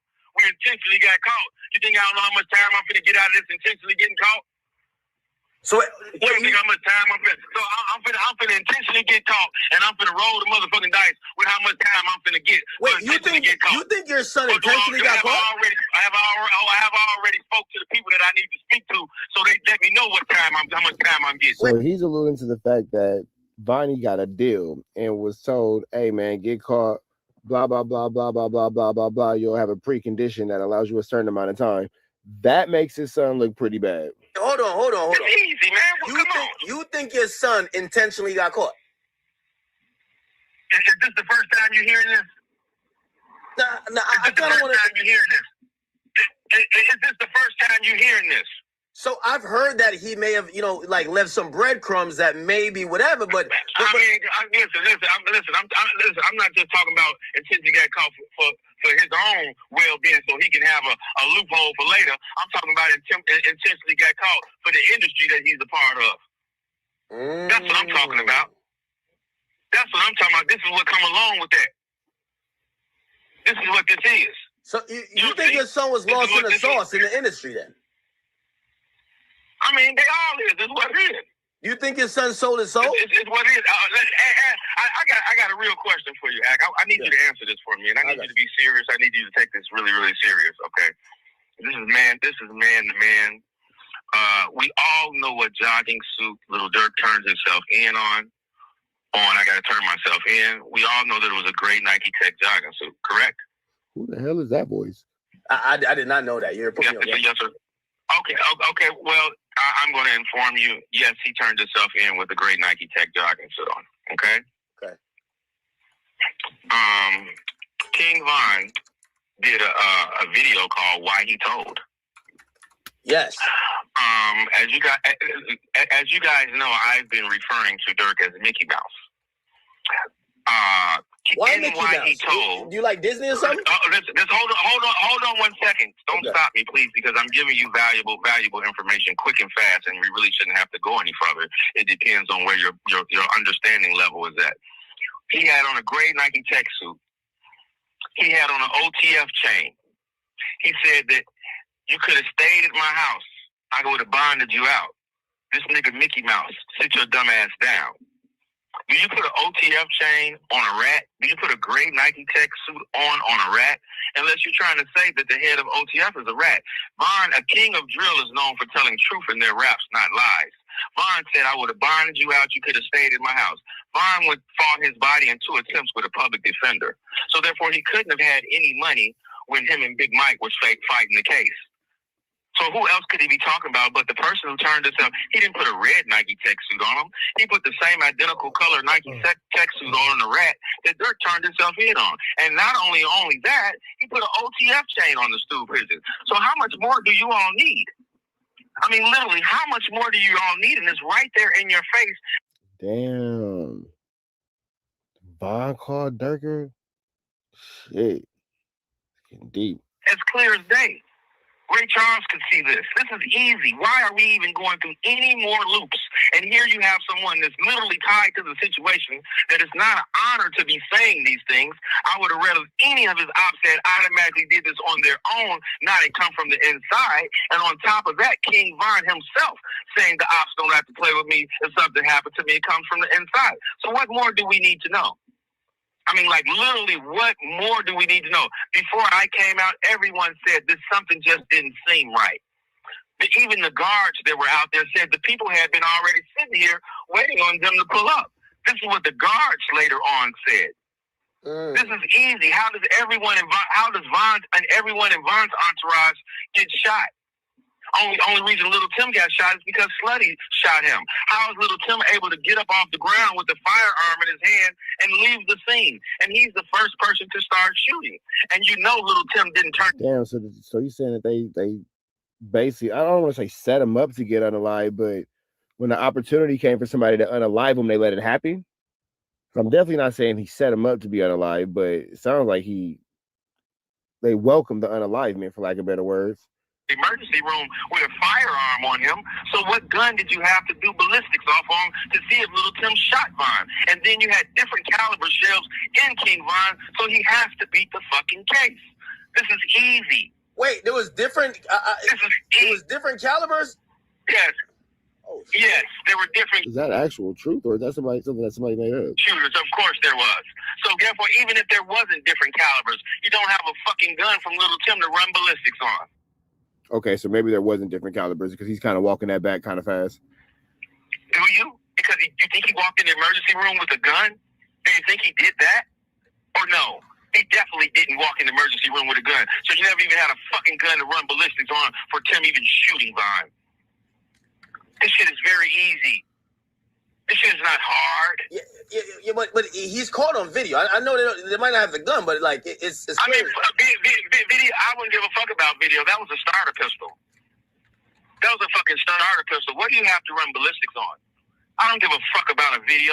Yeah, I shot a fucking starter pistol. Where's the fucking gun at for you to run ballistics on? Please tell me. Because if you don't have one, get the fuck out of my face. It's easy. I mean, this is easy. This is not rocket science, man. I don't know why y'all making this shit hard. So who do you think shot King Von then? I mean, several different people shot him. Little Tim definitely shot him. So Atlanta police shot him.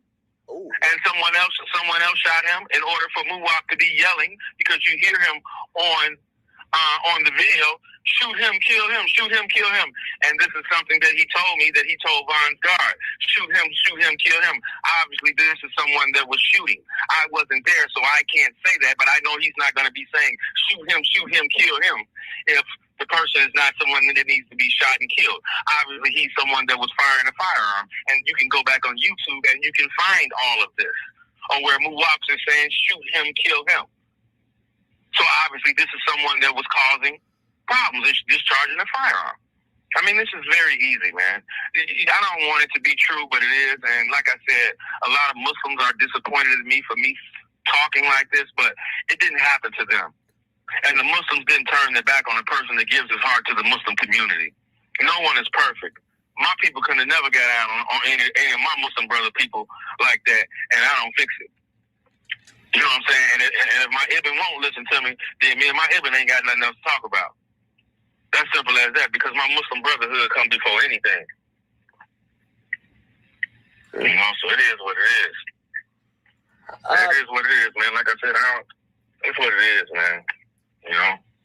Are you hoping this case gets resolved in a particular? No, bro just came with a crazy conspiracy theory. I don't know how true or how false that is, but sheesh. Way do you know, I don't want to say a horse in the race, but like, what is your hope that happens here?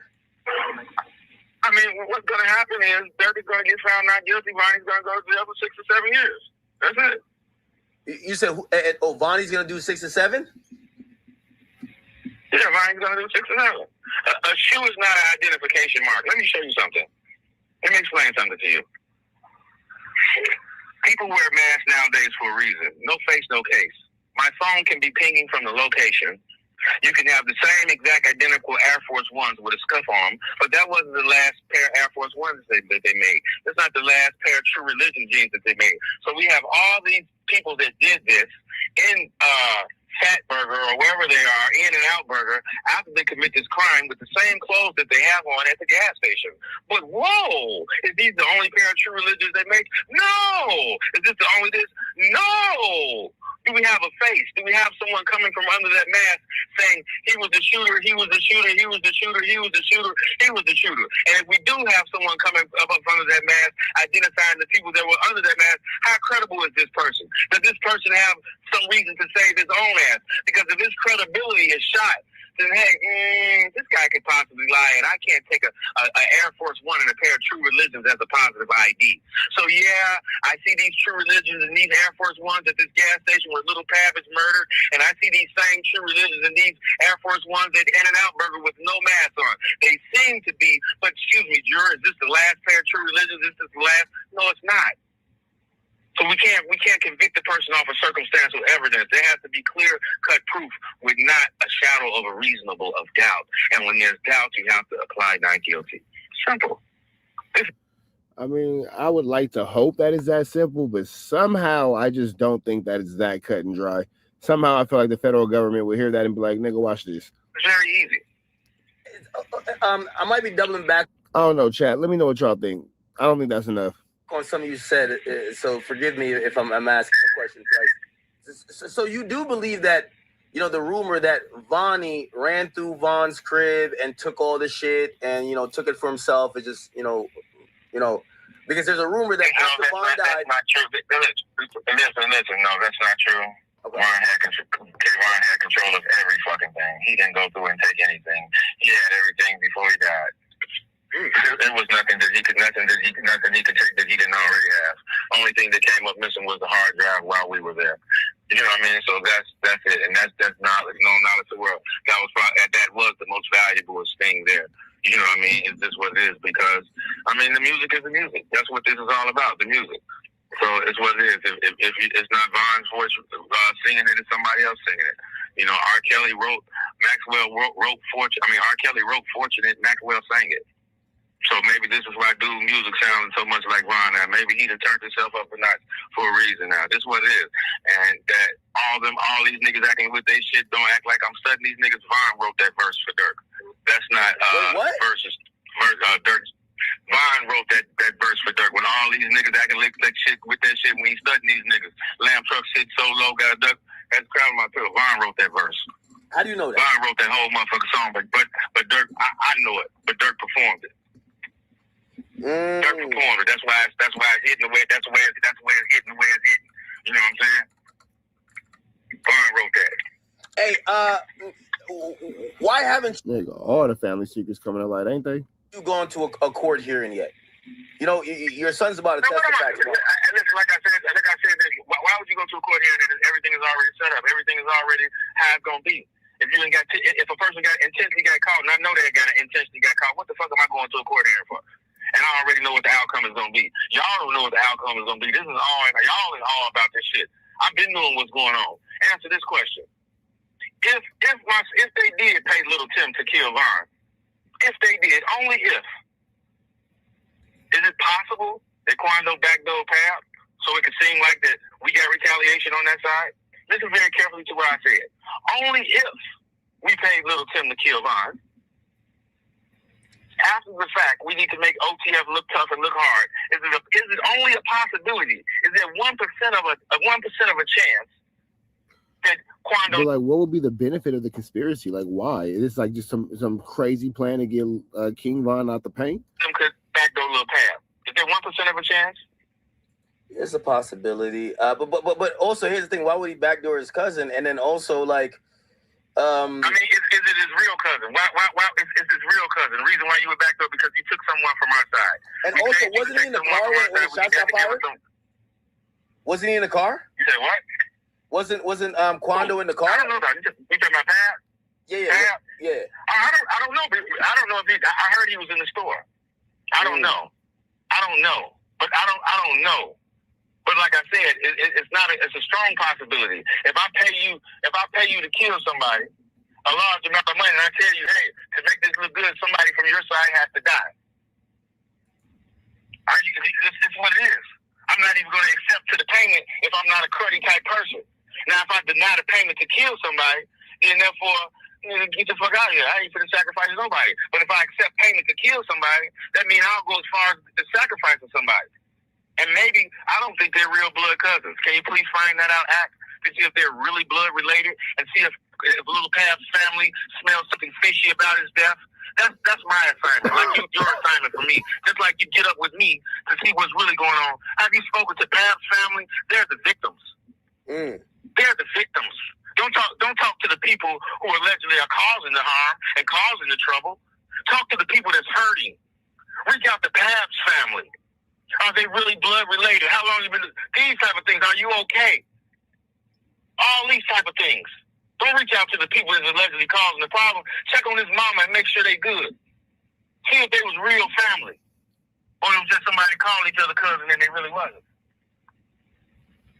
You know, it's just what it is, man.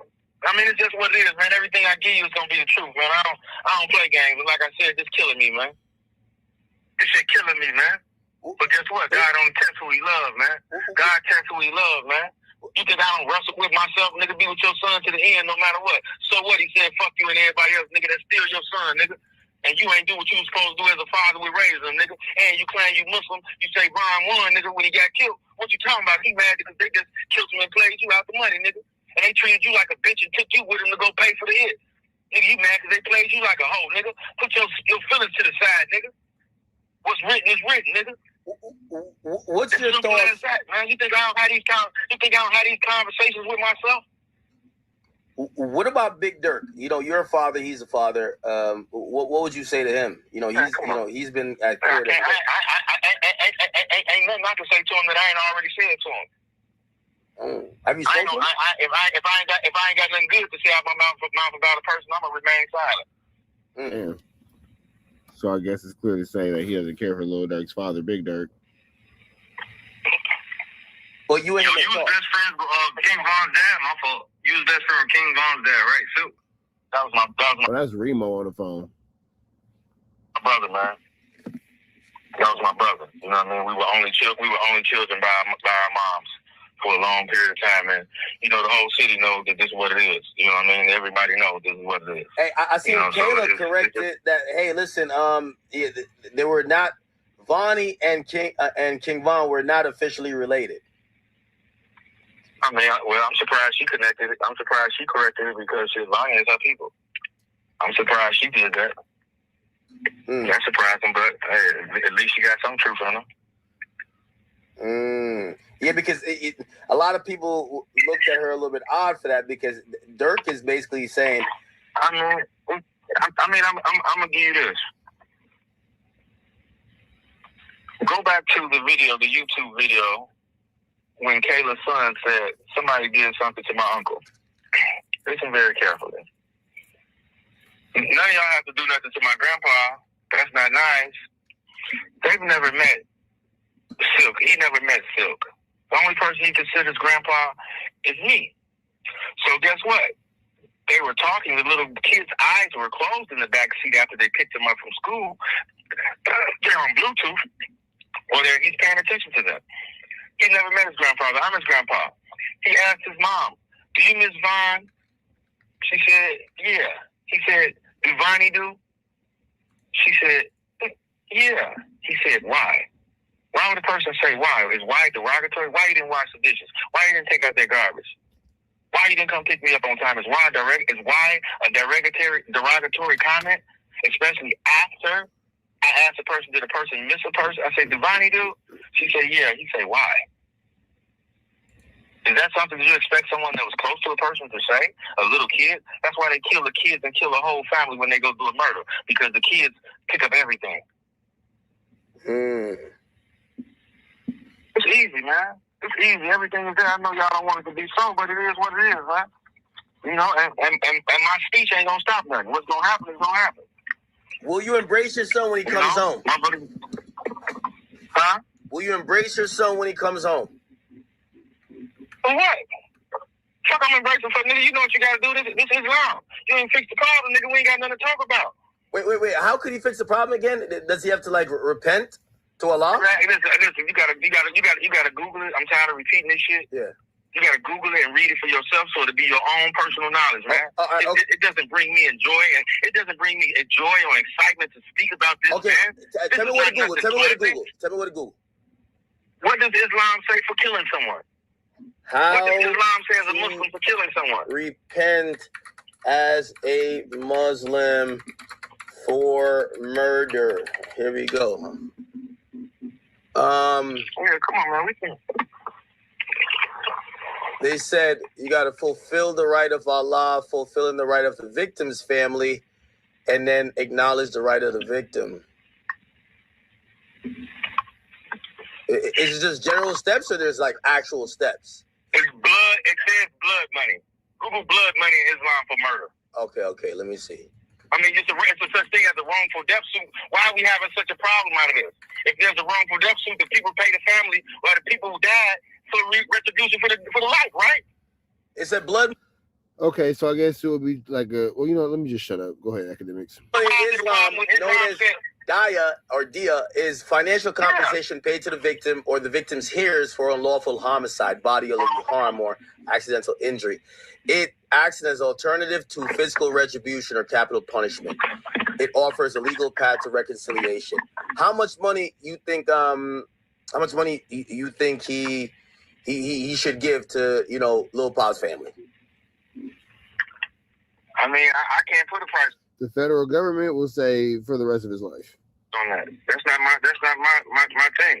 Shit, you can't put a price on nobody. There ain't no dollar amount. When it's dealing with mine, shit, they could have loved Lil Pap like I love Vaughn. So I'd be bogus as hell to say what then they got to say it. Motherfucker gonna tell me what's comfortable for me with a person that I love. I ain't gonna never be bogus like that, because I ain't gonna never down a person deceased one and love one, because mine's deceased and love, they can love theirs just as hard as me. So I ain't gonna do that. Wow. I'm a real dude, Act, man. I'm a real dude, regardless of what the people think of this, that, and other. Those that know. And those that don't know, they don't need to know. Is it part of Islam that the father, maybe you need to, contribute some financial along with your son to the family? What the fuck would I contribute some financial along with him, and he killed him and took all the motherfucking money? I don't need to give him a motherfucking thing. That man is absolutely hilarious. That nigga said, what? I didn't pull the trigger. I didn't do that. Why the hell am I cleaning up this nigga's mess? What the fuck I need to give him something for? You stupid? Oh, I thought maybe it was I need to give him some money for it. He took all the money. What the fuck I'm gonna give him some money for? For what? Wait a minute. Once again, but I accept full responsibility. Yeah, the cat is out the bag now. Like I said, I wasn't there to raise him all the way up to 15, 16, 17. Comfortable with doing that for you. What have you shown him to make him so comfortable with doing that for you? This is stuff as a parent as well.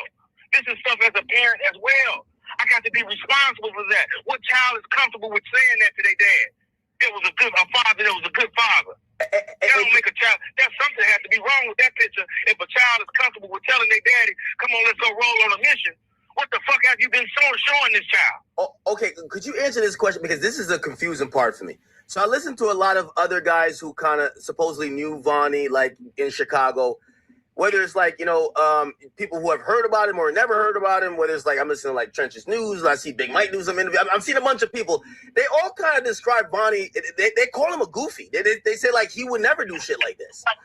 You know what I mean? Like, listen.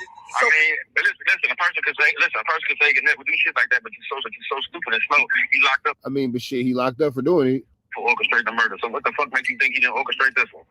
Ooh. Not the claim that y'all saying it's so lame for doing this shit. He done orchestrated one already. So what makes you think he wasn't orchestrating one before? Maybe this was his first time.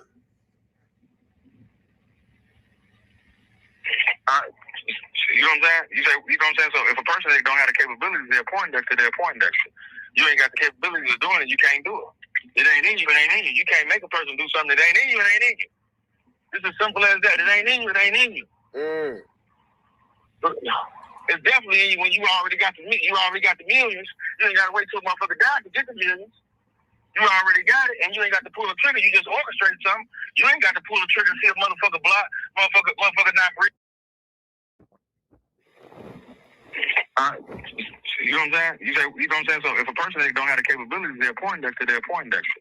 You ain't got the capabilities of doing it, you can't do it. It ain't in you, it ain't in you. You can't make a person do something that ain't in you, it ain't in you. It's as simple as that. It ain't in you, it ain't in you. It's definitely in you when you already got the millions. You ain't gotta wait till a motherfucker dies to get the millions. You already got it, and you ain't got to pull a trigger. You just orchestrate something. You ain't got to pull a trigger and see a motherfucker block, motherfucker not breathing, and motherfucker say, oh, I'm still breathing. You got to go back and put some more in the motherfucker. You ain't doing that. You paying to get it done. How easy is it to pay for a hit? He talks about all this so casually, like it's another day at the office. That part is killing the motherfucker. Do you think your son Vonnie's a killer? I mean, a killer is a person that pulls the trigger. No, not at all. So you don't think he built like that? Okay. He's a businessman. He's a businessman. He's a businessman. That's what the fuck he is. The man cold. I ain't gonna lie. If his heart was good, the man cold. He just Well, shit, it's killing his business. same shit. He cold. I ain't gonna lie. He cold. Ain't too many motherfuckers gonna pull one over his head. He cold. I don't know if you follow the trial, but like, are you on good terms with him now? I don't know if you are. Are you? I mean, would you be on good? Why would I be? You just asked something. If you're on good terms with him, you're gonna be at the court, right? You asked, well, who was I on good terms with? Yeah, but I guess I asked that because I'm like, who did you ask was I on good terms with? Your son. Once again, Ack, if every fucking thing I said is true, should I be on good terms with him? I would guess you not. don't know it's fucking true, but you don't know it's fucking true. But like I said, your son took you to go pay for your nephew's murder and robbed your nephew for all the fucking money and didn't do nothing for nobody. Are you serious? Are you fucking serious? You would be on good terms with your son, and you know everything that he's going through right now is orchestrated. You know it's not real. So I'm going to give him a tissue and some this and it's all set up. You don't know it's set up. I know it's set up.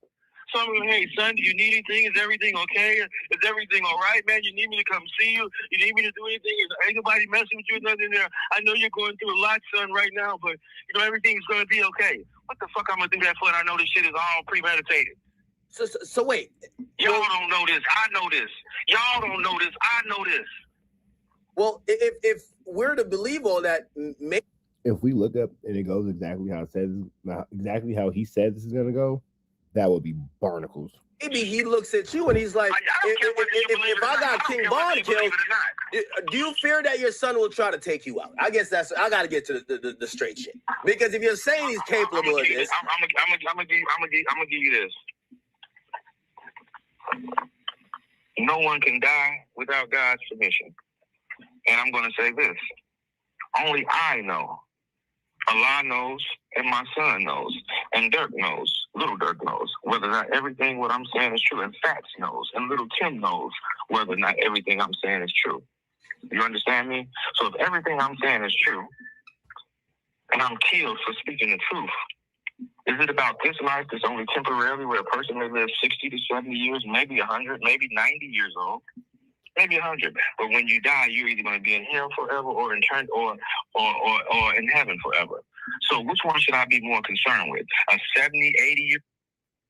You got people that's dying at 50 years old, 60 years old. Should I be concerned with that? The 50, 60-year-old lifespan, or 80-year-old lifespan, or fucking 100 lifespan, opposed to dying now at 50 years old and winning for the rest of my life because I spoke the truth. What would make more sense? For the person on the outside looking in, they're scared. But for the person who knows that it's 100% the truth, who gives a fuck? Bring it. It's martyrdom.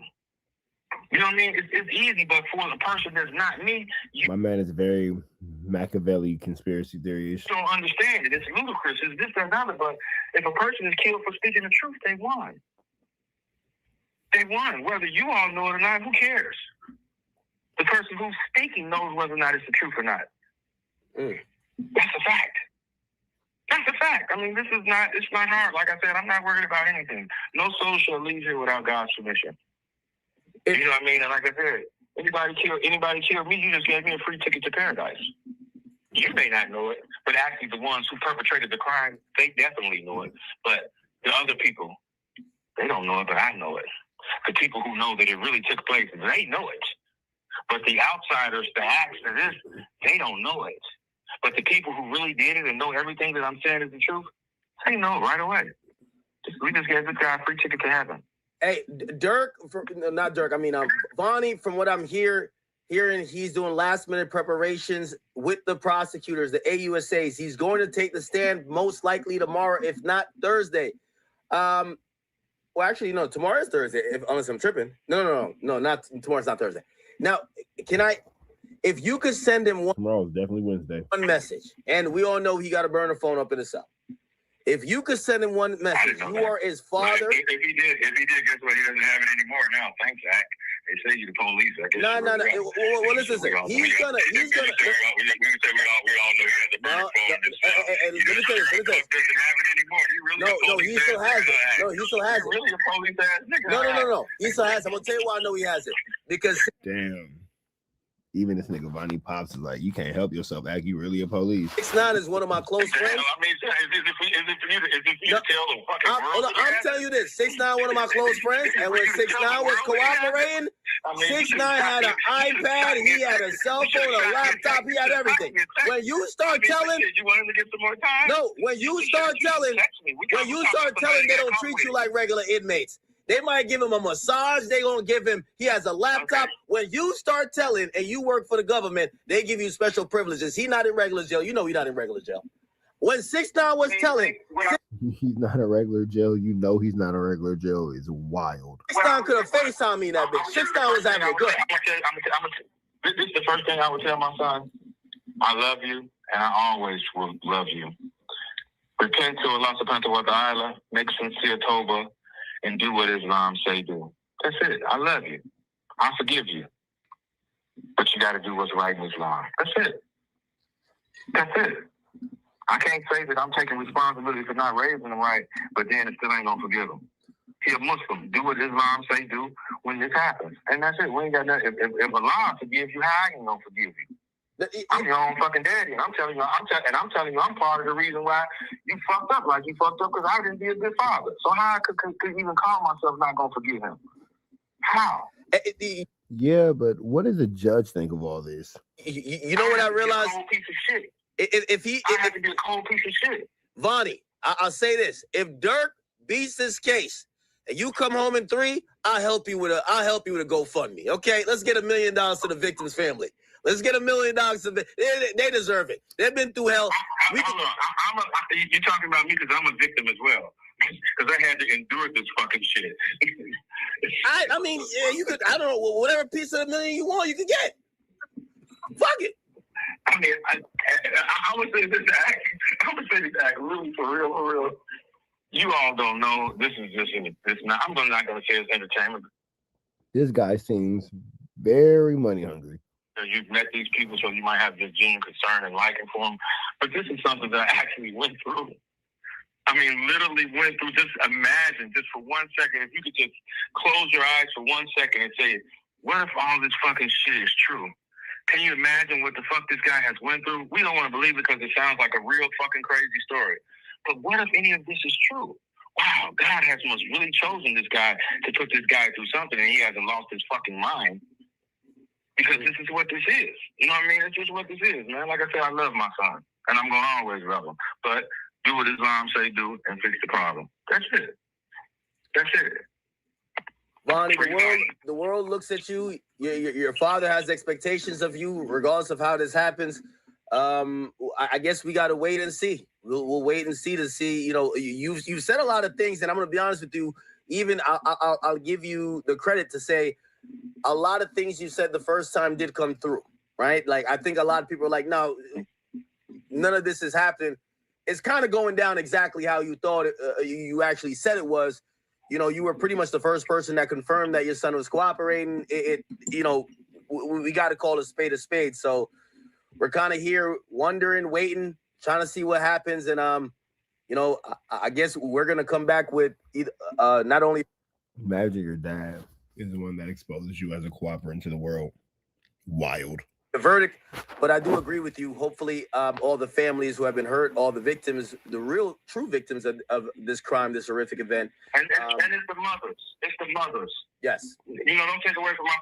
No, I will say this, man. God bless everybody involved in this situation. God bless everybody fighting for the liberation. God bless everybody who's lost a loved one. We up out here to the next one. Red dots to the left. You know the rest. Say a prayer and be blessed. We are gone. But it's the mothers. And the mothers are the first ones to be compensated because we as men, we can go get another one and go start a whole new family. These women are stuck raising our children and so on and so forth. And sometimes these women are stuck in bad situations. You just never know what happened. It's a lot of down low people in Atlanta. A person can get a boyfriend didn't touch my child. Anything, any of these things can happen. You understand? So these are situations and circumstances I put them in by leaving them. You know what I'm saying? I had to bring another nigga around my child. And there's a lot of them down low people there. You understand what I'm saying? So you never know what took place. And she hate me for that. You know what I'm saying? You just never know. You know what I mean? So I got to accept responsibility, man. This is what it is. But you got to fix what you got to fix. That's it. It's me and my son against the world. That's a fact. That's a fact. I still got him tatted on my arm. Even though he did what he did. You know, it's what it is. Wow. It's what it is. It's what it is. You know what I mean? Hassan, thank you. You said what? Go ahead. No. Go ahead. No. I want to let you finish. I might have to charge my phone and say my damn charger right here is not working, so I got to charge my phone over there. But I'm on 1%. So if I do cut off, I could call you back. I do. By the way, your voice is necessary. Your son is as a centerpiece to this case as could be. Okay, you know, everyone, while we're analyzing this, you know, no matter, even if I don't agree with you or not, you have an insight that I could never have. That's your son up there. That's your son that's in this situation. That's your son that, despite how you look at the situation and how you might treat it, and my phone just died. Perfect. Let me charge up real quick. What the fuck? Now, it's interesting to watch this Tupac trial and to continue to watch Keefe D go through his dissertation of, you know, events that led to him being incarcerated for the unalignment of Tupac Shakur. But the biggest thing that we're watching is everybody offset the blame onto someone else. You have Keefe D, you have Mob James, you have Suge Knight, who's refused to testify by way of court, but has a bunch of call-ins like right now with TMZ. So we'll go ahead and jump right into this. Another opinion about Keefe D even being on trial being offered by The Game, who says that he's a scapegoat. He says everybody in Compton who's connected knows who killed Tupac Shakur, but they're not saying. Is that accurate that whoever it is that's going around? No, it's not accurate. No, it's not accurate at all because everybody's up there lying. Number one, Keefe D says that I met with his attorney and Reggie Sr. to give his nephew some bread. I was in the county jail. That's all you got to do is check the time and see where I was at. But the crazy thing about this, everybody's using this as a way to be like, look at me, look at me. I ain't doing this to say, look at me, look at me. I'm doing this saying, hey, that's my homie. And his life wasn't no motherfucking circus. And his life wasn't about people just talking to be talking. And Keefe D and them attorneys was like, hey, we'll give you a half a ticket. We'll give you $1 million. They talked to this person that worked for Puffy. They talked to this person who works with them. All the lawyers getting together. So they're saying that Suge Knight is saying that he was offered $1 million to take, you know, I guess, a fall for the situation. This is a pretty incredible situation. I'm not sure, you know, how true this is, but he's saying that he got offered $1 million for this, and, you know, all right, let's see where it goes. And I told him, look, my loyalty and love for Tupac can't be compromised for no. So he's saying that he's been offered $1 million to say that he wasn't there, I guess. Right. Wait, hey, Suge, wait, you're saying that they offered you $1 million to do what? To say that he wasn't there, he wasn't in the car, and all this other. Wait a minute, he who?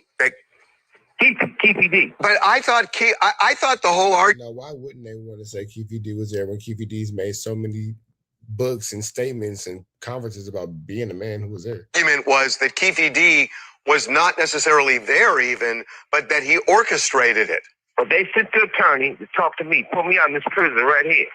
Was like, hey, we got to have a ticket, $1 million. That's all you got to say. He wasn't there, right? I said, oh, I ain't saying shit.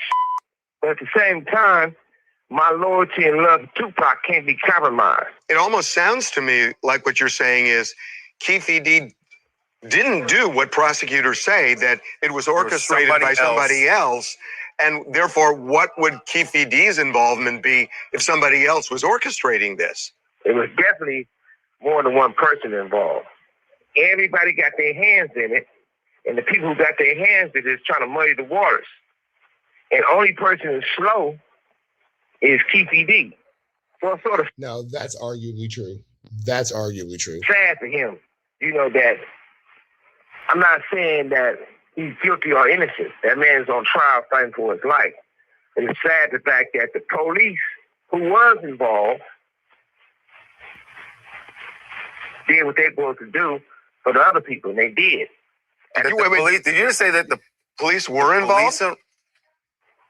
1,000%. Quickie cops, off-duty cops. I ain't never knew the Rap Park police. I ain't never knew none of those dudes. They all knew those dudes. I ain't never met with none of those dudes, been cool with them, nothing like that. And then, now that's interesting because you have people like Reggie Wright in the situation who are retired Compton Police Department. I believe, was Reggie Wright a Compton sheriff or was he a cop and his dad was a cop? I know Reggie Wright and Reggie Wright Jr., his father and son were like police officers some kind of way, and then they were tied into death row. They were tied into what Suge Knight had going on. Then you got Keefy D running around doing whatever Keefy D's doing. And, you know, he's alleging that, Mob James is alleging that he was security for Suge Knight and all this kind of stuff. It's just a lot going on, bro. You have allegedly Reggie Wright handling the legality sides of the security team.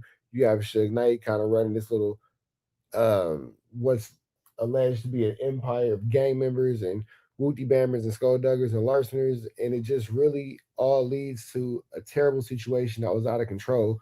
Because when it's all said and done, you see nobody really has any real sense of leadership. If Suge Knight's the leader here, he's a terrible leader because, well, number one, he's in jail. But number two, he was not, able to hold people to a certain regard that allowed them to move into space, that allowed them to maintain a sense of freedom. It was a lot of reckless, a lot of impulsive, a lot of emotional behaviors and reactions. Oh, I feel like this, so I'm a blah, blah, blah. Oh, I feel like this, so I'm a blah, blah. Well, I just feel like blah, blah, blah.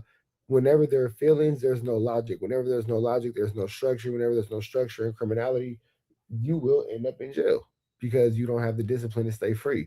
So that all being said, man, let's run it from the top and I'll go ahead and close it out. Being on trial, being offered by the Game, who says that he's a scapegoat. He says everybody in Compton who's connected knows who killed Tupac Shakur. But they're not saying. Is that accurate that whoever it is that's going around? No, it's not accurate. No, it's not accurate at all because everybody's up there lying. Number one, Keefy D says that I met with his attorney and Reggie Sr. to give his nephew some bread. I was in the county jail. That's all you got to do is check the time and see where I was at. But the crazy thing about this, everybody's using this as a way to be like, look at me, look at me. I ain't doing this to say, look at me, look at me. I'm doing this saying, hey, that's my homie. And his life wasn't no motherfucking circus. And his life wasn't about people just talking to be talking. And Keefy D and them attorneys was like, hey, we'll give you a half a ticket. We'll give you $1 million.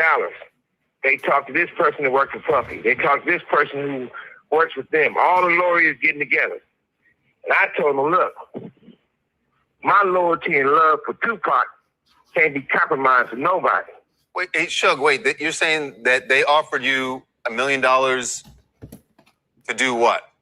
To say that he wasn't there, he wasn't in the car, and all this other Wait a minute, he who? Keefy D. But I thought the whole argument was that Keefy D was not necessarily there even, but that he orchestrated it. But they sent the attorney to talk to me, put me out in this prison right here. Was like, hey, we got a half a ticket, $1 million. That's all you got to say. He wasn't there, right? I said, oh, I ain't saying shit. But at the same time, my loyalty and love to Tupac can't be compromised. It almost sounds to me like what you're saying is Keefy D didn't do what prosecutors say, that it was orchestrated by somebody else. And therefore, what would Keefy D's involvement be if somebody else was orchestrating this? It was definitely more than one person involved. Everybody got their hands in it, and the people who got their hands in it is trying to muddy the waters. And only person who's slow is Keefy D. So it's sort of sad to him, that I'm not saying that he's guilty or innocent. That man's on trial fighting for his life. But it's sad the fact that the police who was involved did what they were supposed to do for the other people, and they did. Did you just say that the police were involved? 1,000%. Quickie cops, off-duty cops. I ain't never knew Rap Park police. I ain't never knew none of those dudes. They all knew those dudes. I ain't never met with none of those dudes, been cool with them, nothing like that. And then when Keefy D said that I bought him a police car, I ain't never bought the police shit. But when I said the most important thing about all this, you got lawyers involved. You got a female lawyer who dates Snoop, who dates Keefy D's son, who dates Puffy best friend. So all this is in the same mix. And so everybody using everything they do to help each other out. Gang got Easy on him. Gang got Nipsey on him. Gang don't have no Tupac on him. Gang ally is Puffy. That's who he bought the Lamborghini for. All this other shit. I ain't feeling none of that. It's starting to get to the point where it's getting real disrespectful. So we got Trap Lil Ross giving us some 1-2 steps like Sierra about the Lil Durk case. Apparently, Lil Durk's cell phone is being used as some crazy evidence with his homie Diddy. It's some messages that's been sent about Quando Rondo, but I believe it's just the dude Diddy like sharing a post. I don't think he made the post. But with that all being said, man, they saying that Lil Durk's evidence was devastating in court today. Let's get into this content. It's Trap Lil Ross. And Trap Lil Ross, first young and Hefe case now is, bro, be careful at them courthouses, my boy. Day 4 of the Lil Durk trial, we had a big update. So look, we were expecting testimony from OTF Jam today. I'll be real with you guys, didn't happen, okay? Now, I'm not sure if something happened behind the scenes that meant that didn't end up happening. There were a few private conversations, a few private sidebars with the judge and counsel on both sides. We don't know exactly what happened, but there were some very big details that came out, and I'll give you an update now, and then I'm probably going to go back and do like a really big deep dive and give you all of my notes that I possibly can in one long video. But the big stuff that went down was, I actually can't believe that we saw some of this stuff, okay? Obviously, there was a huge back and forth about this supposed message that Diddy had sent on Instagram at Quando Rondo, talking about why you ain't have your pipe gang. Well, it was made clear by Diddy's counsel, okay, that wasn't him sending that message. That was actually an example where he had shared a post by someone else. Now, I feel like Durk's lawyers were looking really pissed off because Diddy's lawyers were really making a big point out of this, but it low-key just amplified the fact that Diddy had shared this post, which was a video of Quando Rondo screaming no over Savia Robinson, Lil Pab's body, and this kind of offensive post. He was painstakingly going over it, saying, our client isn't the one that posted this. That's not who put it across. He didn't write the caption. And it's like, Brian Steele was just looking like, bro, can we get this screenshot of the victim being murdered off the screen? Like, they didn't show the screenshot on screen. It was blurred, but it was just like, it was driving attention to the fact that allegedly the people involved were bragging and posting to each other about the news of what had happened. They looked kind of pissed off. And what made it even worse is that in the midst of showcasing this piece of information, what ended up happening was that allowed the prosecution to say, okay, bet, well, we're going to point a few things out if you still want to talk about this. They pointed out a couple of comments that were underneath the post. It was the TMZ video of Lil Pab on the ground. Somebody commented, and they're video of Lil Pab on the ground was probably really damning evidence because that was a really dramatic and gruesome scene. They had an OTF related page. Their page was OTF Bad Boys. They said no expiration with a devil emoji. No expiration on that get back is what they were trying to say. So the prosecution were like, okay, we'll point that out. Somebody else commented NBA stands for nobody alive. All right? Nobody alive.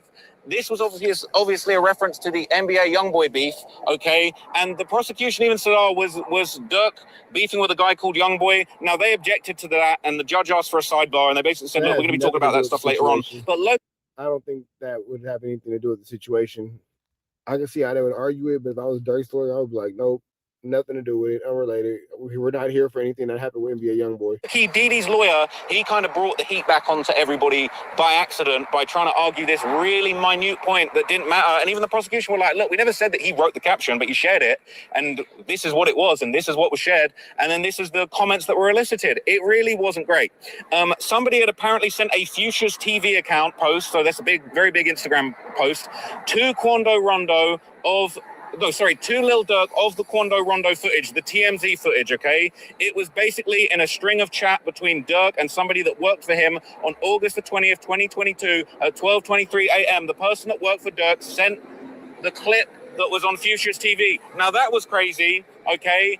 In addition to that, this was so bad. I couldn't believe it. Anybody that's been following this closely will know that there was a Quando Rondo challenge that this, Chicago-based Instagram, he the biggest BD, he says, right? Famous Richard. He basically put it out there that he was doing the Quando Rondo challenge. He made a skit where he basically reenacted Quando Rondo's reaction to seeing Lil Pab's body, the TMZ video. Somebody sent Dirk the famous Richard Quando Rondo challenge. It was on it. Yeah, he was like, no. Phone, and they played it in full in court. That was a bad look. Like, these are all things that you really wouldn't want your client having shown in court, okay? So they basically say, yeah, this was basically making fun of Quando Rondo. That's what was going on, all right? And then after that, Brian Steele tried his best effort to try and kind of talk down some of these things, especially these messages where Dirk had said, don't book no flights in no names connected to me. Now, what was super messed up about that was that there weren't really too many defenses. Brian Steele kept trying to say, there's no proof that Dirk knew what was going on. And the prosecution kept saying, yeah, he's saying don't book no flights. He knows that you're the one that books flights. And he's saying don't book no flights connected to me. And Brian Steele talking about, well, the flights were connected in names that connected to Dirk. So that shows that they don't listen to him. And the prosecution were like, well, it sounds like he did the job before he got the message, or he was already on it. He had already made up his mind. He made a mistake. The prosecution said, we think he made a mistake. A lot of people made a lot of big mistakes in this case. So that was pretty bad. Okay. There was a previous message. Now, as long as you can get the defense, the defense to make, as long as you can get the DA to make more mistakes than the defense attorney, you're good. The amount of mistakes that come from Dirk's side will work in the better. Let the prosecutor fuck up. Let the district attorney fuck up. Let the state's attorney, I guess the U.S., United States, let them mess up. But y'all stay on point. I'm not going to lie, I'm going to throw some rampant speculation into this. This is just my opinion. But after the murder of Lil Pab, all right, this person that worked for Dirk, who had been going back and forth about the flights, the person that booked the flights, they sent Dirk a message basically saying, congratulations on Jay for the wedding. Now, Brian Steele made an interesting point, and then I'm just going to throw in some speculation. I know this is going to hurt a lot of Dirk fans' feelings. But basically, Brian Steele said to the detective that had worked on this and gone over the phone, they said, did you research what wedding this was he was referring to? Did you ever connect or think to connect the wedding post to the flights? Do you know who this Jay person is that was mentioned in there? Did you know about any plans to go to a wedding abroad? Did you even try and work out who Jay was, who Jay's wedding was? The detective said no. I'm not going to lie, I'm speculating just possibly, that this was coded language, and congratulations to Jay on the wedding was congratulations on the get back for one. That's just a speculation. That could be the case. I don't know for sure, but I'm not going to lie. The government were like, no, we didn't look into no Jay's wedding. Now, obviously, they can't prove it. They're not going to bring attention to it. But the only conversation Dirk's having with the guys that booked the hitmen after the hit happened is make sure hey, congratulations to Jay on his wedding. I don't know about that one. I feel like that one was I don't know. That seems like the United States is slipping. That was really the best that Brian Steele could do at that point. And look, it was a good effort, but I'm not sure it was that convincing. So we heard testimony from a firearms expert who basically confirmed that it was automatic gunfire, that one of the shooters had used a switch. And the way he described it was crazy. He said a switch, it turns a Glock into automatic gunfire. He said that this is consistent with the shell casings firing out in a line. He said this is a still screenshot of 5 shell casings in motion in the air at the same time. There's 5 shell casings all flying through the air all at the same time. And he's basically saying, look, this is consistent with the switch, the muzzle flashes. That's what was going on. We then heard that there would apparently be some testimony that relates to Duty Low. Now, they didn't really get into it. I was thinking, what are they going to say about Duty Low? What's going on with Duty? I just squashed my beef with Duty Low outside the courthouse. So I'm thinking, okay, I hope there's nothing crazy on Duty Low. We didn't actually see anything from Duty Low today. Nothing. Silence from Duty Low. But they said that there were a series of messages that were apparently incriminating in group chats that involved Duty Low. They had a phone that was named Dirk's iPhone, and Dirk's iCloud email account, I won't say the full thing, but part of it was Spot 'em Got 'em. That was part of his iCloud email address. So he out here, Spot 'em Got 'em on delete my iCloud. If the Fed said it, they owe me though. Your iCloud is registered to Spot 'em Got 'em. And this whole situation is wild. Now, when you look at the situation in totality, you look at the situation for what it's worth. Dirk is just caught in a situation where far too much technology is being used, number one. And I'm not going to lie, 5 at a time is going to look crazy to a jury. Allegedly spotting them and getting them. That's crazy. Okay. But anyway, there was basically a bunch of kind of back and forths, and we saw the screenshots that were incriminating that were lifted from Dirk's phone that was taken in Georgia. What was very, very interesting about that is that they showed this screenshot set of messages that was basically Dirk trying to get Lil Tim's location after he'd been released from jail. What was crazy about that is it was basically a back and forth. Someone said, Ma said that, I don't know if this is his messages or if somebody else was forwarding him messages that they had, and they had a mole inside Lil Tim's camp. But basically somebody said, Ma, they said they approached him to go home to Savannah, and someone said, okay, what you doing? They did that fast. And then they replied, I'm laying down. They just came and got on the bed. We listening to them talk. Yes, they said it's been in motion since he got released, but the judge just signed off on it. She said when they was releasing him, he was like, these N-words are asleep, but me getting released is going to wake him up. And then the reply, and I think they didn't really talk much about this text. I think they're going to bring it up and analyze it in more detail. But I think what they were inferring that was Dirk maybe talking to somebody that's got some connection with them. But basically, allegedly, the response was, can she still get the address? And someone said, yeah, she's just waiting on you to tell her what to do. So that was apparently the efforts to get Lil Tim's address. That's not going to help with the stalking charges, but also... The stalking charges is going to be crazy because the stalking charges give premeditation and conspiracy.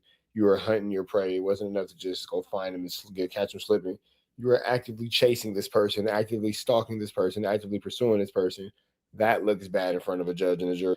But Dirk's defense still has a chance to prove that none of this is true, and this is all just a mischaracterization of who Lil Dirk is, or in this case, isn't. DJ Academics' page came up several times. Apparently, Dirk had a screenshot of Academics' page on his IG. He had screenshotted the TMZ report that Academics reposted on his page of Quando Rondo getting shot at Georgia in 2021. So clearly, Dirk is watching along all of Academic stuff, all right? Obviously, they did an interview together that's going to get played eventually, but basically, they're saying that Dirk...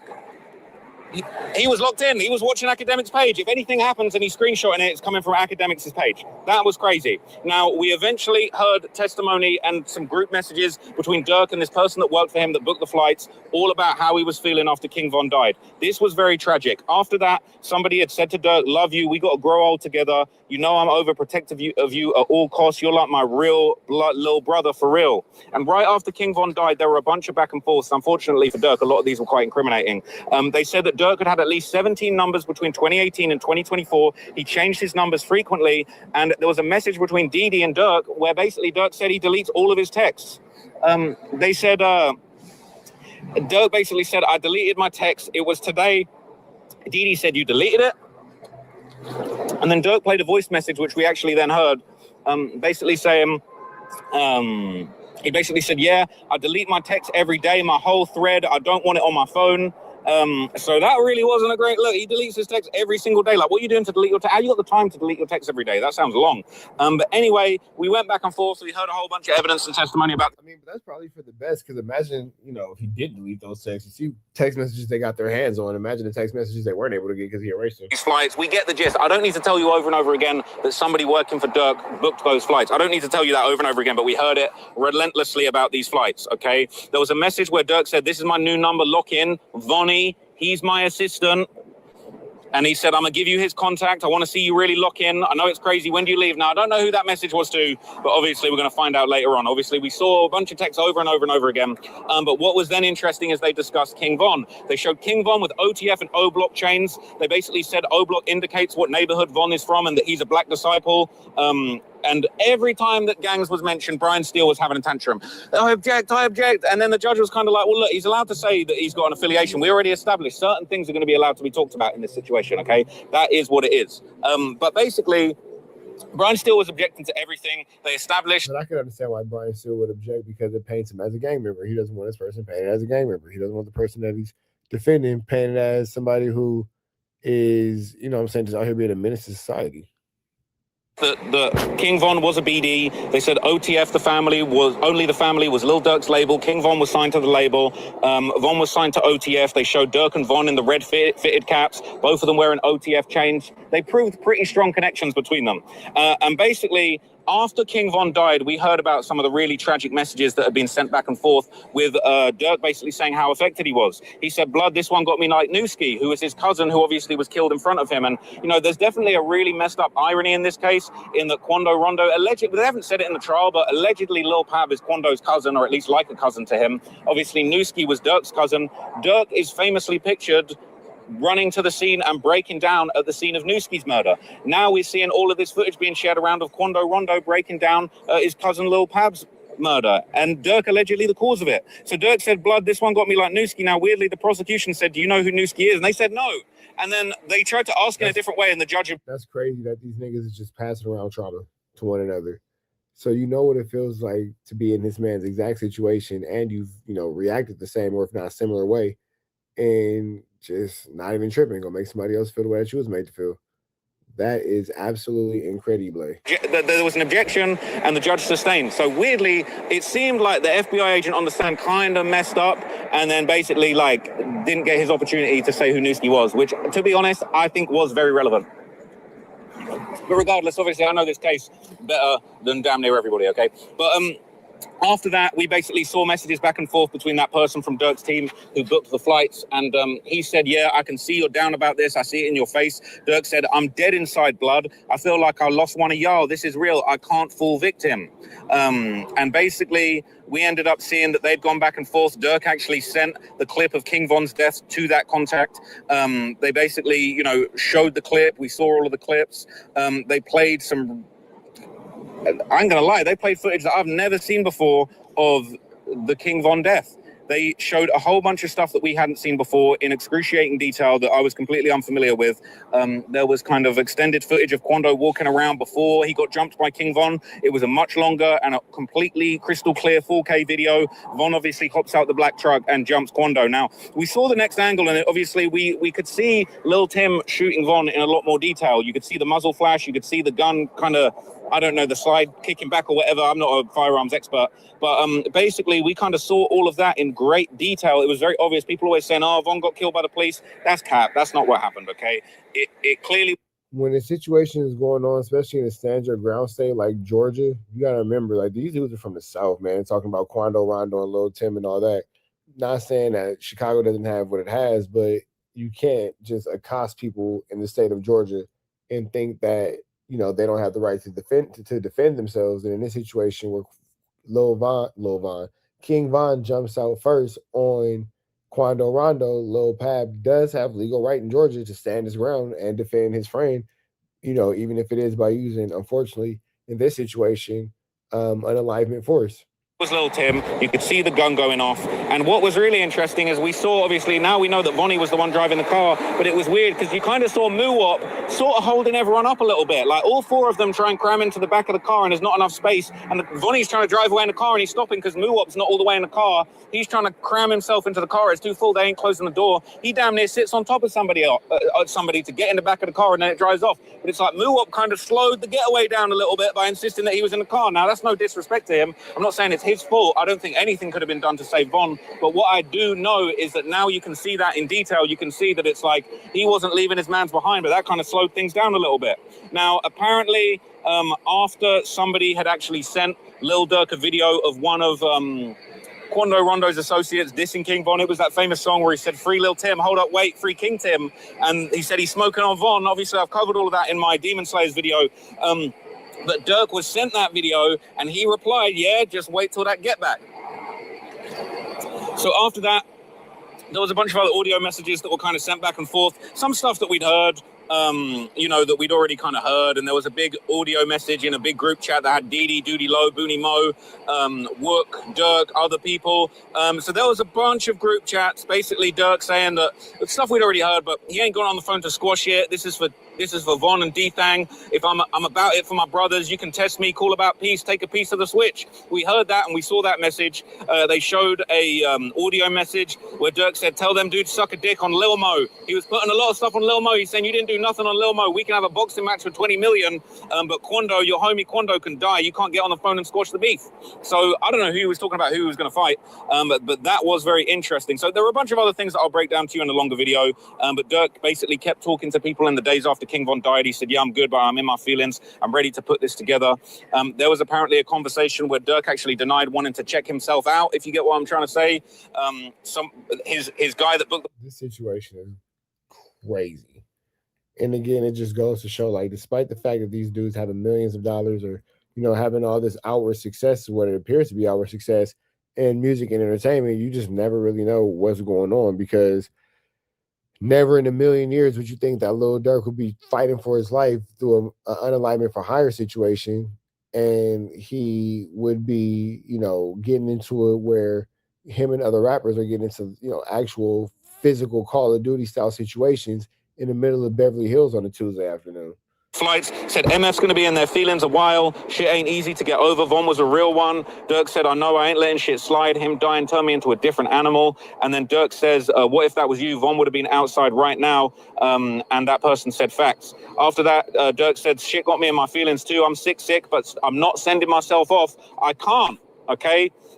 So after this, there were kind of some interesting back and forths where basically Brian Steele was grilling them once again, and he was basically this was right at the end. Brian Steele actually had a back and forth with the judge and basically said, look, he was trying to grill the investigators on their lack of follow-ups. They're saying the agent met multiple witnesses 13 times with cooperator 1, 2, and 3, and basically was just saying, look, I feel like I can reserve my cross-examination until after the witnesses testify. And the judge was kind of getting a bit frustrated. He's basically saying, look, I'm not going to let you keep asking questions to make investigators look bad, trying to say, why didn't you interview them? Why didn't you record every single second of every interview? He said, I'm not going to let you make them look bad. You could always do more in an investigation, but it's not for you to say, oh, you met with them 12 times. Why didn't you meet with them 13? Why didn't you meet with them 9 million times? You're not a good investigator. So the judge kind of shut that down. And it sounded like one of Brian Steele's kind of best efforts to, kind of argue on behalf of Dirk might be getting closed off if he can't keep asking those questions. So look, that's everything. I just fired it all at you in one video.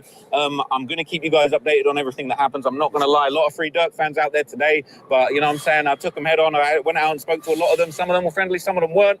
And it is what it is, man. So I'll see you guys again tomorrow. Hopefully we get a big update. Hopefully we hear from Jam. All right, man. We're going to get up out of here to the next one. Y'all know the deal. Is red dots to the left. You know the rest. Say a prayer and be blessed. We are gone. You're stupid. My bad, Chad. I gave this bitch much credit. She's still a bitch. Bitch is retarded. God damn. So Blueface is going to insinuate that his homeboy Bodine, who lives, I guess, in his house with him, I'm not sure why this grown man lives in Blueface's house. That's weird.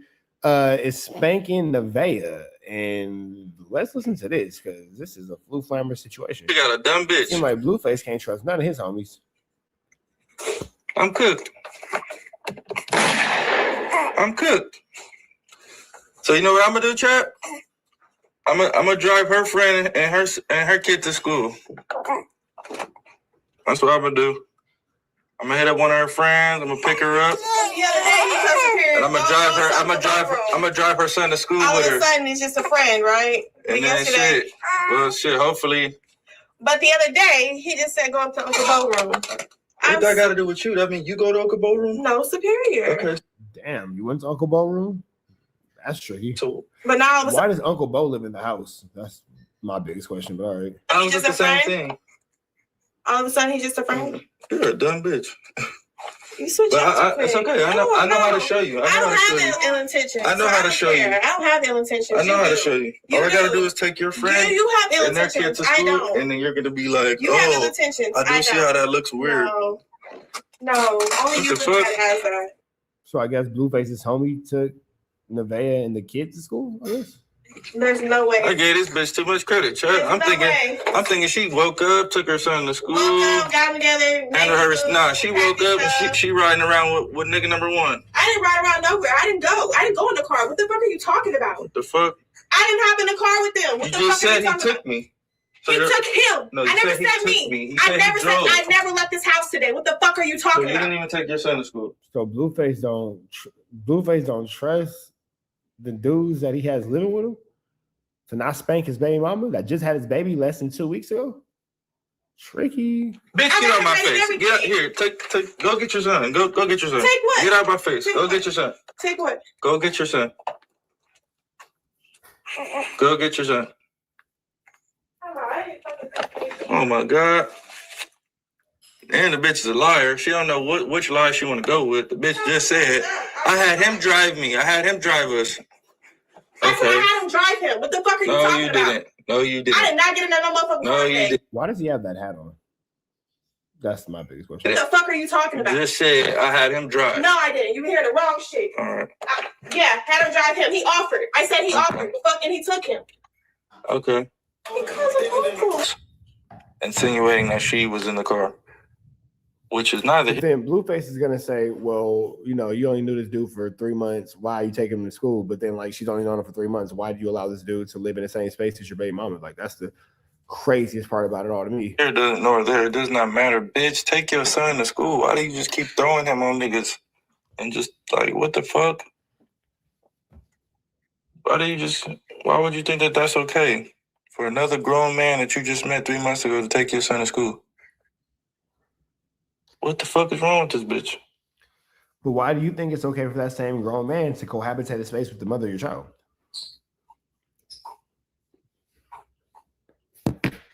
Oh my goodness.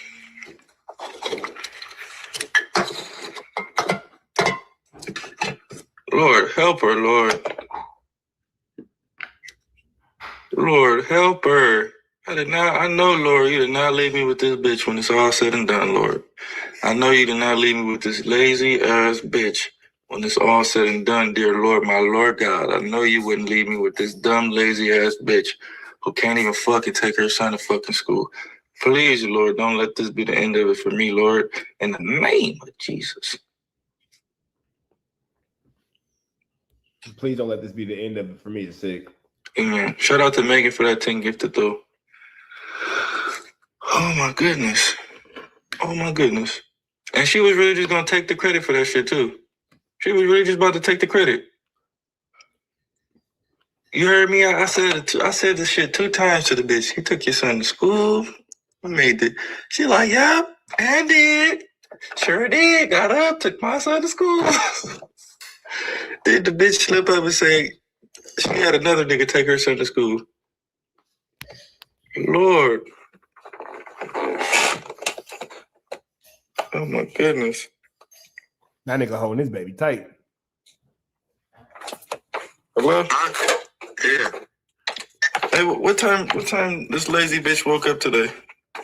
I want to say it was 8 o'clock when I got up, and she asked me if I could take him after she cooked the breakfast. Let me see. I'll tell you exactly what time it was. I got up at 7:45. She asked you if you could take him? It was like 8:15. She came downstairs and was just like, she was making his food. She was like, "Bo, can you take him?" And I was like, "Yeah, I'll take him. I don't give a fuck. That's what I would have got up anyway. I'll take him to school in the morning anyway." I thought, shit, I'll take him at 6 in the morning so that could be tired so he can start going to sleep early. And she just stayed here while you took her son to school? She was cooking breakfast or something. I thought she was cooking you breakfast. I said, did she stay here while you went? Oh yeah. She stayed there. She didn't go with me. Niggas know that's a no-no. But that just goes to show how much trust Blueface doesn't have for his team. Bitch is lazy. All right. It's a lying, lazy bitch. That's what I'm dealing with at this point. First, she said he offered. Bitch, you insisted. I don't think she insisted. I think she just asked.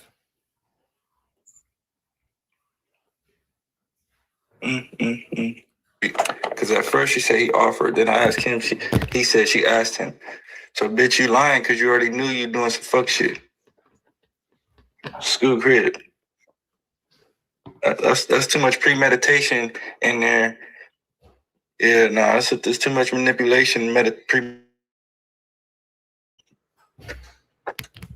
don't like that shit. Banging on somebody for not taking their kid to school and then put it on school crib. Kind of ironic. I don't like that shit one bit.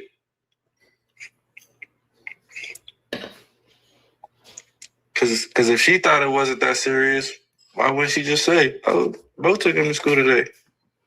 Let me check.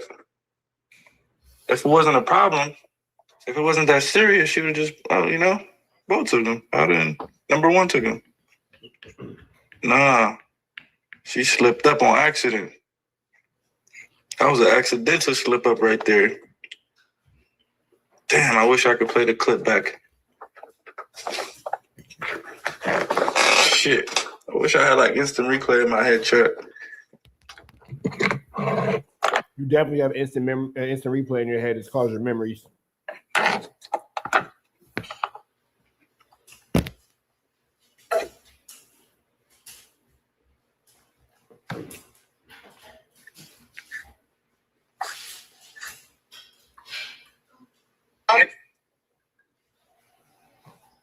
Fuck, chat. I'm dealing with a finesser. God damn.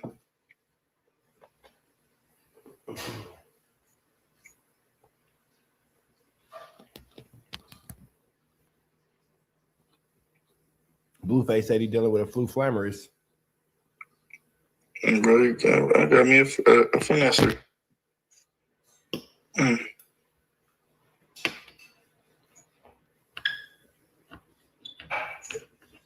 Another one. Another one. Whoop-de-doo. We got another one. Damn, Chad, I'm in too deep.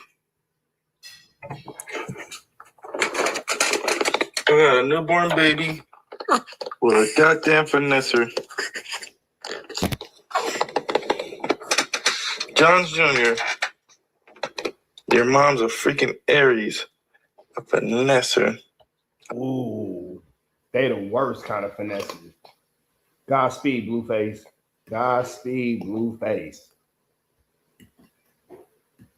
Fast talking, slick walking, manipulating, booty shaking. Opportunistic finessers. That's what an Aries is for sure.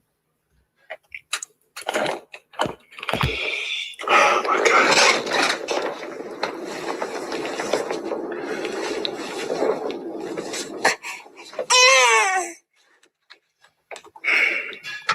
Damn, Chad, I'm in too deep. Well, if somebody's offering help, Well, you're lying. He said that you insisted. that nigga, look, you already earlier said I'll take him to school at 6 in the morning every morning. No. Ask him. No. Blueface put the extras on it. That nigga never said she insisted. He said on this particular morning that you insisted. Did I hop in the car with him like you said I did? No. Okay. Does that make it better? You tried to say that I said that. I don't know which one is worse. You trusting a random nigga to take your son to school with you in the car or without you in the car? Random? Yeah, random. Do you know nigga number one? So if he's so random, why did he live in the house with your baby mama and your kid?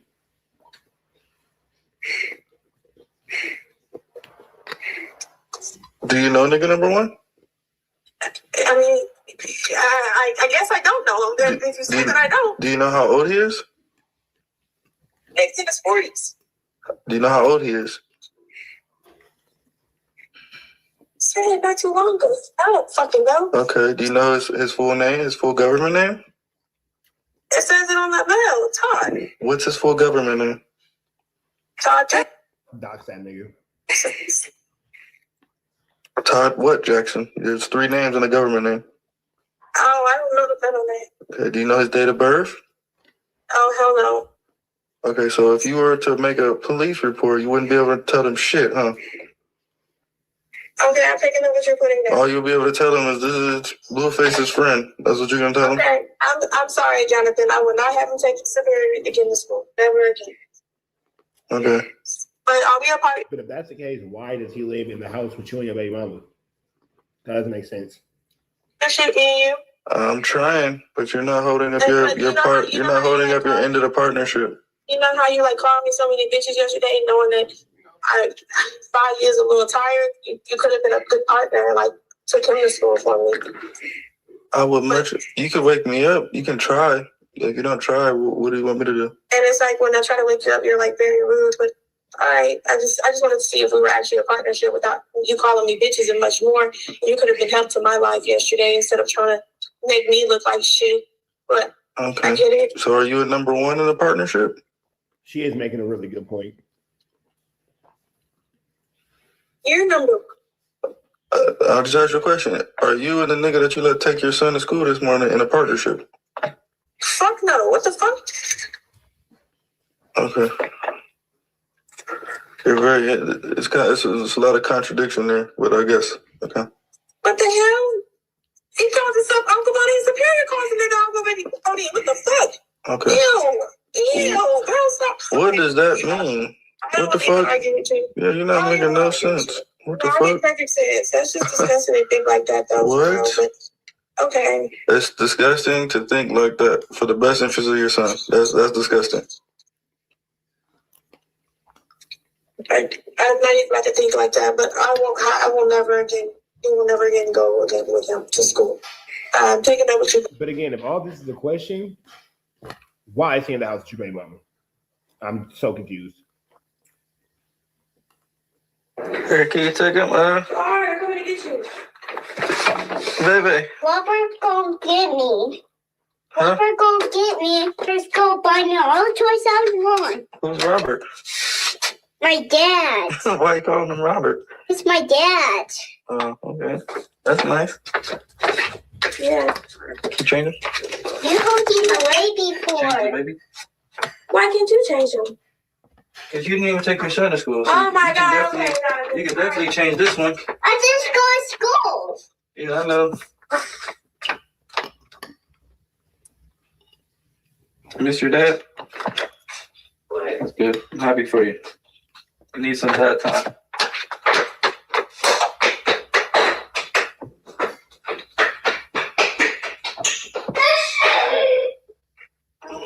No, I can't respect the fact that Blueface is positively reinforcing Superior spending time with his dad. That's a positive for sure. Hello? Your son's diaper is dirty. Is the phone call that much more important than your... Oh my God. What you waiting for?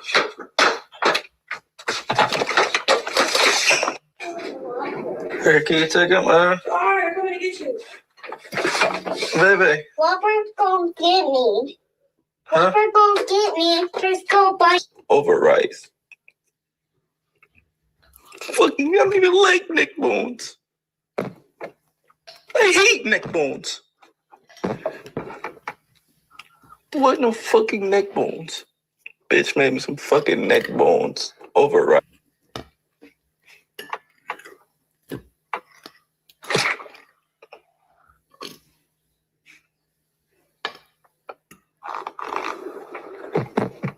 Am I tripping? Can y'all see that?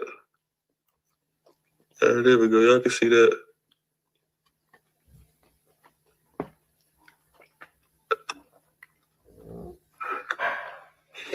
How much that is, chat?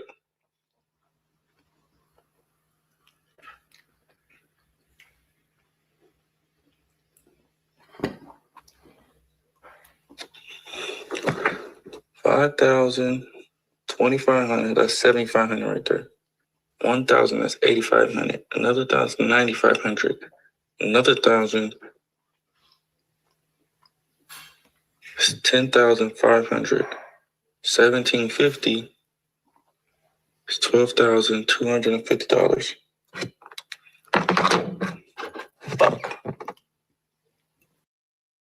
Believe what Lil Durk's defense is.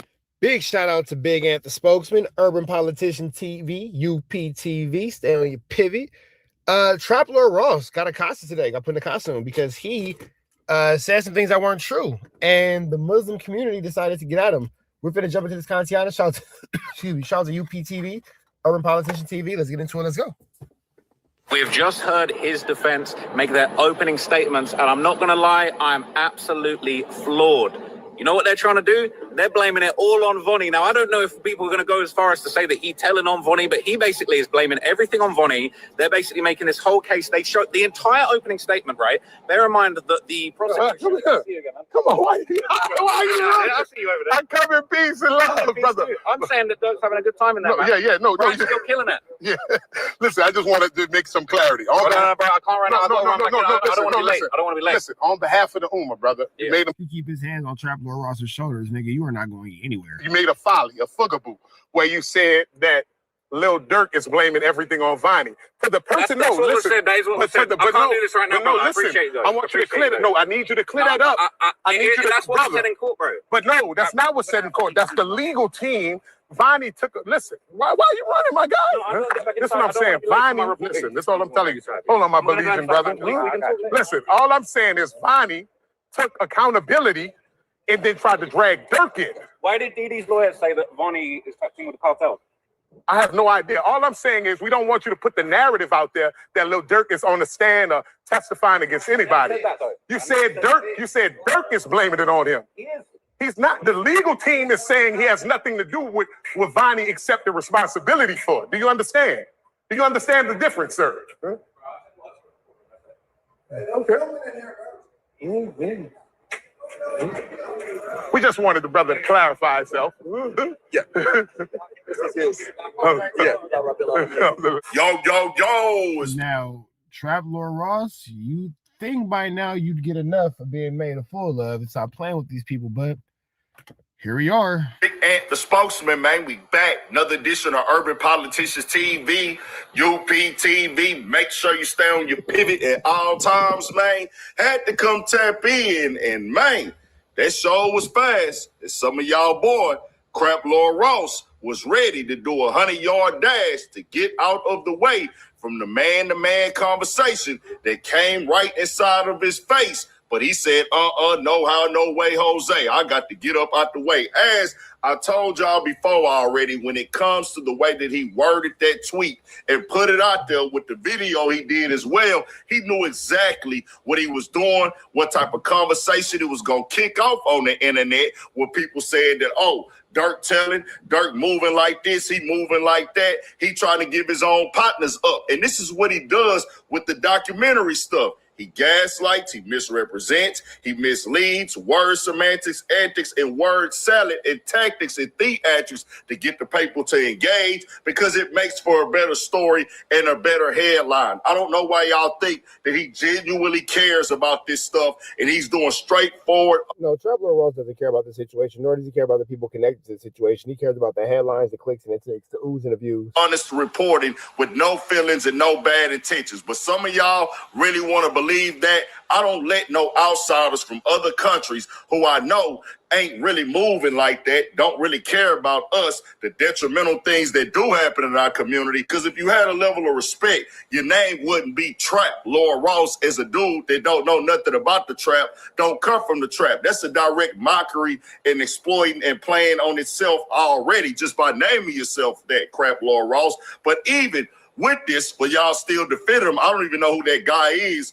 who decided to pull up on him. At first, I thought that was Durk Pops, but it's actually not. It was just some other guy that was like, hold on, bro, you misrepresented something right here. Talking to a man-to-man, but he can't sit there and have them type of conversations because he know he on BS. It could have took him 2 to 3 minutes to get that straight and cleared up. But you know what he did?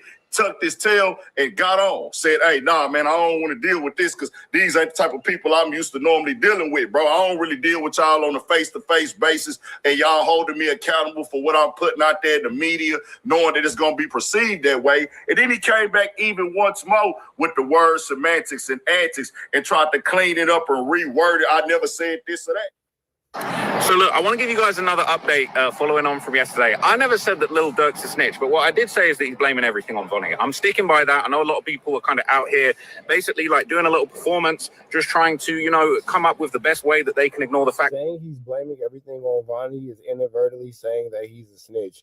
If everything is Vonnie's fault and it's not Durk's fault, and that's what Durk is saying, that's what you're saying he's saying, then that would in fact show that it's in, you know, Vonnie's situation. That's Vonnie's fault. It's Durk telling Vonnie. And twist the facts to try and defend Durk and, you know, placate the Free Durk crowd.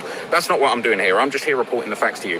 And look, I don't think that Durk's snitching. I don't think Durk's lawyers are snitching. I don't think it qualifies as snitching. I'm not someone who even cares about snitching. But what I do want to say that was crazy that nobody else is talking about was that when Didi's lawyer had his opportunity to speak in the opening statement, and it was said that basically, you know, anything that the other lawyers say, unless people opt out of it, unless Brian Steele and Drew Findlay opt out of what Didi or Lindsay's lawyer are saying, they all agree with it. So in the opening statement, Didi's lawyer said that Vonnie was a sophisticated criminal that was part of an international car theft ring, and he had ties to the cartel. Now, look, I don't think nothing is snitching. At the end of the day,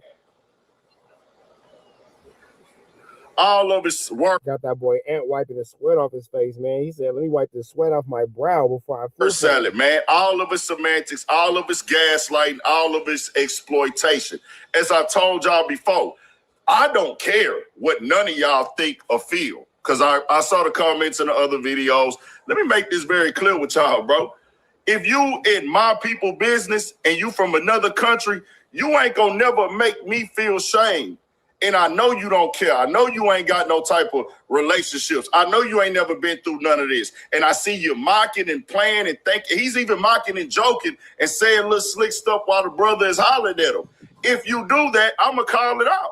Can't nobody tell me not to speak up for my people or anything of the sort when I feel like we being disrespected, we being made fun of, people is making a mockery of us. As I told y'all before, Sad Vlad is in his feelings because Durk dissed him in a song and quit doing his interview. So he took the opportunity to call Durk a snitch as well. But these dudes don't know nothing. If you look at the case, it's directly there from the reports that I've seen, as in, and even Crap Lord Ross knows this.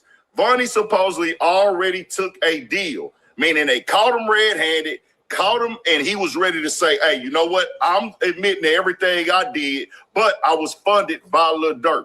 I'm willing to come in as a witness and testify this, meaning he took the rap for it already. So as Durk's defense team, my lawyers, they're going to decide this. They're going to make the decision, well, hey, he already copped everything. He said that you're the mastermind. Our defense is, because he's allegedly saying you're the mastermind, hey, we got to say he not the mastermind. We got to say he did all this stuff right here on his own. This is his records. This is his history and everything of the sort. You putting out that Durk blaming everything on Vonnie. You know what that is already. Dog know exactly how he moving. And Sad Vlad tried to compare his cases. Oh, man. I didn't know that Vlad was calling Durk a snitch and all that kind of stuff either.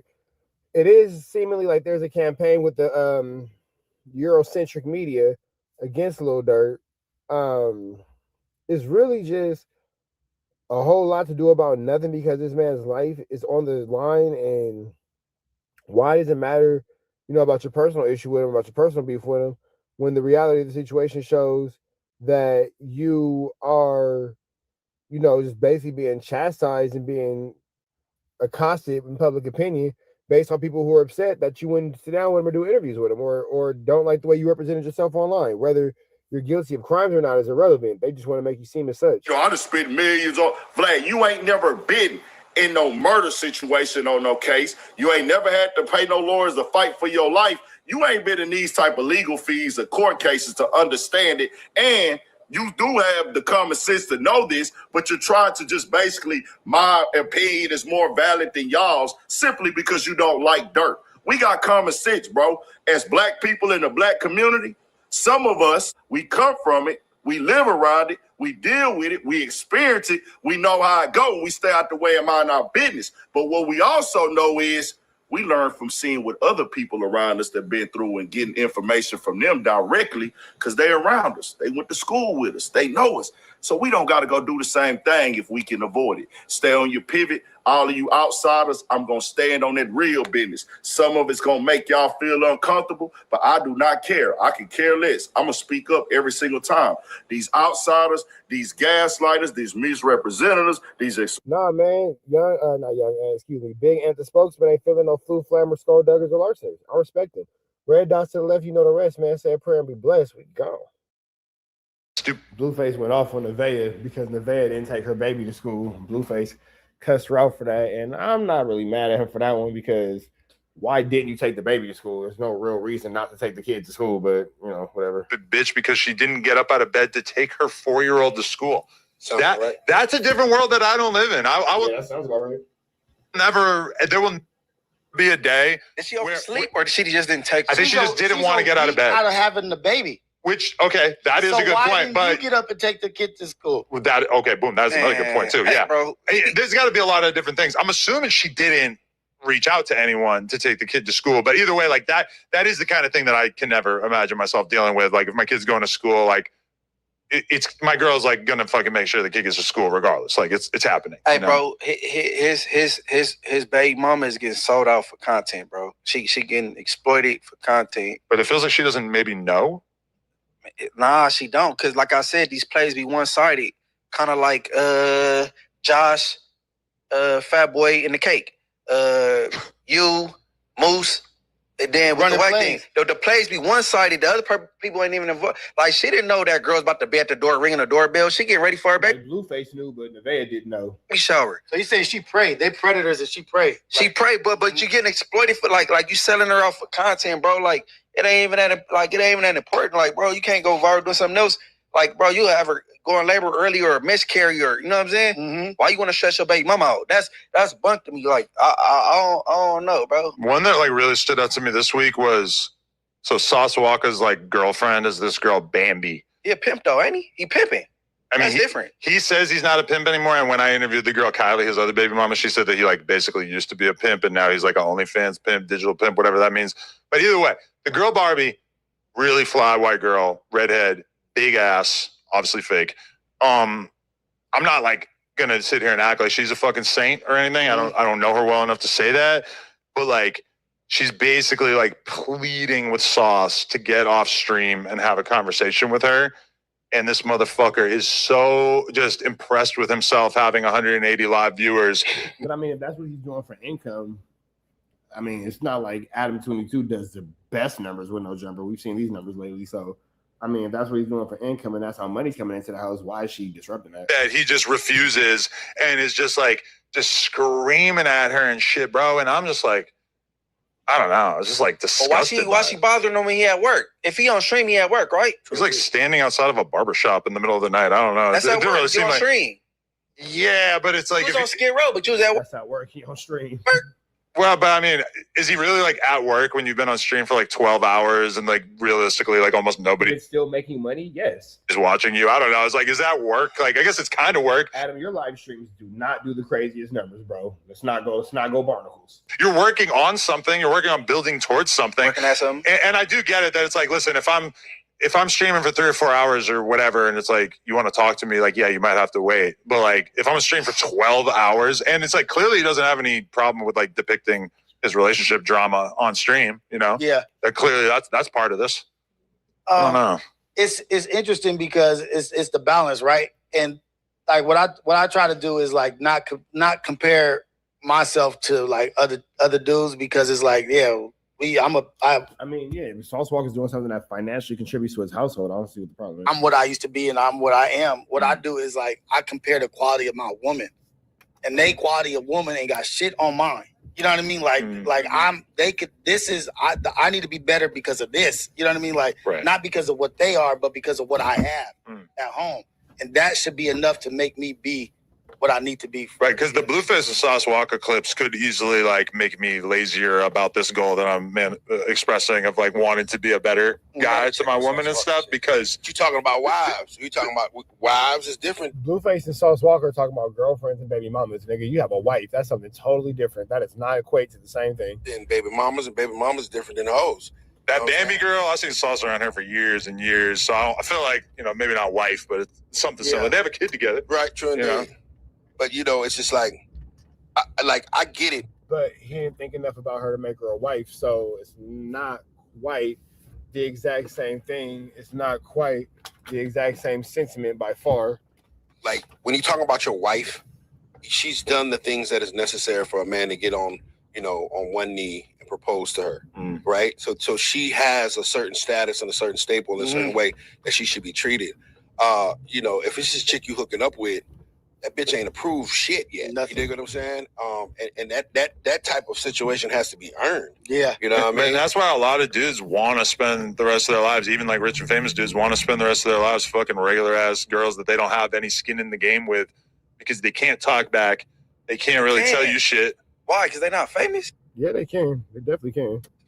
If it's a girl that has no leverage with you and you could just easily say like, all right, I'm not fucking with you anymore and just stop talking to her. That's a comfortable role for like an insecure guy who doesn't really want something serious. It's a regular bitch that'll tell you, all right, get up out of here. I was there for a long time. So weak ass records.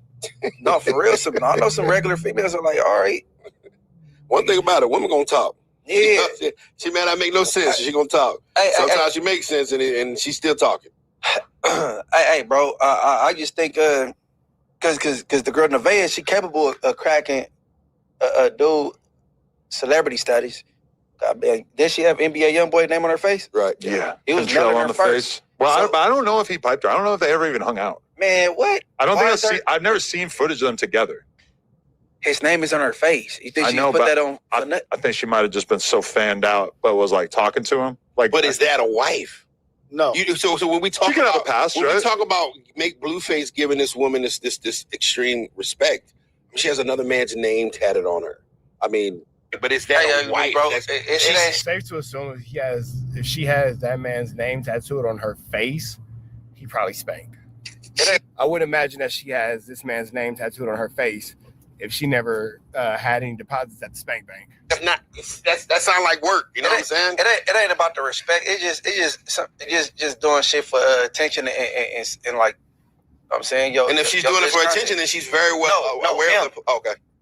Like, you know what I'm saying? She go get dogged out for content. You know what I'm saying? Like she a casualty. She's Blueface's doughboy. Right. It's a little bit. Blueface is doughboy is sick. A lot of us treat our bitches like doughboy. Damn. Don't treat your bees like doughboy. And the fact that they keep referring to doughboy as a bee is wild. Titties, right? He got bigger titties than a lot of my bitches. Sick old bitties. Before the implants, he had bigger boobs than my girls, so hey. He stay old, hate to break it. They shit work. Like, however they do it. I treat wifey like wifey and treat these bitches like these bitches. There you go. That's what I'm on. Like if you know what I'm saying? If you looking, walking and talking like a wife, I'm gonna treat you as such. If you looking and you to work, I'm gonna treat you like to work.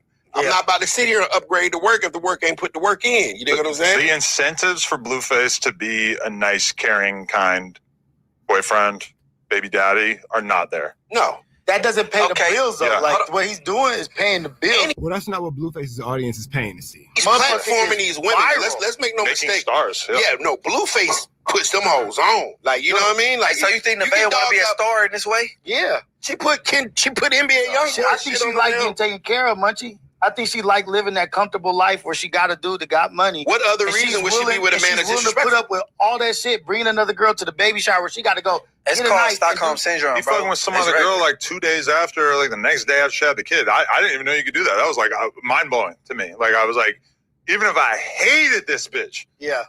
I'm not marching around on stream the day after you have my kid Well, niggas with do it all the another time, girl. really. Bro, you know how fucked up girls get from postpartum? Man.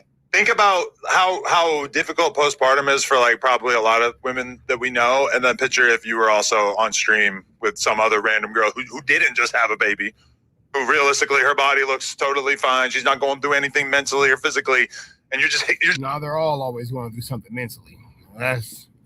You don't know women if you don't think that they're always going through something mentally. Just kicking it with her, bro. That's some demon shit.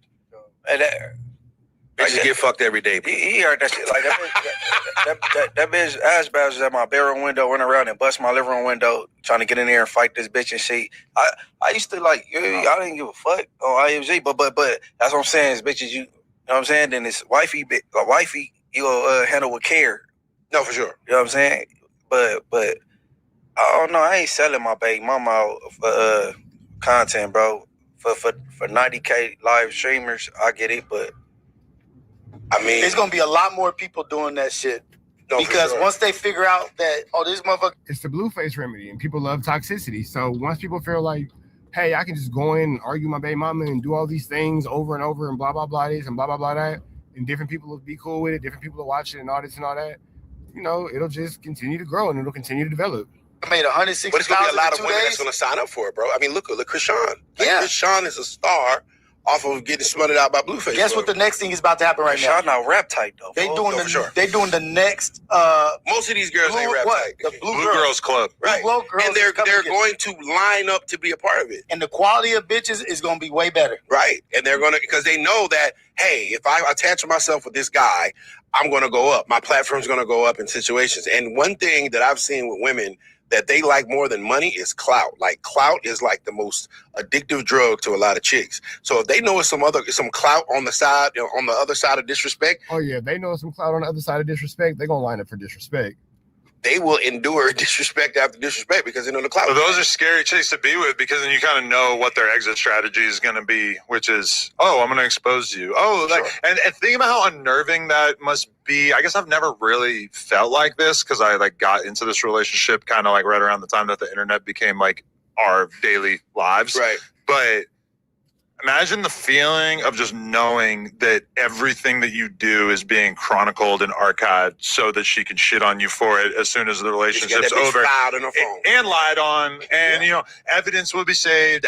Then you're lush. Evidence will be manipulated. Clips will be played out of context. That's got to just be the number one thing that's just terrifying about being a guy spending time with just Mickey-ass hoes these days, Blueface was on stream celebrating in Baby Boy when he hit I forget what his baby mom's name was, but when she was hitting him in the back? Yeah. And he was like, boom! Hit that bitch. That's what I'm talking about. Right in front of this girl. He bet. He just celebrate that shit. This dude is making money. You know what he's doing? But the women are making money too. If the women are, that's what they want, that's what they choose. They're choosing a lifestyle. That's what they're choosing for compensation. They're choosing a lifestyle. That's what they're choosing. They're choosing to come. But what I'm saying, that girl that was in the car with Blueface and they had the little debate about dark skin, light skin, color is, racing, all that little shit, and she's a regular degular, and she didn't give a fuck about all that shit. Nigga, feel me? So every female, just because they ain't celebrity status or got the bread, they ain't going for it. But that's when you realize how different the internet is than the real world, when you have a bunch of black girls on a stream and they don't know what colorism is. No, he didn't know. Oh, he didn't. Oh, okay.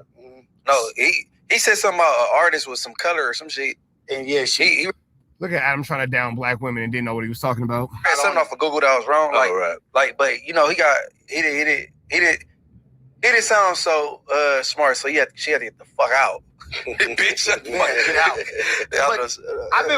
Today I was watching your material, your content. Yes, sir. And not necessarily a question. All right, man, I'm finna get up out of here to the next one. Y'all know the deal is red dots to the left. You know the rest. Say a prayer and be blessed. We go.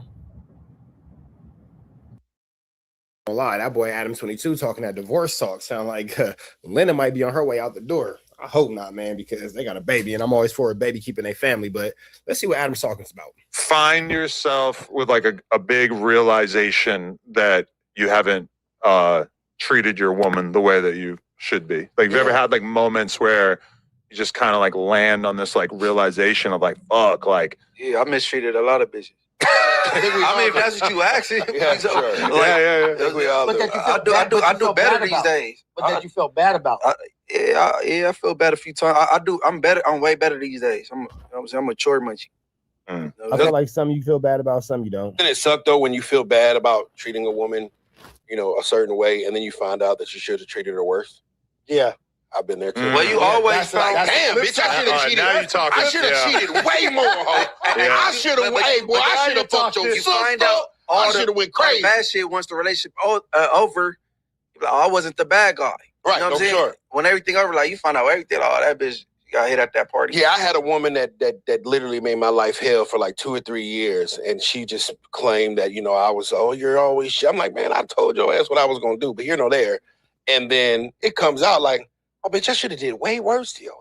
Man. Way worse. You know what I'm saying? And they're not going to take accountability for when they get caught. It's just like, okay, so what's this? Oh, well, I did it because you did it. Nah, bitch, nah. It's a whole different stuff. Get back. Yeah, so, sometimes you feel sorry, like, damn, maybe I could have been a little more empathetic. But then it's like, you find out the real her, like, oh, no, bitch, I should have turned up times 10. Man, that Beyonce lemonade thing, that shit made me do some reflecting. No, like, really?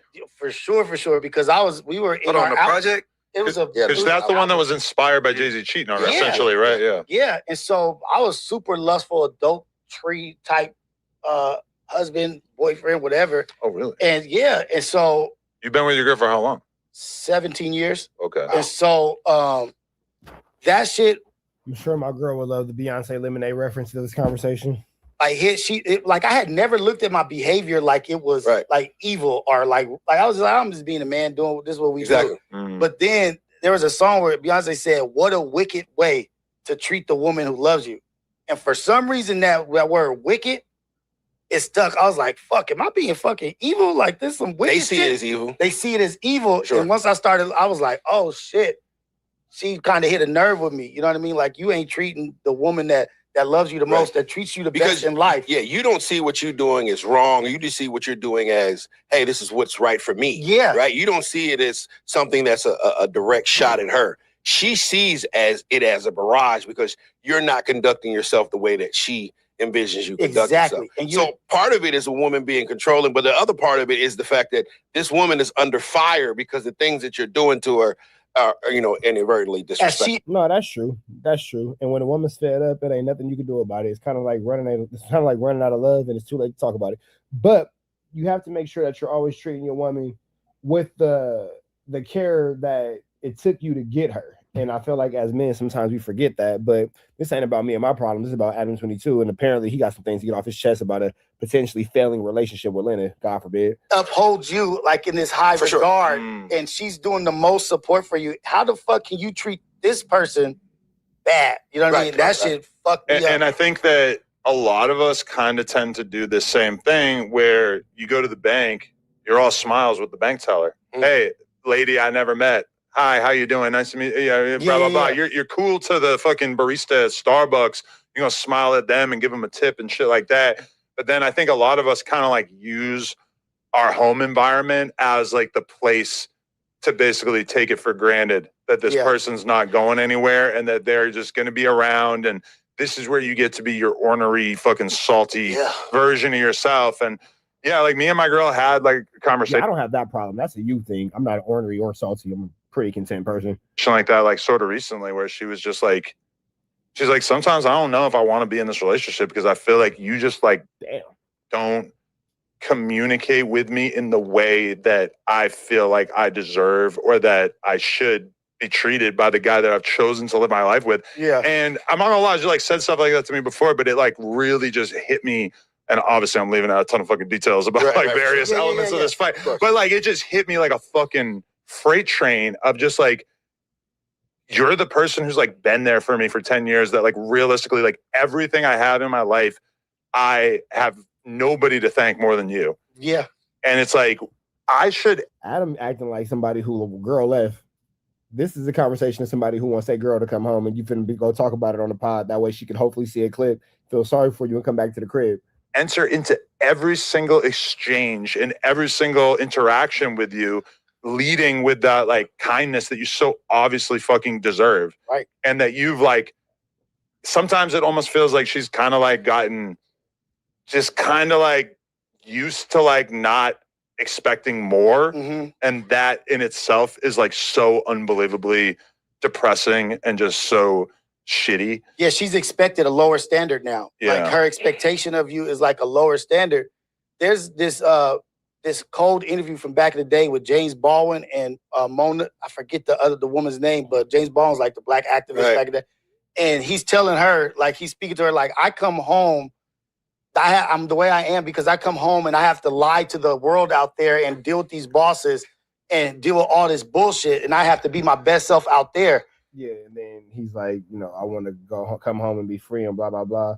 And then the wife is like, well, if you love me, come home and lie to me to make me happy the same way you lie to them to make them happy. It's a crazy paradox. And so when I come home, I'm fed up with the world. And the woman was like, well, shit, come home and fucking lie to me too. You know what I mean?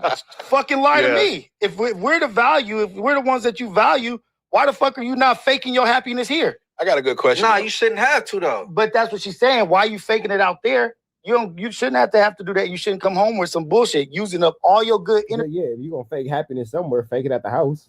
Energy out there in the world, but then you bring all your bad energy here. But do you think that it's ever enough for a woman?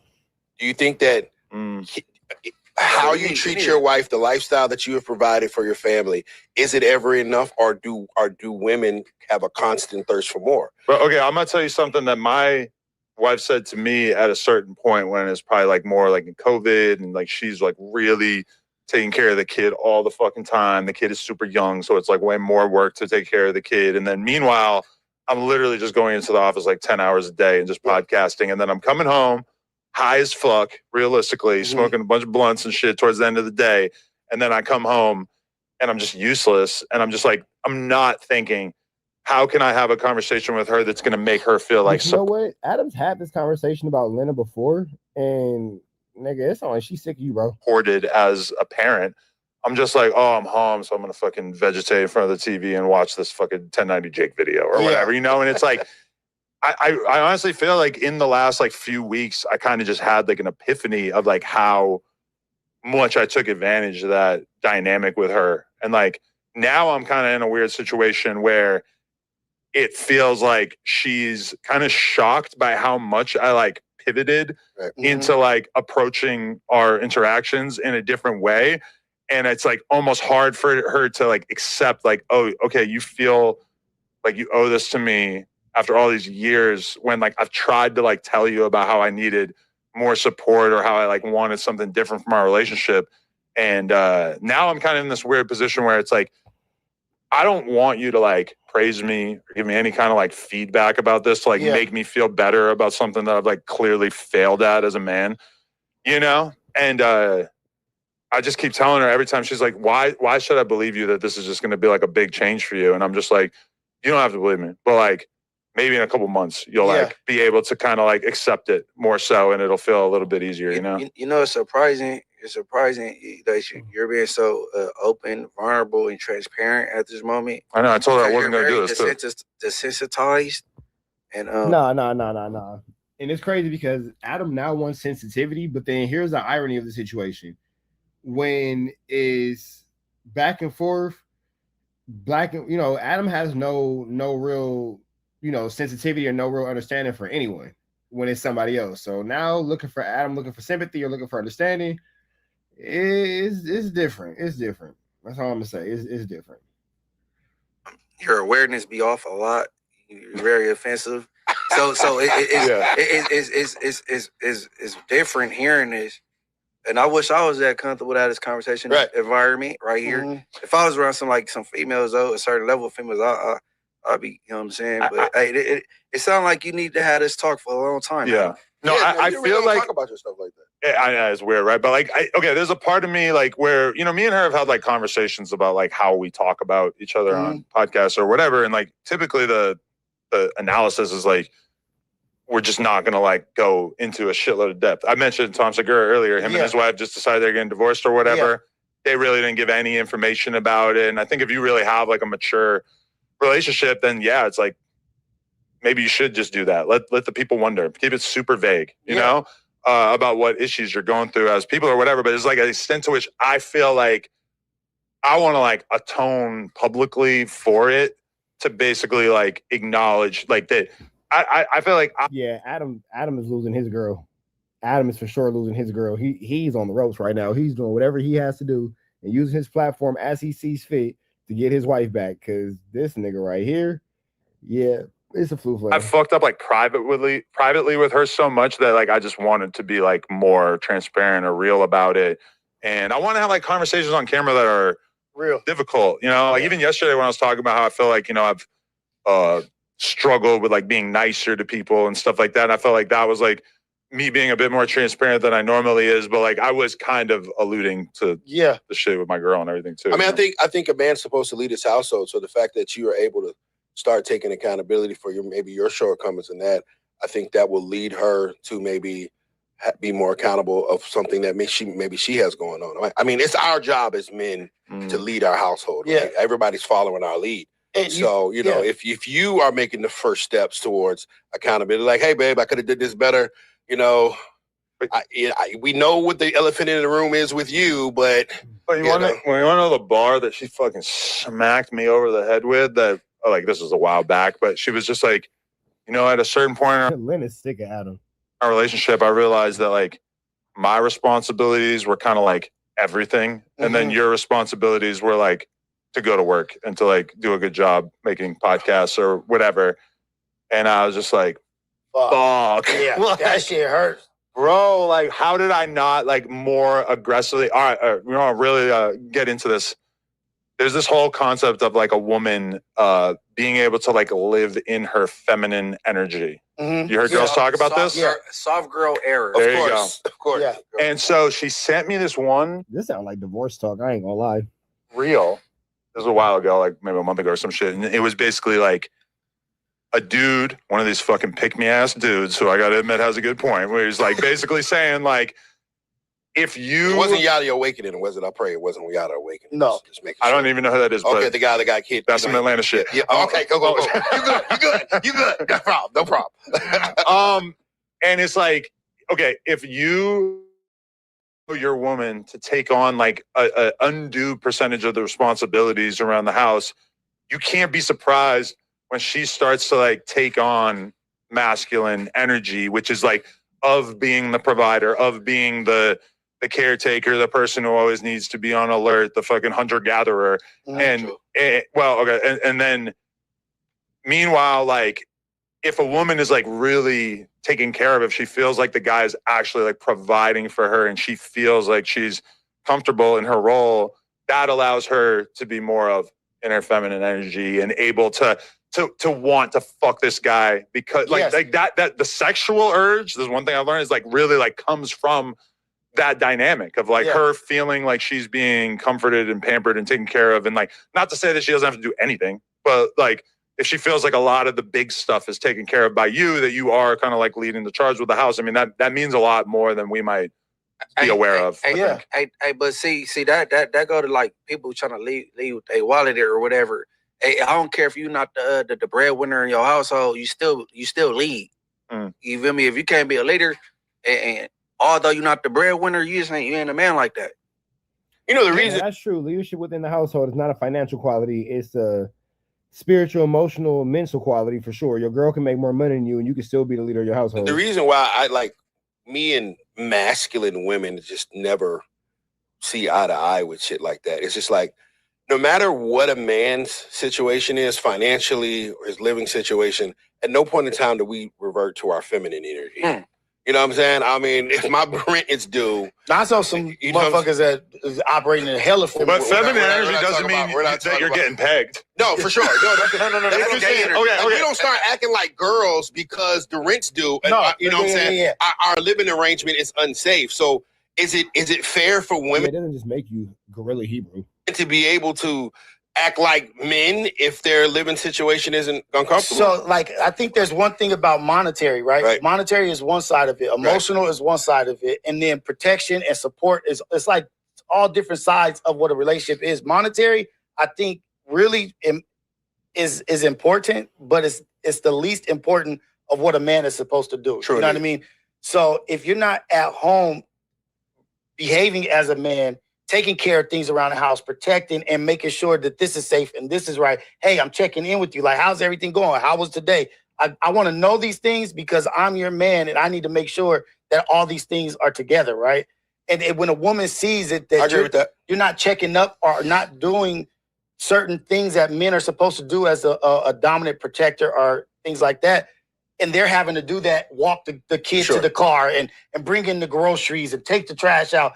Then that's when they're starting to do man shit. True indeed. And they're looking at you, and then the house is dirty. They don't feel like fucking. Yeah, but if your woman doesn't cook, Yeah, that's real. But it all comes into what you believe is necessary or a requirement of your household. Everybody's household is going to look different. But I think it's about finding the balance and finding, where it makes sense, where it fits within your own household. and you cook, that doesn't mean that you're feminine. No. If your woman doesn't clean the house or whatever because she's tired and you clean, at no point in time are you going to start switching your hips and flipping your hair. Yeah, but if she stops cooking, are you going to complain? If she doesn't stop cooking at all, are you going to complain? Oh, yeah, I'm going to have a problem. See, that's feminine energy. What you do as a man is just go get somebody that's going to cook. Like, shit, you not cooking? Somebody going to cook for me. If your woman doesn't clean the house or whatever because she's tired and you clean, at no point in time are you going to start switching your hips and flipping your hair. But if she stops cooking, are you going to complain? If she doesn't stop cooking at all, are you going to complain? Oh, yeah, I'm going to have a See, problem. that's feminine energy. What you Wait, Rio said if you complain about your girl not cooking, that's feminine energy.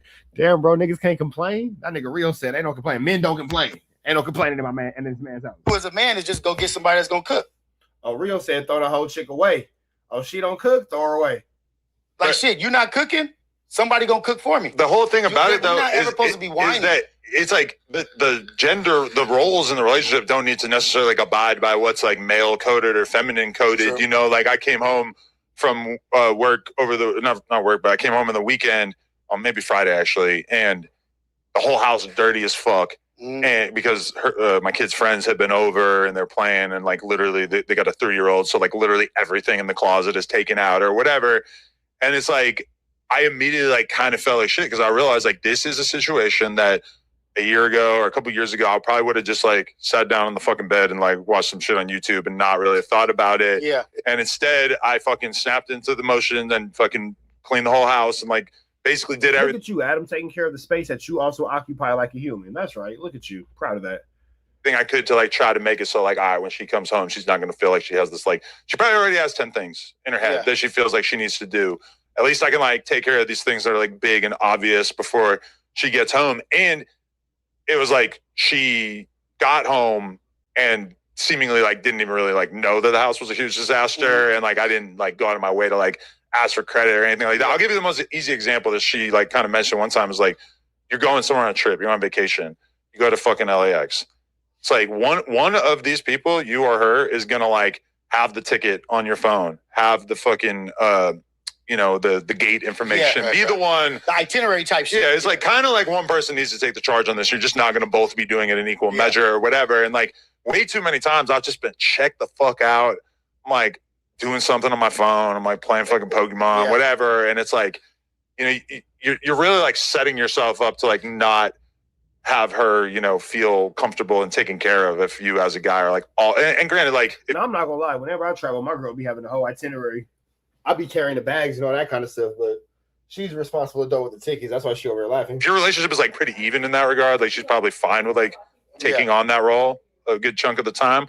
But if it's like really one-sided, you're just kind of like asking for a situation that is not ideal. No, most definitely. Yeah. The moment that a woman believes that her man or sees that her man's not functionable or her man's not able to protect and provide for her in a substantial way, that's when the respect is about to walk out the door. And when a woman doesn't respect her man, it can get extremely, extremely sticky and murky water. So are we saying that Linda the plug doesn't respect Adam? Is that where this is going? There's no respect for Adam in the house? For sure. So for sure. You definitely got to have some awareness of hey man, am I doing a good job, baby? And that comes with communicating with your partner. You know? And it's a self-check. It's like a diagnostics on yourself. You're doing a diagnostics like, what am I bringing to the table? Am I doing enough? And I think at a lot of times, we don't do self-audits. Yeah. You know what I mean? Like, we don't be doing audits of ourselves like, shit, maybe I got a little lazy or maybe I need to start working out more or this and that. I've gotten real content with life and this and that. Like, I need to continue to date my wife. I need to continue to let her know how beautiful she is and why she's amazing and why I chose her so many years ago.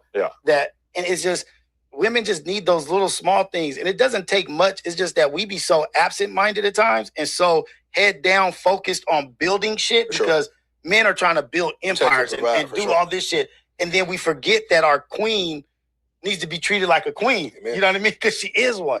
But I don't think it's something just singularly or individually affecting you. I think most men have to deal with that, like those check-ins, like, okay, let me do a little bit more here. Let me take her on a date. Let me take her on vacation and things like that. But I think it's good that you finding that space now and realizing it before it's too late. Yeah. You know what I mean? Because I've lost loyalty in a relationship. You know what I mean? I've lost trust. When you see the trust leave, you see a different fucking person. Almost definitely. You see a different person. Now, I feel like this is where Rio shines in these types of conversations. But again, it definitely just sounds like Adam 22 needs to do better at home before he come around and not have a home to do better at. And you met like, oh shit, that's what the perfect relationship was. I fucked that up. You know what I mean? And having the self-awareness to step up to the fucking plate and be like, you know what? Let me be better for my wife. And then your relationship is going to go to a different level. And disclaimer, we're talking about wives. We're not talking about hoes and bitches and sluts. Okay? We're talking about wives. It's a difference. Well, okay, that's some real shit though, because I do think that, like, okay, as guys, when you're with your friends or whatever, especially when you're younger, it's like you really cultivate this environment where you're almost like your rank in the crew is a lot of times sort of like correlated to like who's the most heartless, the rudest, the has like the driest, most sarcastic comedy. You take pride in like being able to say something really shitty to your friend and like he knows that he's got to roll with the punches, whatever. And even beyond that, like, you know, like on the podcast, same fucking deal. It's like kind of there's a lot of like boisterousness and toughness or whatever. And I think like that's like a big like realization. It's just like you just like you're in a relationship with somebody who's like genuinely really sensitive and doesn't you just don't need to like be using the same toolbox to interact with her that you are with everybody else. I remember Don't turn your wife into Doughboy. Wow. Yeah. Don't turn your wife into Doughboy. It's crazy. Come here, bitch.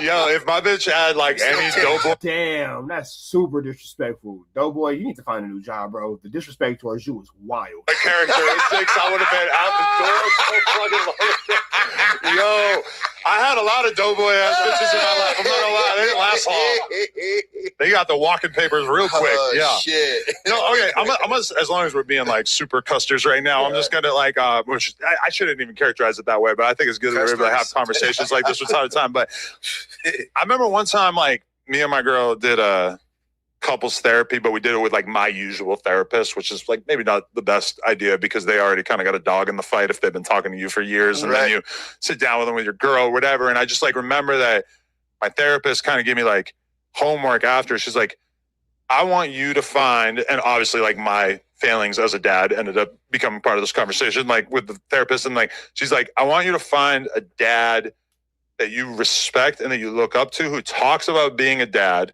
whether it's a blogger or a TikToker or a guy on Instagram or a podcaster or whatever. And like, I want you to like find someone like that and then like really like read a bunch of their shit and then come back and like tell me what you learned or like what you found interesting or impressive or like what you feel like you need to work on. And I remember her like saying that to me, and this was maybe like 4 years ago, and just being like, what the fuck am I going to do? Like there's shit. I just honestly feel like I wasn't like emotionally mature enough to like check my ego and just like actually. You wasn't emotionally mature enough to take the advice of the therapist you pay for? Wild. They take that homework aside. Not taking the therapist's advice when you pay the therapist is a different level of ego. I mean, seriously. And I think that that's something that my girl's kind of been offended by over the years of like the fact that she has seen me in the course of a day or two become an expert on a topic that realistically does not have any utility in my life, that is just something I'm interested in. Oh, there's this rapper that I didn't know anything about, and now I know everything about him 2 days later. And like, I just feel like that's stood out to her over the years of like, fuck, like maybe, like I think I just had like this cruise control ass idea of being a dad that just like, I just kind of like recently realized like how absurd that was. And just like really determined to like be. Welcome to adulthood, Adam. Damn, nigga. I'm 36. You're like 48. You're just now figuring this parenting thing out? Goodness gracious. All right. Well, welcome to the party. We're happy to have you here. Better in that regard now. I mean, as a man, she got you. You're a male Swiftie because you're a wife. Thank you, Munchie. Thank you for saying that. That means like, a lot, you know what I mean? Like, I mean, Shouts out to the Swift. I can't listen. I didn't want to become a girly pop fan, but there's a lot of good music out there, man. Yeah. Shout out Audrey Hobart. That's my new find. Oh shit! And the shit is funny because I in relationships you be like you'll come like this is even in my relationship where I'm like I've worked on all these things. You know what I mean? I've become sober. I've done this. I don't do this. I don't go out. And like I'm like bragging about all the things that I've worked on, right? And she was like, as my wife said, yeah, think about it. I dealt with you with all those issues. She was with you through it all. Like all that shit that you said you worked on, I was here with you with those issues. And it's just like they know how to drop bars. No, that's love. That's keeping it solid for sure. For sure.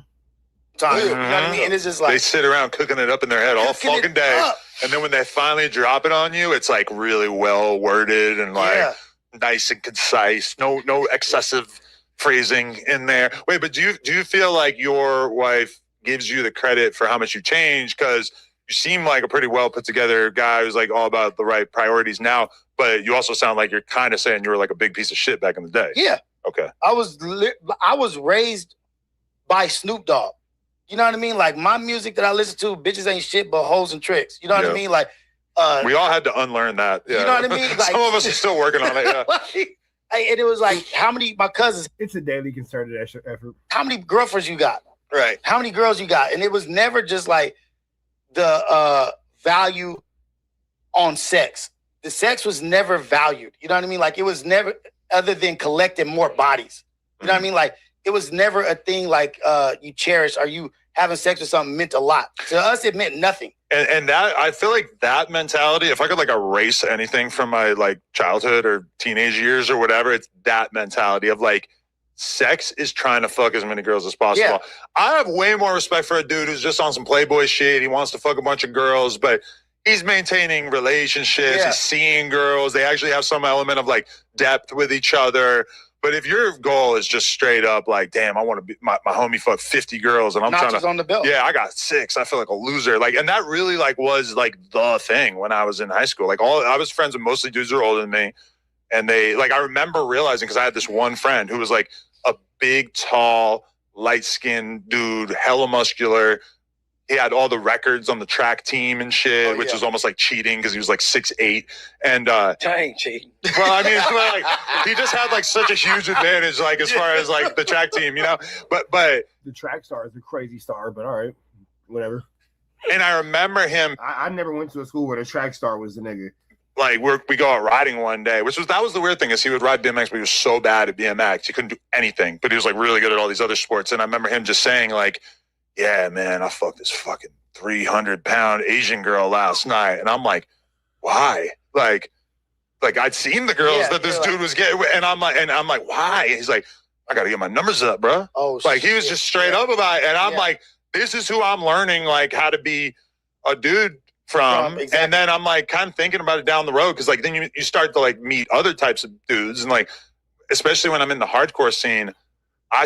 Okay, so Adam's just had bad influences around him his entire life. Meeting dudes who are putting value on their dick all of a sudden, like dudes that like really had hoes on their dick and are not just going for it. They're like, yeah, like, you know, I had this, like this girl's trying to fuck me, but like, nah, bro, I'm with my girlfriend. Like, I'm good. Like, who actually are like valuing themselves, would rather be with the really, really dope chick than have 100 mid chicks, you know? Exactly. And I'm realizing that in like my early 20s, like, oh, it doesn't have to just be about fucking as many girls as possible. Ironic for the guy who does porn. You can be with the dope chick and not the mid chick. That's definitely an option. You can pick dopeness over midness every time. Quality over quantity. Hey, but I wouldn't erase the chapter when I was trying to collect a body count because when you stop counting, that's a milestone in your life. Like a pivot, you feel me?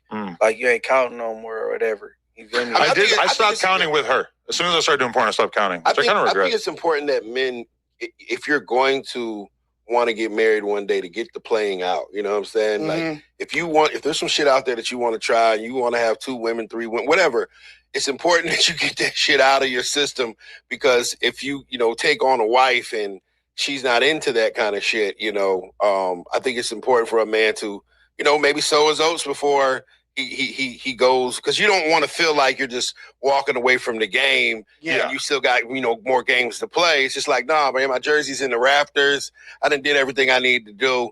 It's time to retire from the game. I don't want to see any of y'all virgins who are watching this right now just get wifed up to the first chick. No virgins watching this, but go clap some cheeks, my boys. I mean, you got to see what's out there. Like, whatever that might mean to you. I wouldn't doubt that there are more virgins than not in the No Jumper audience. That wouldn't be the most shocking thing. Like, realistically, like, I have just had enough women that it's like, I didn't fuck shit from Inglewood to Iraq. Yeah, like if Iraq, I fuck shit in Iraq. If I never fucked another girl, I'm not gonna die feeling like I missed out on anything. I get it. It is what it is. But if you're like 18, chances are you don't have that feeling. Hey, but you need to see what's out there. But when y'all first started this conversation, don't think because the woman in a relationship is the breadwinner, got more monetary wise that you got that she the masculine person in a relationship, or you like, what I'm saying, they value, bro. You still, long as you can fix the problem she come to you with, you good. Right. Like every time you got a problem, you can fix it. Sounds like he's not the breadwinner in his situation. You good. Like in it's female to female basis. Every female got different needs. Like the last nigga probably couldn't make her come. But you could, you know what I'm saying? The last nigga didn't listen to her while she was talking about her. These are great things to have in addition to being able to be the breadwinner.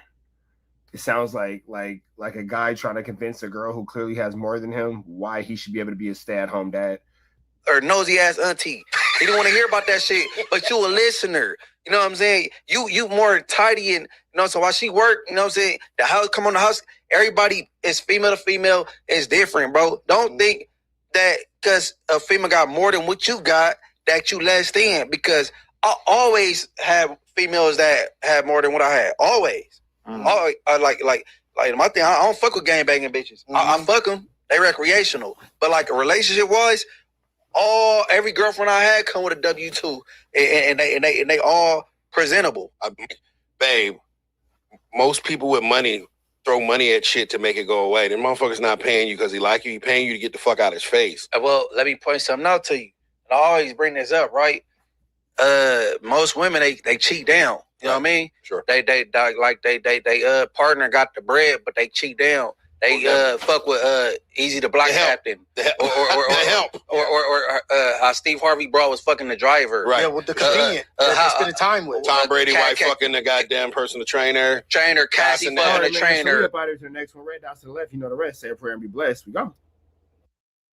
You know what I mean? Like adapting. Damn, they still trying to figure out how to make Doughboy fit into a situation where he don't belong. To who that character, that person is, more so than expecting him to adapt to the environment. Like, we have to accept people for who they are and how they are and use that shit to our advantage. I'm not trying to sound like super opportunistic. So we should find dudes who are like even more pathetic than him so that he can be their leader. No, you already found your pathetic. No. Just settle into him being the cornball host.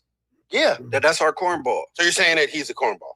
Can't nobody seems fair to say, bully our cornball but us. This is our cornball. You know what I'm saying? Right. Like, Exactly. Exactly. And when I think about T-Rail doing the smack treatment to him and just picking on him, like if he were, because everybody always is like, oh, he's gonna go to back on face. When I think about that, I'm like, oh no, he better not talk crazy to my bitch. He just told you don't call him that no more. Well, I said it in like a different way. It's not like he's a bitch. I'm saying like he's my woman. So Adam's gonna continue just to outwardly disrespect Doughboy, obviously. Can we put the chat up? He just said please, and he said please stop calling me this. That's the problem. It was the please. You feel me? It should have been a firm. Hey man, I'm calling me no bitch. But it was funny on the pod yesterday where he tried to pivot into being like, I'm that N-word. I'm the man. And everybody's just like, all right, man. Like, what the fuck? So on the outside looking in, it seems like he's the type of person that really doesn't demand a lot of respect from himself. No, sir. No, none. Yeah, doesn't demand a lot of respect, doesn't receive a lot of respect. Doughboy's just kind of a lolcow. Demands none, and he gets even less. He's a emotional mental roller coaster. You know what I mean? It's like we've had so many. All right, compare Doughboy to somebody like Kyle. Kyle comes in here. Kyle's playing a character. He wants to crash out. He wants to get his moments by making other people get out of character. Right. Doughboy, in comparison, is the total opposite, where he's trying to be a good podcaster, be a good person, etc. He has no idea how to do it, but he's doing something that's so fundamentally different because it feels like, okay, when I was picking out like No Jumper hosts in 2018, 2019, and it's like House Phone and Cam Girl or whatever, it's like they didn't really know what being on a podcast was going to be like. Now everybody knows, oh, if I go on No Jumper, it's going to be like this, or any other podcast is going to kind of be like this. And it will benefit me as a personality if I make a scene or I like, do crazy stuff. It'll help to like develop my identity as far as everybody else. And Doughboy's kind of like the caveman that's been like stuck in the ice for 10 years because he doesn't get that. He's just like showing up and thinks that he can just be really, really nice and that's going to get him places. Whereas Kyle is the opposite. Kyle's like, I want to be the biggest asshole I could possibly be. And maybe that'll get me where I'm going. Kyle, he not acting. He trying to find it. Kyle's really a manic person. He's really a crash out. His footing, like he trying to find his footing, but he legit. Like not working with a full day. Yeah, he embracing is crazy. Yeah. You know what I'm saying? He got shit bottled up, and it come out when he drinking a bottle.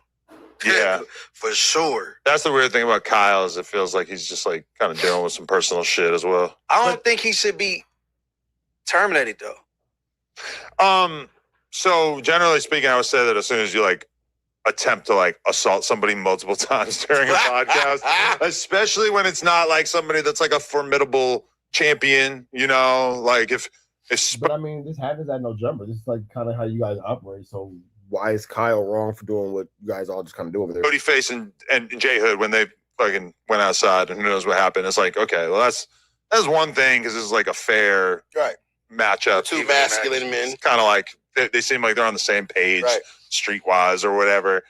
With like, if you're gonna like come on the podcast and for no reason, disrespect Doughboy to the extent that like you throw his cake on the ground, each make big things, and then you try to hit him in the face with this big ass heavy table, which I feel like people might not really know, but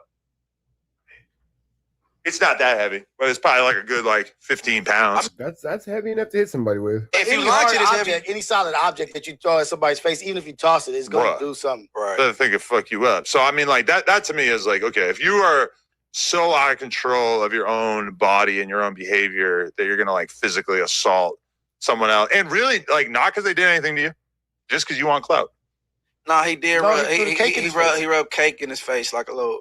But he got a cake in another man's face. Okay. All right, just to break it down. So I understand that. Doughboy's cake is sitting here. Okay. Kyle wants to get his little moment. He goes like that. He throws the this cake is off good the for an table. outside opinion. This is actually really good. So okay, he throws Doughboy's cake off the table like just to get his little moment, just to talk shit, whatever. Then Doughboy is complaining and crying like a bitch. And then they like this dude. Right. He's like fucking 19, bro, and like fucking Josh is like. It's Josh, and like they have to pull Doughboy to the side and be like, bro, you got to take the cake, you got to hit him in the face with it, you got to stand up for yourself. They're like coaching him, like you got to do something. He does it, but as he does it, he barely hits him with it, and he leans down. And he whispers in his ear sweet nothings to his ear, and he just whispers to him. He goes, "I'm just doing this for content. I fucks with you, homie. You cool. What the fuck? You my boy." Oh hell, Doughboy. But nobody hears that. Nobody hears that. Nobody You just see that he leans in, and so he gets it all on his glasses, and that's what I said. I Kyle was sit like, there grinning for 30 seconds, looking crazy. Then he gets up, he pace, pick up the cake, and then he back it, hit him with the cake. How much you be know if he pays back and forth? How much you be know that? Interesting. Disrespect the bro, but it seemed like he lacking like a spine. Yeah. You dig what I'm saying? I don't even know if he would deny that. He gotta let his nuts hang a little bit. Sometimes vertebrae gone. For you, sometimes you look. Sometimes you just gotta take it. Like, nigga, hey, at least you tried. Right. At least you fought like a man. Take your loss. Hey man, goddamn it! If you know the man can whoop your ass, goddamn it, get him one good time, and then take your L, and we'll respect the fact that you even showed up for the fucking fight. That's it. You dig what I'm saying?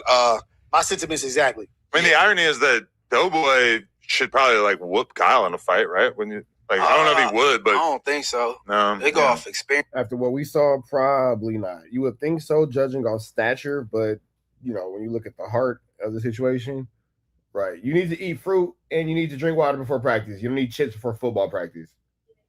Sorry, got kids, y'all. Parents' aggression and Doughboy have no aggression.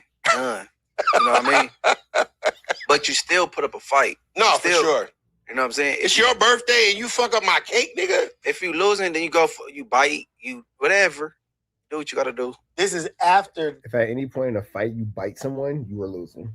If at any point in a fight you bite someone, at that point you are not the dominant person in that situation. This man has already another day jiggled his titty. If I just went like this to your boob and just like got up, stood up, went over to him and like jiggled his titty. It was calling him. It I don't really want shit on Doughboy. it doesn't seem that bad compared to the cake stuff, or like almost getting hit in the face with the table, but like the boob jiggling was huge at that He moment. almost hit him with the ashtray too. I know the rolling he's tray. bullying, He he's whipped bullying it. Doughboy. Yeah, he's bullying him, but it's like all came after he had the cake rubber on his face.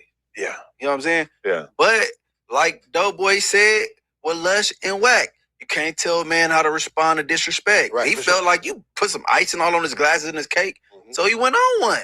But you destroyed like a cake that realistically probably cost like $30, and to me that's like okay, you deserve a cake in your face. Well, is a $30 cake an expensive cake? Is $30 a lot for a cake? That's a pricey cake, or is that just how much cakes cost? Well, that's just how much cakes cost. You gotta It's a regular price cake, right? Yeah. think. It's like the Air Force One's a cake, just regular, nothing crazy. Like what? Like the Chucks, the shell to Adidas, the shell to Adidas of cakes. This is the best birthday he had at 47 years. Thanks to No Jumper Wait, he's and 47? Jess West. Yes. 47. You don't know. There might have been some good birthdays along the way. No. Let's keep it real, bro. Now you gotta take the good with the bad. You know what I'm saying? She's like, no. I'm trying to be nice today. I know.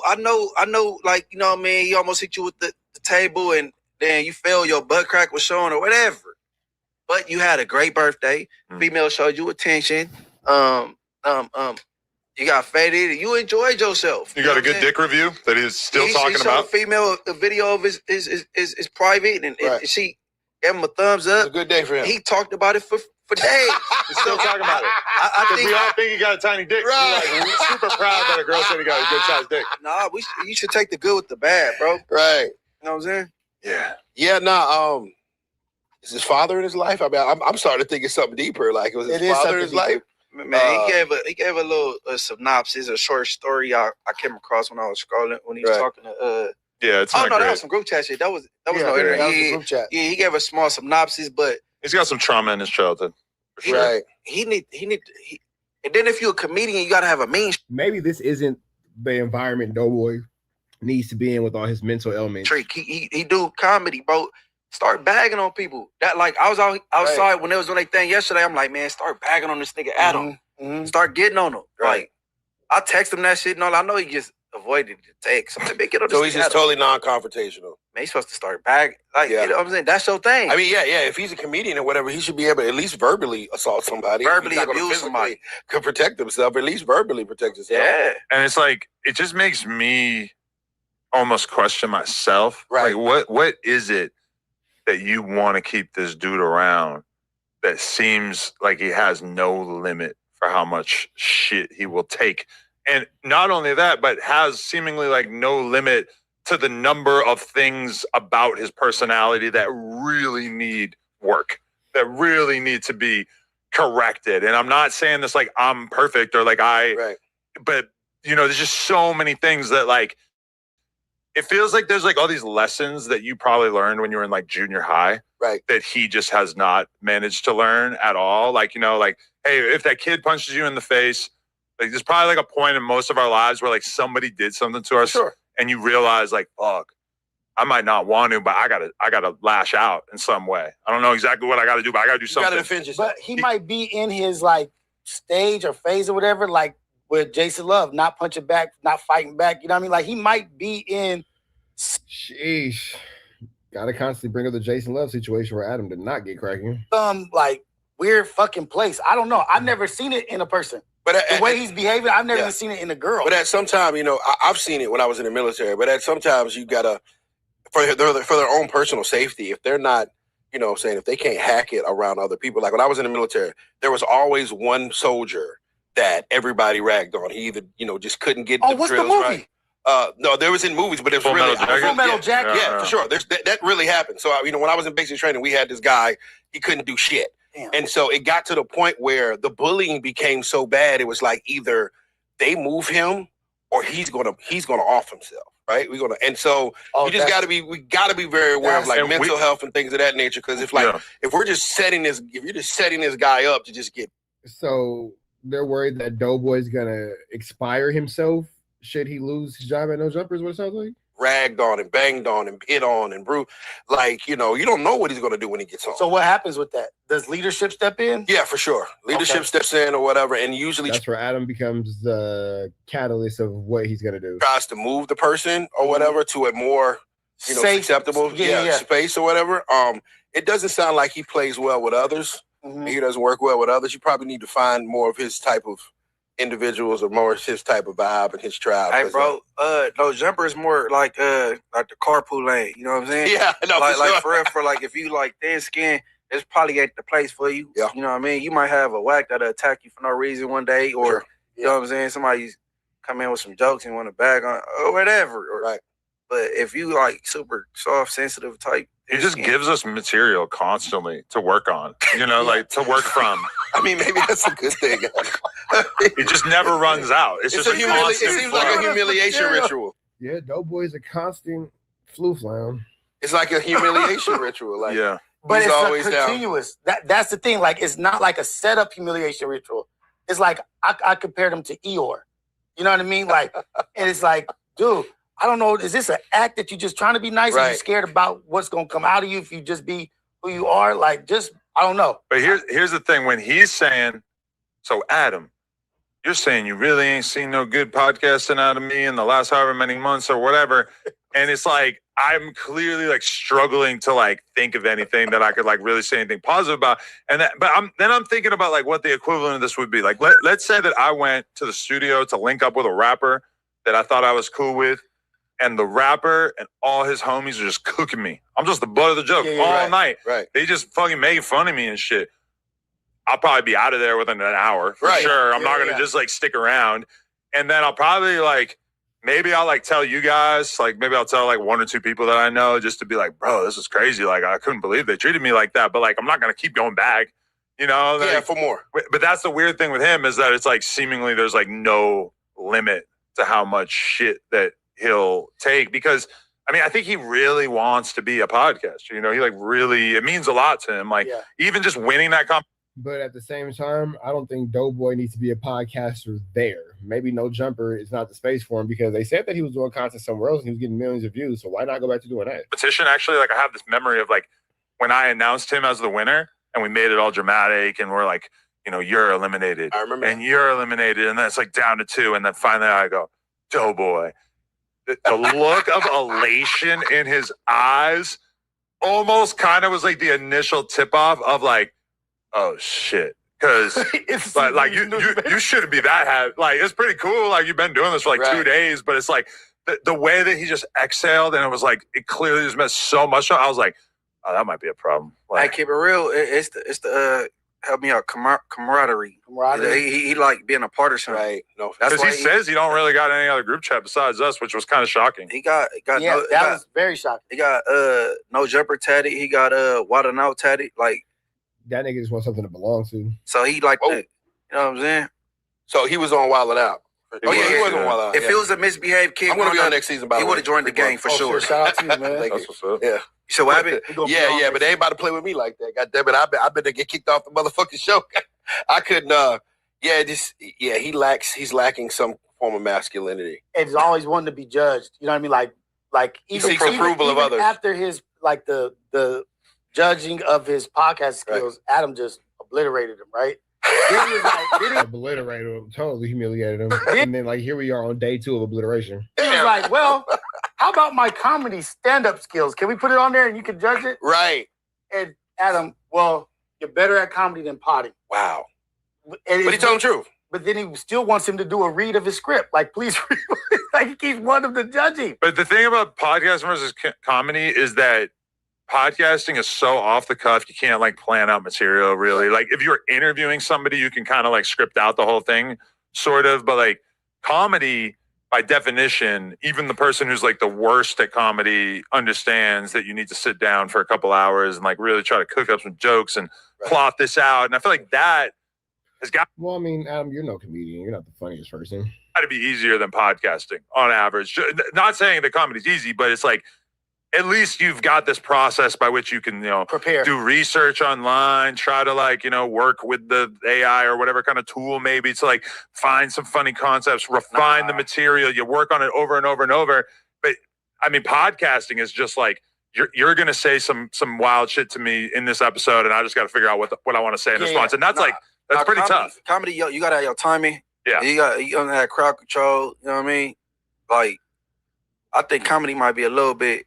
I mean, depending on what your shit, though. It's like freestyle versus for writing a song. Yeah. You know what I mean? Like you might be really good at writing a song, but horrible at freestyling, or really good at freestyling and whack at writing. Hey, Doughboy, this camera's at me. Hey, brother, stand up for yourself, okay? You're a king by some standards. Stand up for yourself. By some standards. I mean, I'm not sure whose standards, but all right, cool. And stop letting people hoe you. Because the moment that people smell a pussy, they're going to treat you like that for the rest of your life. And all you have to do to change that narrative is the next time that somebody tries to hoe you, get the blick. Not literally. Don't get the blade. Don't get the blade. I would say stand up for yourself in a way that denotes a king and a masculine man. And I think your arc will change. But stand up for yourself, bro. Okay? For sure. Adam just ain't a bad guy like that. Where he just can't, like, he's not gonna just like throw him to the streets. He's seen something originally in him that he's trying to see come out. But you know what? There. And the thing is, if this means that much to him, which is amazing. Rios, you giving Adam too much credit. He don't care about Doughboy. If you take it away from him, now that might be the fucking straw that breaks the camel's back. Like, fuck. You know what I'm saying? Like if like this is his togetherness in his mind, it seems like this is his tribe. Cool.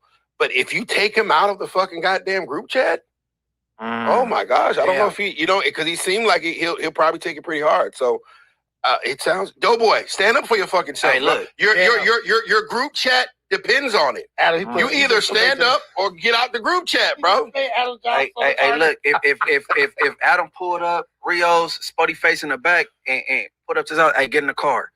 Hey, look, we gotta go put it down back on Fig, go air this shit out, or they gonna close the building down forever. Right. I think he'd be down. All right, man. But then I think he would go tell the couch right away. Huh? I think he would go tell the couch right after. Nah. Damn. Immediately after?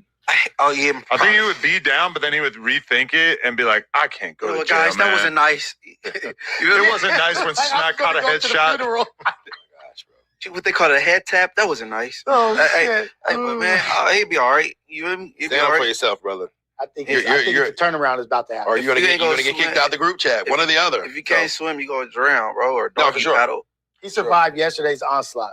It can't be It was crazy yesterday. no worse than that. You know what I mean? Like yesterday, all three of us were kind of going in. He survived it with a smile on his face, and he's still trying to put in the work. I think it'll be all right. 2.5. You like not really Moose. Moose was like Moose is real sympathetic these days. But you know what I think? I think he just need to monologue and do content by himself, or him just one-on-one with somebody else. Honestly. He needs to find his tribe. You know, I mean, there's a market for everything, you know. It sounds like maybe you got a weirdo pod coming or Well, that's just why, like, the 24-hour pod thing that he's so insistent about doing. Like, even he says he wants to do it, like, a couple times a month or whatever. And I'm just like, you shouldn't be trying to do, like, endurance podding when you seem like you have yet to, like, give us a good 20 minutes. Hey, bro, you want to stay in the group chat, man? Hey, swing on the next motherfucker, man. Lock their ass, clam the fuck out if you got to. Constructive criticism. Hey, man. I'm like, dude, like, I definitely don't condemn. Hey, Doughboy might just need to crash something real quick at no jumper. Otherwise, he might continue to get treated like a hoe. Violence, but man, hey, listen, bro. A motherfucker done came in this bitch and jiggle your titty. One, okay, I'm a big nigga. Don't fucking jiggle my titty. I'm gonna jiggle something on his ass, and it ain't gonna be sexual. Fuck, nigga, dig what I'm saying? One, two, a motherfucker done Fucked your birthday cake up on your birthday? On your birthday stream. Yeah, my birthday. Hey, man. Hey, listen, boy. Slap the shit out his ass and take whatever kind of ass whooping he give you, but at least you stood up like a man. Point blank, period. If you can win, you win. You win some, you lose some. And at the end of the day, he'll respect you more because you at least got up and slapped him one good time. Right. But You also, get one good hood in, you good. Yeah. but I done smacked you. You can't ever take back the fact that I smacked you. Okay, you beat the shit out of me. Doughboy's But the kind of person where we need to like actively not put people like Kyle around him because he's just too fragile. Hey, man, but we should Maybe bring so. Kyle back, bro. We should give him another chance, bro. No, he's done. Hey, I'm going to tell you why, bro. When you enter no jumper, don't nobody give you no do's and don'ts. You know what I mean?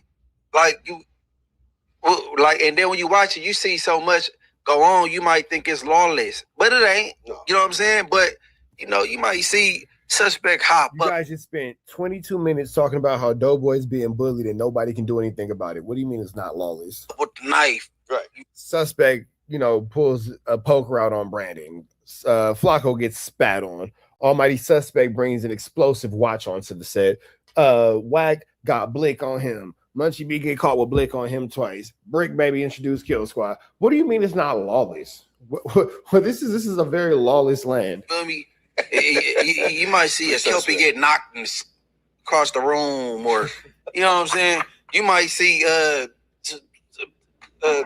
somebody chase somebody. Flacco chase MJTV. Flacco chase MJTV or Wack scare the shit out of Moose Man. Or And Janice talk about his pop up and past start crashing in out. prison. Don't get put that homie on Paru. I did 50 years. So they might think My thing is that I do think that like one violent incident is something that maybe you could kind of like tolerate and like move on from. But Kyle has like 3. He jiggle boob gate. That's not violent. I mean, it's sexual assault, which is definitely sexual, y'all. It's kind of weird of a dude. Yeah. And then he threw the cake on the ground, and then he attacked him with the table, and then he attacked him with the Has rolling Doughboy tray. done anything to him to No, warrant this? nothing. And get this. Kyle's not on the podcast anymore. He's done. Doughboy gets on his stream and basically like tells him that he wants him to keep his job, tells him that he's going to talk to me and try to convince me to let him. Why am I calling it a job? It's not like he actually has a job here. But like either way, it was just like, damn, bro. Like I had to stand up for you and say that this dude's not allowed back here, and then you weren't even down to stand up for yourself. You had to go and like run it back and make it look like it was all my fault, even though Doughboy, in fact, when I said that he was banned from the platform, Doughboy double taps the message. Right. Thank you, Adam. That means a lot to me. Right. Immediately. Oh my God, Doughboy, get off your knees in treason. Get off your knees, please. Goes back on that shit like 24 hours later. Right. Shit, Right. though. And just destroy you. It's like, what the like? It's like standing up for your sister, beating up her boyfriend because he's a piece of shit, and then like a And then week she ended up right back with him. In my case, it's a cousin. That's why I stay out of my family's drama. later, She go right back She to him. right back with him. Exactly. Like, what the Bitch, fuck? don't call me no more to get that buff. Don't ever call me Don't ever ask me to help you out again. ever again. For You're sure. back with this loser. So that's what you wanted. Okay, hey man, if he might, maybe he's into it. Maybe he's into Hey it. man, I maybe Doughboy, man, instead of because I don't think Adam ever gonna let him go. I think Adam enjoy movie. Like it kind of it's like Adam enjoys flu flaming Doughboy. Yeah. it's like different. Like maybe it's like that you actually do like Doughboy, but you just don't like Kyle. You know what I mean? Like you Nah, just he like Doughboy. He don't like his potting. His potting he is like him as a person, average. don't like it. But Because I hung out with Doughboy in real life, and he's like cool to hang out Yeah. with. But then when you have to like really like look him in his face and talk to him on the pod, it's kind of different. But you get a kick out of him. It's obvious. You be getting a kick out of him. Like, I guess it's like you really thought that shirt was tight. Like, faith over fear. Like who wears that? I'm like, this nigga Adam is older. his clothes are almost as bad as like Hell no. everything else, bro. Like his clothes are. Don't hit so me up, bro. fun. I got some big brother. You mean to shit, tell man, me you know what I mean? You believe that I believe that you got laid last night? You're fucking out of your mind. Oh, shit. Hey, he be on him. But I don't know, man. If I was him, I'd just monologue. I'd do, you know what I'm saying? I'll talk to the camera on my own. I'll holler at my chat. I'll do my mental health content. And I'll be hollering at bitches or, you know what I'm saying? Have Kyle pull up, holler at Kyle, have Munchie pull up. I'll pull up on him, do some content with him. It'd be damn if I let a motherfucker that threw my birthday cake pull up. He probably would though. He'll probably let him come over like whenever he I wants. feel like that's advice for everybody. Like if you are a podcast, you should be doing some kind of like live stream and talking to some solo shit in general on your own. Most definitely. I mean, You know if he's what I mean? getting hold at work, he should definitely go home and pod about how he felt when the cake hit his face. Because he's got sympathizers. He's got some Right, sympathizers. sure. Like he's got people that I feel support him. sorry for him. I feel Yeah. sorry for him. You know what I'm saying? I don't know how long I'm going to feel Being a Doughboy sympathizer as well. sorry for him. Because more and more this story comes out, it seems like you can't help nobody that want to help themselves. And this is my thing is that if you want to like solo pod, I feel like you need to have an extremely strong sense of self.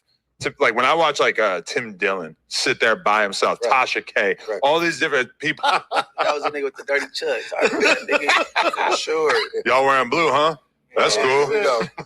That's funny. That would actually be good.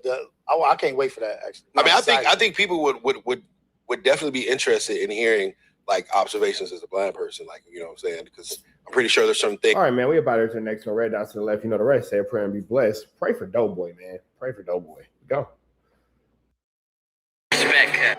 F cuz. Who is cuz? Dean the Great has bastardized Crippen, and we gotta call a spade a spade. It is what it is. I've told you guys from the very jump. Dean the Great is clearly getting extorted by the Crips. Now, whether it be the 40s, whether it be the 80s, whether it be the 60s, I'm not here to implicate. This man just started naming off gangs that he heard. This nigga is just talking. He don't know nothing. Don't nobody want to extort no damn Dean the Great. I'm not here to put people in prison, but I'm here to let you people know when you come around LA and you get to talking how you're talking. I'm making a difference.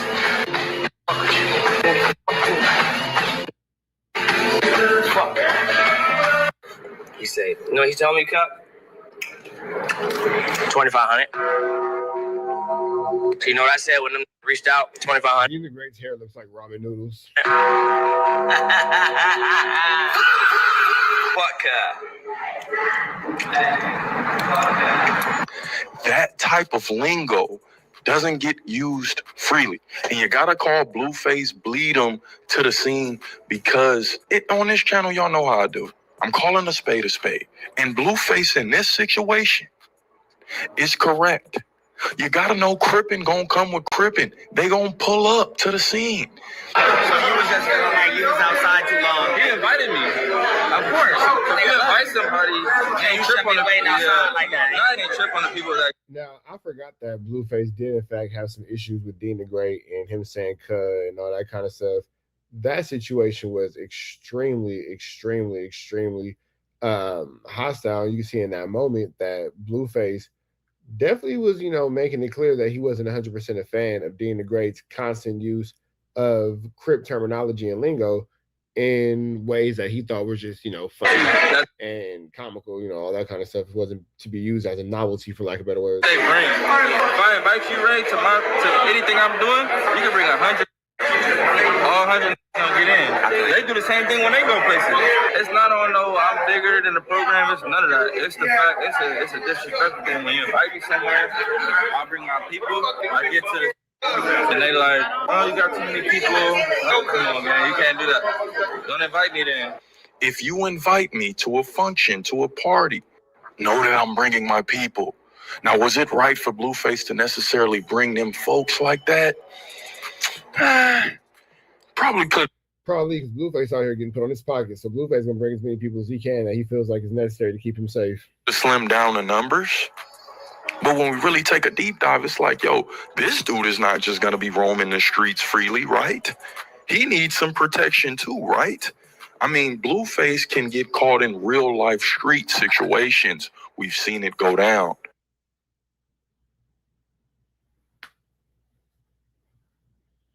Oh, that's when Blueface popped, old boy.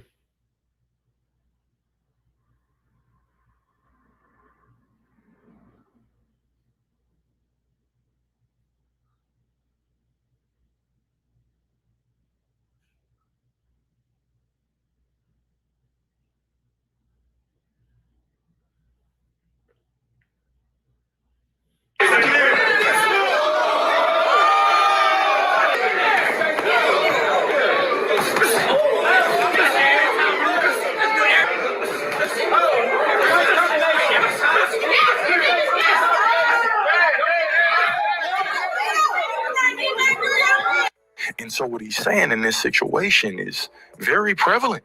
Hold on, Dean. You're profiting off of this cripping. You're making all of this money using our lingo. You didn't think there was going to be some type of backlash behind that? You didn't think we were going to be pulling up? I said, my people got to get in, though. Well, I mean, yeah, Dean the Great, you want to play with the Crips, you have to lay with the Crips. I mean, that's kind of how that situation goes. You are, trying your best to be a part of a situation that is of the streets. And when the streets come with it, can't back out, can't run. You want it to be what's up, cuz, who is cuz, cuz. So now you got the Crips. 1,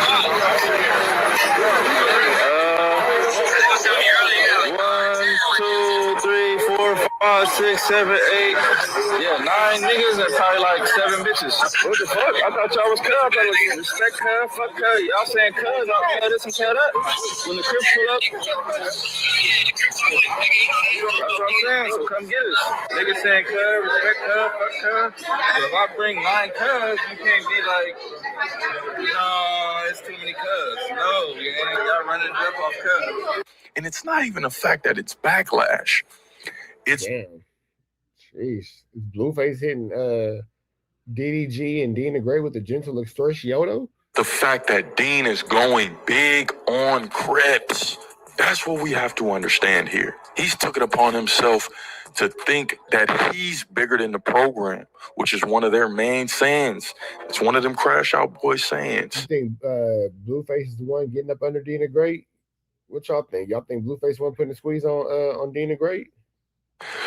You're bigger than the program. People, this is LA. And we know how it goes. We know how the songs go. We know the warning signs. Don't come to LA. Me personally, I've been robbed in some of the most upscale communities. That's the deception. You think you good when in reality you're not. So when Blueface comes to the warehouse with 9, 10 Crips, and Dean is freaked out, and now you have the real reason why people are getting raided. I swatted, bro. This shit. Shut it down, bro. You're good. This shit happen all the time, bro. Camera down. Put it down. Huh? Put the camera down. You in the white shirt. You fucking down. That's where I say, y'all got your body cameras off. Coming down. Hey, that's what I'm keep the camera on. Coming down. Right, man. The camera on. You're doing your wrong, bro. Keep the camera up, yeah. We got every right to sit on the. Hey, stop.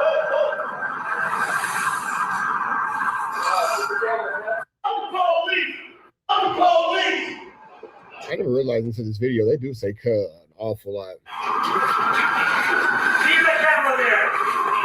You don't have to put the camera down. I'm telling you, you're gonna put out that bag, you a bitch and a half. You don't have to put out that bag, you a bitch and a half, nigga. The police. The police. Without that badge, you a bitch and a half.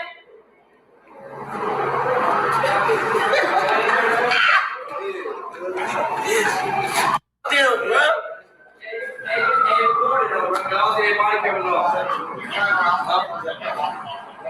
Not necessarily due to swatting and people calling and they're just trying to see about these drug raids. No, it's the involvement with this Crip affiliation. This is what it is. This is gang related. This is gang ties. Respect cuh. F cuh. It's people that done died and gave their life behind them words, man. Behind that lingo. Yeah, I could definitely see that. And Dean the Great is playing with it, and you're in LA doing these streams, and you've made, all these bones, and you made all these monetary achievements in LA based off the traumas of these guys. I can see how they might want a little piece of that, bro. I ain't gonna lie. On top of that, we letting y'all say "cuh" all over LA. Y'all not from nowhere. Y'all playing with this shit. We're letting you play with this shit. Niggas die. We're doing life with this shit. Y'all playing with it. And I know it's just for play. We come here, we laugh, we joke. Dean, a funny guy. AB, drunk. It's funny. It's good entertainment. Fun to watch until you end up like PNB Rock, right? Good evening, Justin Yuki. Such is the state of violence in America that even when a young man moves cross country over 2,000 miles away from home, a tragic violence. All right, man. I'm gonna let y'all catch the rest of this on Plantation Politics Network. Shout out to Plantation Politics Network. Red dots to the left, you know the rest. Say a prayer and be blessed. We're gone. Outside the courthouse, it is very, very hectic out here, okay? But I've got an update for you guys. I'm going to try and just do like more just short, quick updates so I can give you guys everything that's been going on, because there's been a lot going on. Everything's going by so fast. There's so many updates. It's hard to keep track of. But basically, we begun day 4, and I would say that there were W's for both sides today, okay? We saw some very, very interesting testimony from that lead detective who was on the stand at the end of yesterday. If you remember, the day the court proceedings ended yesterday, we had just seen the surveillance footage inside the convenience store where Rondo and Lil Pab were getting snacks from at the gas station before the shooting went down. Imagine getting snacks and getting popped. Wow. Now, what's really crazy is that we saw that footage, we saw it timed up with multiple angles of the shooting, but then the detective came back and he dropped a couple bombs. He said he got phone records for everyone. They've got Jam's IG messages, that led to phone numbers, and they got phone numbers for everybody. Lindsay, Jam, Vonnie, Jones, Dee Dee, Asa Houston, they got all the numbers, they got all the calls that they made to each other. It was bad. But one of the craziest things that came up was Vonnie's car is a big problem. So it was parked 2 blocks away when the murder went down, but we now found out that it may well have actually seen Quando Rondo fly past in the Escalade after the shooting happened, after they fled the scene. So that's crazy. It sounded like Vonnie's car was lying in wait, waiting and looking out, seeing what happened. And then after that, he dipped out of there. Now, obviously, we know that he went to In-N-Out, and we saw some pretty messed up footage inside the In-N-Out of the 3 shooters and Dee Dee, all inside the In-N-Out. This was extended footage. We already saw that they were apparently wearing the same shoes and the same pants as they were wearing at the shooting. But after that, what we saw was a very extended and long kind of sequence inside the In-N-Out burger where the guys were all kind of checking their phones. They were looking at their phones. They were kind of like having their arms around each other, showing each other stuff. Jam was on the phone for an extended period of time. I'm not going to lie, it looked like some of the other guys were kind of looking at Jam like, yo, you really on the phone right now? But then everyone was kind of looking at their phones. People was, I don't know if they was texting, looking at the news, showing each other things. They didn't say this outright, but I think they were trying to infer that they might have been looking at the news as far as what happened to Quando Rondo, because not long after they showed... It's hard not to have saw that on the news, in your local news, when that situation happened. It was all over the place. That they showed the TMZ footage that was captured at the scene of Pab being removed from the car and Quando screaming no. That same footage that you probably saw everywhere right after this incident happened. Now, we already saw the body cam footage of the first responder that actually took Pab out the car, but now we saw that TMZ footage. And in context of the guys all being on their phones in and out, that wasn't a great look. And I'll be honest with you, Dirk had some really great moments, but he looked kind of frustrated when that news was being put across. I don't know what he was thinking, but it definitely was probably like quite frustrating for him to see these people that he allegedly has connections to all on their phones so soon after something like this happened. But again, that doesn't necessarily mean anything yet. They haven't proven that they were looking at the news, what they were doing with the phones, but obviously the fact that they was in the In-N-Out in the same shoes and the same pants as were on the surveillance footage and the ski mask of the shooting wasn't great. Now, what was really interesting is we kind of saw messages of Dee Dee apparently having a back and forth with, I guess, some kind of like IG baddie who he was talking to. He was having conversations with a girl saying, I'm on my way to LA. She's saying, why didn't you bring me? And he said, I didn't know, and I was going to LA till 2 hours before the flight. Now, that doesn't necessarily prove anything, but it's just interesting to just see kind of more context and him basically saying, I flew out there. Now, that doesn't help when you're hearing these claims that, you know, they flew out with just the shirts on their back to commit this crime. But again, the feds are kind of building up a picture at this point. Obviously, apparently, the flights were booked by somebody that worked for Dirk. Dirk and his team, they made it very clear. He didn't even, Brian Steele said, asked the detective, does Dirk even know what's going on with his bank account? Does he check his bank accounts? They didn't really have any proof that Dirk knew what was going on with his Amex cards. They have all different kinds of people, but the flights were booked at the In-N-Out. Like, basically, apparently, as they were going into the In-N-Out, while they were outside the In-N-Out, all of their flights back to Chicago were booked right after this supposed successful hit. Now, we saw Jam on the phone a whole bunch. We saw everybody all looking at their phones. Lindsay hands a phone to Dee Dee to show him something. They're all looking at their phones, all kind of talking. There's kind of moments where they sort of look like they're laughing, joking with each other a little bit. They seem like they're in a good mood, but they're also looking shifty. They're all in the in and out, kind of looking over their shoulders, like looking out the window. It's definitely looking a little bit suspect and a little bit shifty. But basically, like, we're trying to just like build up a picture of what was actually going on immediately after that incident. So basically after this, you know, they were going back and forth. Jam was showing his phone to other people. They were all looking at each other's phone. I feel like Dirk was looking pretty pissed off. I noticed he was kind of doing this at certain points. He was kind of like looking a little bit, he was just looking a little bit frustrated with what he was seeing. Now that doesn't necessarily mean that he is cooked or anything like that necessarily, because he saw some good stuff. But when they brought up his Amex records to show the flights right after the in and out thing, I noticed he kind of grimaced. He was kind of like, he looked a little bit pissed, I'm not going to lie to you. So after that, another bombshell that was really, really bad news was that apparently, okay, we'd sort of been hearing this rumor of Vonnie's car, the BMW M5, kind of going between locations, sitting at Dirk's house before the incident, leaving the morning of the incident from Dirk's house and being left there when they went to Miami. Well, what we heard, I thought that they were saying that the car went right back to Dirk's house immediately after the hit, but apparently that's not what happened. A lot of people were asking a question about a black Escalade that was identical to Quando Rondo's turning up to the In-N-Out burger. Well, it turned out that when Vonnie left that spot, he went and parked the car somewhere in Hollywood and he left it there for a few days. But you know what he did after he parked the BMW M5? He got an Uber on his account right back to Dirk's house. So that's not really a good look after all of this has gone down. You park off the car and go straight back to Dirk's house. Now, in addition to that, Didi had messages where he apparently sent a viral clip to OTF members. Now, it kind of sounded a little bit like maybe Didi had sent this message. They showed the message that it was at in Quando Rondo. It said, at Quando Rondo, where your pipe was at, gang, with 3 laughing emojis, 5 smoke emojis, a demon emoji. Probably not the best thing to say after you was spanking somebody. Probably not the best thing to say. It looked like a hurricane emoji, and some fire emojis along with the words risky. Now, they kind of made it sound like when the prosecution put this across that this was a message that that this was a message that Didi had put out there, or that Didi had added Quando Rondo in the comments. Well, that was kind of put across, and we heard a bunch of comments and responses from OTF members, apparently other members like Breezo, Lil Varney, TTE Wicked Man, Boona. They were all in the comments basically in some kind of group thread where Didi had sent this message, and the unfortunate thing is we didn't find out until later that was a clip from an Instagram account that showed the footage of Quando on the street screaming no, the TMZ footage that was shown in court. And Didi commented underneath that, said he playing crazy. Varney said he acting bad.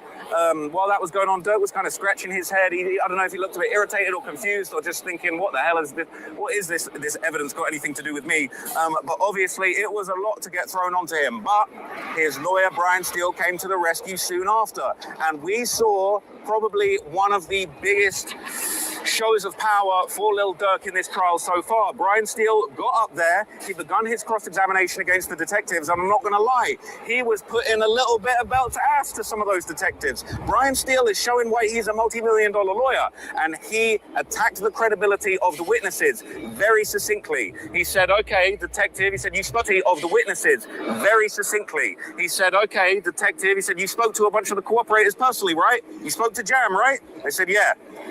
He said, you were present with 12 different interviews with Jam. The detective said, I don't even know how many times, but it was definitely many.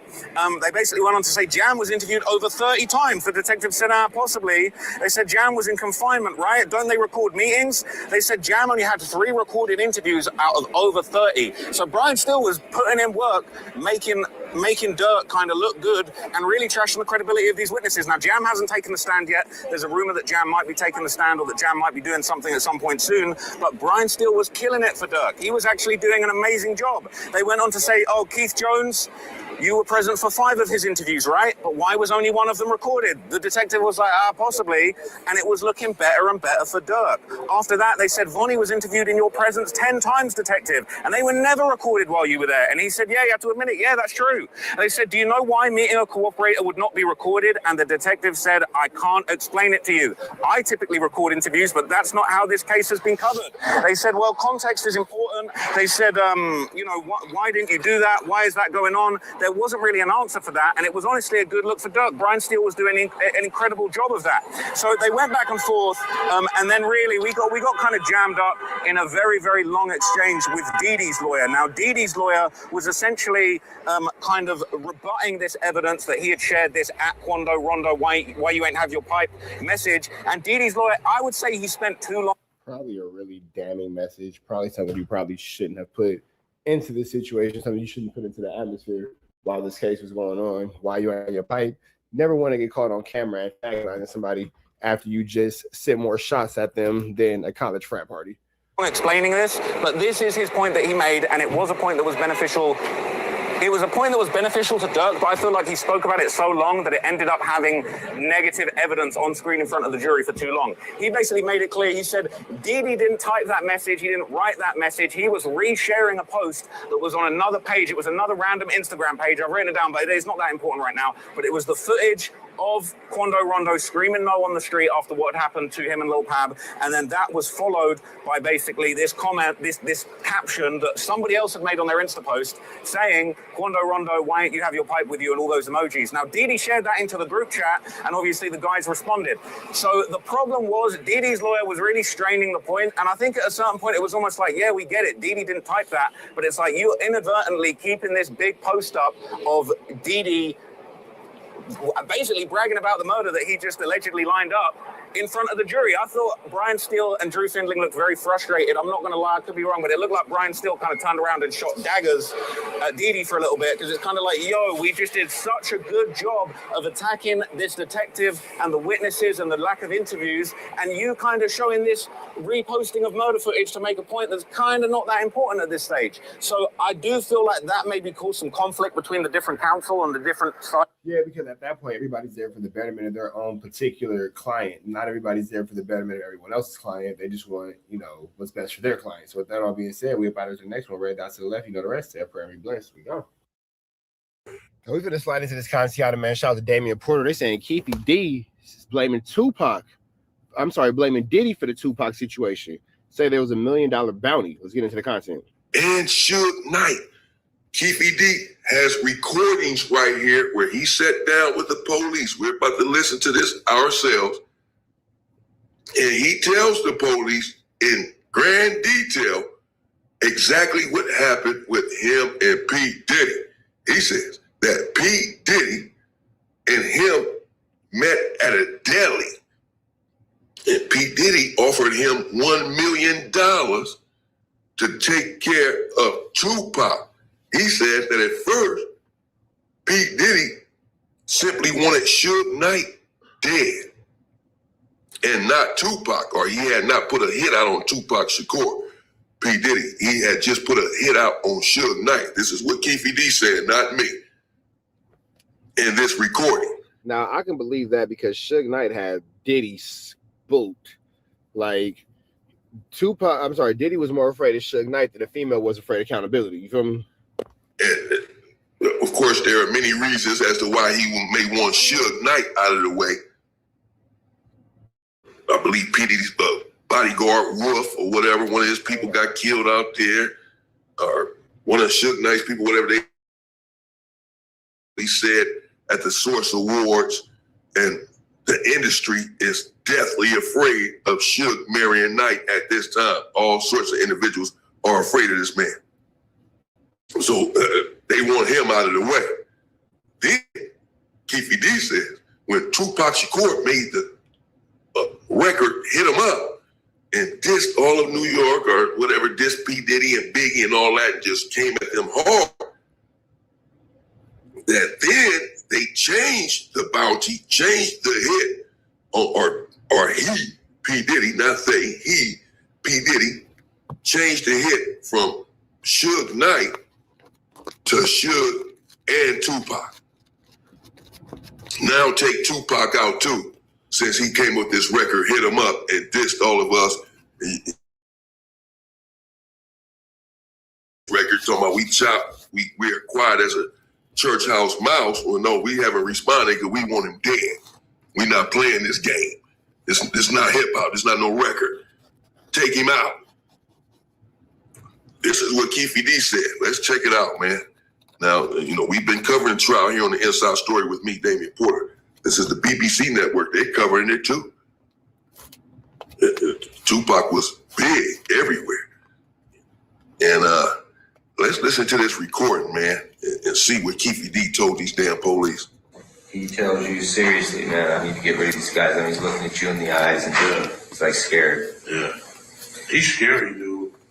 Still is. Huh? Yeah. Now, when he asked about, he always said both of them. When he said should mostly, or he just always talking both of them. Yeah, when he had Boyd on the record.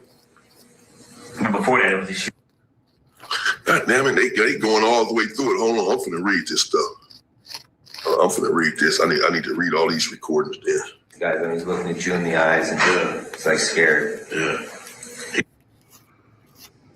Okay, so this apparently is P. Diddy talking right here. Man, I need to get rid of these guys. I mean, he's looking at you in the eyes and he's like scared. Davis, yeah, he's scary, dude. Dupree, he still is, huh? Davis, yeah, Dupree. Now, when he asked about it, he always said both of them, or did he say mostly? Or he was always talking about both of them. Davis, yeah, well, he had both of them after he made the record. Before that, it was just should. Yeah. And then Hit 'Em Up came. Okay. He's scary, dude. Still is, huh? Yeah. He's scary, dude. Like, when he asked about, he always said both of them. When he okay. Yeah, well, he had both of them after he made the record. Before that, it was just should. Yeah. And then after Hit 'Em Up came out, Davis, yeah, that pissed him off. Dupree. So he's like, kill both of them. Yeah. He said should mostly, or he just always. Now, when he asked about it, he always said both of them, or did he say mostly, or was he always talking about both of them? Yeah, okay. Yeah, that pissed him off. Okay, so that's the same thing. Yeah, when he had Boyd on after he made the record. And before that, it was the should. Yeah. And then after Hit 'Em Up came out. Yeah, that pissed him off. So he's like, kill both of them. Yeah. Now, there's a little bit of contradiction here because originally they asked him in the interview, how much money did you ask for? And he says, we wanted $1 million. But then later on in the same interview, he claims that it was Sean Diddy Combs who brought up the sum of $1 million. And then he laughs about it saying, guys from the projects would have done this for $1,500. Like, I wouldn't have said $1 million. But we had that interaction that he claims took place between him and Sean Diddy Combs. Who brought up the amount of $1 million? Shit, he did. Puffy did? Yeah. Okay. Okay, so he says, who brought up the amount of $1 million? Shit, he did it. Puffy did it? Yeah. Okay, so Keefy D says Puffy brought up the $1 million. Now he wants both of them dead, Tupac and Suge Knight. First, he just wanted Suge Knight dead, as we saw, as we heard. And then again, when the record Hit 'Em Up came out, that pissed them off. Keefy D says, and now they interjected, Tupac into the mix and says, take him out as well. And that Puffy offered $1 million. As a reporter there said, there's a bit of contradiction here because on the one hand, here he said Puffy Imagine giving somebody $1 million for something they would have did for $1,500. Wild. offered the $1 million or brought it up. But on the other hand, he said at another point that he asked for the $1 million. Okay, was it you, Davis? No, it wasn't me. Oh, shit. I'm $1 million crosstalk. It's nothing out there. Shit. Crosstalk 50. You know what I'm saying? Shit. Kading. Okay, so Greg Kading is in on that on this conversation. So he brought up the $1 million. Yeah. Them project dudes will kill your ass for $1,500. You know what I'm saying? Shit. So basically, all right then, you guys here have to go to Vegas. Y'all had. Wasn't you? No, it wasn't me. I'm shit. $1 million. I think for 50. You know what I'm saying? Shit. So he brought up the $1 million. Yeah.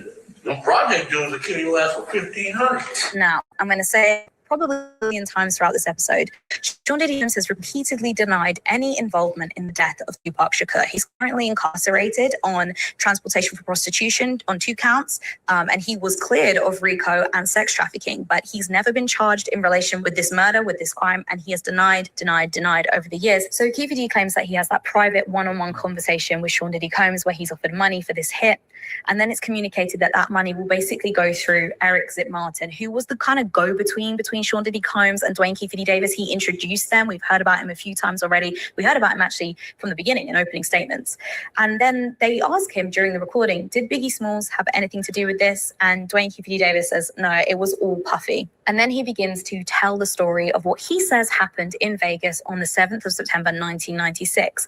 He tells us a lot of stuff we've heard repeatedly throughout this trial. He says there is the altercation at the MGM where his nephew, Orlando Anderson, is being pretty brutally beaten by a large group of people. He says that he was at the MGM at that time. He was in the restaurant with some of his friends and his girlfriend. They'd been to the fight, but they all had tickets with separate seating. So they were split up. So they'd agreed to meet at this restaurant. And that is how Orlando Anderson became separated from them. He just couldn't find the group. Then he's attacked. They find out. And he says that the East Coast Crips and the New Yorkers who were there in town at the time were asking them, do you need any help with this? But he said, no, it's okay. We've got it. And then he has a conversation with Eric Zip Martin where he reveals that he actually has a gun. Keefe has made clear to investigators at this point that they didn't have any pistols, they didn't have weapons. But then Eric Zip Martin says, this is the perfect opportunity. So they meet up. Dwayne Keefe Davis claims that when he arrives at the car of Eric Zip Martin, Foxy Brown is actually in the front passenger seat. He said she was wearing a pink outfit and she got out. He hopped in and he supplied him with the gun. The brawl was in there first. Damn. Keefe D just out here telling for the sake of telling, bro. There's no real reason for him to be telling outside of just wanting to tell. Brown, she was in the car with him. Okay. And from there, it's an element of the story we have heard repeatedly from the prosecution. He is in the white Cadillac. They are driving. She was in the car with him. Let's read that. The brawl was in there first. Foxy Brown says Foxy Brown was in the car with Zip Martin. We've heard about Zip. He's one of the first individuals Keefe D was snitching on back in the days. She was in there. She was in the car with him. Okay. And he told her, we need to have some business. So she got out and I jumped in the car. He had a little secret compartment. The thing popped out. Katie. Okay. Let's work up to that real quick. So that's important. Speaker one. Well, but he said that you were there. There was numerous conversations. The first one taking place in Anaheim, another one at Green Blacks. So he said that Zip Martin gave him the gun that Orlando Anderson got separated from the people that he was with. That's how they caught him by himself because they were going to a restaurant or something. Whatever, he got separated on his way to go meet up with his crew. It's always a nigga that gets separated that get up for everybody. That's how they caught him by himself and was able to stump him out. Of course, he wasn't just walking around the casino by himself. Or at that moment he was, but overall, no. And they caught, so they caught Orlando, did what they did. Now, they're saying, or Keefe D is saying that Zip Martin told him this is the perfect opportunity to carry out the hit now. There's already a hit on Tupac, according to this, according to what's coming out in the trial, according to the defendant, Dwayne Keefe D. Davis. There's already a hit out on Tupac. It was first one on Suge Knight, and then it went into Suge and Tupac. All by P. Diddy, according to what we're witnessing here, according to what Keefe D. said. If we take him at his word, then take it for what you will. This is what's coming out in the trial. And since there was already a hit out on Tupac by P. Diddy and his boy, P. Diddy's boy is Zip Martin. He's the go-between. He's giving Keefe D the money. P. Diddy's giving the money to Zip. Zip is supposed to get the money to Keefe D. Keefe D says that he never got his money. This is why Biggie Smalls ended up dead, supposedly. All sorts of stuff, obviously, is coming out. But according to Keefe D, then, he said that they said, oh, okay, he jumped on your nephew. This is the perfect time. We could basically just make it look like it was over that. Yeah, they for sure putting this whole issue on Diddy. They're making it the Diddy Doc's fault. This is the perfect time to get it. It's not over that. I mean, that didn't help the situation. I'm sure your nephew's upset about that. And maybe his homies, maybe y'all want to do something or whatever. I don't know. But either way, This is the perfect opportunity, Keefe D says, that the man told him, Zip, this is the perfect opportunity. And then when the Foxy Brown is sitting in the car, told Foxy, get out the car so we can take care of some business. Keefe D sat in the car. Foxy Brown got out. He sat in. He opened up the compartment, gave him a gun, said, here you go. This is the perfect opportunity. This is what he just said. That this is how, this is crazy, that this is how Pac came up dead from P. Diddy offering $1 million. We heard him say that P. Diddy is the one that offered him the money to take Pac out because of the Hit 'Em Up record. They were that upset about that record. And then gave him the gun. So he gave you the gun for the killing? He gave you the gun that killed Tupac Shakur, Zip Martin, coming from P. Diddy? They're going to get someone arrested before this trial is over. Who knows who? Because all kind of stuff is coming out about Smalls' murder, who all may have been involved in Tupac's murder. It still may never come out. It's still going to be what you believe. It's going to be hard to prove. They talking about Snoop Dogg has something to do with it. Suge Knight has something to do with it. P. Diddy has something to do with it. The Compton Police Department has something to do with it. They put it on everybody. Keefe D and his nephew. It's going to be who you believe are involved. What you believe really happened here. Can we even take that? This is just one man's word. As she said, P. Diddy has consistently denied any involvement in Tupac Shakur's murder. He has consistently denied any involvement whatsoever. I mean, now that has been pretty consistent. Diddy's been denying that since day one, saying that he had nothing to do with the situation. But statements from witnesses and all this kind of stuff says otherwise. What else is he going to do? Say, yeah, I did it? Yeah, he's going to deny involvement, but there's no proof that he was involved. This could be just a made-up story. This can all be made up by Keefe D. Who else? I don't know of anyone else that has ever confirmed this story. You know, like Zip Martin, they got him caught up in something. Yeah, he gave me $1 million to pay him. Or P. Diddy or somebody in P. Diddy's camp broke down. Yeah, that happened. P. Diddy wanted Pac dead and should. The only person I think I've ever heard say this is Keefe D.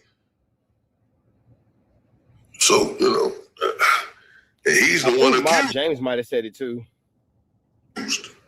Not P. Diddy. He's the one accused. So does he have a reason to say this? But of course, he said this back in the days. This recording is from whatever, 2006, something like that. He was not arrested at that time. Not even close. So, but at the same time, I don't know. You all let me know what you think in the comments. Hit Damian Porter with a like, comment, subscribe. We up out here to the next one. Red dots to the left. You know the rest. Stay prayer and be blessed. We go. So you got King Yella speaking on Lil Durk, and they put into the streets how Lil Durk is telling. So let's jump into this Kantiana, man, because the streets are saying Lil Durk is cooperating. Yo, Big Ack is here. We just seen your video, man. I think your video is a little skewed. I seen your video on Durk. Man, hey, listen, I'm going off what the nigga just said. At the end of the day, hey, whatever, I don't know. I'm not there. That's just what I just saw in the paperwork, in the news, shit. That's why 6ix9ine saying what he's saying. Okay. Hey, listen, I'm not no fucking, I just put my 2 cents on it, but whatever's going on, Remo just told me something else, but I don't know. He said that, nigga, the lawyers, Vonnie admitted to everything already. Yeah, you're admitted to it. If your lawyer go in the courtroom and blame and still say, whoop did it, and you still behind your lawyer, so you in control of what your lawyer say. Your lawyer can't just go point fingers at the next nigga without taking that up with you. That's very true. No, hey, listen, my argument won't be that Durk didn't know his lawyer was going to do this. My argument is the overall strategy. Yo, if a nigga already cop into it, he says, I did it, I'm taking a plea. Now, but why not just let him cop to it on his own? Why do you have to assist and aid and assist? He's snitching, and they try to bring you in. You can't be like, bro, why y'all over here got me in here? This nigga admitted to everything. He admitted to that, and that. He gave himself up. Just go with him. Hey, here's the thing with me though, right? You hear me? Go ahead. Fuck Bonnie. He don't know Bonnie anyway. Them them niggas already, what I feel them niggas already said, that's what Boogie and them was probably going to do to Dirt. That's fine, homie. That's not his friend. At the end of the day, this nigga said he did it already. Why not blame everything on him? He already admitted to it. He did it. Hey, you the first person that I heard kind of like extrapolate on that. Well, I heard Trench's News kind of talk about it too. I mean, well, I can see how that could be a logical way of looking at the situation. He already admitted that he did it, so just F him, put it all on him, and let him take the fall, I guess. Hey, wait, so is that Dirk fuck up for like? All right, let's say this went down how the Feds say it went down. Why do you think if Dirk, Dirk been in the Dirk's a reputable nigga, right? You don't think Dirk no goofy, right? You don't think he's like some green ass nigga, right? No, he ain't no green ass nigga, but he is a goofy because he just did a lot of goofy shit to harm his wife. So that makes you a goofy for doing the wrong shit to put yourself in harm's way of fighting for your life and taking yourself from your kids and your family. That's the real goofy. But wait, hold on. Street politics and all that, how the streets gonna look at it. I mean, of course, being a killer and the lifestyle, you're a real nigga for the shit that you're supposed to do as a stand-up nigga. But as a civilian or a real person of how life's supposed to be, you a goofy by making those decisions at the end of the day. So the niggas that doing the shit in the streets and not getting out of the streets, the niggas in the streets are losing, gang. That's simple as that. So you're a goofy. So everything that they taught us being in the streets, you're a goofy. It's as simple as that. Okay, so let me ask you a question. Let me ask you the question directly.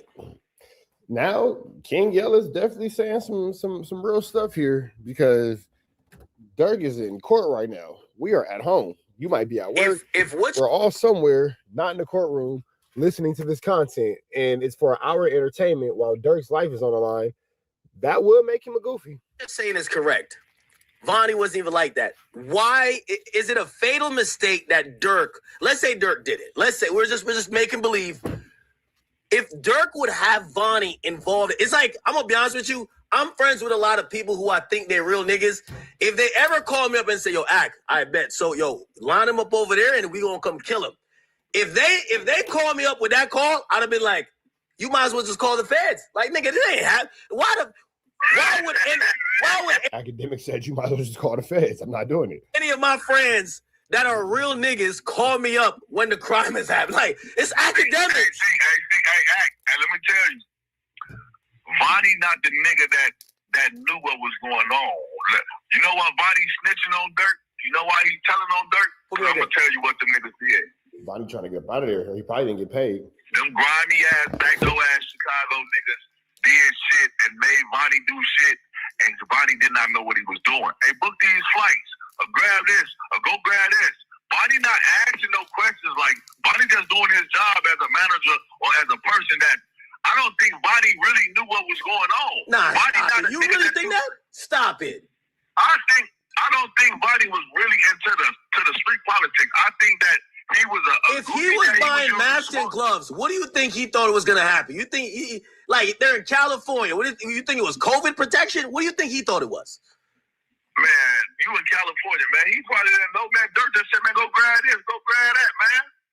Some niggas green like that. I got niggas that, hey, man, you a store runner. Hey, go grab into the store. You think he gonna question? Honestly, he could have thought that there were props for a music video. Honestly. What I need it for? That ain't never been it. Just go get what I actually get. Ain't no way Vonnie's that. No. Man, how ain't no way Vonnie is that way? He's a nigga that he admitted to. He admitted to it because he's cooked. He's caught on video at the In and Out. He's caught on video getting the stuff. He's pretty much the do boy for Dirk. But it's not that he ain't want. Like, why would he get on that plane? Like, to act like he was just a nigga doing his job, and then Dirk and them, like, you know what I mean, he got caught up in some shit. He ain't know what he was doing. But I don't think that it's not that he didn't know that he was doing. I don't think he probably realized the severity of it. Now, with the mask and the gloves, nigga, that's, you guys are rappers. You know, this could be easy for a music video. But when it comes to all the other stuff, I think that Vonnie's just an idiot. That's just that. I think that's crazy. You don't think he knew what he was doing? Nigga, I'm green as fuck, but if a nigga say, go grab some gloves and a mask, and then go do this, and then book these niggas over here, and I know what type of niggas I'm booking. Well, let's skip all the small talk. All them niggas going to jail. All of them. Let's skip all the small talk. So let's just do that. They all pointing the finger. Everybody saying this. Everybody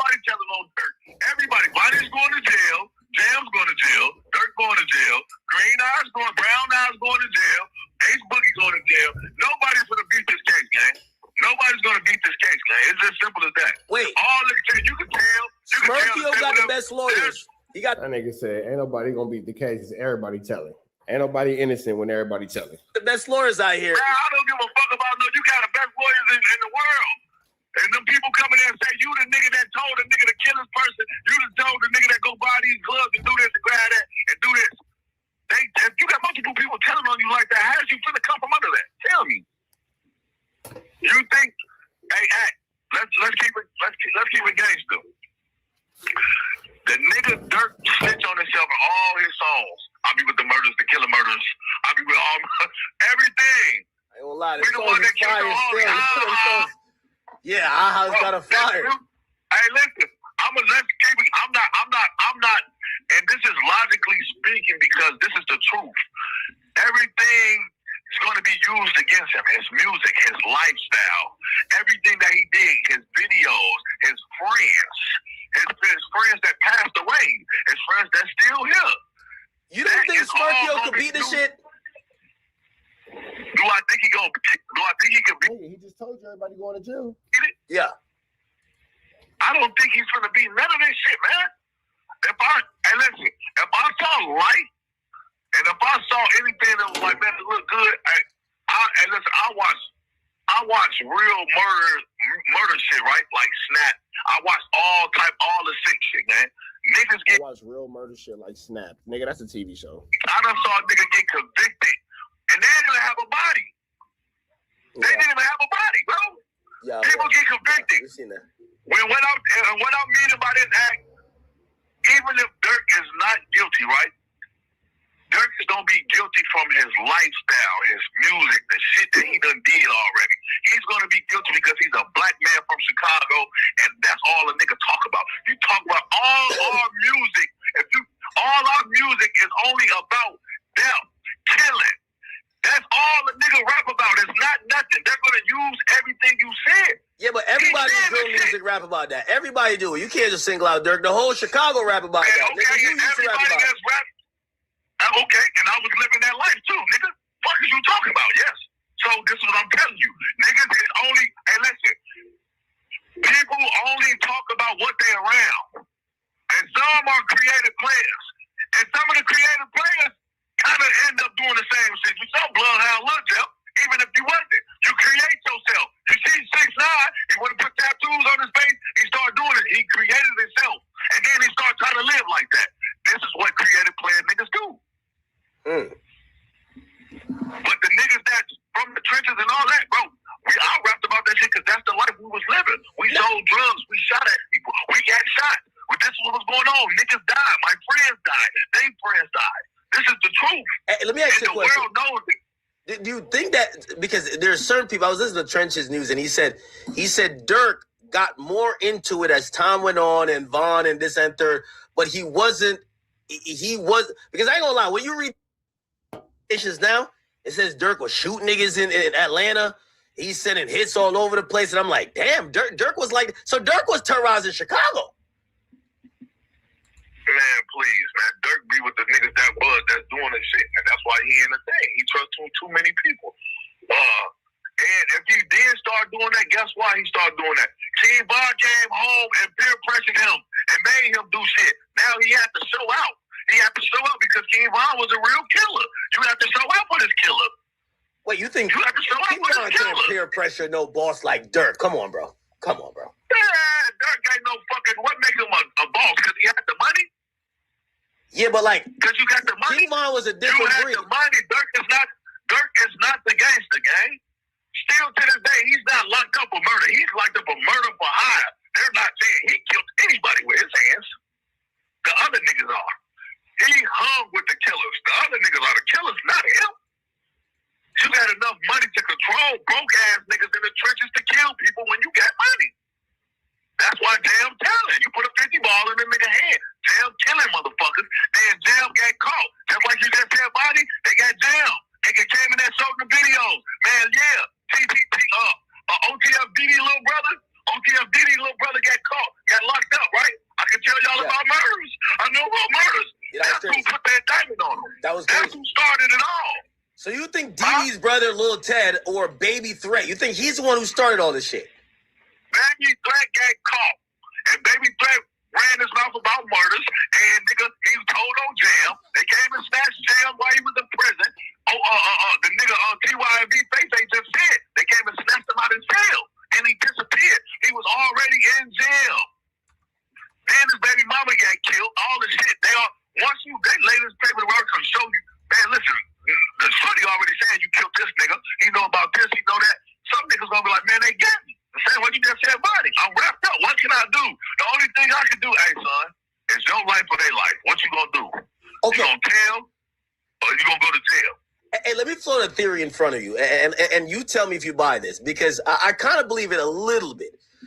So there's a theory that says if Dirk paid for Jam, if Dirk gave Jam whatever money he wanted, paid for everybody's lawyers, nobody tells on him. You know what I mean? He basically, even if niggas get locked, they stand tall because they know Dirk gonna hold it down. And basically, he got in this situation by not paying for, listen, when you have killers, niggas might get busted with all type of shit. The murder that they did is the get out of jail free card. So you kind of have to keep paying for their lawyers, this and third, and Dirk supposedly didn't do that. Do you think if Dirk handled all the, do you think that if he did handle all the financial stuff, he wouldn't be here? No, because it wasn't even about that. It's not even about that. Paying for the lawyers and all that. Jam got jammed up. Then his baby mama got killed, and niggas didn't slide after his baby mama. He in that bitch, and while he probably was in jail, niggas turned their back. You got to think about it. The trenches is the most conniving people in the world, man. Ain't no real loyalty behind nobody in the trenches. Chicago niggas is broke, starving, and gang banging, man. Niggas in Philly, niggas in LA, in the trenches, below poverty. There's no loyalty in this shit. It's either me or you. It's kill or be killed. It's either be either, nigga. Nobody, no real loyal friends, man. When you get in that jail, man, the biggest motherfucking killers told, man. Sammy Bull told on everybody, man. He was a fucking professional killer. Yeah, that's true. Where there's poverty, there's lack of opportunity. Where there's lack of opportunity, there are opportunities. Where there are opportunities, there is no loyalty. OTM Jam said you about to get on this Sammy the bullshit, like. Man, OTM Jam is the Sammy Bull of Chicago, man. How many murders can he have done? I thought he did like 2. That's it. I mean, that's a lot still, but come on now. Ain't no telling how many murders that nigga did, man. But guess what? He finna say Dirk, he paid for him. He finna say Dirk the reason he killed people.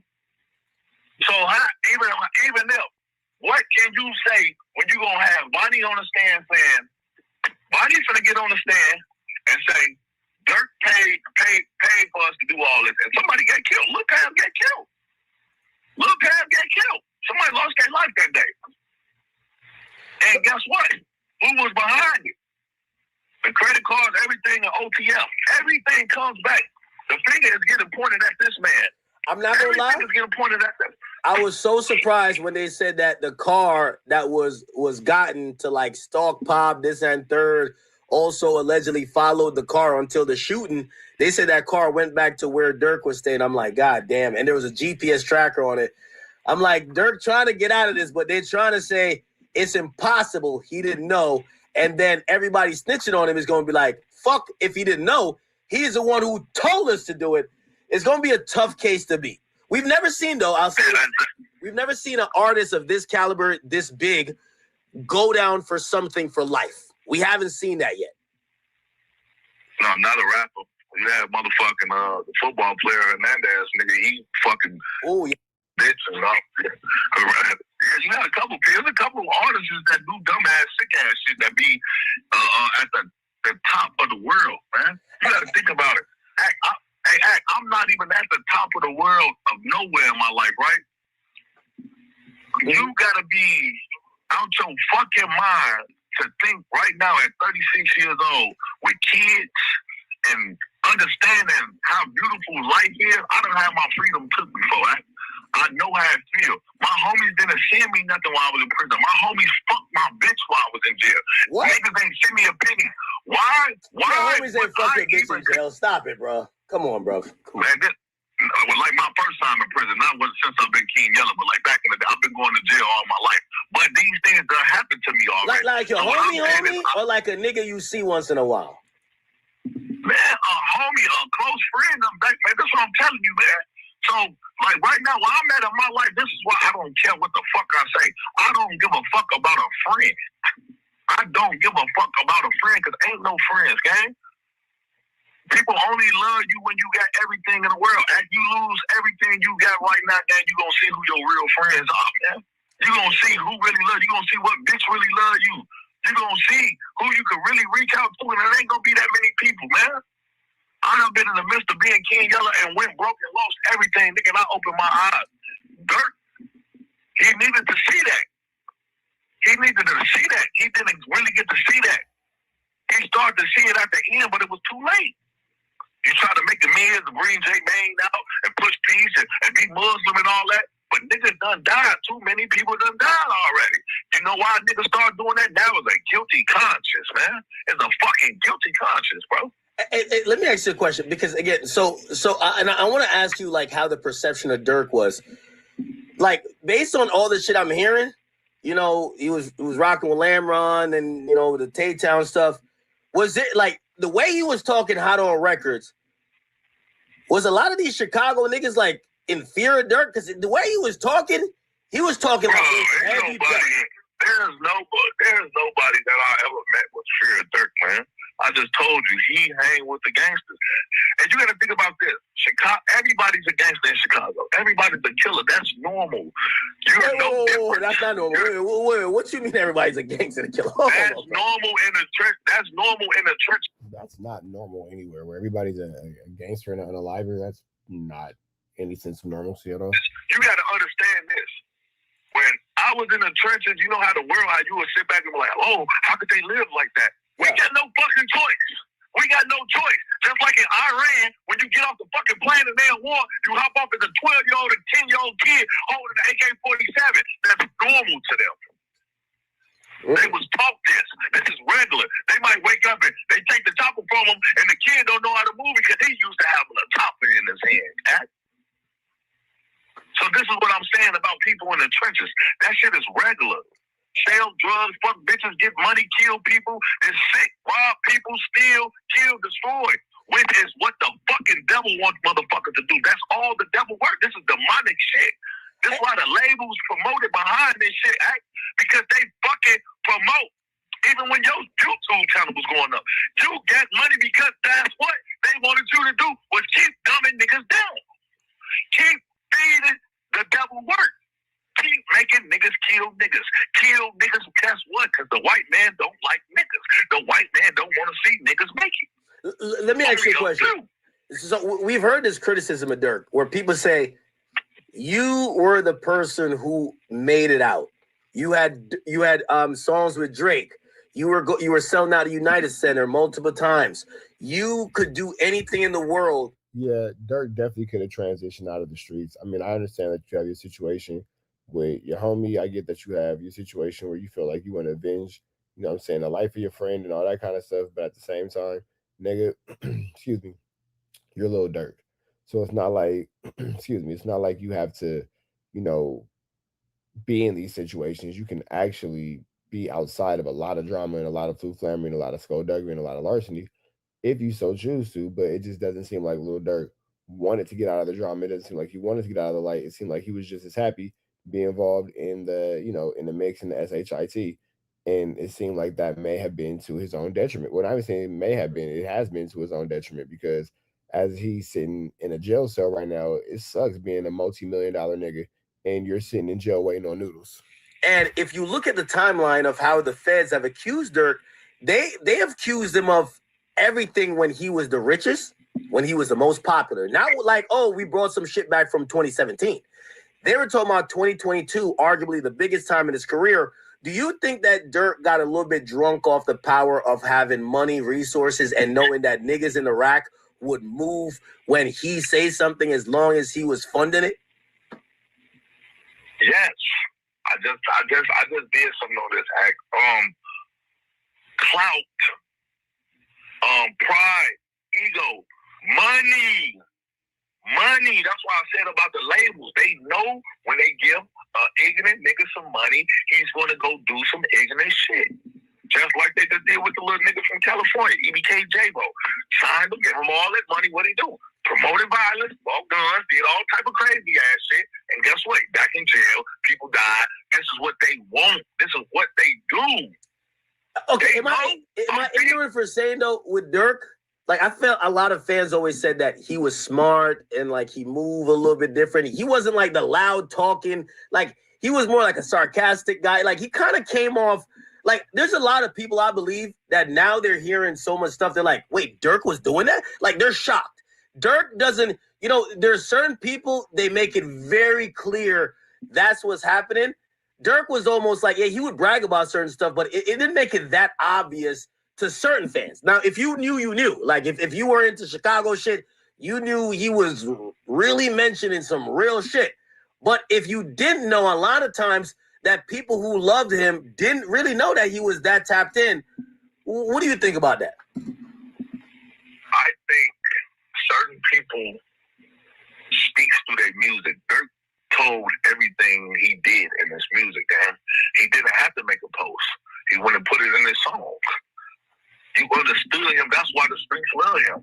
The trenches love him because he was talking and rapping about this. He didn't have to respond to you on an Instagram post. He go dish you on a song. He didn't call himself the voice. Everything. He called himself the voice. Called himself the voice for a reason, man.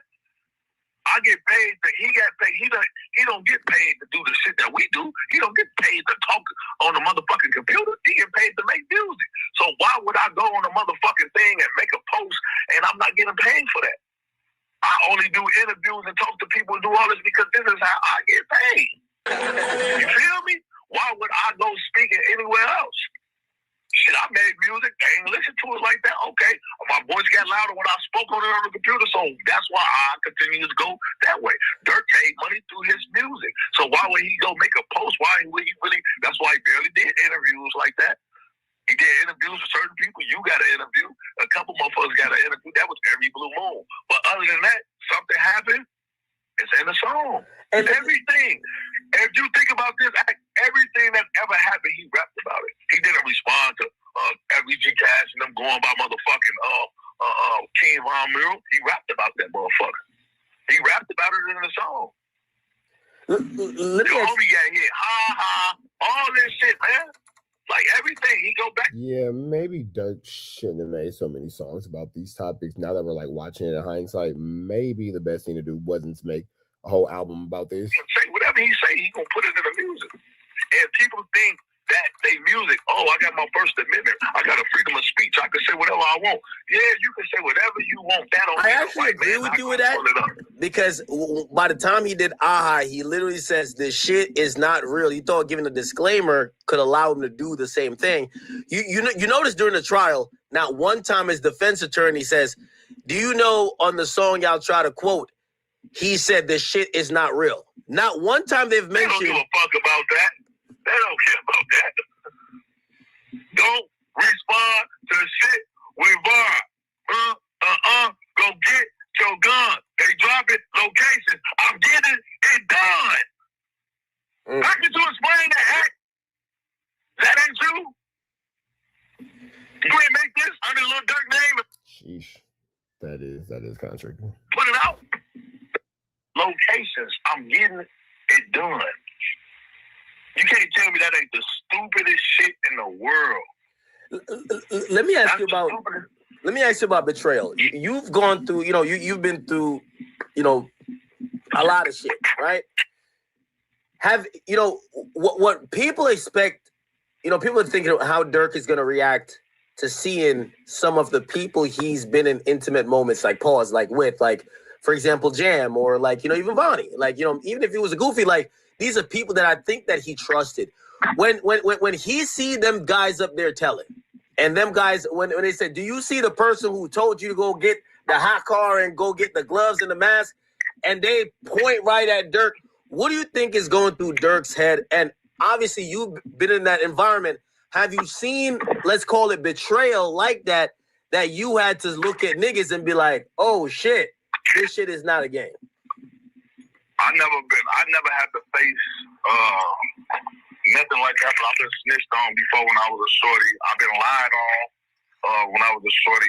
My first time going to jail for juvenile. My dog was my friend. Him and his brother stole his motherfucking car. When we all rolled around in it, the police ended up smacking the crib. We high as hell in Sacramento, California. Him and his daddy and all them said I stole the car. I look stupid. That's betrayal. You know what I'm saying? But as you get older as a man right now, there's nothing that I expect everything wrong to happen, gang. I expect this. So what do you mean you expect? Like, what do you mean you expect? I expect niggas to do wrong. I expect people to do the wrong shit. I expect so. Not say you're doing crime, but if you did something with somebody and that's your day one homie, like you've been knowing him since 5th grade, if he told on you, you wouldn't expect that. You wouldn't expect that. All right, let me tell you something. I don't trust nobody. I'm not doing shit with nobody. I don't trust nobody. We live in a time right now. It's not back in the day, actually. Everybody is telling. You just saw the fucking Young Thug shit. You just saw this shit. That was wild. Everybody, nobody is trustworthy no more. Everybody is living for themselves. So even if you rapping shit like when Jam get out that jam, I give him 50. He don't gotta ask about it. Even if you like, listen, I'm with Jam, that's the home. You would all that and Jam rap testifying to it. That looks really bad. But King Yella has the best point. There is no loyalty. There is no friendship. There is no keeping it solid. There's nothing in these streets but betrayal. Do you expect that Jam would tell on you? Like if you had a right-hand man like Jam, the way Dirk talked about him, gave him 50 cash. We seen it on Insta Live.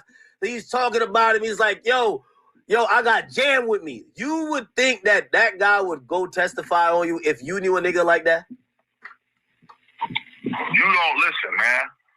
You don't as a man in your heart, right? You want for your people to not do you like that. But it never, like I said, it happened to me as a shorty, but I've been in prison. I saw this shit happen. I'm seeing niggas get in that jam and they gotta pick. Some people gonna choose their life. When people get in them interrogation rooms and certain people, that's like going to church and you done did some shit, right? And a pastor, somebody just know how to put their hand on you and get you to break down and get emotional and get into your soul. That's a different thing. These people get into niggas' soul. You watch First 48, man, that one bitch in Memphis and that one nigga, man, they used to get into people's soul, man. Man, listen, man, man. It's okay. It's okay, man. Woo-dee woo-woo. Or they trick people, man. Your friend, they said it was you. Da-da-da-da-da. But what I'm saying now is people are... Yeah, that's true, man. It's okay. Don't worry about it, man. We know it wasn't you. We know you the only person that did it. We know you the blah, blah, blah this. We know you that. We know blah, blah. And it's just all the flambery, all the skullduggery, all the larceny. I'm picking themselves. Some people is getting in these jams and realizing that ain't the life they wanted. You get in that bitch and think about, I would never see my son again. I would never be able to fuck my girl again. I would never be able to go to fucking McDonald's and get a fucking double-double. I would never be able to do this. You get a double-double from In-N-Out, but I get the point that he's making. Shit again. I gotta live in a man for the rest of my life. No more double-doubles, no McChicken? Oh, hell no. Hey, but you gotta think about it. When you on the streets, it's cool. You see OTFDD brother. Soon he got in a reality kicked in. Boom, niggas is scared to go to jail. Some people, he wasn't even arrested for a murder. He got caught with a gun or something. Yeah, that was crazy. Niggas is scared to go to jail because guess what? All that tough shit you was doing, you was faking. You was fasading for the internet. You was a fake. You was a bitch in real life without that gun. So now these niggas get in these situations and don't know. They scared to death. Oh, I'm screaming this. I don't even know no literature. I don't even know my homies up here. I know my homies that killed these niggas. And I gotta fight. Now you gotta fight. Now you gotta be a man. Hey. These niggas getting them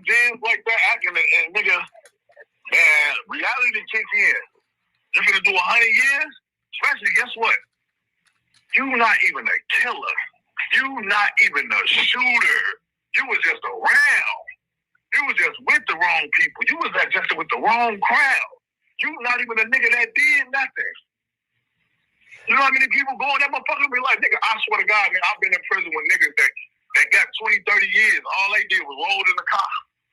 They never was a shooter, was nothing. I was in prison back in the day with a nigga. He was the youngest nigga. His homie killed the nigga. He threw up on the scene, got everybody caught.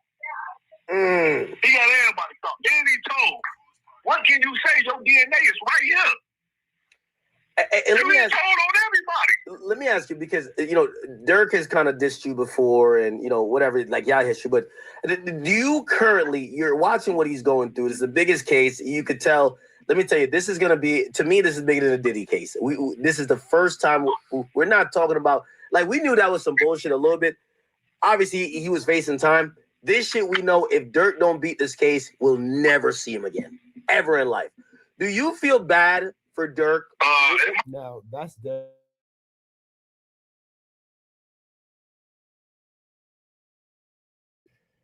They want forever out of this man. They want forever out of this man, and God forbid that they get it. Might be a possibility. Trump could pardon him. No, he's not part of the murder. It's not gonna happen. You don't think so? Nah, nope. So that's what I'm asking you. Based on your history with him, when you look at what he's going through now, do you say, man, despite anything between me and him, man, I wish he wasn't in this situation right now. He was doing something. Okay. Of course. Hey, on my kid, like the world think I just hate him. Like, I don't hate a motherfucker, gang. They just, like, even for me, I be like, gang, if the world would have put King Yeller in that position, gang, I would have made sure so many people ate and so many people was in a position to win. I would have never fumbled the ball. You, a nigga from Chicago, and God bless you to do better than a lot of niggas. There's niggas out here chilling, stealing, wishing they could be in a position that you in. And you got the ball and you just dropped it. To be honest with you, that shit kind of hurt. My feelings is kind of hurt looking at him because he's still another black brother. Like, I'm not that same Yeller from back in the day. You know what I'm saying? I'm growing. I done get baptized. I'm living my life a different way. You know what I'm saying? I want the best for me and my people. You know what I'm saying? Yeah. I just feel like Dirk failed. He failed. Not only did he fail himself, but he failed his people. He failed his kids. He failed himself. Okay. I'm glad you mentioned that, and I want to get into it a bit because we've seen also you. Hey, King Yeller sounds extremely passionate about this, but I don't think that anything he's saying is wrong. I don't think that anything he's saying is malice. I don't think that anything he's saying has any flammery to it. I think that he's 100% correct. I think that Dirk was in an extremely privileged position and he threw it away over like nothing. Be in the news a bit, and you were talking about, I didn't even know you had, a child even that old. But when it comes to you getting in trouble, responsibilities, I think when we talk about the Dirk situation, we talk about what we think he owes to the guys. We think about, the music career. We think about, oh shit, is he gonna get to fuck India again? But we rarely talk about the fact that he has a lot of children, and a lot of children by a lot of different women. What do you think that weighs on him as he sits in there? Because obviously he clearly... Go ahead. That's all he thinks about. And you see not one time that I say anything about this music shit for him. Everything I just said was about real life shit. He let his people down. He let his kids down. He let his wife down. Everybody that's screaming free him, they only like him because of music. People just want him to come home to do music and put music out again because they're fans. Nobody really cares about him because guess what? The fans is the one that told him, slide for bond, slide for bond, slide for bond. They're the ones that made him do what he did. They're the ones that put him in his position. They don't give a fuck. Okay, but they the ones, they don't give a fuck about you, gang. They love you when you here, when you can do something. They don't give a fuck about that man. All they care about is he's gonna be able to make another song again and all this shit. Nobody give a fuck. How many people right now are fans? How many people looked up Lil Durk's name and spent some money on this book? How many people is really worried about if he's gonna be able to come home and see his kids again? gonna be able to kiss his daughter in the mouth? Is he gonna be able to take his daughter to school? That shit hurt, gang. Like every day, I'm in this bitch right now, house full of kids, bro. Like you don't want to, like, at the end of the day, they taught us to lose in the trenches. Everything we was already Dirk lost from the beginning. If he didn't figure out in his head to get out, and he made it out, I left Chicago with $300, nigga, and figured a way out. Nigga, I never had my own method till I left Chicago. Hey, let me ask you. I wanted to ask you one question, because so in the prosecutor got, like, you know, in their documents, they said that Dirk was really upset about people trolling him, including even 6ix9ine and supposedly Wack 100, when they said slide for Von. You've been into some real situations from where you came from. The internet has seen it. The internet is either, you know. Yeah, Wack and 6ix9ine didn't make it any better. The internet is. They'll be like, oh, he took a loss or he took this or whatever. How frustrating is it when the internet is, you know, making fun of you? Or have you ever felt like pressure, like, man, yo, this nigga did something to me or did something to my folks or my homie? Yo, I got to really go get back on their ass. Like, fuck that shit. Like, the niggas got to know who I am. Have you ever felt? The internet can never control me and make me want to go do nothing. The internet, when my homies get killed or shit like that, that's a automatically feeling that you get already coming from that. They shouldn't have had to take them internet to do none of that. But do the internet do dumbass shit and bug you and make you, you know, piss you off? Yeah, they do. But at the end of the day, I don't really feel that the internet really made him slide around. That's just what's in him already. This is what. So King Yella said the internet influence means nothing. Dirk was gonna do what Dirk was gonna do. The way niggas raised. When your homie get killed or somebody get killed, this is what you retaliate. This is how the streets go. This is why the murders keep going. One person died, 2 people died. So you reject this idea that the internet could have bullied him into being or doing shit that he wouldn't normally want to do. I mean, the internet trolled him. But nigga, he already had that thought in his head soon as friend died. That ain't no motherfucking. That wasn't no. The internet didn't make him say, I want to go kill Von. When Von got killed, it made him say, we finna go kill for Von. That's what happened. When Duck died, I said, I want to kill every nigga. Fuck everybody. This is how you feel. These are emotions that you can't control. You know what I'm saying? When you love somebody, when you got a real connection with somebody, you emotionally, he was hurt. That's hurt. That's pain. You know what I'm saying? That's a lot of shit. It didn't have nothing to do with it. You know, the internet just boosted it up, man. Like everybody keeps saying, do you think the internet made people go kill people? Man, Chicago was killing niggas and then put it in the song and then get famous. You know what I'm saying? It wasn't nigga made a song about killing somebody and then when they killed somebody died first and then the nigga put it in a song second. The killing was big going on. We from Chicago. This gangster shit. Al Capone, Larry Hoover, Jeff Ford. This gangster shit been going on. It's a lifestyle. This is shit regular in the hood. That's what goes on. Very depressing, isn't it? Coming to this Canciana by way of Damian Porter, where I Swear Vezo has apparently crashed out on Big Meech. Everybody's looking like they're getting tired of the police activity. But let's get into this Canciana. Big Meech has been live streaming I Swear Vezo is the rapper individual. Him and Big Meech are apparently pretty close. It was over his wife and kids. I Swear Vezo's wife and kids.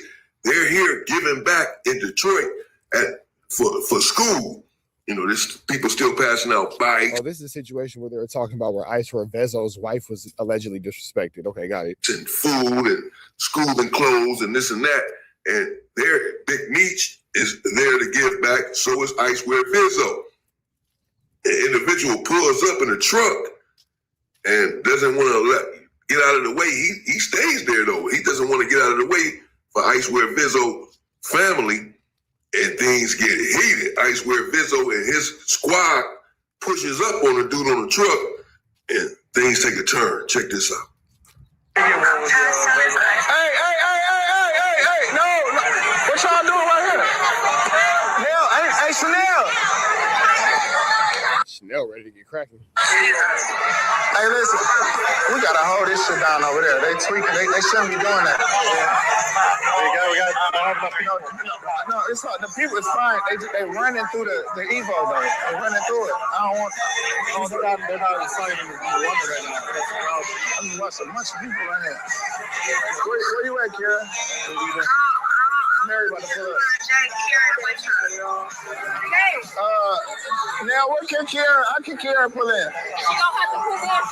All right, go. Take 6 Mile to the street after Bradford and make it right, and then take that to Kenmore and make another right.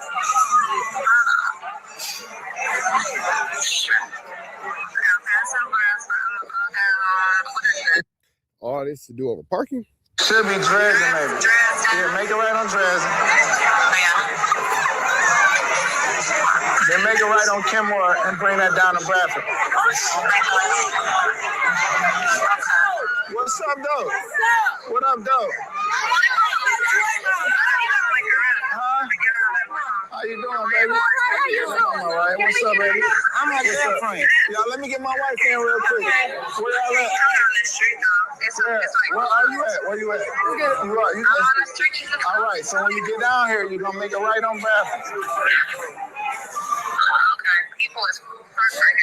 Yeah, this is gonna be a whole situation because she's already having a hard time kind of busting her 1-2 step like Sierra when it comes to, getting parking and all that kind of stuff. He's not there to get her and all that kind of whoopty bam, blah, blah, blah, this and blah, blah, blah, that. So we can pretty much see where this finna go. I see like an ice cream truck. I'm behind like 2 or 3 cars. The car just standing right there. Hey, let them come by. They gotta come by. That car, let them come by. Let them come by. Huh? Not y'all.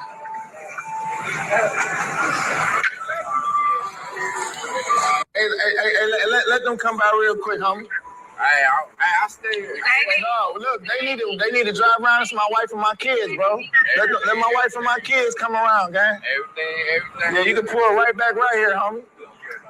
Yeah. It's all about love and respect. But if he stay right there, I mean, I guess, courtesy would say that he should move, but entitlement would say that if I live right here, I could be right here.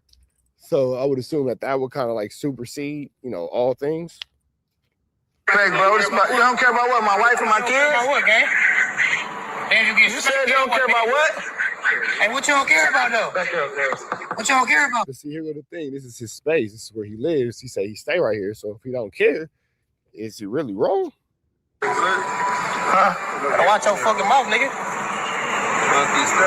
Hey, bro, can we get to the moon so we can get this taken care of, bro? That's fine. No, but it's able to respectfully. I got you. Yeah, all respect, bro. I'm talking about. But then it really wasn't respectful. It was kind of like, do what I want you to do. And if you don't do what I want you to do, then I'm going to take it as a problem. So I can see where both parties are kind of at odds in this situation. We don't care about that shit, bro. You can bag. I don't know. That's a tough situation. I swear Vizzo, he is trying to be respectful at the same time, right? When he first walked up anyway, first he did say, hey, man, can you back up? But it doesn't really seem like it was disrespectful with the intention of being respectful. It seemed like it's respectful as long as you give me what I'm asking for. So my wife and kids can come out. He was, I guess, a bit aggressive, but he did say, it's all respect, bro. They just need to come by. When dude said, I live right here. He said, all right, it's cool. They just need to come by real quick. My wife and kid. But then dude did say, I don't care about that. But then ICE, where Vizzo's security guard or whatever, as you can see, went to the driver's side first. As he's walking over there, he is trying to de-escalate the situation somewhat. He said, hey, bro, can you just do us a favor and back up? Even after they just had that exchange, he said, hey, bro, can you just do a favor? So they're not being too aggressive with him, as pressing up on him. No, but what that mean? What you saying? All that type of stuff? No, that's aggression. That's aggression. Damian Porter, I don't know if you didn't catch that, but those are all the words of aggression and intimidation. your ass have to wait, draw pistols on him and then, hey, bro, you know, so it's sort of back and forth, but it doesn't really end there. Dude is still, but I don't know, what say you? He does live right here. You know, this is his house. This is y'all right here across the street at the park or whatever. Y'all gonna be here for a few hours and y'all gone. And I'll never see you all again or something. I live right here. This is my home. Why the hell I gotta bag up? And I mean, that would be probably the way that I would look at it. Like, nigga, I live here, bro. Like, I'm not really tripping. Now, am I going back and forth with a nigga over a parking spot? No, I probably would have just allowed your wife to go by because that's, you know, I'm not really too pressed about that kind of stuff.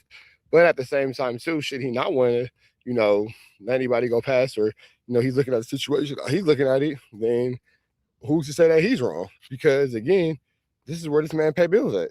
Your wife and kids to bag up, I can pull in my driveway, then they can go. Or I got to back up my big ass truck and get out of the way so they can come on by. No, I'll tell them to back up. I'll go into my driveway and then they can go. How come they can't back up? I understand they got kids in the car, but the wife is driving. She drove all the way over there. She can back up. I don't know. Because this is his house.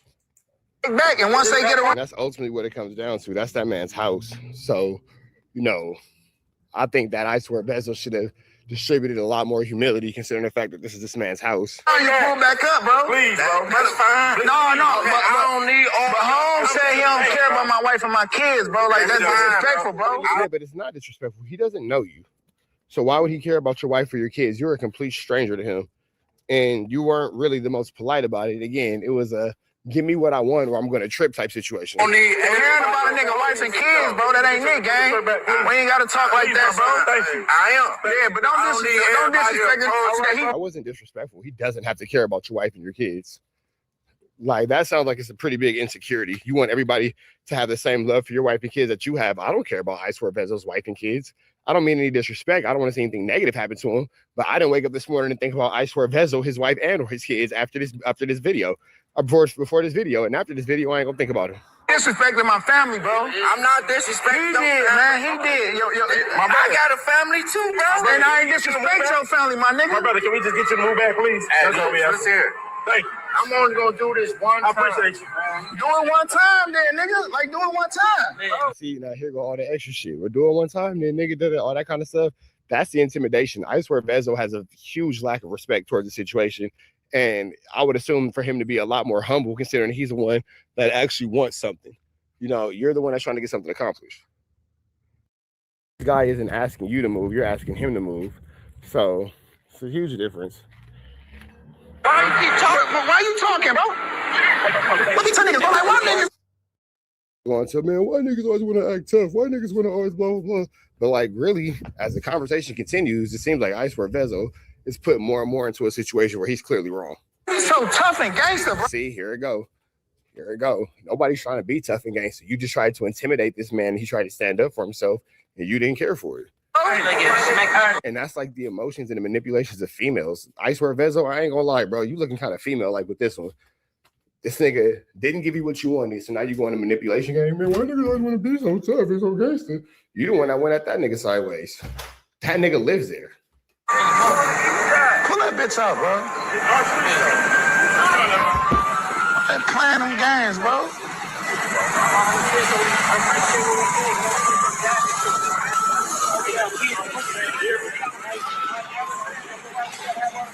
Yeah, bro, you don't tell no nigga you don't care. Bro, when it's wife and kids, bro, it's supposed to be universal respect, homie. I'm not even talking. That's show definition. That's not his definition. You're forcing your beliefs on someone else. About you or to you, homie. I'm talking to your homie. That's what I'm saying. I hold my homies accountable, bro. Your homie, I say my wife and kid, nigga said we don't give a fuck about that. I would die about my wife and my kids, bro. I don't play like that by my kids, gang. Straight up, bro. Like I do life in prison, bro. Oh, him. Yeah, bro. Hey, man, you shouldn't do that, man. You look like you've been in the world a long time, man. You know exactly what respect is, homie. You don't disrespect no nigga family, my nigga. Niggas will go to jail for life behind that shit, nigga. Fuck wrong with you, nigga? Stupid ass nigga get smoked. Wait, and this is an old man So you guys came up to this old man with the blowers out and all that kind of stuff, trying to be intimidating? Yeah, you guys are corny. I swear, Vezo, you and your homies are cornballs. He's a cornball. He's a cornball. He's a cornball. Cornball, cornball, cornball. Y'all put up with Blake for an old man because he wouldn't get out the way of your wife and he's in front of his own home. Y'all whack. Let's get her in, bro.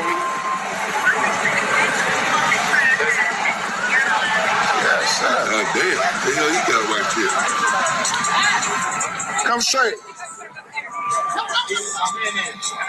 And imagine if that man has some nephews or some little cousins or some sons and all that kind of stuff who felt like you was disrespecting their people. Now they want to get at you because you got Drake out on their daddy. Come straight. No, we got it. Let him go left real quick. This car gonna keep straight, and then he can bag back. Just go left real quick. Hey. Come up here, huh?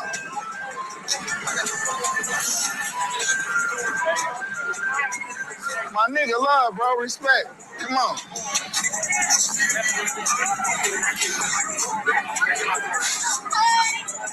Hey, pull up one time. What up? Taking this boy has a license to carry. I guess that's his security or his boy, his brother, whoever it is. I'm taking he has a license to carry. You see him told, man, pull it out, pull that bitch out, pull that thing out, man. And next thing you know, we look up, he got that big old thing right there as they walking up on a truck still. So you guys pulled a blick out for an old man who wouldn't move from in front of his own home because you wanted your wife to park there. Crazy. Cowardly activities. This dude, I don't know, man. I guess things could have got heated. Yeah, I mean, got a little heated, but it could have been worse. And that dude continued to pop it or something. Who knows? But it's still a dangerous situation. There's a lot of kids out there. They're here to give away to the kids for school, and then this right here happens. But there's a lot of kids out there, man. They still hold the weapon right there because, again, Big Meech is going to pull up. And, you know, Icewear Vizzo is a famous individual, rich and famous rapper. So he has his security right there. He has a weapon right there with him, even though there are kids out there. He hadn't had to pull it out at first. But then with this situation. Right, so you pulled Drake out in front of all them kids over an old man who wanted to park in front of his own home. Right, gangster. Of course, transpired, he just told his boy, pull out the weapon. But then approaching the truck, and the older dude in the passenger seat, had he continued on, still saying, man, I don't care, whatever. He didn't say that anymore, but had he continued on saying that, who knows? But there are police out there and all. We see police cars. We also saw Icewear Visual hollering at the police. So they're out there sort of regulating this function. But that didn't stop them from pulling out that weapon, and,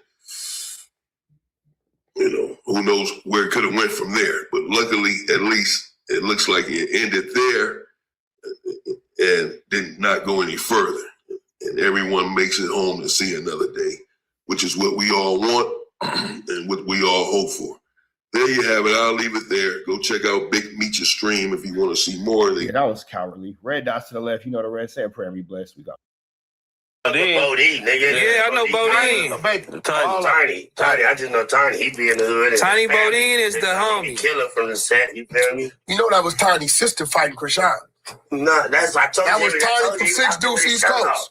So now Wack is talking about the fact that his side piece, his mistress, got into a fight with Chrisean Rock. What Wack is not going to tell you guys is that is his mistress. That girl is the woman that he's been sliding around the city with, unbeknownst to R&B. So that situation is too flammable. Yeah, I told you that's Tiny from 6 Deuce East Coast. That's Tiny Bodine's sister.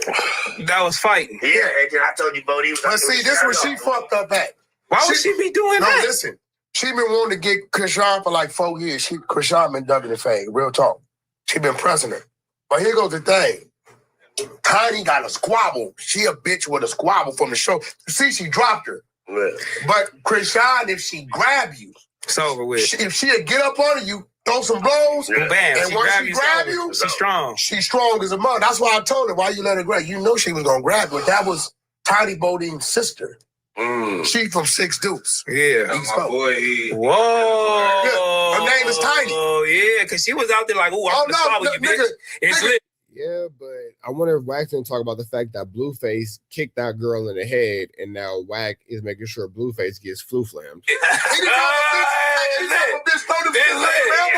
get the whole girl on her. We gotta get May Deuce on her head. We gotta squabble.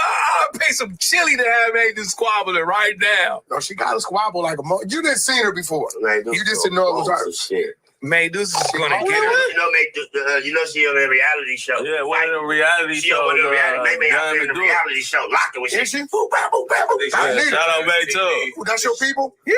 I need her. We putting together a whole fight October 24th.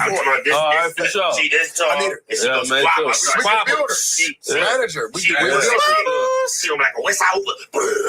No, good. I'm gonna line her Shout out, up. baby. I'm gonna line her up with one of them micro YouTubers. Yeah. Get her For way up. sure. Yeah, baby, we trying to get you some chili right now. This is crazy. Wack is over here telling a full story about Blueface kicking his girl in the head. All right. That squad with the nigga down in Texas. The little nigga. We trying to get you some chili. Bro, nephew, pull that up.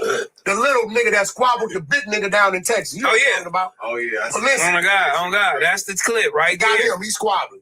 Oh, let me see who's in the Yeah, that's the clip right here. I don't know who. Notice how they never did pull up that clip of Munchie B. Just want to throw that out there because, again, it's only available on Trap News Network, and these dudes just are incompetent, I guess. Yeah, which one is the one in the middle? The nigga in the middle. Yeah. He look young too. B team on blood. He like, nigga, shake my hand with this. Drop that cup, nigga. Give me the B shake. He ain't knowing much. No. He had to know Munchie was blind. He like, he give me He the. got to be a kid if he didn't know. Now, shout out to... Never mind. They got the clip. That's all that matters. Munchie blind. Hey, you know, on some real shit, I know. Look, some niggas don't. I see you, bro. Because they definitely weren't prepared. Be knowing, homie. Munchie, I'm gonna make you remember this.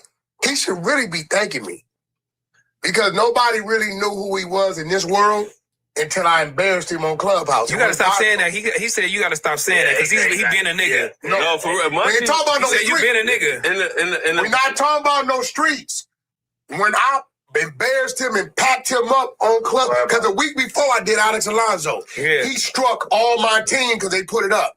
A week later, I got Munchie. Then they trauma bonded and came together. I'm not talking about who he was on the streets because he ain't from my era. Like, part of the argument started because I was talking about Nelly. He like, nigga, that's my G homie. I said, nigga, you don't even know Nelly from the streets like that. Now I said, nigga, Nelly lived in the hood before he called life. You were born in 89. Nelly called life 92, 93, 94. So you don't know Nelly as an Inglewood family. Nelly got the baby by Adrian he played for the Patriots. Browners. Oh, okay. Brandon Browner's mama. Yeah. Phil Fisher, right? So Nelly lived in our hood 20-something years. So he mad. I said, look, bro, you ain't never did a day of gangbang. Investigative work for me. So you trying to not, because hold on, before you talk, I want you to think, because you're smart than a motherfucker. Before you talk, I'm gonna tell you me and his conversation. Or not. I'm gonna tell you me and Max's conversation. He hit me with my business partner, right? He called me one of my business partners. So he know how to get you. I know your partner. So No. He hit me on FaceTime. I said, Meech. He did that because my business partner told him, me said, man, I want to get online with the nigga, but I know he gonna record it. And he said, but I know if I call with you, he ain't gonna do it because y'all business partners. Right? Yeah. So Wack did record the conversation.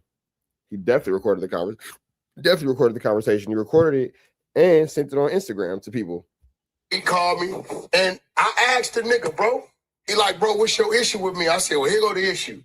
I ain't got nothing personal with you because I ain't BMF. Ain't got nothing to do with me. I don't sell drugs. But let's start with it. Tammy. The girl. Non-cooperant. Yeah. You put her over your whole estate, your life rights, everything. Why? And you know she So now Wack is going back to calling Big Meech a snitch? Okay, got it. was a cooperant. Yeah. I forgot the nigga was really a boss with what he did. You gonna understand this. That nigga looked me dead in my eyes. Know what that nigga told me? No, that's what I wanted to do. And we've all been in situations where we did shit. Why? So I said, well, nigga, that's why is that? Like when he hit me with that, I said, he hit me with one of my answers. I said, well, what you mean? He said, well, let me ask you something, Wack. Looking at my decision, I'm sitting in the feds, my brother in the feds, certain people in my family I can't trust like that got the reach. you looking at the outcome of my decision, did I make the right decision business-wise? I gotta keep it gangster. This shit happened. The BMF series happened, his son, all that happened. I said, okay. Now I'm reading this motherfucking paperwork where you met the Mexican and you tell the bitch who's a cooperant to put So Wack is full blown breaking down how big Meech's are at. the Mexican with the nigga Cuffy. Right? He said, no, Wack, this how this went. I met the Mexican. Right? Cuffy and Tammy already talking. Tammy working. She working from a fraud case she catch with a whole nother nigga. I know the bitch working, but I don't give a fuck because I got her running, trying to get this other business done. He know the bitch working, but he don't give a fuck. He don't give a fuck. You know this bitch telling, and you don't give a fuck because you got to run it. But that don't mean he's telling. Well, y'all know that Wack is telling, and y'all got him sitting next to y'all, so I don't understand really what the difference is, honestly, because Smack, you seem so outraged, but you know the man sitting next to you is an informant. You know that factually. Running. No, stop. Let me make that correction. No, he didn't have her running on nothing illegal. He had her doing the life right business, trying to get a movie deal and all this type of shit, right? So in his head, I don't give a fuck, bitch, what you doing. Because I got to get my business I'm trying to get the business. He's sitting in the stoops, and he done went from a nigga that everybody at the end of his fingertips to everybody gone, right? So he says, Tammy took it upon herself. The nigga Cuffy and Tammy is communicating, and they do the hookup, right? He said, now, Wack, when you go find the paperwork, you're going to see why they excluded me. He said, but nigga, since you on me, let's talk about Cuffy. I said, yeah, Cuffy the one put me up all this shit. He said, yeah, but it's 2 documents I want you to ask Cuffy for. I bet he won't give them to you. So we're just accepting the answer that Wack says Big Meech is dealing with a snitch. Why? Because I wanted to, and that's just an acceptable answer. The streets, y'all take that answer to everybody in the streets. That's a cool answer. That's the answer y'all good with. I said, what's the document? So he tell me the documents. First thing I do, I tap in with the exposer, my man Prince. Prince like ex-Navy SEAL type motherfucker. Isn't it crazy how Prince gets a new job every time he gets described?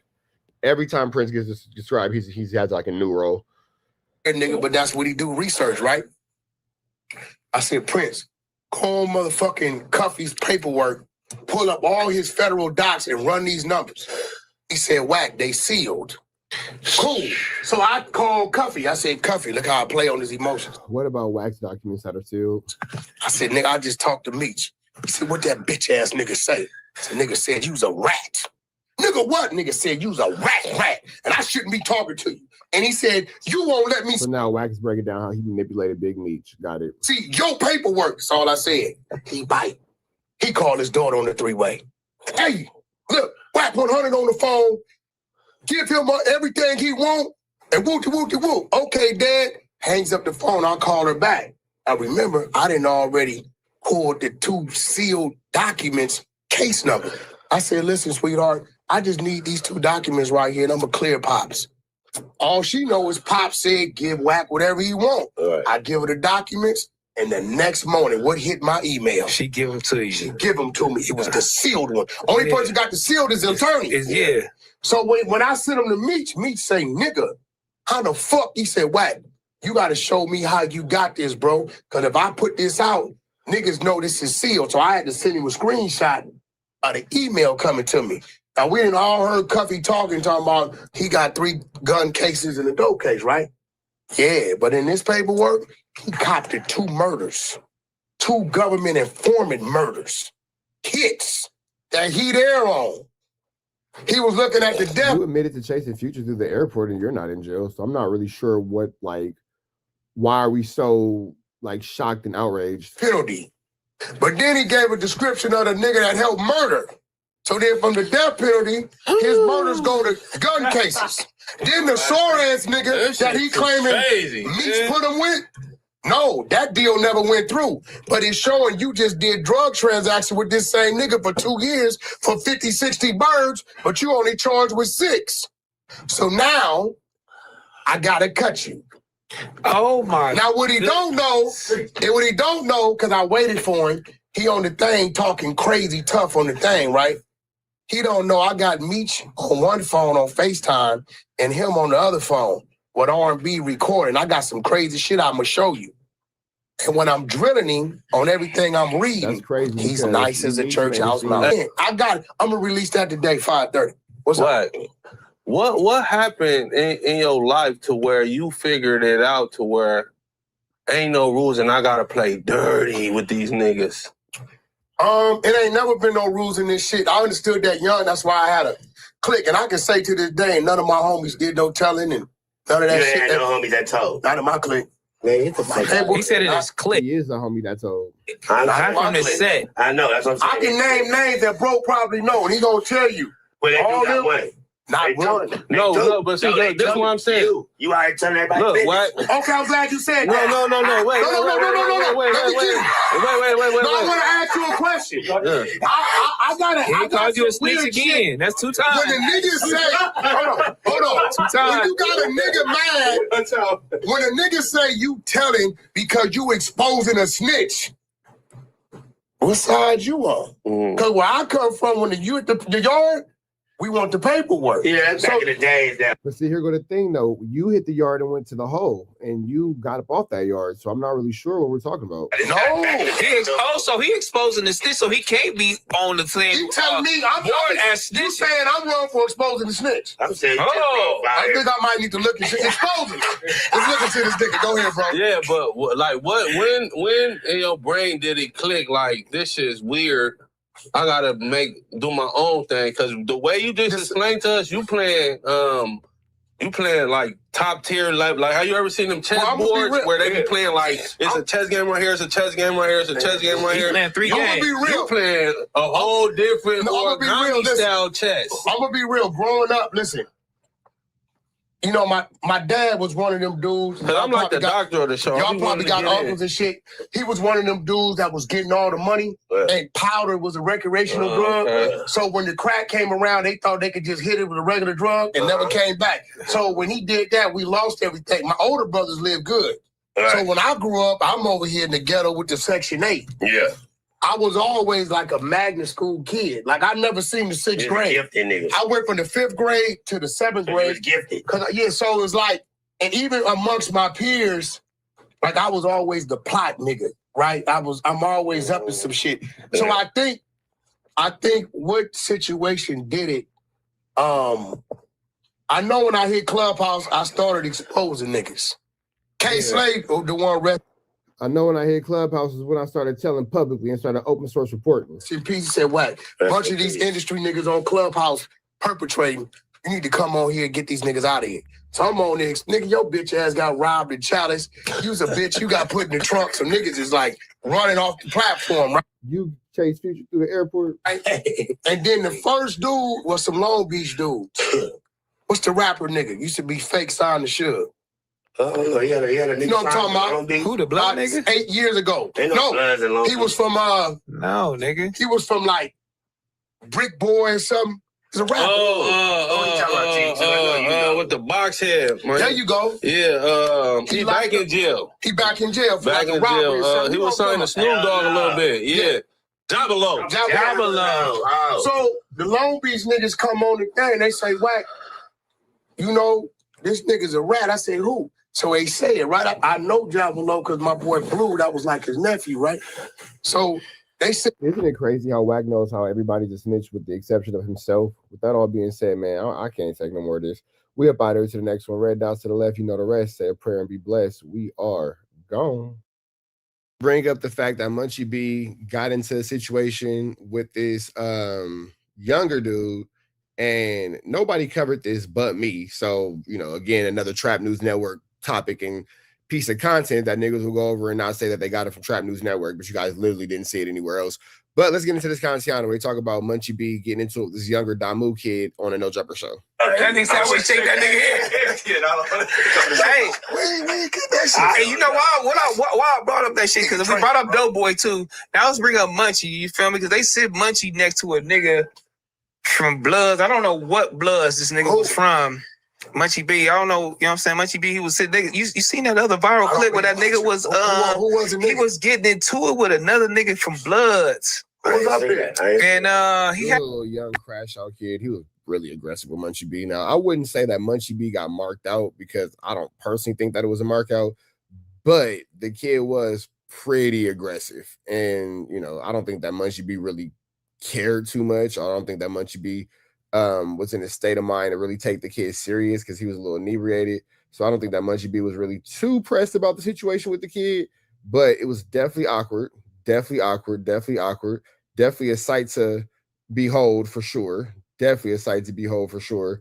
And it just kind of makes you wonder, why are they allowing these type of people to come up to No Jumper and potentially accost Munchie B? But let's keep going. He had a ski mask on. It was like doing the news type shit.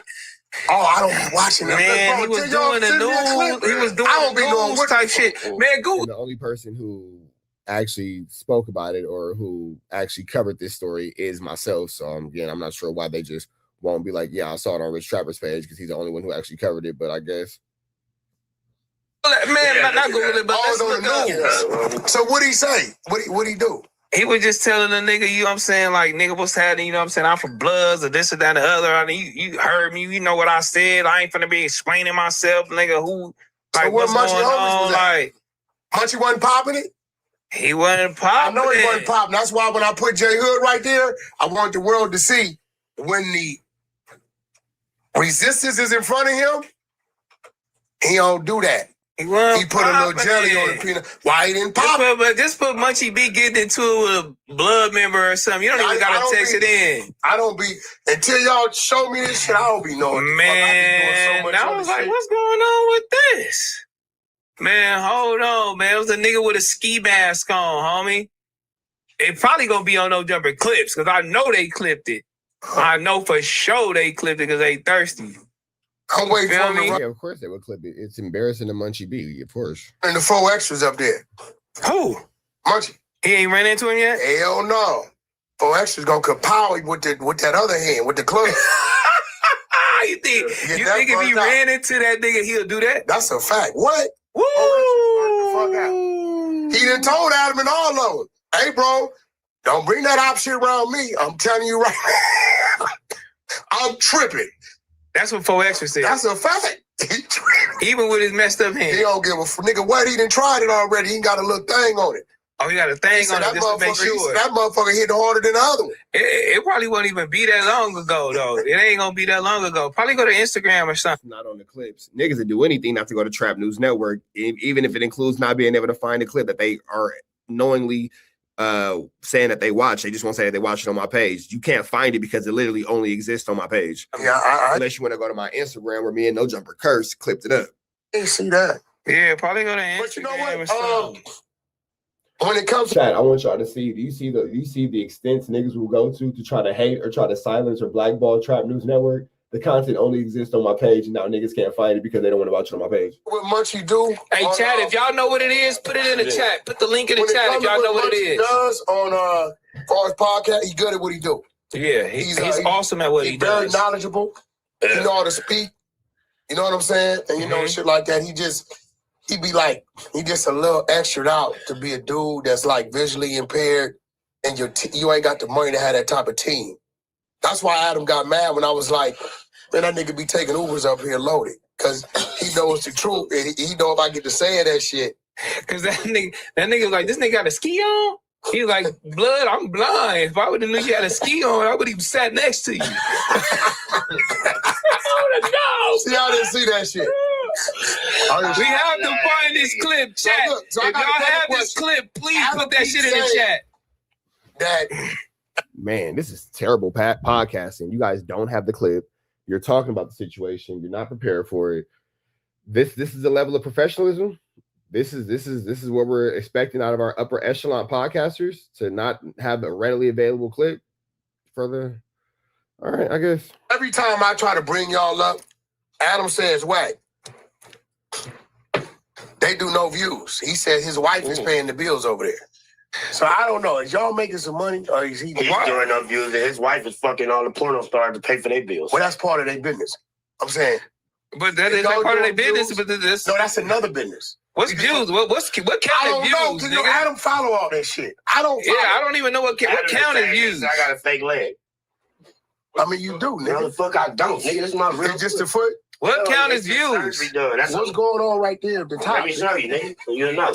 That's the surgery I went through. He said, what's going on at the top? What's that, the motorcycle accident? Yeah, my bone popped out. Shit. It went down. Yeah, that's bad. You nasty I didn't know you went bitch. down when you went down. Let me see your foot, cuz. I went down on Sunset. I went down, what, like 2-3 years No, ago? that's a bad damn. Let me see. That shit went crazy. Can you move your whole foot? You can't. This Just is the much I can toes. do. Oh shit! You still go to fucking therapy? Yeah. Or No, you don't. Yes, You don't go to therapy, I do. bitch. My therapy. Nah, you got. Nah, you don't go to therapy. You gotta go get that brace thing on there. They gonna. And make that, you know how crazy that went down? That shit used to be like this big on the top of his foot. You can't really fuck with certain type of shoes. Yeah. That is crazy. Yeah. You know what? You should go make your own shoes. I need to. You can't mess with a certain type of shoe. It's crazy. It only costs $19-$20 out of China. I told that nigga. I was just gonna say China with this. You know, I told that nigga go get some Balenciagas. Yeah, I think go get some Balenciagas. Go get the big ass boots. You ever seen them? I don't know why he stopped selling them. Shits was hard. Broke Till Friday. He from Main Street. But he had Shout out to Broke Till Friday. shoes called Broke Till Friday. It was hard. And I was getting them done for him like $18, $19. Damn. Hey, y'all niggas ain't gonna not find this clip in the chat. Whatever. He was a young nigga. He got it? Where you from? Young nigga. Who? Hey, what's this red? That got the clip? I was on there. Yeah, the young nigga who was on there from Bloods. Where's Where the you clip from? at? So y'all ain't never. Y'all niggas, come on. Nigga said, "What's that red thing?" It's a can that says Red Bull. Like, it's a Red Bull. I don't know if you don't know what that is. It's before. I've never met Blueface in my life. I know Bodine. Bodine, nigga. Yeah, I know Bodine. Tiny. I just know Tiny. He be in the hood. Tiny Bodine is the homie. Killer from the set. You feel me? You know that was Tiny's sister fighting Chrisean. No, that's I told That you. was Tiny from Six Deuce East Coast. Yeah, that was. I told you. That's Tiny from Six Deuce East Coast. That's Tiny Bodine's sister. That was fighting. Yeah, and then I told you Bodine. But see, this where she fucked up at. Why would she be doing that? No, listen. She been wanting to get Chrisean for like 4 years. Chrisean been dubbing the fade. Real talk. She been pressing it. But here go. All right, man. We're gonna get up out of here to the next one. Y'all know the deal. Red dots to the left. You know the rest. Apparently, you don't got this clip up, but you know, say a prayer and be blessed. We go. Back to that category. Okay, I got you. Yeah, he in that category. Now we jump into this conversation, man. Wack 100 told his version, and Big U told his version of what really happened. Let's get into this conversation. Shout out to No Cap Network. Is it an exception? Is that what it is? You know what I'm saying? We might have to make an exception. We're gonna have to. And the other one. Sure. And the other one I already touched on. You know what I mean? You talking about Christopher Love, boy? Yeah. Wait, you I want to make sure that everybody heard that. Wait, you say you already touched on Already touched on her. Love, boy. Already touched on her. You ain't touched on me. You ain't hit me. Already touched on her. Hey, I went to Mexico with her like 4 times for 4 different fights, and I paid for the little Mexicans to take the dive. Oh yeah, they gonna take the dive, so you pay them. Yeah, you pay them $100 and it goes up. Yeah, that's how he got the Nike. You know, nobody's ever seen one. For this busting? I went to Mexico with him 2 times.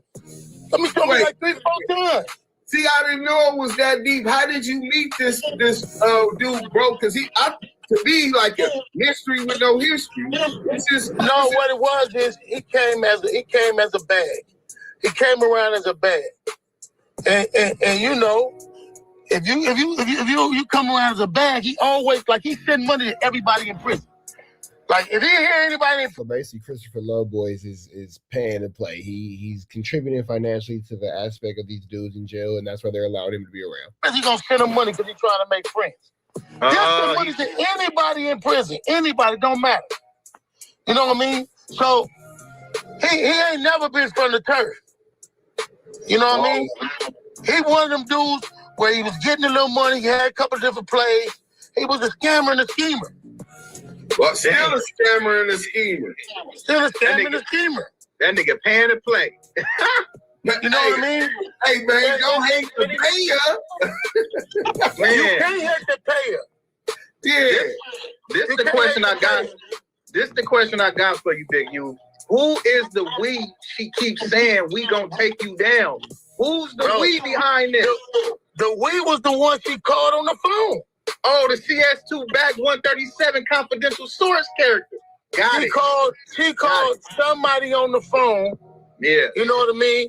And who was that? If you listen, and I'm gonna calm down because this I want to say to the sisters, right? Because I want the sisters. I ain't never in my life done that to no woman, bro. I was raised by all women. I had 2 big sisters, 2 little sisters, play sisters, and my older sister had friends, and my little sister had friends. And I was raised by my mama. My daddy wasn't in our house. So it was me squabbling for my sisters. Day one. Right. Never hit a woman, my guy. I ain't never done that. So my mama told me the same thing I told my millionaire son. Don't argue with no women. I ain't even finna argue with no woman, bro. I'm getting up out of there or letting it go. Period. But you don't get to do the shit you're doing. And since she already had levied lies and threats against me, right, my only recourse is to protect myself. Correct. Right. I'm going to call. If it was another female and it was another situation we was arguing, then the situation would be different. Gravely different. Right. But you already lied on me. You already lied on me. You already accused me of some stuff of beating you. You sitting there on camera, and I mean, dog, this is serious. If you see what she was doing, she got the phone when she seen I wasn't gonna react, and she walked all. He's talking about that girl that Wack 100 had accost Big U at that event that they were at when she threw a Mountain Dew at him, and Wack 100 was on the phone. And it's interesting that situation isn't brought up in the federal RICO because, you know, all the things that they were accusing him of, obviously he wasn't guilty of. You could just see more of Wack 100's lies against Big U kind of spiraling and unfolding. All the way far enough for everybody to see her. She wanted everybody to see her make a show. Well, she most definitely did. How much respect do you have for your own kids? She didn't have no respect for her kids. She had no respect for her kids. No, definitely don't. And what kind of example is she leading by behaving like that in a public setting where you guys have like a gala or something at the hotel for nonprofit and philanthropy? Right. And so, secondly, let me give y'all this. I've been to jail for assault. Yeah. For whooping 3 Negroes' asses who was in the army, I went to jail. Because they said that I did too much. So once they found out I was up in them gloves and I knew how to kick, they came and charged me extra. Pull up my arrest record. 1985, come from Waterwood Skating Ring. I went to jail for assaulting 3 people. I did. Eugene, Big U Henley, pull it up. They charged me with assault. And I was the one that they tried to rush. They reversed it on me. And after you beat up 3 sailors, huh? I beat up 3 sailors. You know what I'm saying? Because 1985. Oh man! And they charged me with being a martial arts expert and all kind of other shit. An assault told me that the battery started once you kicked him when he was on the ground. Well, it was 3-on-1, sir. It was 3 of them and 1 of me. No, so I'm not telling you what I ain't already been through. I'm telling you what I've been through already. I also went to jail and prison for knocking a dude head off. I out of socket. Oh yeah, I heard about that. Yeah, and then 3 years, 9 months in the shoe, and a year in the hole, waiting to be transferred. Yeah, I don't think a lot, most motherfuckers ain't never been to the hole or even locked up out here, right? Can you hear me? I can hear you. I think he's talking. Yeah, I was driving through a hot area. Okay. Well, look, I want the details of why you had to put tips on Christopher Love, boy. Man, because that right there, he swear up and down he ain't like Cause we didn't even know. Oh, I forgot that little boy got whooped out by Big U. That did happen. Well, I had heard rumbles, but this is the first time you went public about how you had to slap him around like a little hoe. You did call him a bitch. Daddy did. He ain't call me no bitch. I'm saying, you know what I'm saying? I'm right here. Technical difficulties, he'll be back in. But they talking about what he mean he knocked somebody out. Let's fast forward back to when Big U comes in. Okay, well look, you got to give us the details on why you had to we over my glove boy. We wasn't slap boxing. We was in gloves. Okay. Oh yeah. Okay. We wasn't slap boxing. We was in gloves. We was at my little homeboy house. My little homeboy was like, man, and it wasn't even just him. It was one of my. It was him and another one of my little homeboys. We all got in the gloves. I got in the glove with both of them, and I told him, I said, and he pumping him up to get in the glove. He's like, man, let me just see what you got. Okay, you can see what I got. He put the gloves on. Oh, he wanted to test the water. Yeah, that's what it was. He been looking up to you, but he wanted to be like you, huh? Yeah, that was T-way conversation. Well, no, he couldn't be like me because he had to be like me. You know what I mean? And that's the problem with these dudes right now today. They fighting against history.